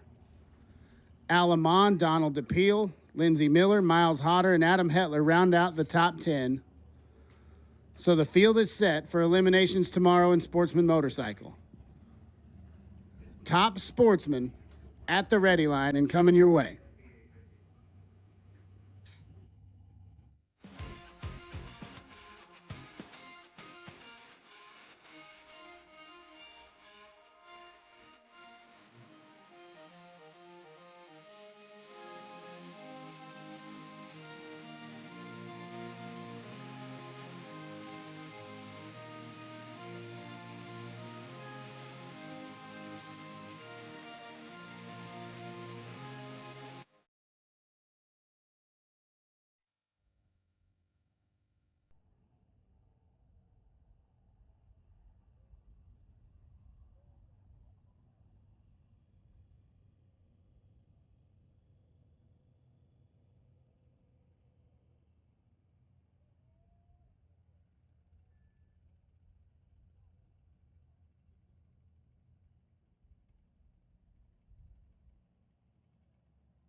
Attention in the pits, we got a parts call. We're looking for a 6x1 helicoil insert.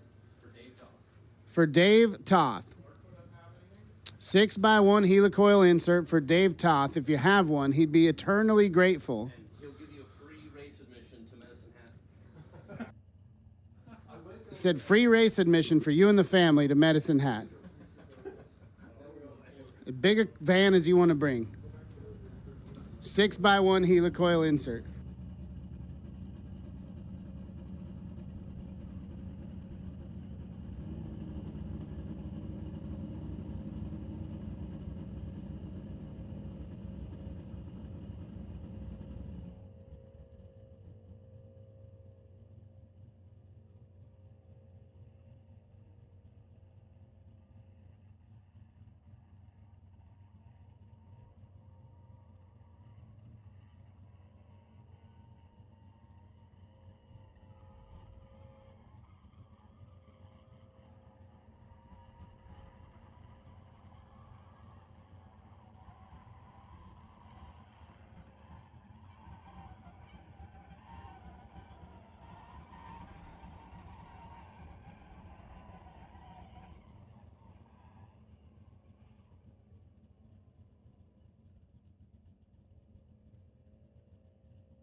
Yes, sir. David Kowalski putting on a show. The Dragon Drive Nova taking it down to 330 feet.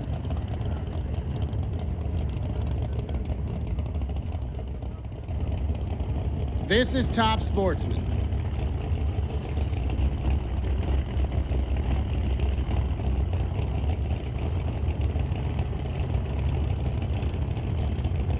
Jan Christensen, left-hand side, pulling it up to wait patiently.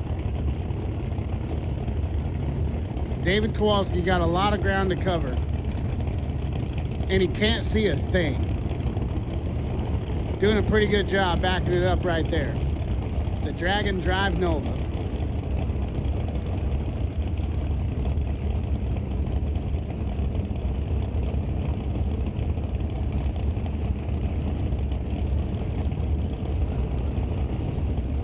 The air has started to come back around a little bit here this afternoon.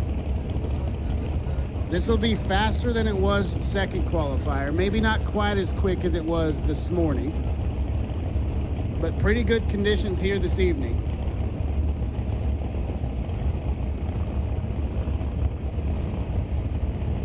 Kowalski, currently sitting in the number 10 spot. Christensen sitting number 9, right ahead of him. See if they can make a move here in Q3. Neither one of them still are on the tree, but they're making some steam at the top end. 7:14 at 189 miles an hour for Jan Christensen. Kowalski, 7:16 at 193. So they stay put at 9 and 10.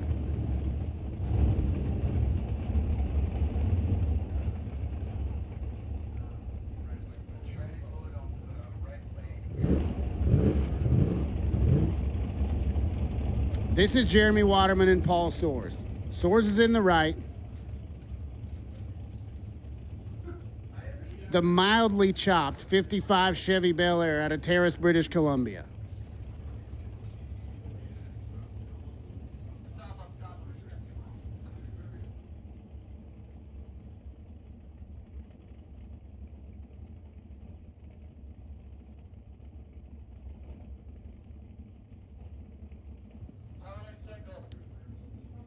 Some mechanical issues for Paul Source, so Jeremy Waterman will get a free look at the finish line here all by himself. 042 up front, 106 to 60 foot, and 721 at 190 miles an hour. Jeremy Waterman, the number 11 spot. Looking to keep some momentum going here this season after he got the win at the Vegas Divisional not too long ago.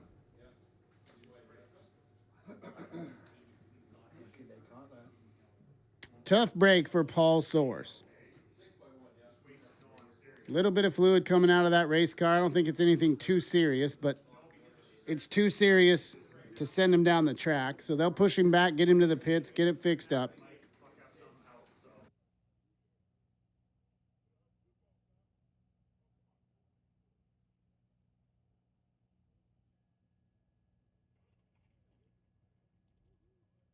Attention in the pits. The helicoil has been found. So the Toths have their helicoil. They're sending a whole carload of people to Medicine Hat.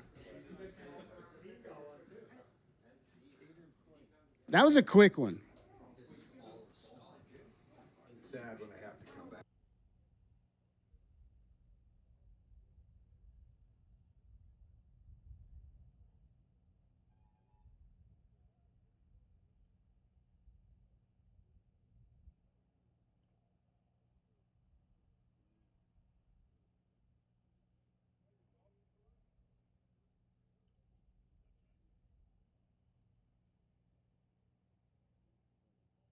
So a little scrub-a-dub on the starting line. Cleaning up some fluid. If you're cleaning up your hands, make sure you're using Vision 1 hand cleaner. Long day in the shop or a long day here at the track. You've been spraying brake clean on them, using race gas, whatever it takes to get the grease off. But your hands, they deserve better. Vision 1 hand cleaner is doctor developed, it's heavy duty, and it's made with natural oils. They're designed to clean tough grease while being easier on your skin. You tear up enough stuff at the racetrack, don't tear up your hands. Get Vision 1. Go to vision1handcleaner.com, check them out on Facebook. It's real good stuff.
Will Yakimitz and Scott Robinson. Yakimitz sits number 3 right now. 6:44 at 2:21 was the number he posted earlier today. Robinson, out of Chilliwack, British Columbia, Rad Torque Systems on board. Postma Farms, JS Power Sports and Speed Shop, and of course, Lordco Auto Parts. Robinson sitting number 21, hoping to make a move. He'd have to be better than 770 to improve his spot. Yakimitz solidly locked into the number 3 spot and quite a ways off the number 2. Don't expect to see any movement from Will. I don't know how we got away from our parents and did it, but. And we don't see any from Scott Robinson, but he does improve. That's his best run of the day, 772 with a 7 at 177. Yakimitz, 678 at 161. Well off the number from earlier today.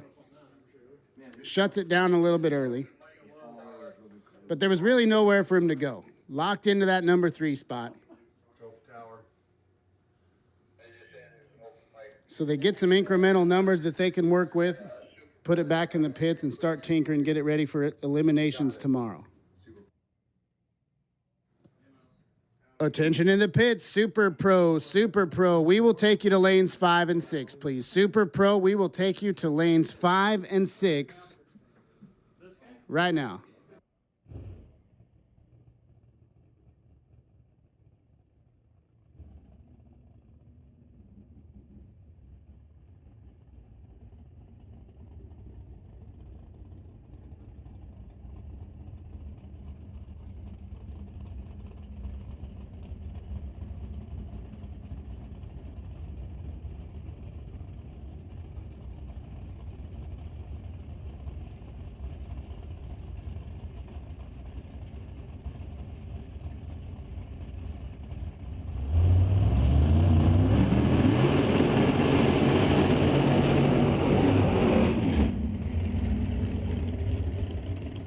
Couple nice side-by-side burnouts right there from Darren Williams and Bill King.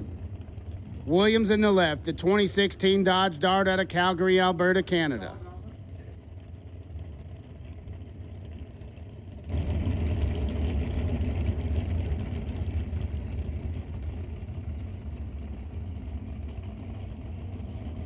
Bill King from Sandy, Oregon, backing up the 2004 Cavalier right-hand side. Brand new power plant sitting under the hood scoop. It's got a Hemi. Bill King sitting number 5. And he's kind of in one of those spots too. Number 6 is 500ths behind him. Number 4 is over a 10th quicker. And at this time of day, I do not expect Bill King to move up the sheet. Darren Williams sitting in the number 12 spot, has some room to move here. But he's off the gas early and coasting through the finish line. King, 697 at 207.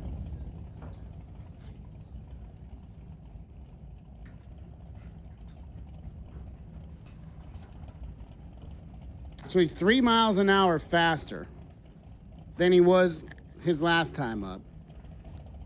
But quite a bit slower on the ET. 855 at 113. No help for Darren Williams.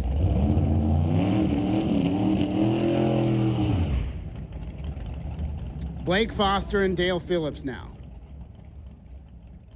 Foster's in the left, trying to get it in reverse. There we go. From St. George, Utah, that 69 Camaro. And Phillips, that 67 fastback Mustang with 699 cubic inches. Whole lot of motor. Sitting in front of Dale Phillips. And he sits number 16 on the sheet. Blake Foster tagging the back end of the pack here. Trying to improve a 789. But if he wants to do that, he's going to need to leave the starting line. Dale Phillips, Clicks it off, coasts it through 823 at 121.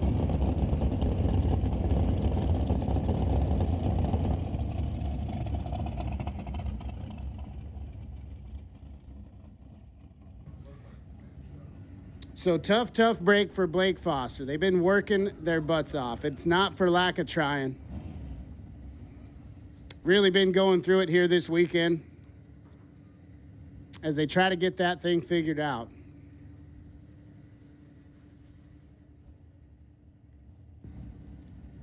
What's up with that thing? Is it just a pile of shit or like? Oh, what it do?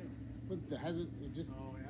All weekend it's been just one thing after another. And it's like I don't know if he's new to. Like, is he new? You ever heard of Blake Foster? Yeah, I've ran a few in Vegas, but I thought he had a dragster, so maybe that is a new car. It's been just a nightmare for him all weekend. Is that a new car for Foster, Mike? I'm not sure what he got. It's a pretty good looking car. Like, it looks like it should be fast.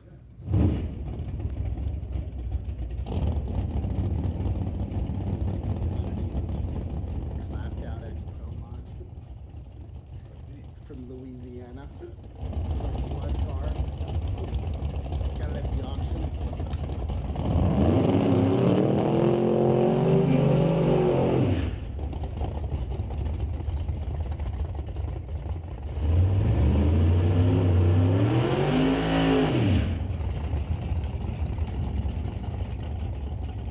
John Ermish and Brody Soares now.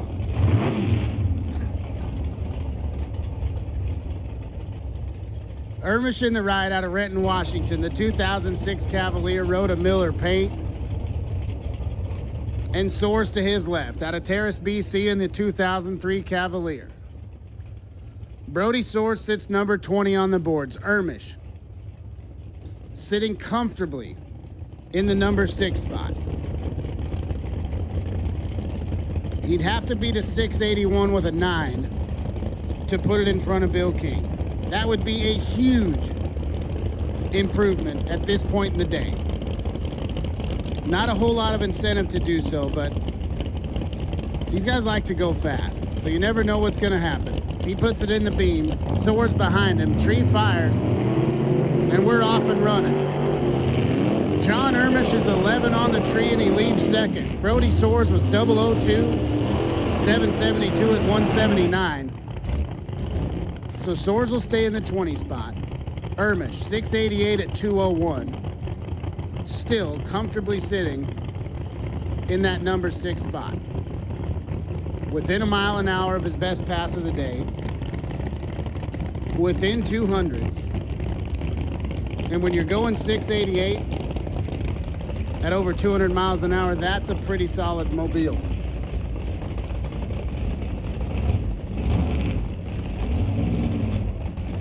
Kevin Shear and Aaron Steinke now.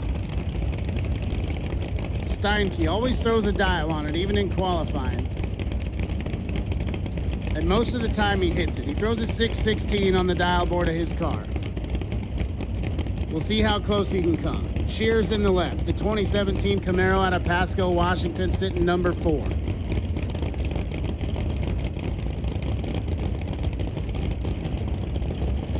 To move it up to number 3, he'd have to be faster than 644, and I would venture to bet that that would be a record pass for that vehicle.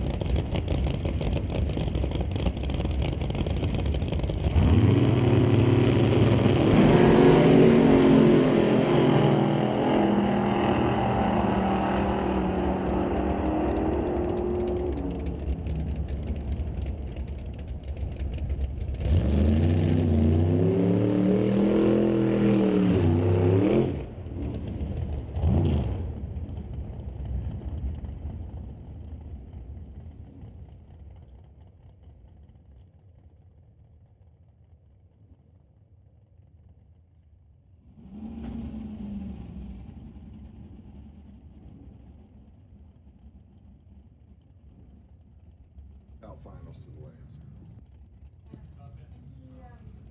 Attention in the pits, shootout finals, shootout finals. We'll take you to the staging lanes at this time. Shootout finals, we will take you to the staging lanes at this time. Tommy Gaynor. Son Ty backing him up. Wife Megan standing off to the side. The Bob's Profab machine, currently sitting number 18. He's got that thing figured out on the tree. He's been cutting some lights so far this weekend. His best pass so far, 755 at 182. We just saw Kevin Shear improve on his best pass. So we've got the conditions that'll allow for it. See if Tommy can move it up the board. He'd have to be better than 753, so he got to be a little over 200 quicker than he was earlier today.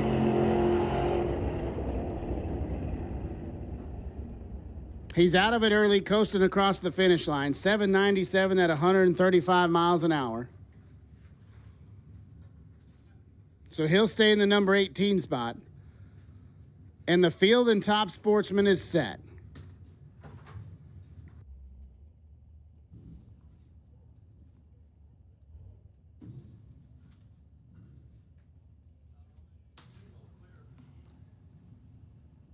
Now we're moving from top sportsman to pro ET. First lineup is John Tabak in his 88 S10, the left lane. Little LS powered square body S10.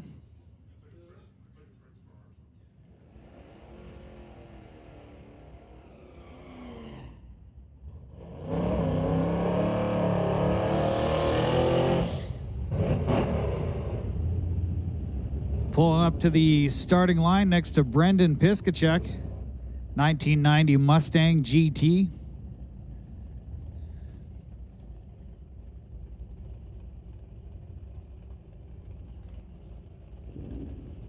Hatchback car. Piskacek got a 306 under the hood. 4 bulbs and a couple green lights. Very similar reaction times for both these drivers. Nothing too impressive. John getting down the track with a 1042 at 127 miles an hour. Brendan Piskacek a 1330 at 101.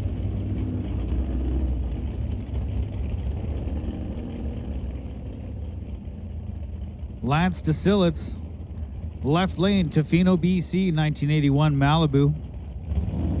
Lined up next to Chris Stone with Stone Cold Racing in his 68 Dart. Chris Stone with a trip zip. Another perfect reaction time. 3 zeros and a 6. Another perfect light for Chris Stone. Stopping the timer at 10:21 at 128 miles an hour. Lance put down a 10:68 at a $1.24. Doug Klassen up next in the left lane. It's a 1996 Pontiac Grand Am. I can guarantee there is no Pontiac Grand Am drivetrain underneath that thing. Powered by a 372. Lined up next to Nick Barnhart. Nick Barnhart, another hatchback Mustang. This one 1985, powered by a 408. Doug Klassen getting off the line quicker with a 011 reaction time, putting down a 972 at 138 miles per hour. Nick Barnhart in the Mustang with a 1093 at a $1.23. Now we got Richard Ray, 1971 Dodge Dart in the left lane.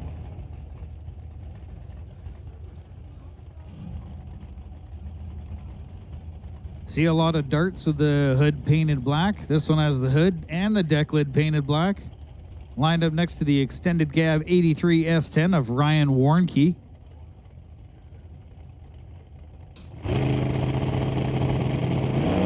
Lexan Eric Scoot sitting on top of that 355. Richard Ray getting off the line a little bit quicker. Stopping the timer at 10:27 at 130 miles an hour. Ryan Warnke, 11:56 at a $1.17.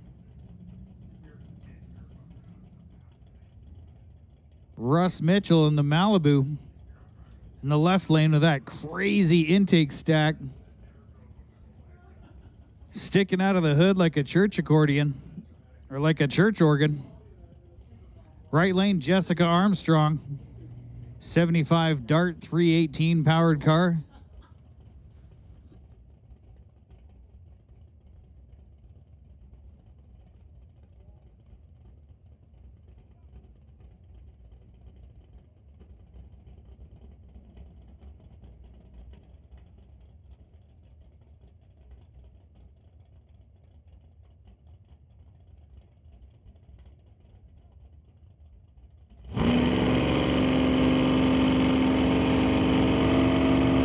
All right, both cars staged. Couple green lights. Jessica Armstrong leaving 9th out early. The Malibu is sitting at the starting line.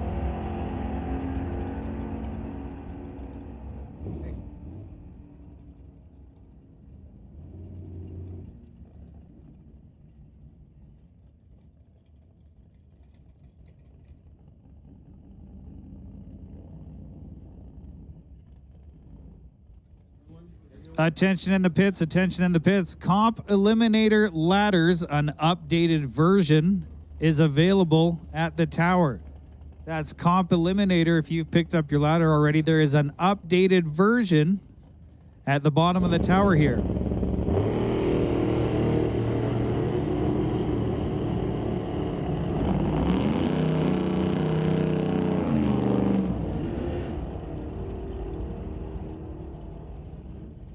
Daryl Tippy stopping the timer first with the 10:52 at 127 miles per hour. Now we got Tyson Lowe in the 3rd gen Camaro. 350 powered car lined up next to Dennis Winton's Lost in Time 66 Chevy Bel Air.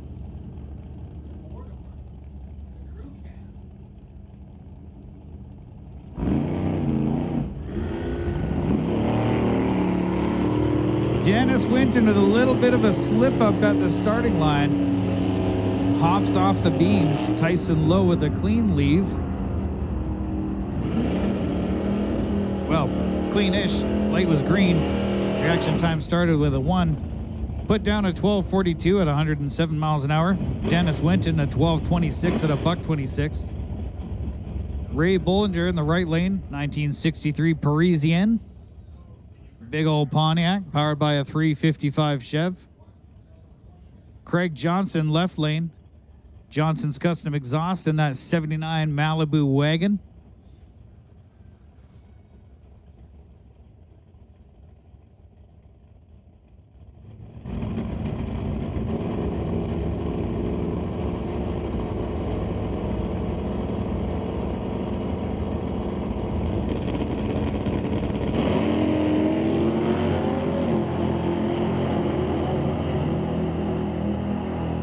Craig Johnson with a cleaner leave. 027 reaction time. Stopping the clock. 10:46 at a $1.23. Ray in the Parisienne ran a 10:62 at 124 miles an hour.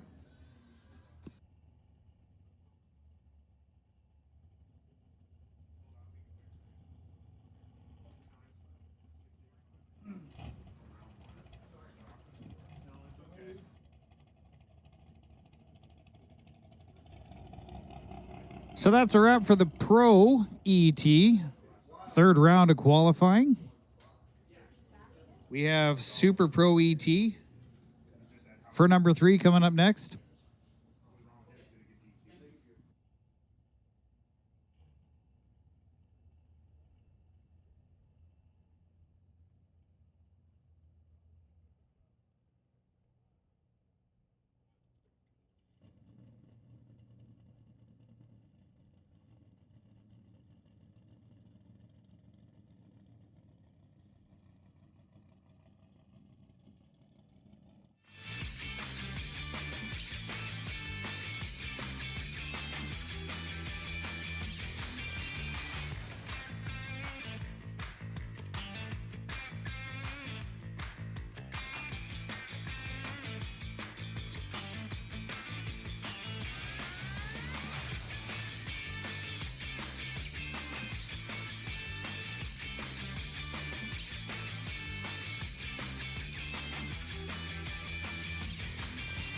G. Van Brar in the tower lane. 2016 undercover dragster. Getting those tires nice and hot. Right lane, Martin Rochelle. That Chevy G-Body, 1978 Malibu.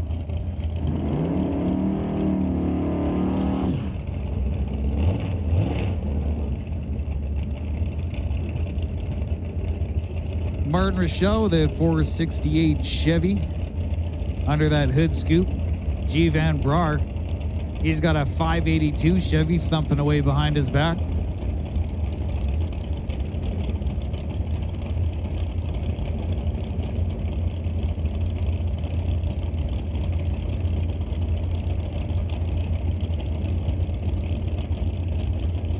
We got 2 bulbs, 4 bulbs.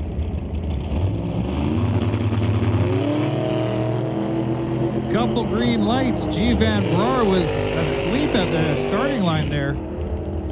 Over a second before he left. Martin Rochelle ran at 10:19 at 128 miles per hour. G. Van Brar with a 7:93 at 167 miles per hour.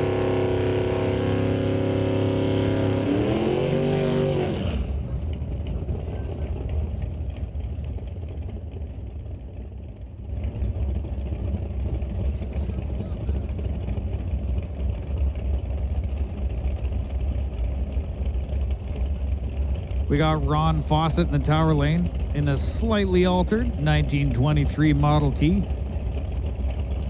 Lined up next to Ted Buss's 34 Ford in the right lane. Fawcett's running a 565. Ted Buss with a 427.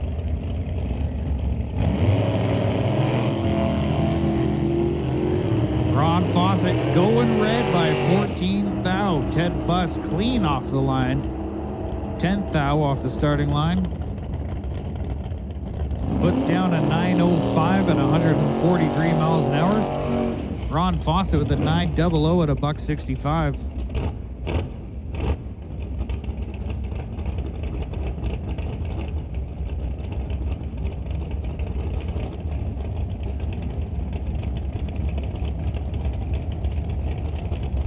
Greg Doughty in the left lane, the dragster.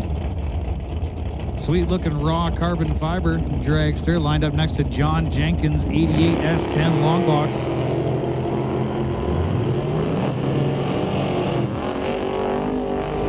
Both drivers going red at that starting line. John Jenkins by only 6 thou. Stopping the timer at 10:11, 130 miles an hour. Greg Doughty running an 8:10 at a $161.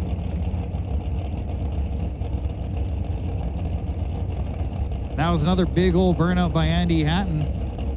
He's been cooking those tires today. 1969 Camaro. The Grinch machine in the right lane, lined up next to Colton Morin from right here in Mission, BC, driving his 07 Race Tech.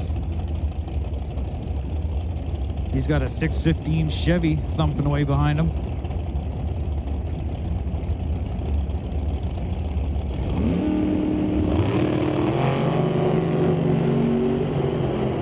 Clean launch for both drivers.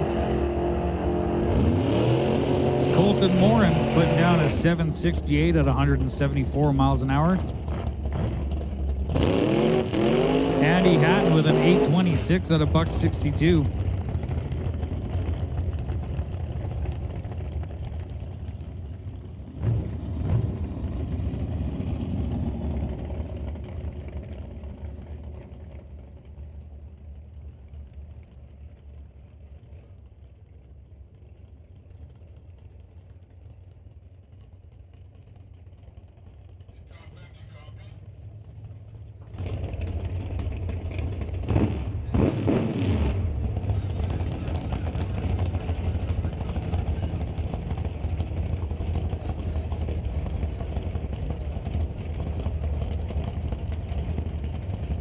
Zach Joyce in the left lane, the 48 Austin. Aaron Young in the right lane.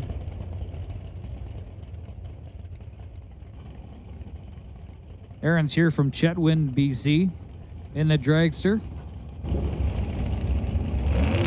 512 Dodge power in the tower lane. 598 big block Chevy power in the right lane. And Aaron Young stops the timer first. 777, 173 miles an hour. Zach Joyce putting down a 787 at $1.69. We got Paul Soares in the 95 Pontiac, red car in the left lane.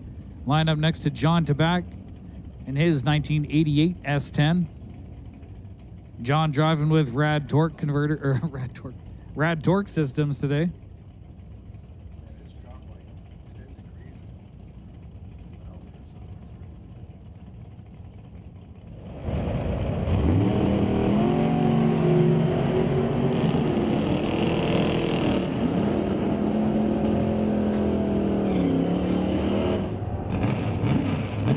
Paul Soares running an 809 at 168 miles an hour. John Tabak with a 1040 at $1.27. We got Derek Shirk pulling up in that beautiful second-gen Camaro. Next to the 79 Malibu wagon of Craig Johnson. Johnson with Johnson's Custom Exhaust.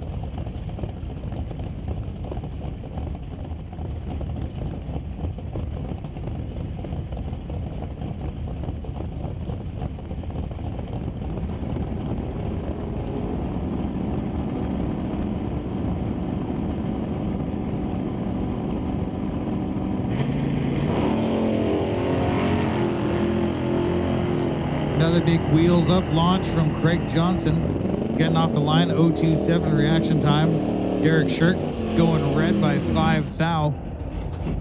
Runs a 1068 at 122. Craig Johnson at 1048 at $1.23. Jim Benke now. Barracuda in the left lane. Lined up next to Chris Stone. Chris Stone driving with Willowbrook Chrysler in the right lane.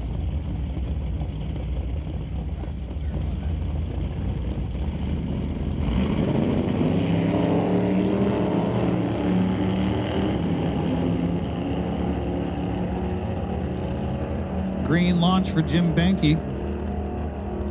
010 reaction time, stopping the timer at 10:04, 132 miles an hour. Chris Stone, right off the line, but ran a 1177 at 109 miles an hour. Now we have Doug Klassen back around again, 1996 Pontiac Grand Am.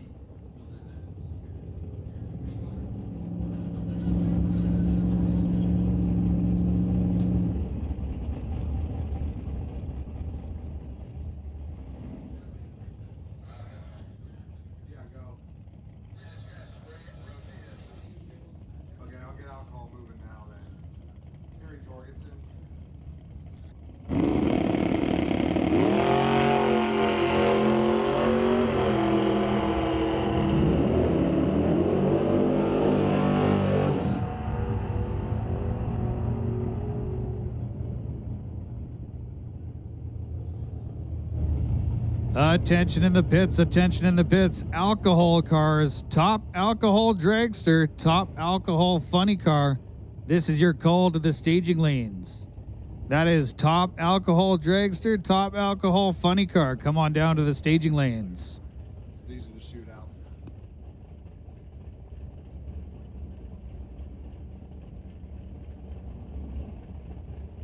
We're wasting for like cash.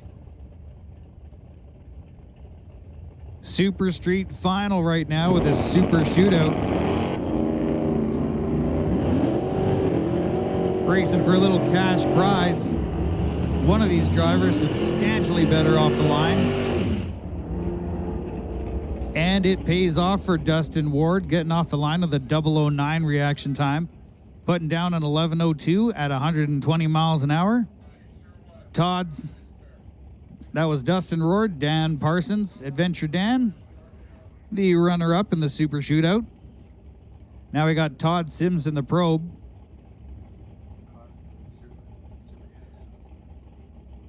Todd Sims Super Gas Finals. Lined up next to Eddie Plazier. Eddie driving that 1956 Bel Air. Beautiful two-tone car. Nothing amazing going on at the starting line. And it goes to the probe of Todd Sims, putting down a 988 at 161 miles an hour. Eddie Plazier running at 986, going a little bit too quick there.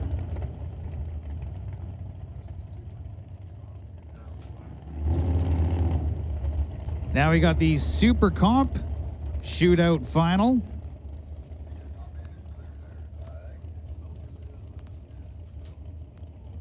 Super Comp Shootout Final. We have Emmett McKillop in the left lane, driving the 2024 Diamond Dragster. Lined up next to Dale Green from Pacific, Washington.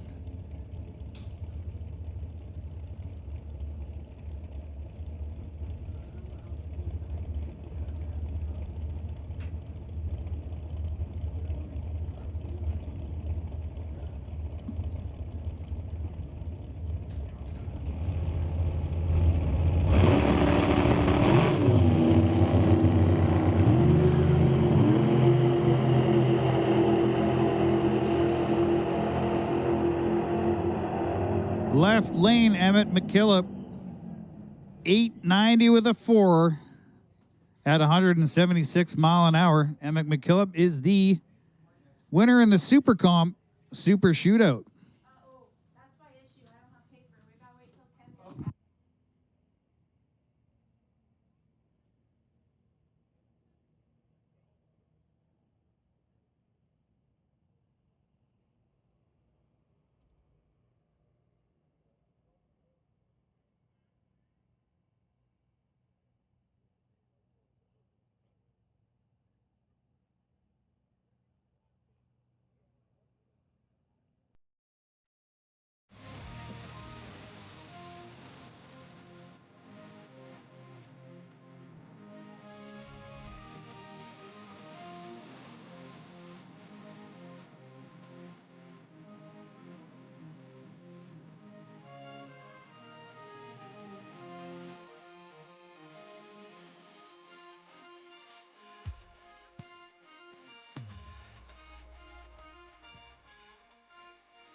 Well, we got a little bit of track prep ahead of us.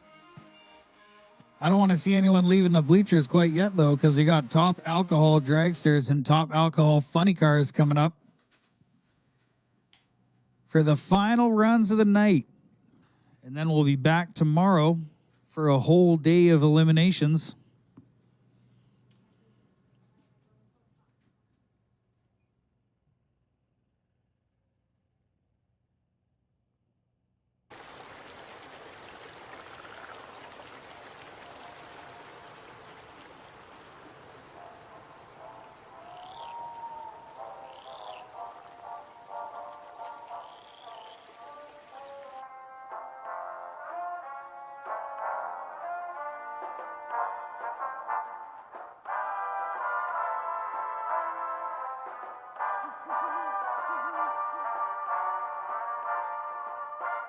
These hands hold a lot of trust. They keep engines running and tires turning. People depend on these hands, and these hands depend on Interstate. Interstate batteries, outrageously dependable.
Attention in the pits, guys. We have a loose black dog running around. Black dog running around. He's coming backwards on the staging lanes right now.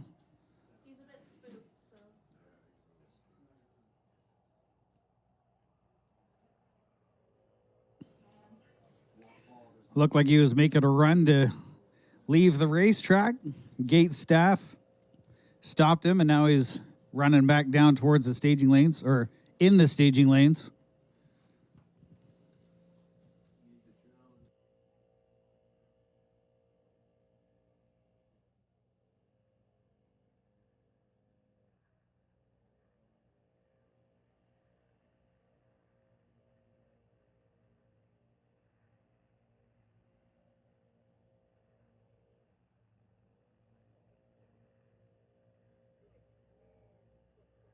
Black dog, red collar, at the back of the staging lanes now.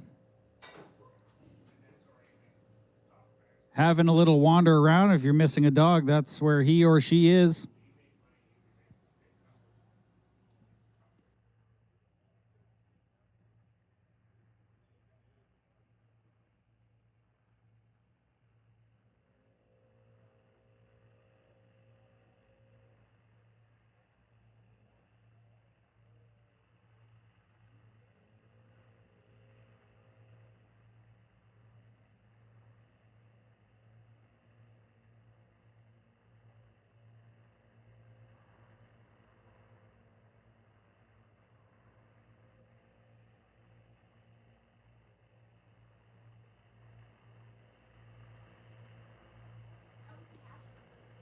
Well, guys, it's been a solid day of racing today. Just about to wrap the event for today. We'll be back tomorrow morning, bright and early. Some last final track prep of the day before we run these fast and loud cars.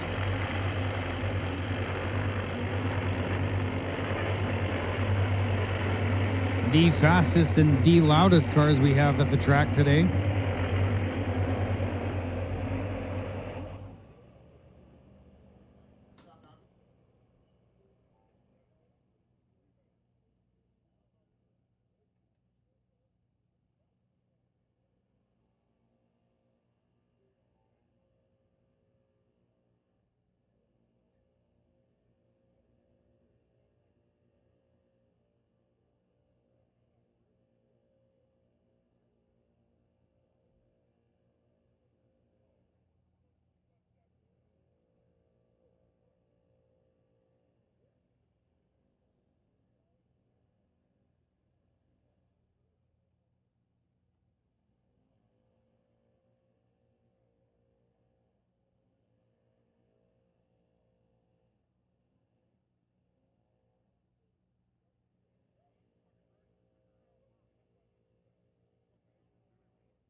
Well, race fans, have a bit of an unfortunate announcement to let you guys know. The drivers have a bit too much sun glare going on, so they want to hit the pause button for 30 to 45 minutes.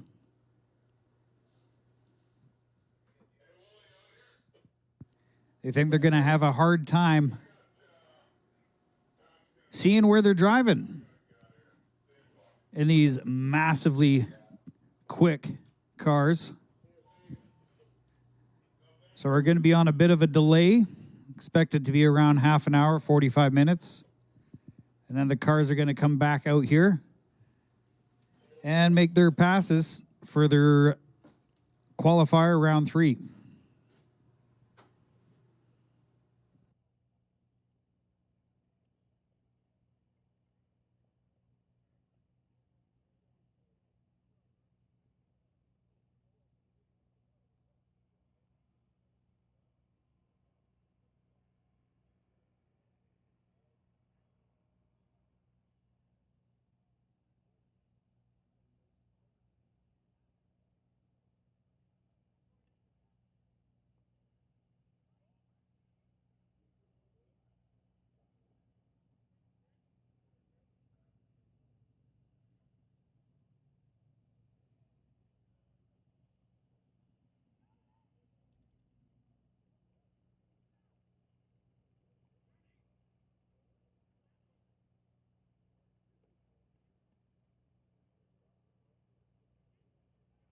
These hands hold a lot of trust. They keep engines running and tires turning.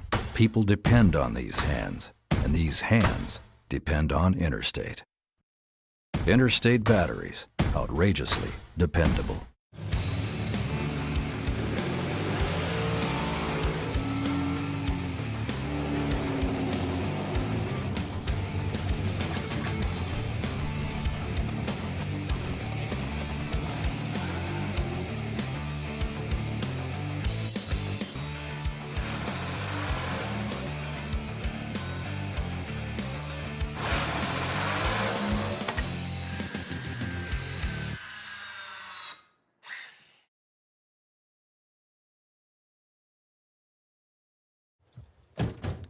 Dubuque County Fair is about to get its face melted.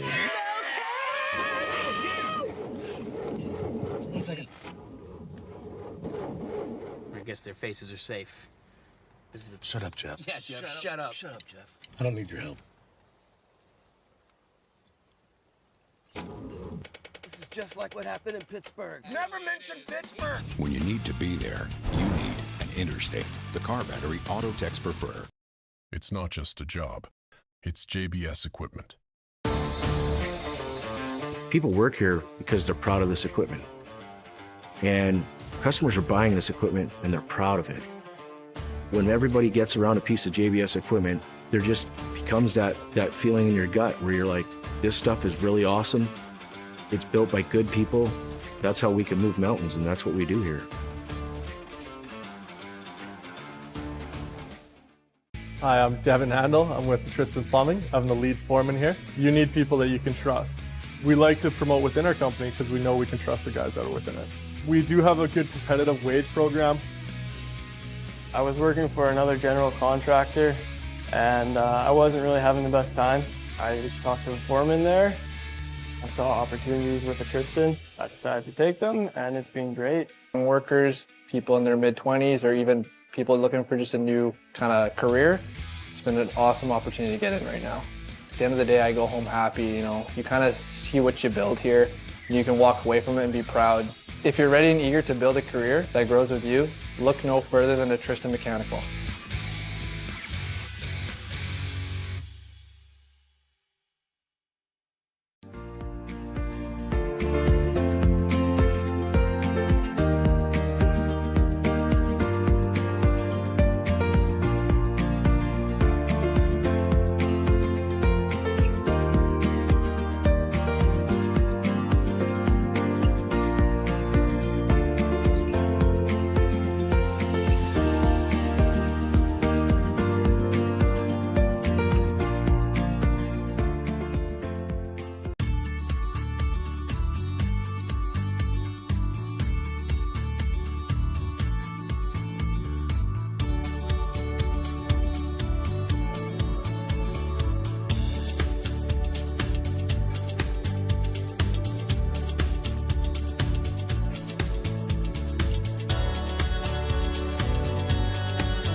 So while we wait for the sun to move to a better spot, it's a great time to walk around the pits, check out some of these hot rods on property here. We're going to send these guys down the drag strip over 270, 280 miles an hour. We got to make sure they're safe. We got to make sure they can see where they're going. So they're going to put on a show for you. Hang out with us. It won't take too long before that sun gets into a more favorable position, but as I stand here near the starting line, I cannot see the scoreboards. And when they go past those scoreboards, they're going nearly 300 miles an hour. So we need them to be able to see. The angle will get right here in just a few minutes. We'll get them back up here. We'll get them in the cars and get them suited up. So for you fans that are still here, we'd love if you'd just hang out with us for just a minute. We get this thing in and put on the show that you came to see.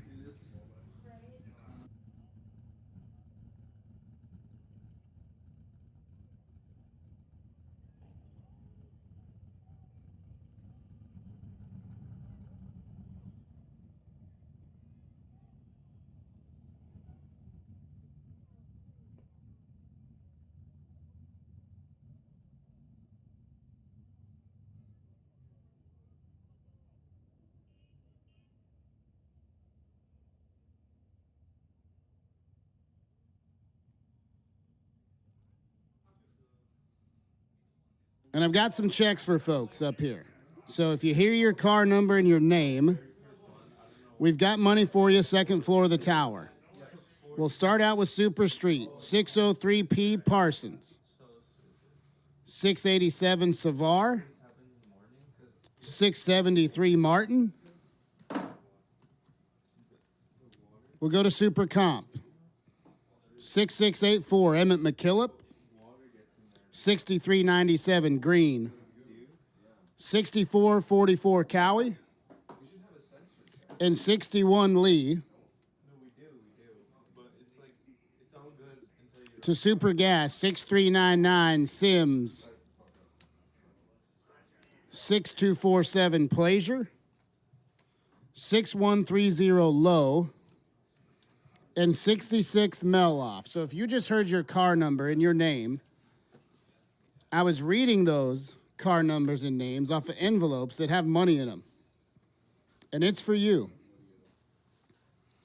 So 603P Parsons, 687 Savar, 673 Martin, 6684 McKillop, 6397 Green, 6444 Cowie, 61 Lee, 6399 Sims, 6247 Pleasure, 6130 Low, and 66 Meloff. I have envelopes for you in the tower, second floor, and we'll get you paid for the shootout. Well, there's Savar right there.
Attention in the pits, attention in the pits. First 3 pair in each class for tomorrow morning. So everybody's ready to go for top dragster. We have Zach Clark and Derek Shirk, Monty Beagle and Ty Gaynor, Jessica Jewell and Cooper Chun, Super Stock. We got Brian Thompson and Ty Gaynor, Nicholas Shepard, Jody Lang, William Bushmaker, and Burke Taylor. For the stock class, we have Barry Sheesgreen, Shays Green,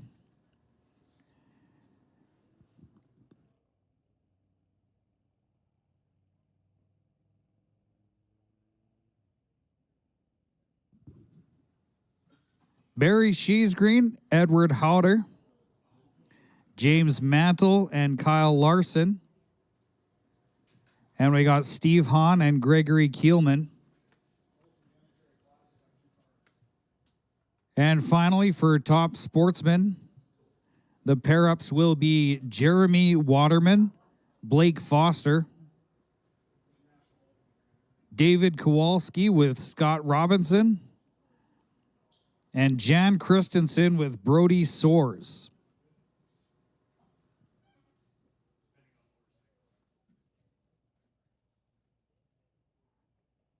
I'll go ahead and run through those one more time for top dragster.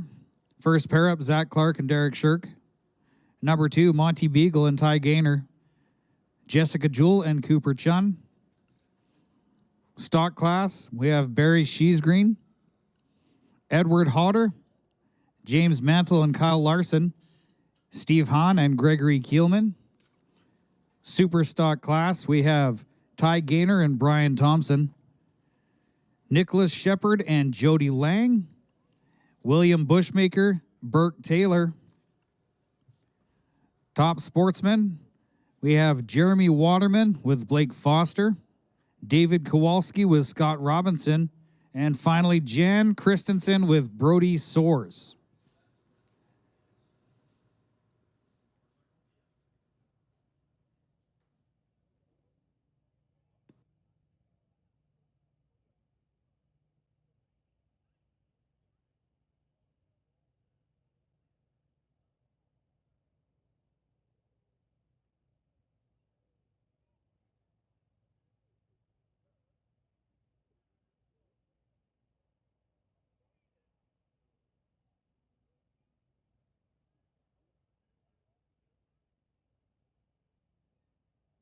Well, guys, we're still on our sunset delay here. Just waiting for the sun to creep a little bit more over to the right. Cooled off a bit. Still pretty warm out there, 22.4 degrees Celsius, 72.3 Fahrenheit.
All right, attention in the pits, top alcohol. They'll be coming around to roust you up, but we will take you back to the lane. Sun is dipping behind the trees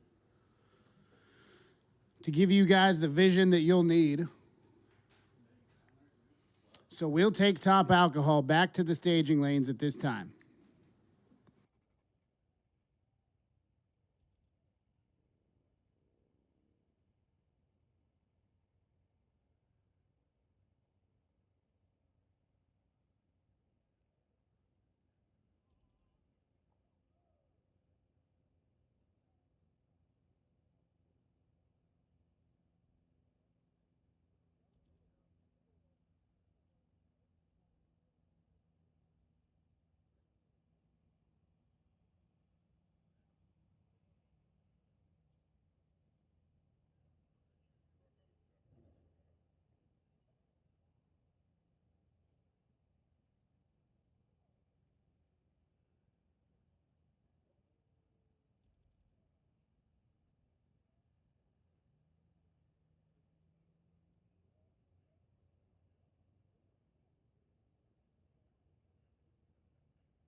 Attention in the pits for tomorrow morning. Everyone is welcome to the Racers for Christ non-denominational chapel service. Tomorrow morning, 7:30 a.m., the top floor of the tower. Start your day off right. Come on down, Racers for Christ chapel service. Tomorrow morning, 7:30 a.m., top floor of the tower.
Well, folks, thanks for sticking around. We have a welcome sight to see. First top alcohol dragster getting in position underneath the bridge.